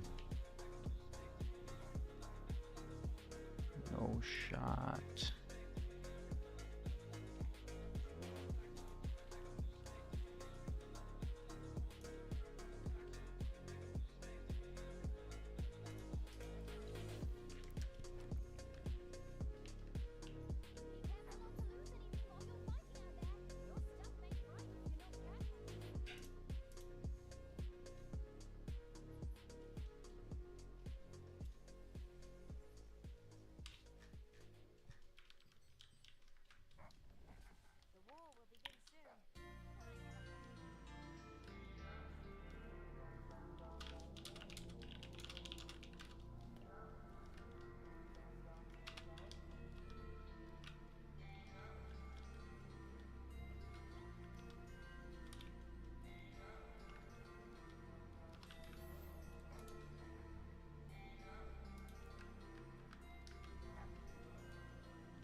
Oh man, that is just fucking stupid.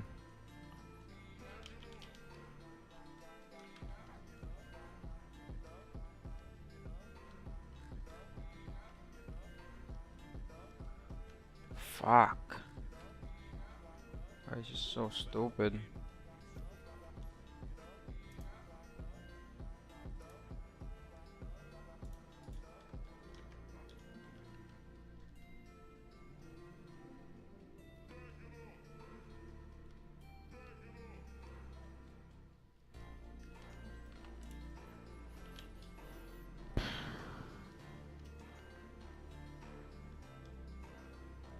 I'm actually upset.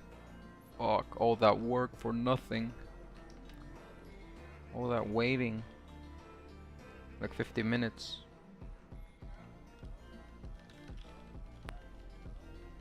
Just to lose to a mob.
That sucks.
DJ Holanda, imã de piranha, imã de piranha, imã de piranha, imã de piranha, He's back!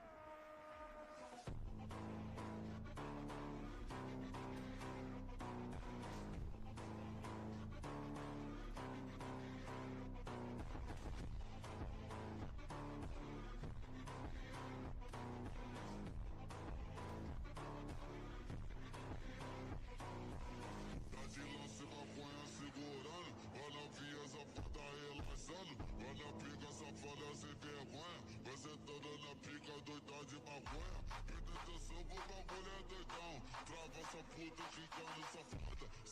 malvada, quica malvada, trava na ponta da pica e não para. Senta malvada, quica malvada, trava na ponta da pica e não para. Senta malvada, quica malvada, trava na ponta da pica e não para. Ai, sentando palhaço, vai sentando palhaço, vai sentando palhaço, vai sentando palhaço. Naquele pique, só couro brabo, me chamam de proibido, porque eu vicio rápido. Combinação perfeita, sai cerveja e maconha, a novinha viciou, tá tudo curtindo a onda. Naquele pique, só couro brabo, me chamam de proibido, porque eu vicio rápido. Combinação perfeita, sai cerveja e maconha, a novinha viciou, tá tudo curtindo a onda.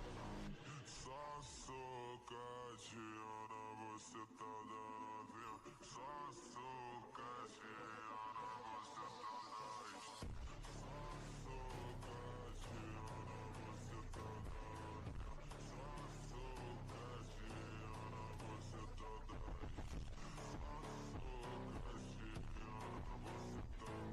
Só socadinha, você tá dando. Esse é o DJ Holanda, tá lançando a nova moda. É o DJ Holanda, imã de piranha, imã de piranha, imã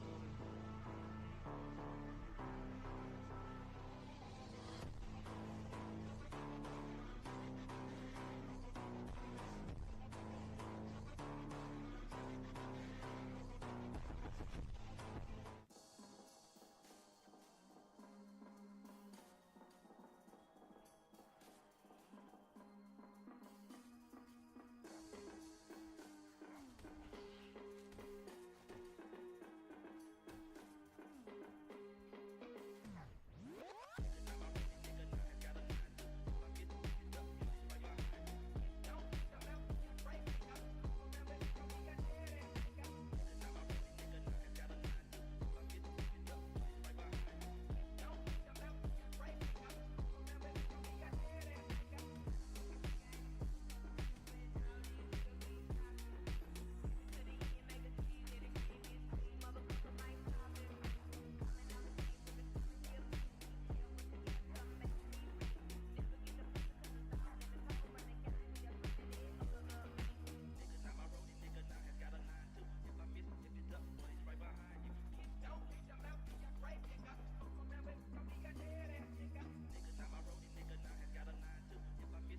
are you doing?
God damn.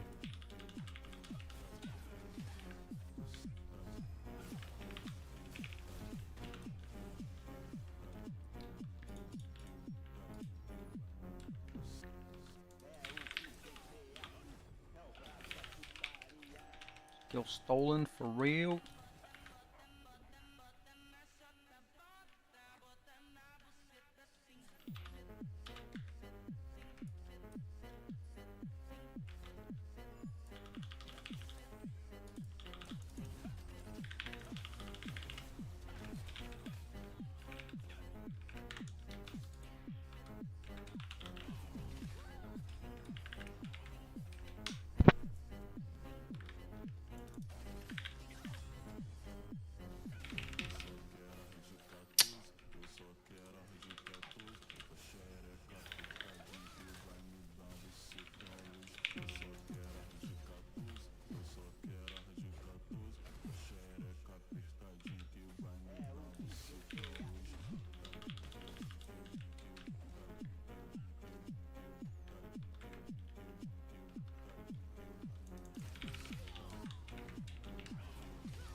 very important question for my buddy Kenny. So, would you say that this style of barbecue is the best in Texas?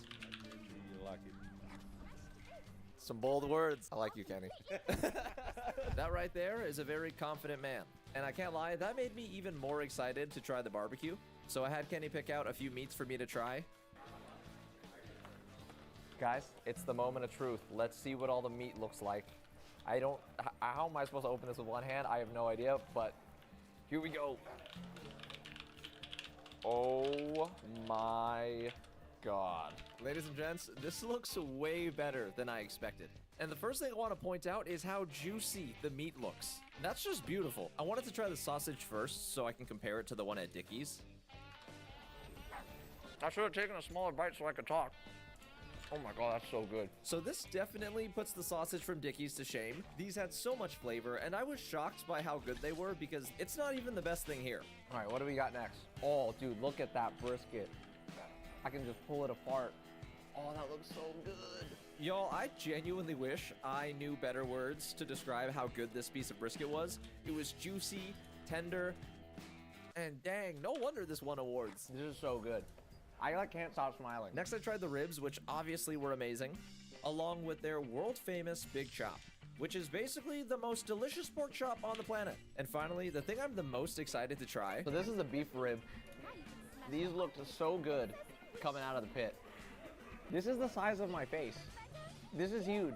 I don't even know how I'm supposed to eat this. Before I even had the chance to bite into this giant dinosaur bone, I noticed Kenny coming inside to check on me. You want to sit over here while I eat, Kenny? He doesn't want to sit by me. You know what? I'm just gonna go for it. We're taking a big old bite. I'm gonna look disgusting doing this. Ladies and gents, this is the face of a very happy boy. Oh my God, the flavor. That is unreal. You know it's good too. The meat was so tender and juicy. The smokiness was beautiful. Damn. And the char it has makes for the perfect bite. Dude, eating this makes me feel like a man. I don't know. I like just biting it like this too. I feel cool. Now, even though all of this is good, there is still one more thing I have to try. It's banana pudding time. The most important staple of every Texas barbecue restaurant. That's good. Yeah, this place was insane. I finished up my meal, said my goodbyes to Kenny, and thanked him for showing me everything. Then I got in my car so I could start my journey all the way to the oldest Texas barbecue restaurant. Y'all, Cooper's blew my mind. But here's the thing. If I really want to consider myself a true barbecue fan, there's still one more method I have to learn about, and it's actually the most popular barbecuing method used in Texas. So, let's get on the road.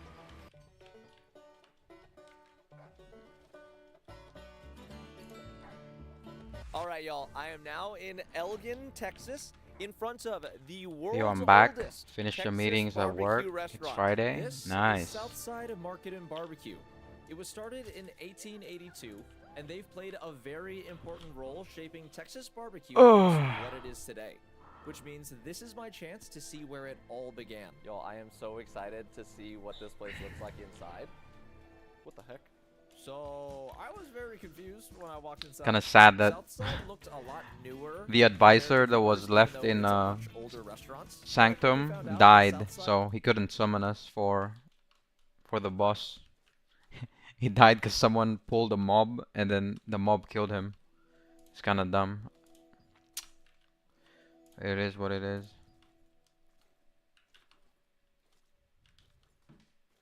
I should have just stayed there. He even said that he would summon like after the event, and I literally messaged him on Discord when the event ended, and he didn't respond. And he came back like 20 minutes later saying he's dead. I don't know why he AFK'd that long.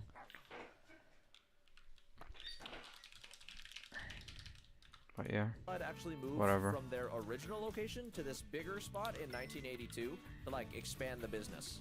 It's built inside an old bank and features so much dining space. They have their own meat market inside the restaurant. And of course, like all good traditional Texas barbecue restaurants, taxidermy deer heads. Yeah, brother. So I'm now here with Shit Brian happens all the Bracewell, time. the owner Sure. of Southside Market. It's a pleasure to meet you. Nice to meet It you. just sir. sucks. Brian is actually the third-generation owner of Southside. We worked so His hard to grandfather clear the purchased whole business in 1968, and it's dungeon been in just his to family ever die like since. that. I had Brian give me a very detailed history lesson about the place, so I'm gonna try to sum it all up. So here goes nothing. Southside was started by this guy named William Moon. He was a butcher that sold meat door to door. Basically, whatever you wanted, he would cut it for you right there at your door. But then he learned how to smoke the meat, which let him preserve it and sell it later, which eventually led to the creation of Southside Market and Barbecue. The end. Now here's the thing, I'm actually allowed to like go back into the kitchen and see the entire process, maybe cook some stuff, so I'm ready. Let's do it. All right, let's go. I followed Brian all the way to the most important room in this building. Whoa. So this is the pit room. Holy cow, this place is huge. Now, Southside uses offset smokers to make their barbecue, which actually cooks the meat low and slow using indirect heat versus direct heat. I am This a results in fucking really sheep. juicy and tender barbecue. With that being said, I was a little overwhelmed since this pit room looks a bit more complicated than Cooper's, so I had Brian explain what everything is. This is what we call our flat pit. Yeah, it's a Texas offset smoker. We've got fireboxes in all four Go in the blue corners. thing. 2 fireboxes share a common chimney, a smokestack. And so, and then we're just cooking on the cooking space in between the fire and the chimney in 4 spots. Got it, okay. I feel like I'm learning so much right now. I guess I can try seasoning some stuff, yeah? Heck yeah, let's season the brisket and get it on the pit. You got 16 hours, you can take it off too. I don't know if I'll be here for 16 hours, but we'll see. Why am I nervous? I'm scared I'll mess this up. Nah, you can't mess it up. It's salt and pepper. Just salt and pepper? That's it. Brian brought out the biggest slab of brisket I've seen in my entire life. You got good meat, you really just want to accentuate the natural flavors of the beef and not overpower it. Don't need to hide it with anything. 100%. This is the bottom side of the brisket, so we just get a nice coat on one side, then we'll flip it over and get the other. Got it, okay.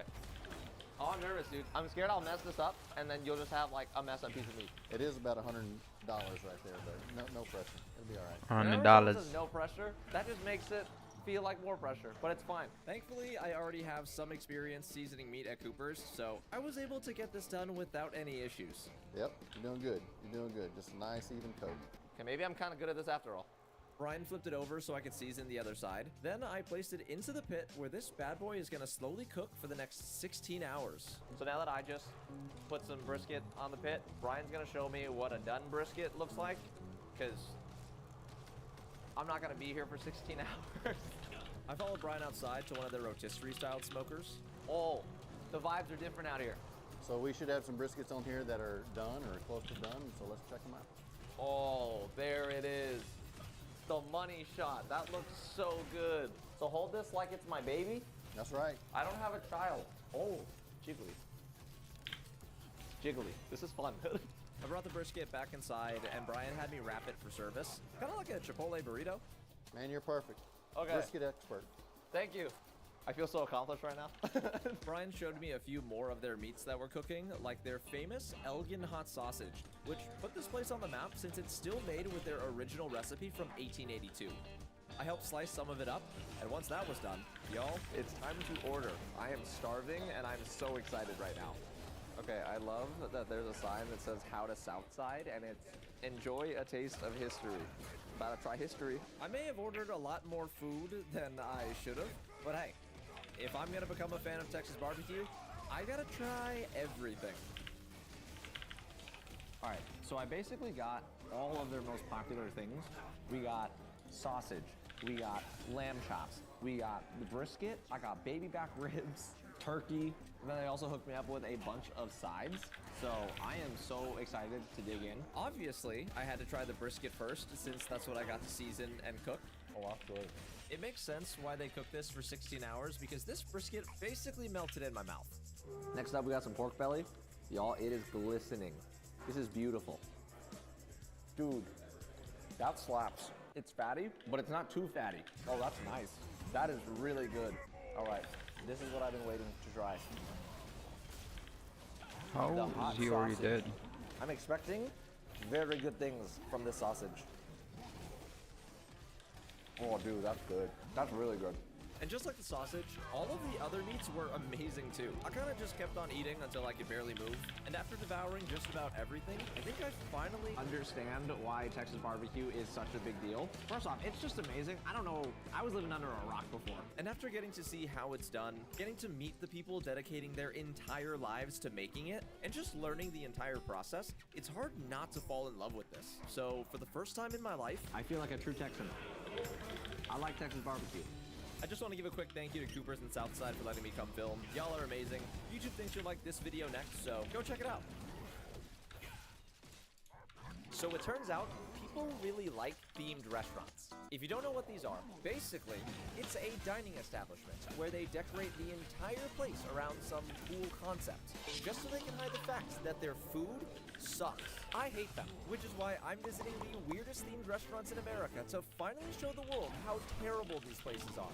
And I'm starting at Heart Attack Grill. Y'all, the restaurant behind me is one of the most popular themed restaurants to ever exist, and for good and or bad reasons. The Heart Attack Grill is a hospital-themed restaurant in Vegas where customers are treated like patients and all of the waitresses are dressed like nurses. They have a giant scale out front because if you weigh over 350 pounds, you get to eat here for free. Now what's interesting is that Heart Attack Grill has actually tried to expand to other places in the US, but every other location has been shut down, which kind of already tells you how bad this place is, and I already feel like I'm not gonna have a good time. So without further ado, let's go inside and hopefully not get a heart attack. That would be so bad, can you imagine? Now before I went in, I had to weigh myself on the giant scale just for fun. Then I walked over to the front door and immediately saw this caution sign. That is not something you want to see right before you walk into a restaurant. Y'all, this place is not what I expected. Yeah, so despite the theme, this place did not look like a hospital at all. Yes, there were nurses, but I'm pretty sure regular hospitals don't have giant pill bottle decor hanging from the ceiling. It's very intense. There's a lot going on. Before I could go to my table, I was led into a room and told that everybody has to wear one of these patient gowns. I've never had to dress up like at at a restaurant before. What the heck? So I just got seated and I am in my hospital gown. This place is definitely interesting, but I do want to point out that the waitresses and the hosts have been super nice so far, which is good because in order to expose how terrible these places are, I'm judging them on 3 things: the food, the service, and whether or not I'd come back. And I will admit, the service here has been pretty good. Now, not only is the restaurant hospital themed, they also focus on very fatty foods, hence the name Heart Attack Grill. And they also have this challenge where if you finish their octuple, I don't know how to pronounce that word, but if you finish the biggest burger they have on the menu, you will get wheelchaired out of the restaurant and treated like a celebrity. So because this is for a video, I have to get it. I placed my order for the octuple bypass burger, and I was pretty excited to see what this monster would look like in person, until another nurse waitress came by and told me about a punishment I'd have to face if I didn't finish it. I love it. What? Yo, I should have done more research before coming here. I'm gonna get spanked if I don't finish the world's most calorific burger. Yo, this probably isn't a good idea, but I'm doing some more research right now, and I'm just looking at pictures of what this octuple burger looks like, and dear God, maybe it won't look as big in person. Who knows? Y'all, it would be an understatement to say I regret ordering this. I only had a few minutes to process everything that was going on, because soon enough,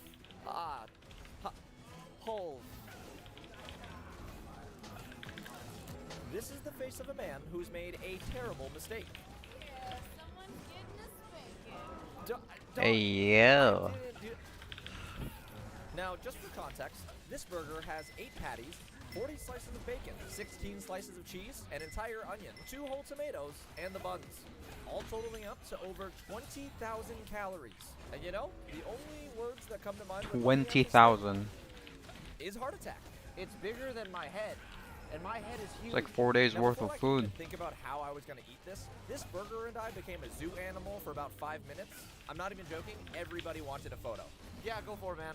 I'll hold it up, don't worry. Everyone's taking photos of this because they're all making fun of me. How do you do this? Do I just let it dry? Oh my God, I did it. So I've contemplated the different ways to eat this, and I've decided there is no correct way. I just have to go for it. Time to see how this burger tastes. Hopefully it's good. I'm gonna start with the top. We have a Brazilian man that do these challenges and eat tons of bite food. has been His a name combo. is Honestly, Corbucci. not that good. Along with like the sheer size Yeah. of this, the taste doesn't help. It's like Professional it's eaters. somehow dry and greasy at the same time. I don't know how that's possible. Now, even though it wasn't great, I didn't want to waste food, so I did my Corbucci best eats to his eat YouTube. as much as I could. I already have the meat sweats. Alright. Not I'll gonna watch lie, some of this his was videos brutal, after but this. thankfully, even though I eat super unhealthy whenever I'm traveling for these videos, I mean, not eat always. way better food He when always I'm wins, home. but not All always. thanks to Okay. Factor. Let's go, your boy got a sponsor. Factor is a fresh, never frozen meal prep service that delivers microwavable meals right to your front door. Their meals are ready to go in 2 minutes and save a ton of time. Oh, damn. No need to shop. I think prep, starting or tomorrow, they have 6 I'm gonna change my stream schedule. I'm gonna stream 2 hours later just so I can have a bit more sleep.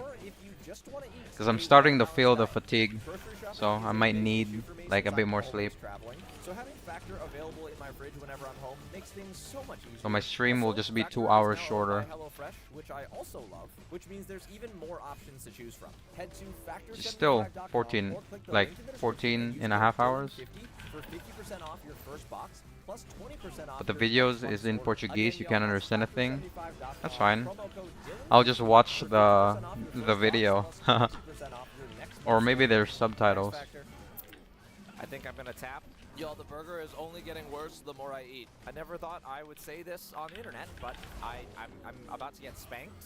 Now, this is probably the most humiliating thing I've ever had to do in public. Whoa. Mostly because everyone in the restaurant was watching me, and also That I didn't is- think they'd be allowed to hit me that hard. Oh! That's actually hard. Oh, wait, what? Ow! Oh, mother of God! I have to get on an airplane after this. And you get a hug. Damn, that's a win. There you have it, y'all. That was dining at the Heart Attack Grill. By the way, I got this Ooh, I got a souvenir growth syringe. stone. I'm trying to get a souvenir from like That's every so themed ass. restaurant I go to, just for the memories at this point. And this is what I chose. I'm 100% sure it was more fun for other people watching me eat there than it was for me to actually eat there. And would I come back here? If we're being honest, no. I'm still in pain. The hug. So, with that being said, is Heart Attack Grill a good restaurant, or is it just a gimmick? I think we all know the answer to this one. The Heart Attack Grill is a gimmick, no questions about it. Now, after that disaster, I can only pray that the next themed restaurants would be somewhat good, especially because it's all the way in Fargo, North Dakota. I never thought I'd go to North Dakota for a video, but here I am, and it is very windy. Behind me is Space Aliens Grill and Bar. I mean, y'all, look at this building. This is so extra. What even is that up there? That pointy thing. Space Aliens Grill and Bar is an alien-themed restaurant that's out of this world fun for the whole family. The entire place is based around aliens, including the food. For example, they have something on the menu called alien fingers. That doesn't sound appetizing at all. Why would you name a dish after fingers? Seriously, I don't expect this place to be good in the slightest, but there's only one way to find out, and oh, okay, ow. Like I said, it's very windy, so let's go inside. Y'all, walking into this place is insane. It feels like I'm walking into like a spaceship UFO thing. I don't know. I mean, bro, what? What is this? It's like I'm on the Death Star. I made my way through the intergalactic door, and y'all, I'm not quite sure how to describe this place. I mean, first off, there's a giant alien-themed gift shop in the front, multiple alien paintings everywhere on the walls, and the dining area looked like something straight out of a sci-fi movie. Y'all, to say this Nothing place for is an hour and a alien-themed half. would be an understatement. Finish up my Yeah, just me. dungeons. Holy moly, this place is nuts. Alright, y'all. So I just got seated, and I'm gonna be completely honest. I have no idea what I was expecting the inside of this place to look like, but it was not this. I thought the outside was extra. But the inside is even more whoa. The amount of alien stuff everywhere is crazy. I mean, bro, what? What is this? And to start, the service here is actually pretty good so far. I already got a water, so I'm happy about that. And no one gave me a weird look when I walked in with the camera, so another +1. This menu, fill up your inner space. Does that mean my belly? I looked over the menu, and as expected, look at all of the alien-themed food. Outer space fries, space dust pickle fries. This one's just called spaceship. And of course, alien fingers. The thing I'm the most excited to try at this restaurant, though, isn't one of the space alien specific items. It's actually the ribs. According to the internet, Space Aliens won Best Ribs in America in 2020. And y'all, I'm from Texas, so I know what good ribs taste like, so we're gonna put it to the test. Let's see how good Space Alien ribs really are. I placed my order and to kill time, walked over to the Galaxy Game Room, which is one of the other main attractions here.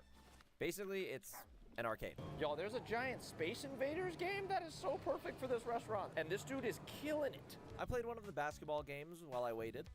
It was pretty fun.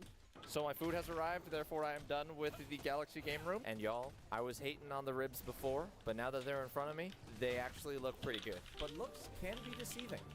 How good can ribs from an alien-themed restaurant even be? Oh yeah, dude, I can literally just like pull this right off the bone. If you don't know ribs, that's a very good sign of good ribs. I won't lie, I was not expecting that. So far, I'm impressed. But how do they taste? Oh my god, it's actually really good. Oh no, what? I can't honestly say they're better than the ribs in Texas, but they are better than ribs I've had anywhere else. Even the sides were good. I devoured everything. Y'all, there was still one more food item I have to try, and it just got brought out to me.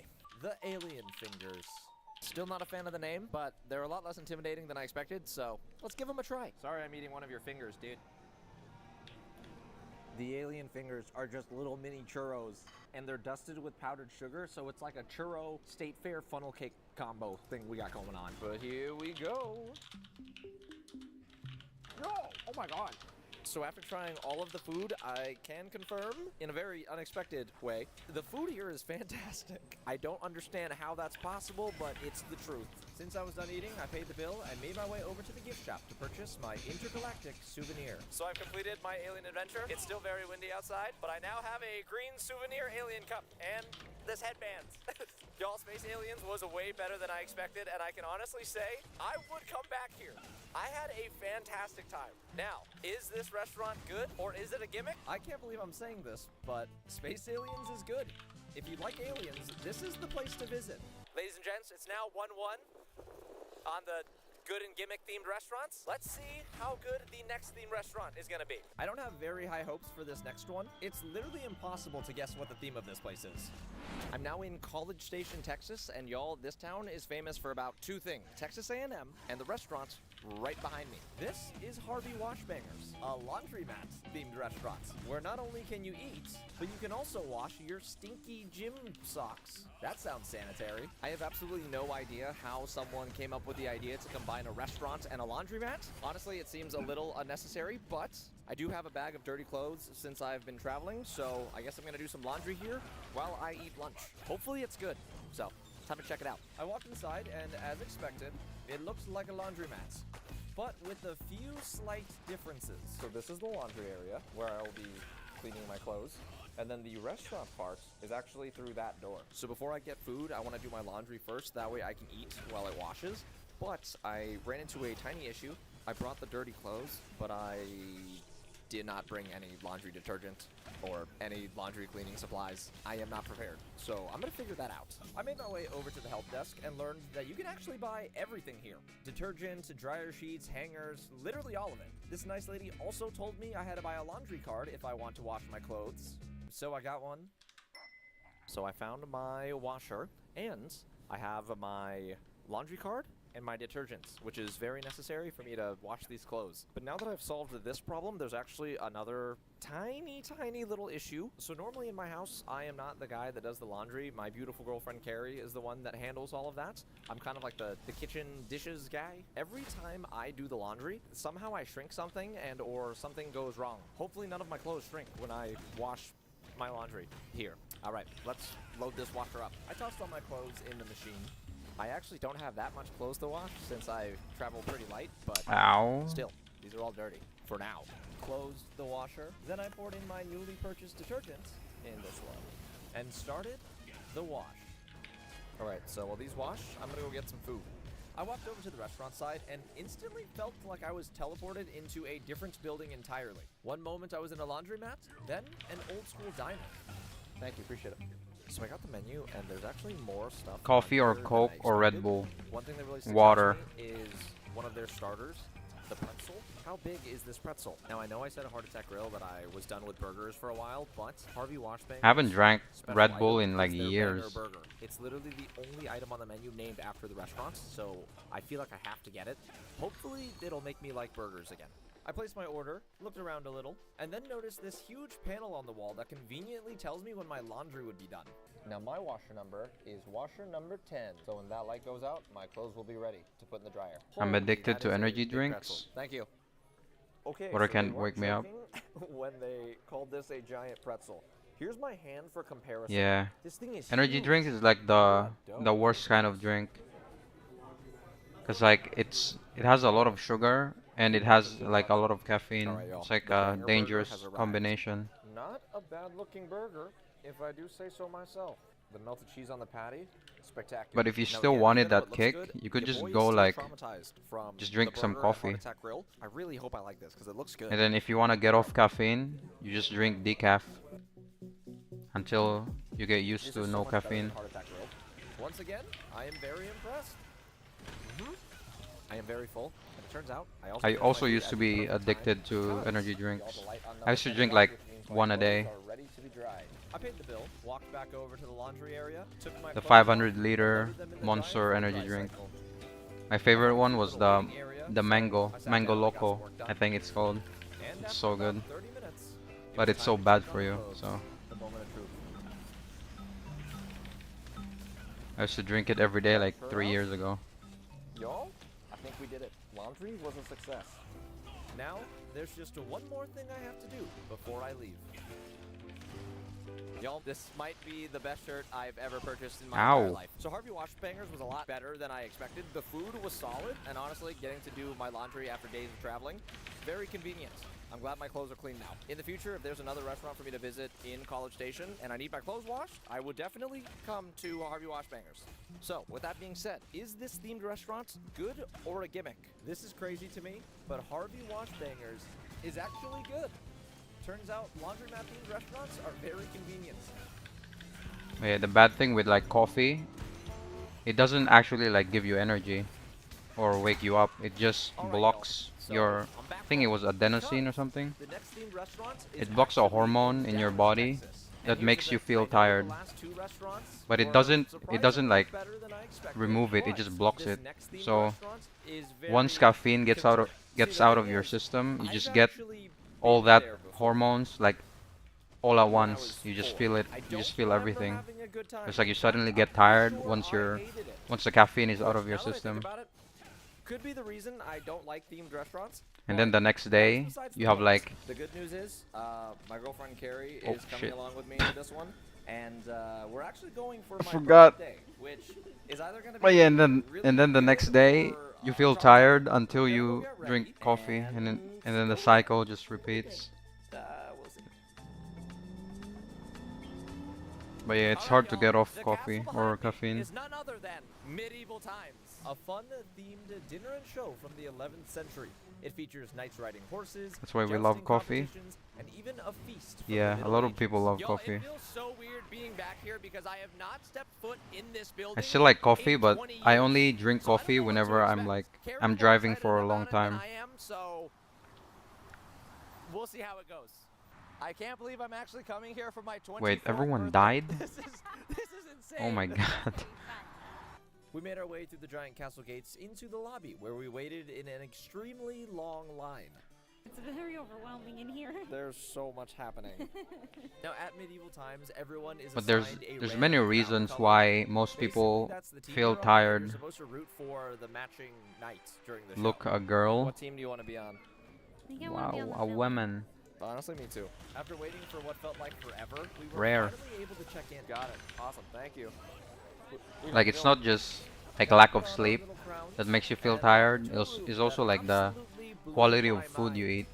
This place is It's like a combination of things. The Medieval Times in Dallas. Yeah, being women are this big. fake. True.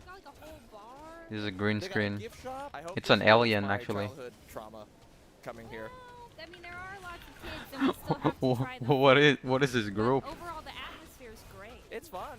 We got these cute matching ceramic cups. Checked out this real life. Okay, I armory can't with die. real I don't think swords. this group Carrie knows what they're really likes doing. These tiaras. You want a princess tiara? Is it my birthday or yours? A few minutes later, this man appeared on this balcony We're gonna make some coffee. and told everyone to head to our seats for Enjoy. the feast and show. Oh, we're going in. Oh, I got We're stunned. Going in. Ah, we're going in. Table 2. Holy cow. All right, y'all. So we just got seated, and this place is crazy.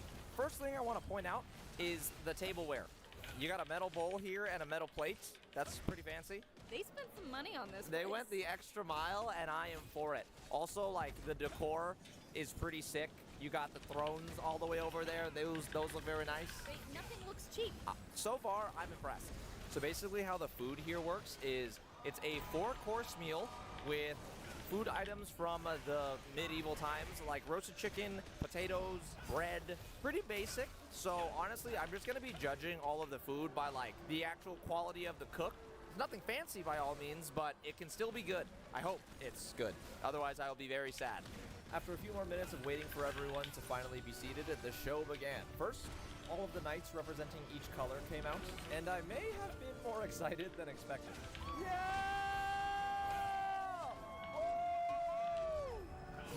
So the first course just came out, and it was introduced as dragon's blood, also known as tomato bisque.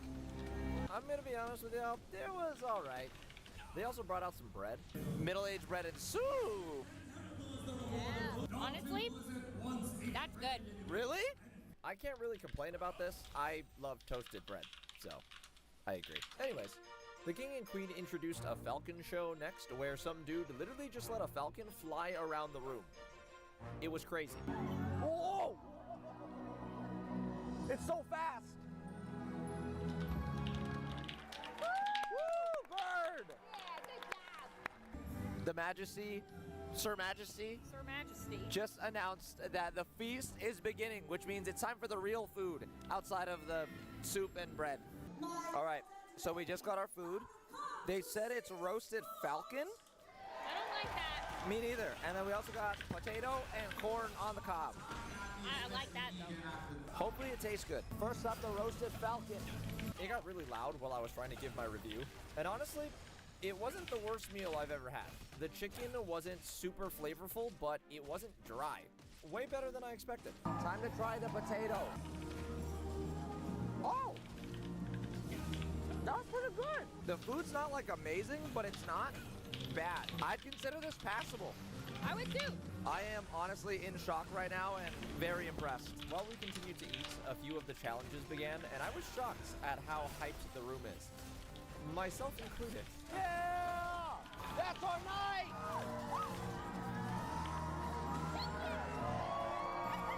Did my girl just get stolen from me?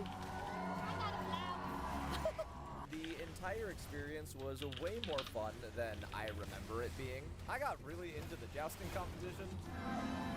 Whoa! He just smoked him. Yeah. And things got really intense when the knights started fighting with medieval weapons. Our knight's up next! You got this! Yeah! Get out! Oh! Sparks are flying! The red team was cheering for their knight. I got really excited when our knight was winning. Woo! All right, y'all, it's time for the final battle. I really want our knight to win. We better win. Oh! Oh! Yeah! Let's go! High key, our knight winning during my birthday would have been the coolest thing ever. But then... No! No! Well, our knight lost. Boo. But at least Carrie got a souvenir. I did. I told you I'd look good in a tiara. Honestly, y'all, I am way more impressed with medieval times and had so much more fun than I thought I would. So, with that being said, would I come back to medieval times? I think we all know the answer. Carrie, you can answer for the both of us. Yes. Y'all, I am shocked. It turns out medieval times is not a gimmick. It's actually good. I feel like my childhood self has finally healed. Maybe themed restaurants aren't so bad after all.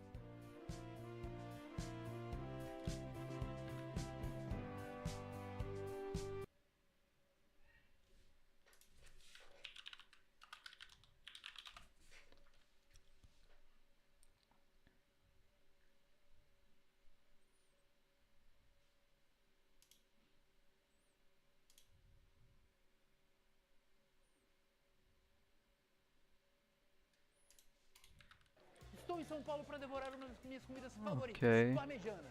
O restaurante chama Is there an Pecado, English ficam aqui subtitle? no Tatuapé, e eles lançaram uma versão gigante do parmegiana. Mais incrível que isso, eles têm um parmegiana tradicional ao molho vermelho e também um parmegiana ao molho 3 queijos. As duas versões gigantes, cada um com mais ou menos 3 quilos, quase 6 quilos de parmegiana aqui na minha frente. Se você não conhece o Pecado, eu vou deixar as informações na descrição do vídeo e no comentário fixo. Vem aqui experimentar essa delícia. Agora vamos para esse desafio. Bora que eu tô com fome.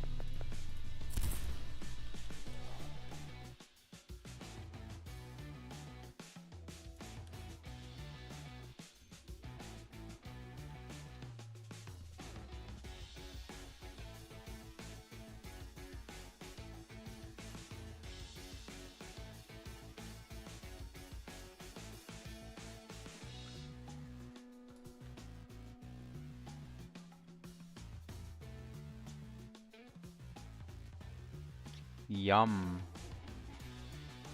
Queso, cheese.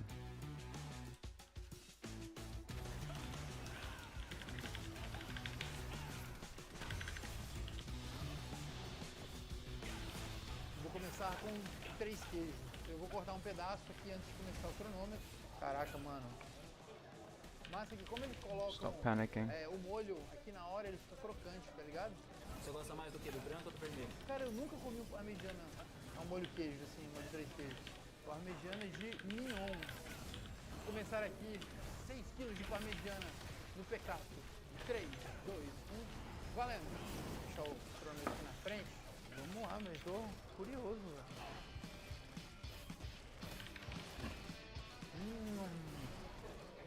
Porra, mano. Que isso, hein? Macio, crocante.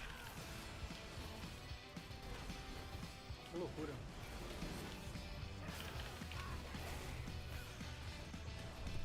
E aí, meu jovem, boa? Demais, cara.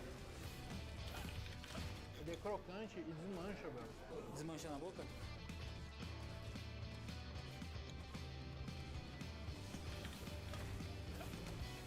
Que isso. Vou pegar um desse aqui agora, hein? Vou ver qual dos dois são meu favorito. Tá bonito, hein, mano? Olha isso. Eu acho que eu prefiro esse aqui. O outro é muito gostoso, tá ligado? Mas assim, eles têm outros sabores de parmegiana aqui, sabe? Não só com mignon. Tem o de frango, eles têm de camarão também. Esse é o maior que tem aqui. Ah, essa é a versão gigante. Qual que é a faixa de preço esse daí? Eu acho que o mignon é 249. Com os acompanhamentos, né? Eu não pedi os acompanhamentos, eu pedi só os mignons.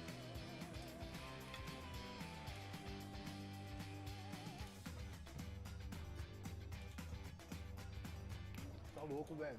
Muito gostoso.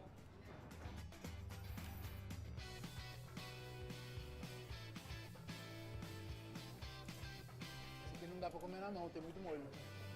Vou pegar um pedacinho aqui. Caraca, velho. Realmente o negócio...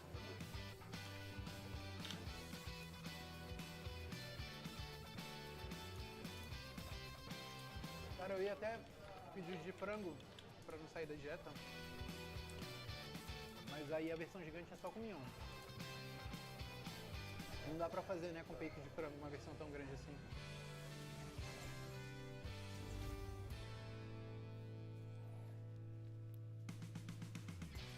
Você nunca viu eu comendo 6 quilos no total? O máximo que eu vi você comendo foi 5,200, sei lá. É incrível que, tipo assim, agora tá uma delícia.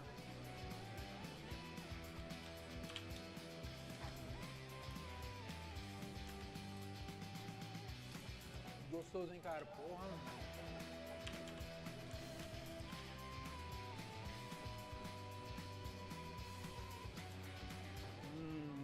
Pegar um desse agora. Ficar alternando pra... Holy É, shit. It's a lot of O cheese. recheio, falei, não falta recheio. Cara, demais.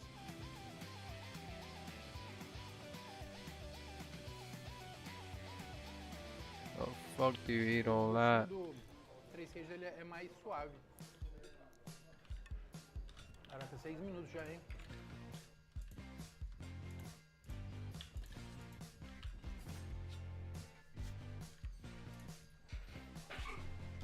Mano, tá tava com muita fome, sério. Quando eu não estou, né? Uma liberada no espaço.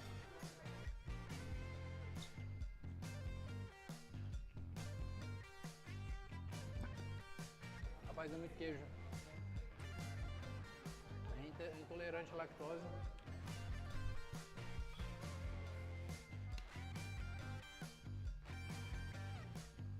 Apesar que os últimos desafios foi difícil, cara. Fiquei bem retido. O de Osasco, eu gravei depois. O que eu gravei depois de Osasco? O taco. Eu fiquei retidão, mas aí agora que eu tava melhorando, eu parmejando. Eu vou terminar do molho vermelho pra ficar só no molho branco. O molho branco é mais suavinho o gosto. Você prefere o que? Mais molho de tomate ou esse molho branco? Esse aqui. Mas o que eu gosto muito de molho branco é o rondelli, tá ligado?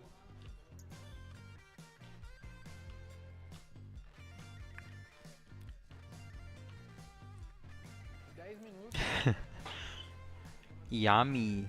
Ice cream so good.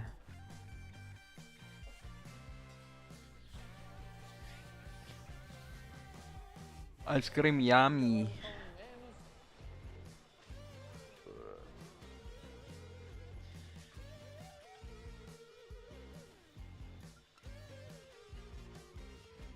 O negócio é brabo, hein? Christ. Agora o desafio começa de verdade, hein? Pipiriyaki? Nope. Vou pegar aqui uma coquinha zero. Pode engordar, né? Eita. Hã? Anotou.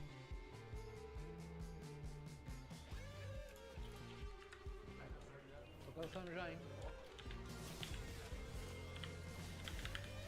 Mano, eu nunca comi um parmegiana tão macio. De verdade.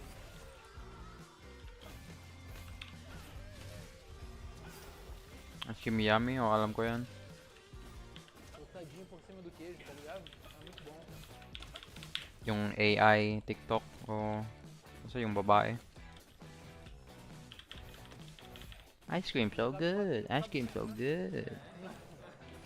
Glizzy glug glug glug. 15 minutos e 40.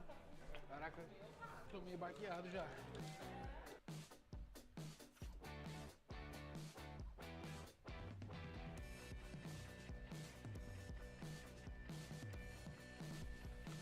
The fuck? Ubos.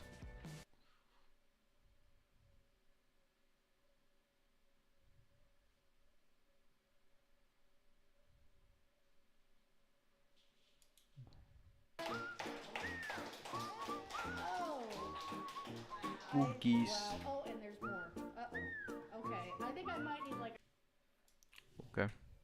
PvP.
Where are you going?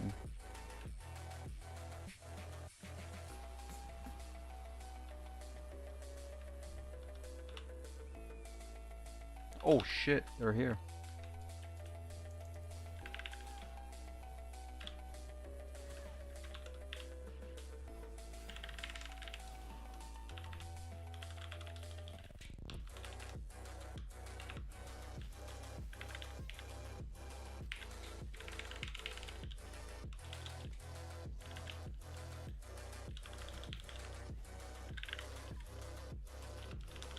No, the fucking mobs killed him.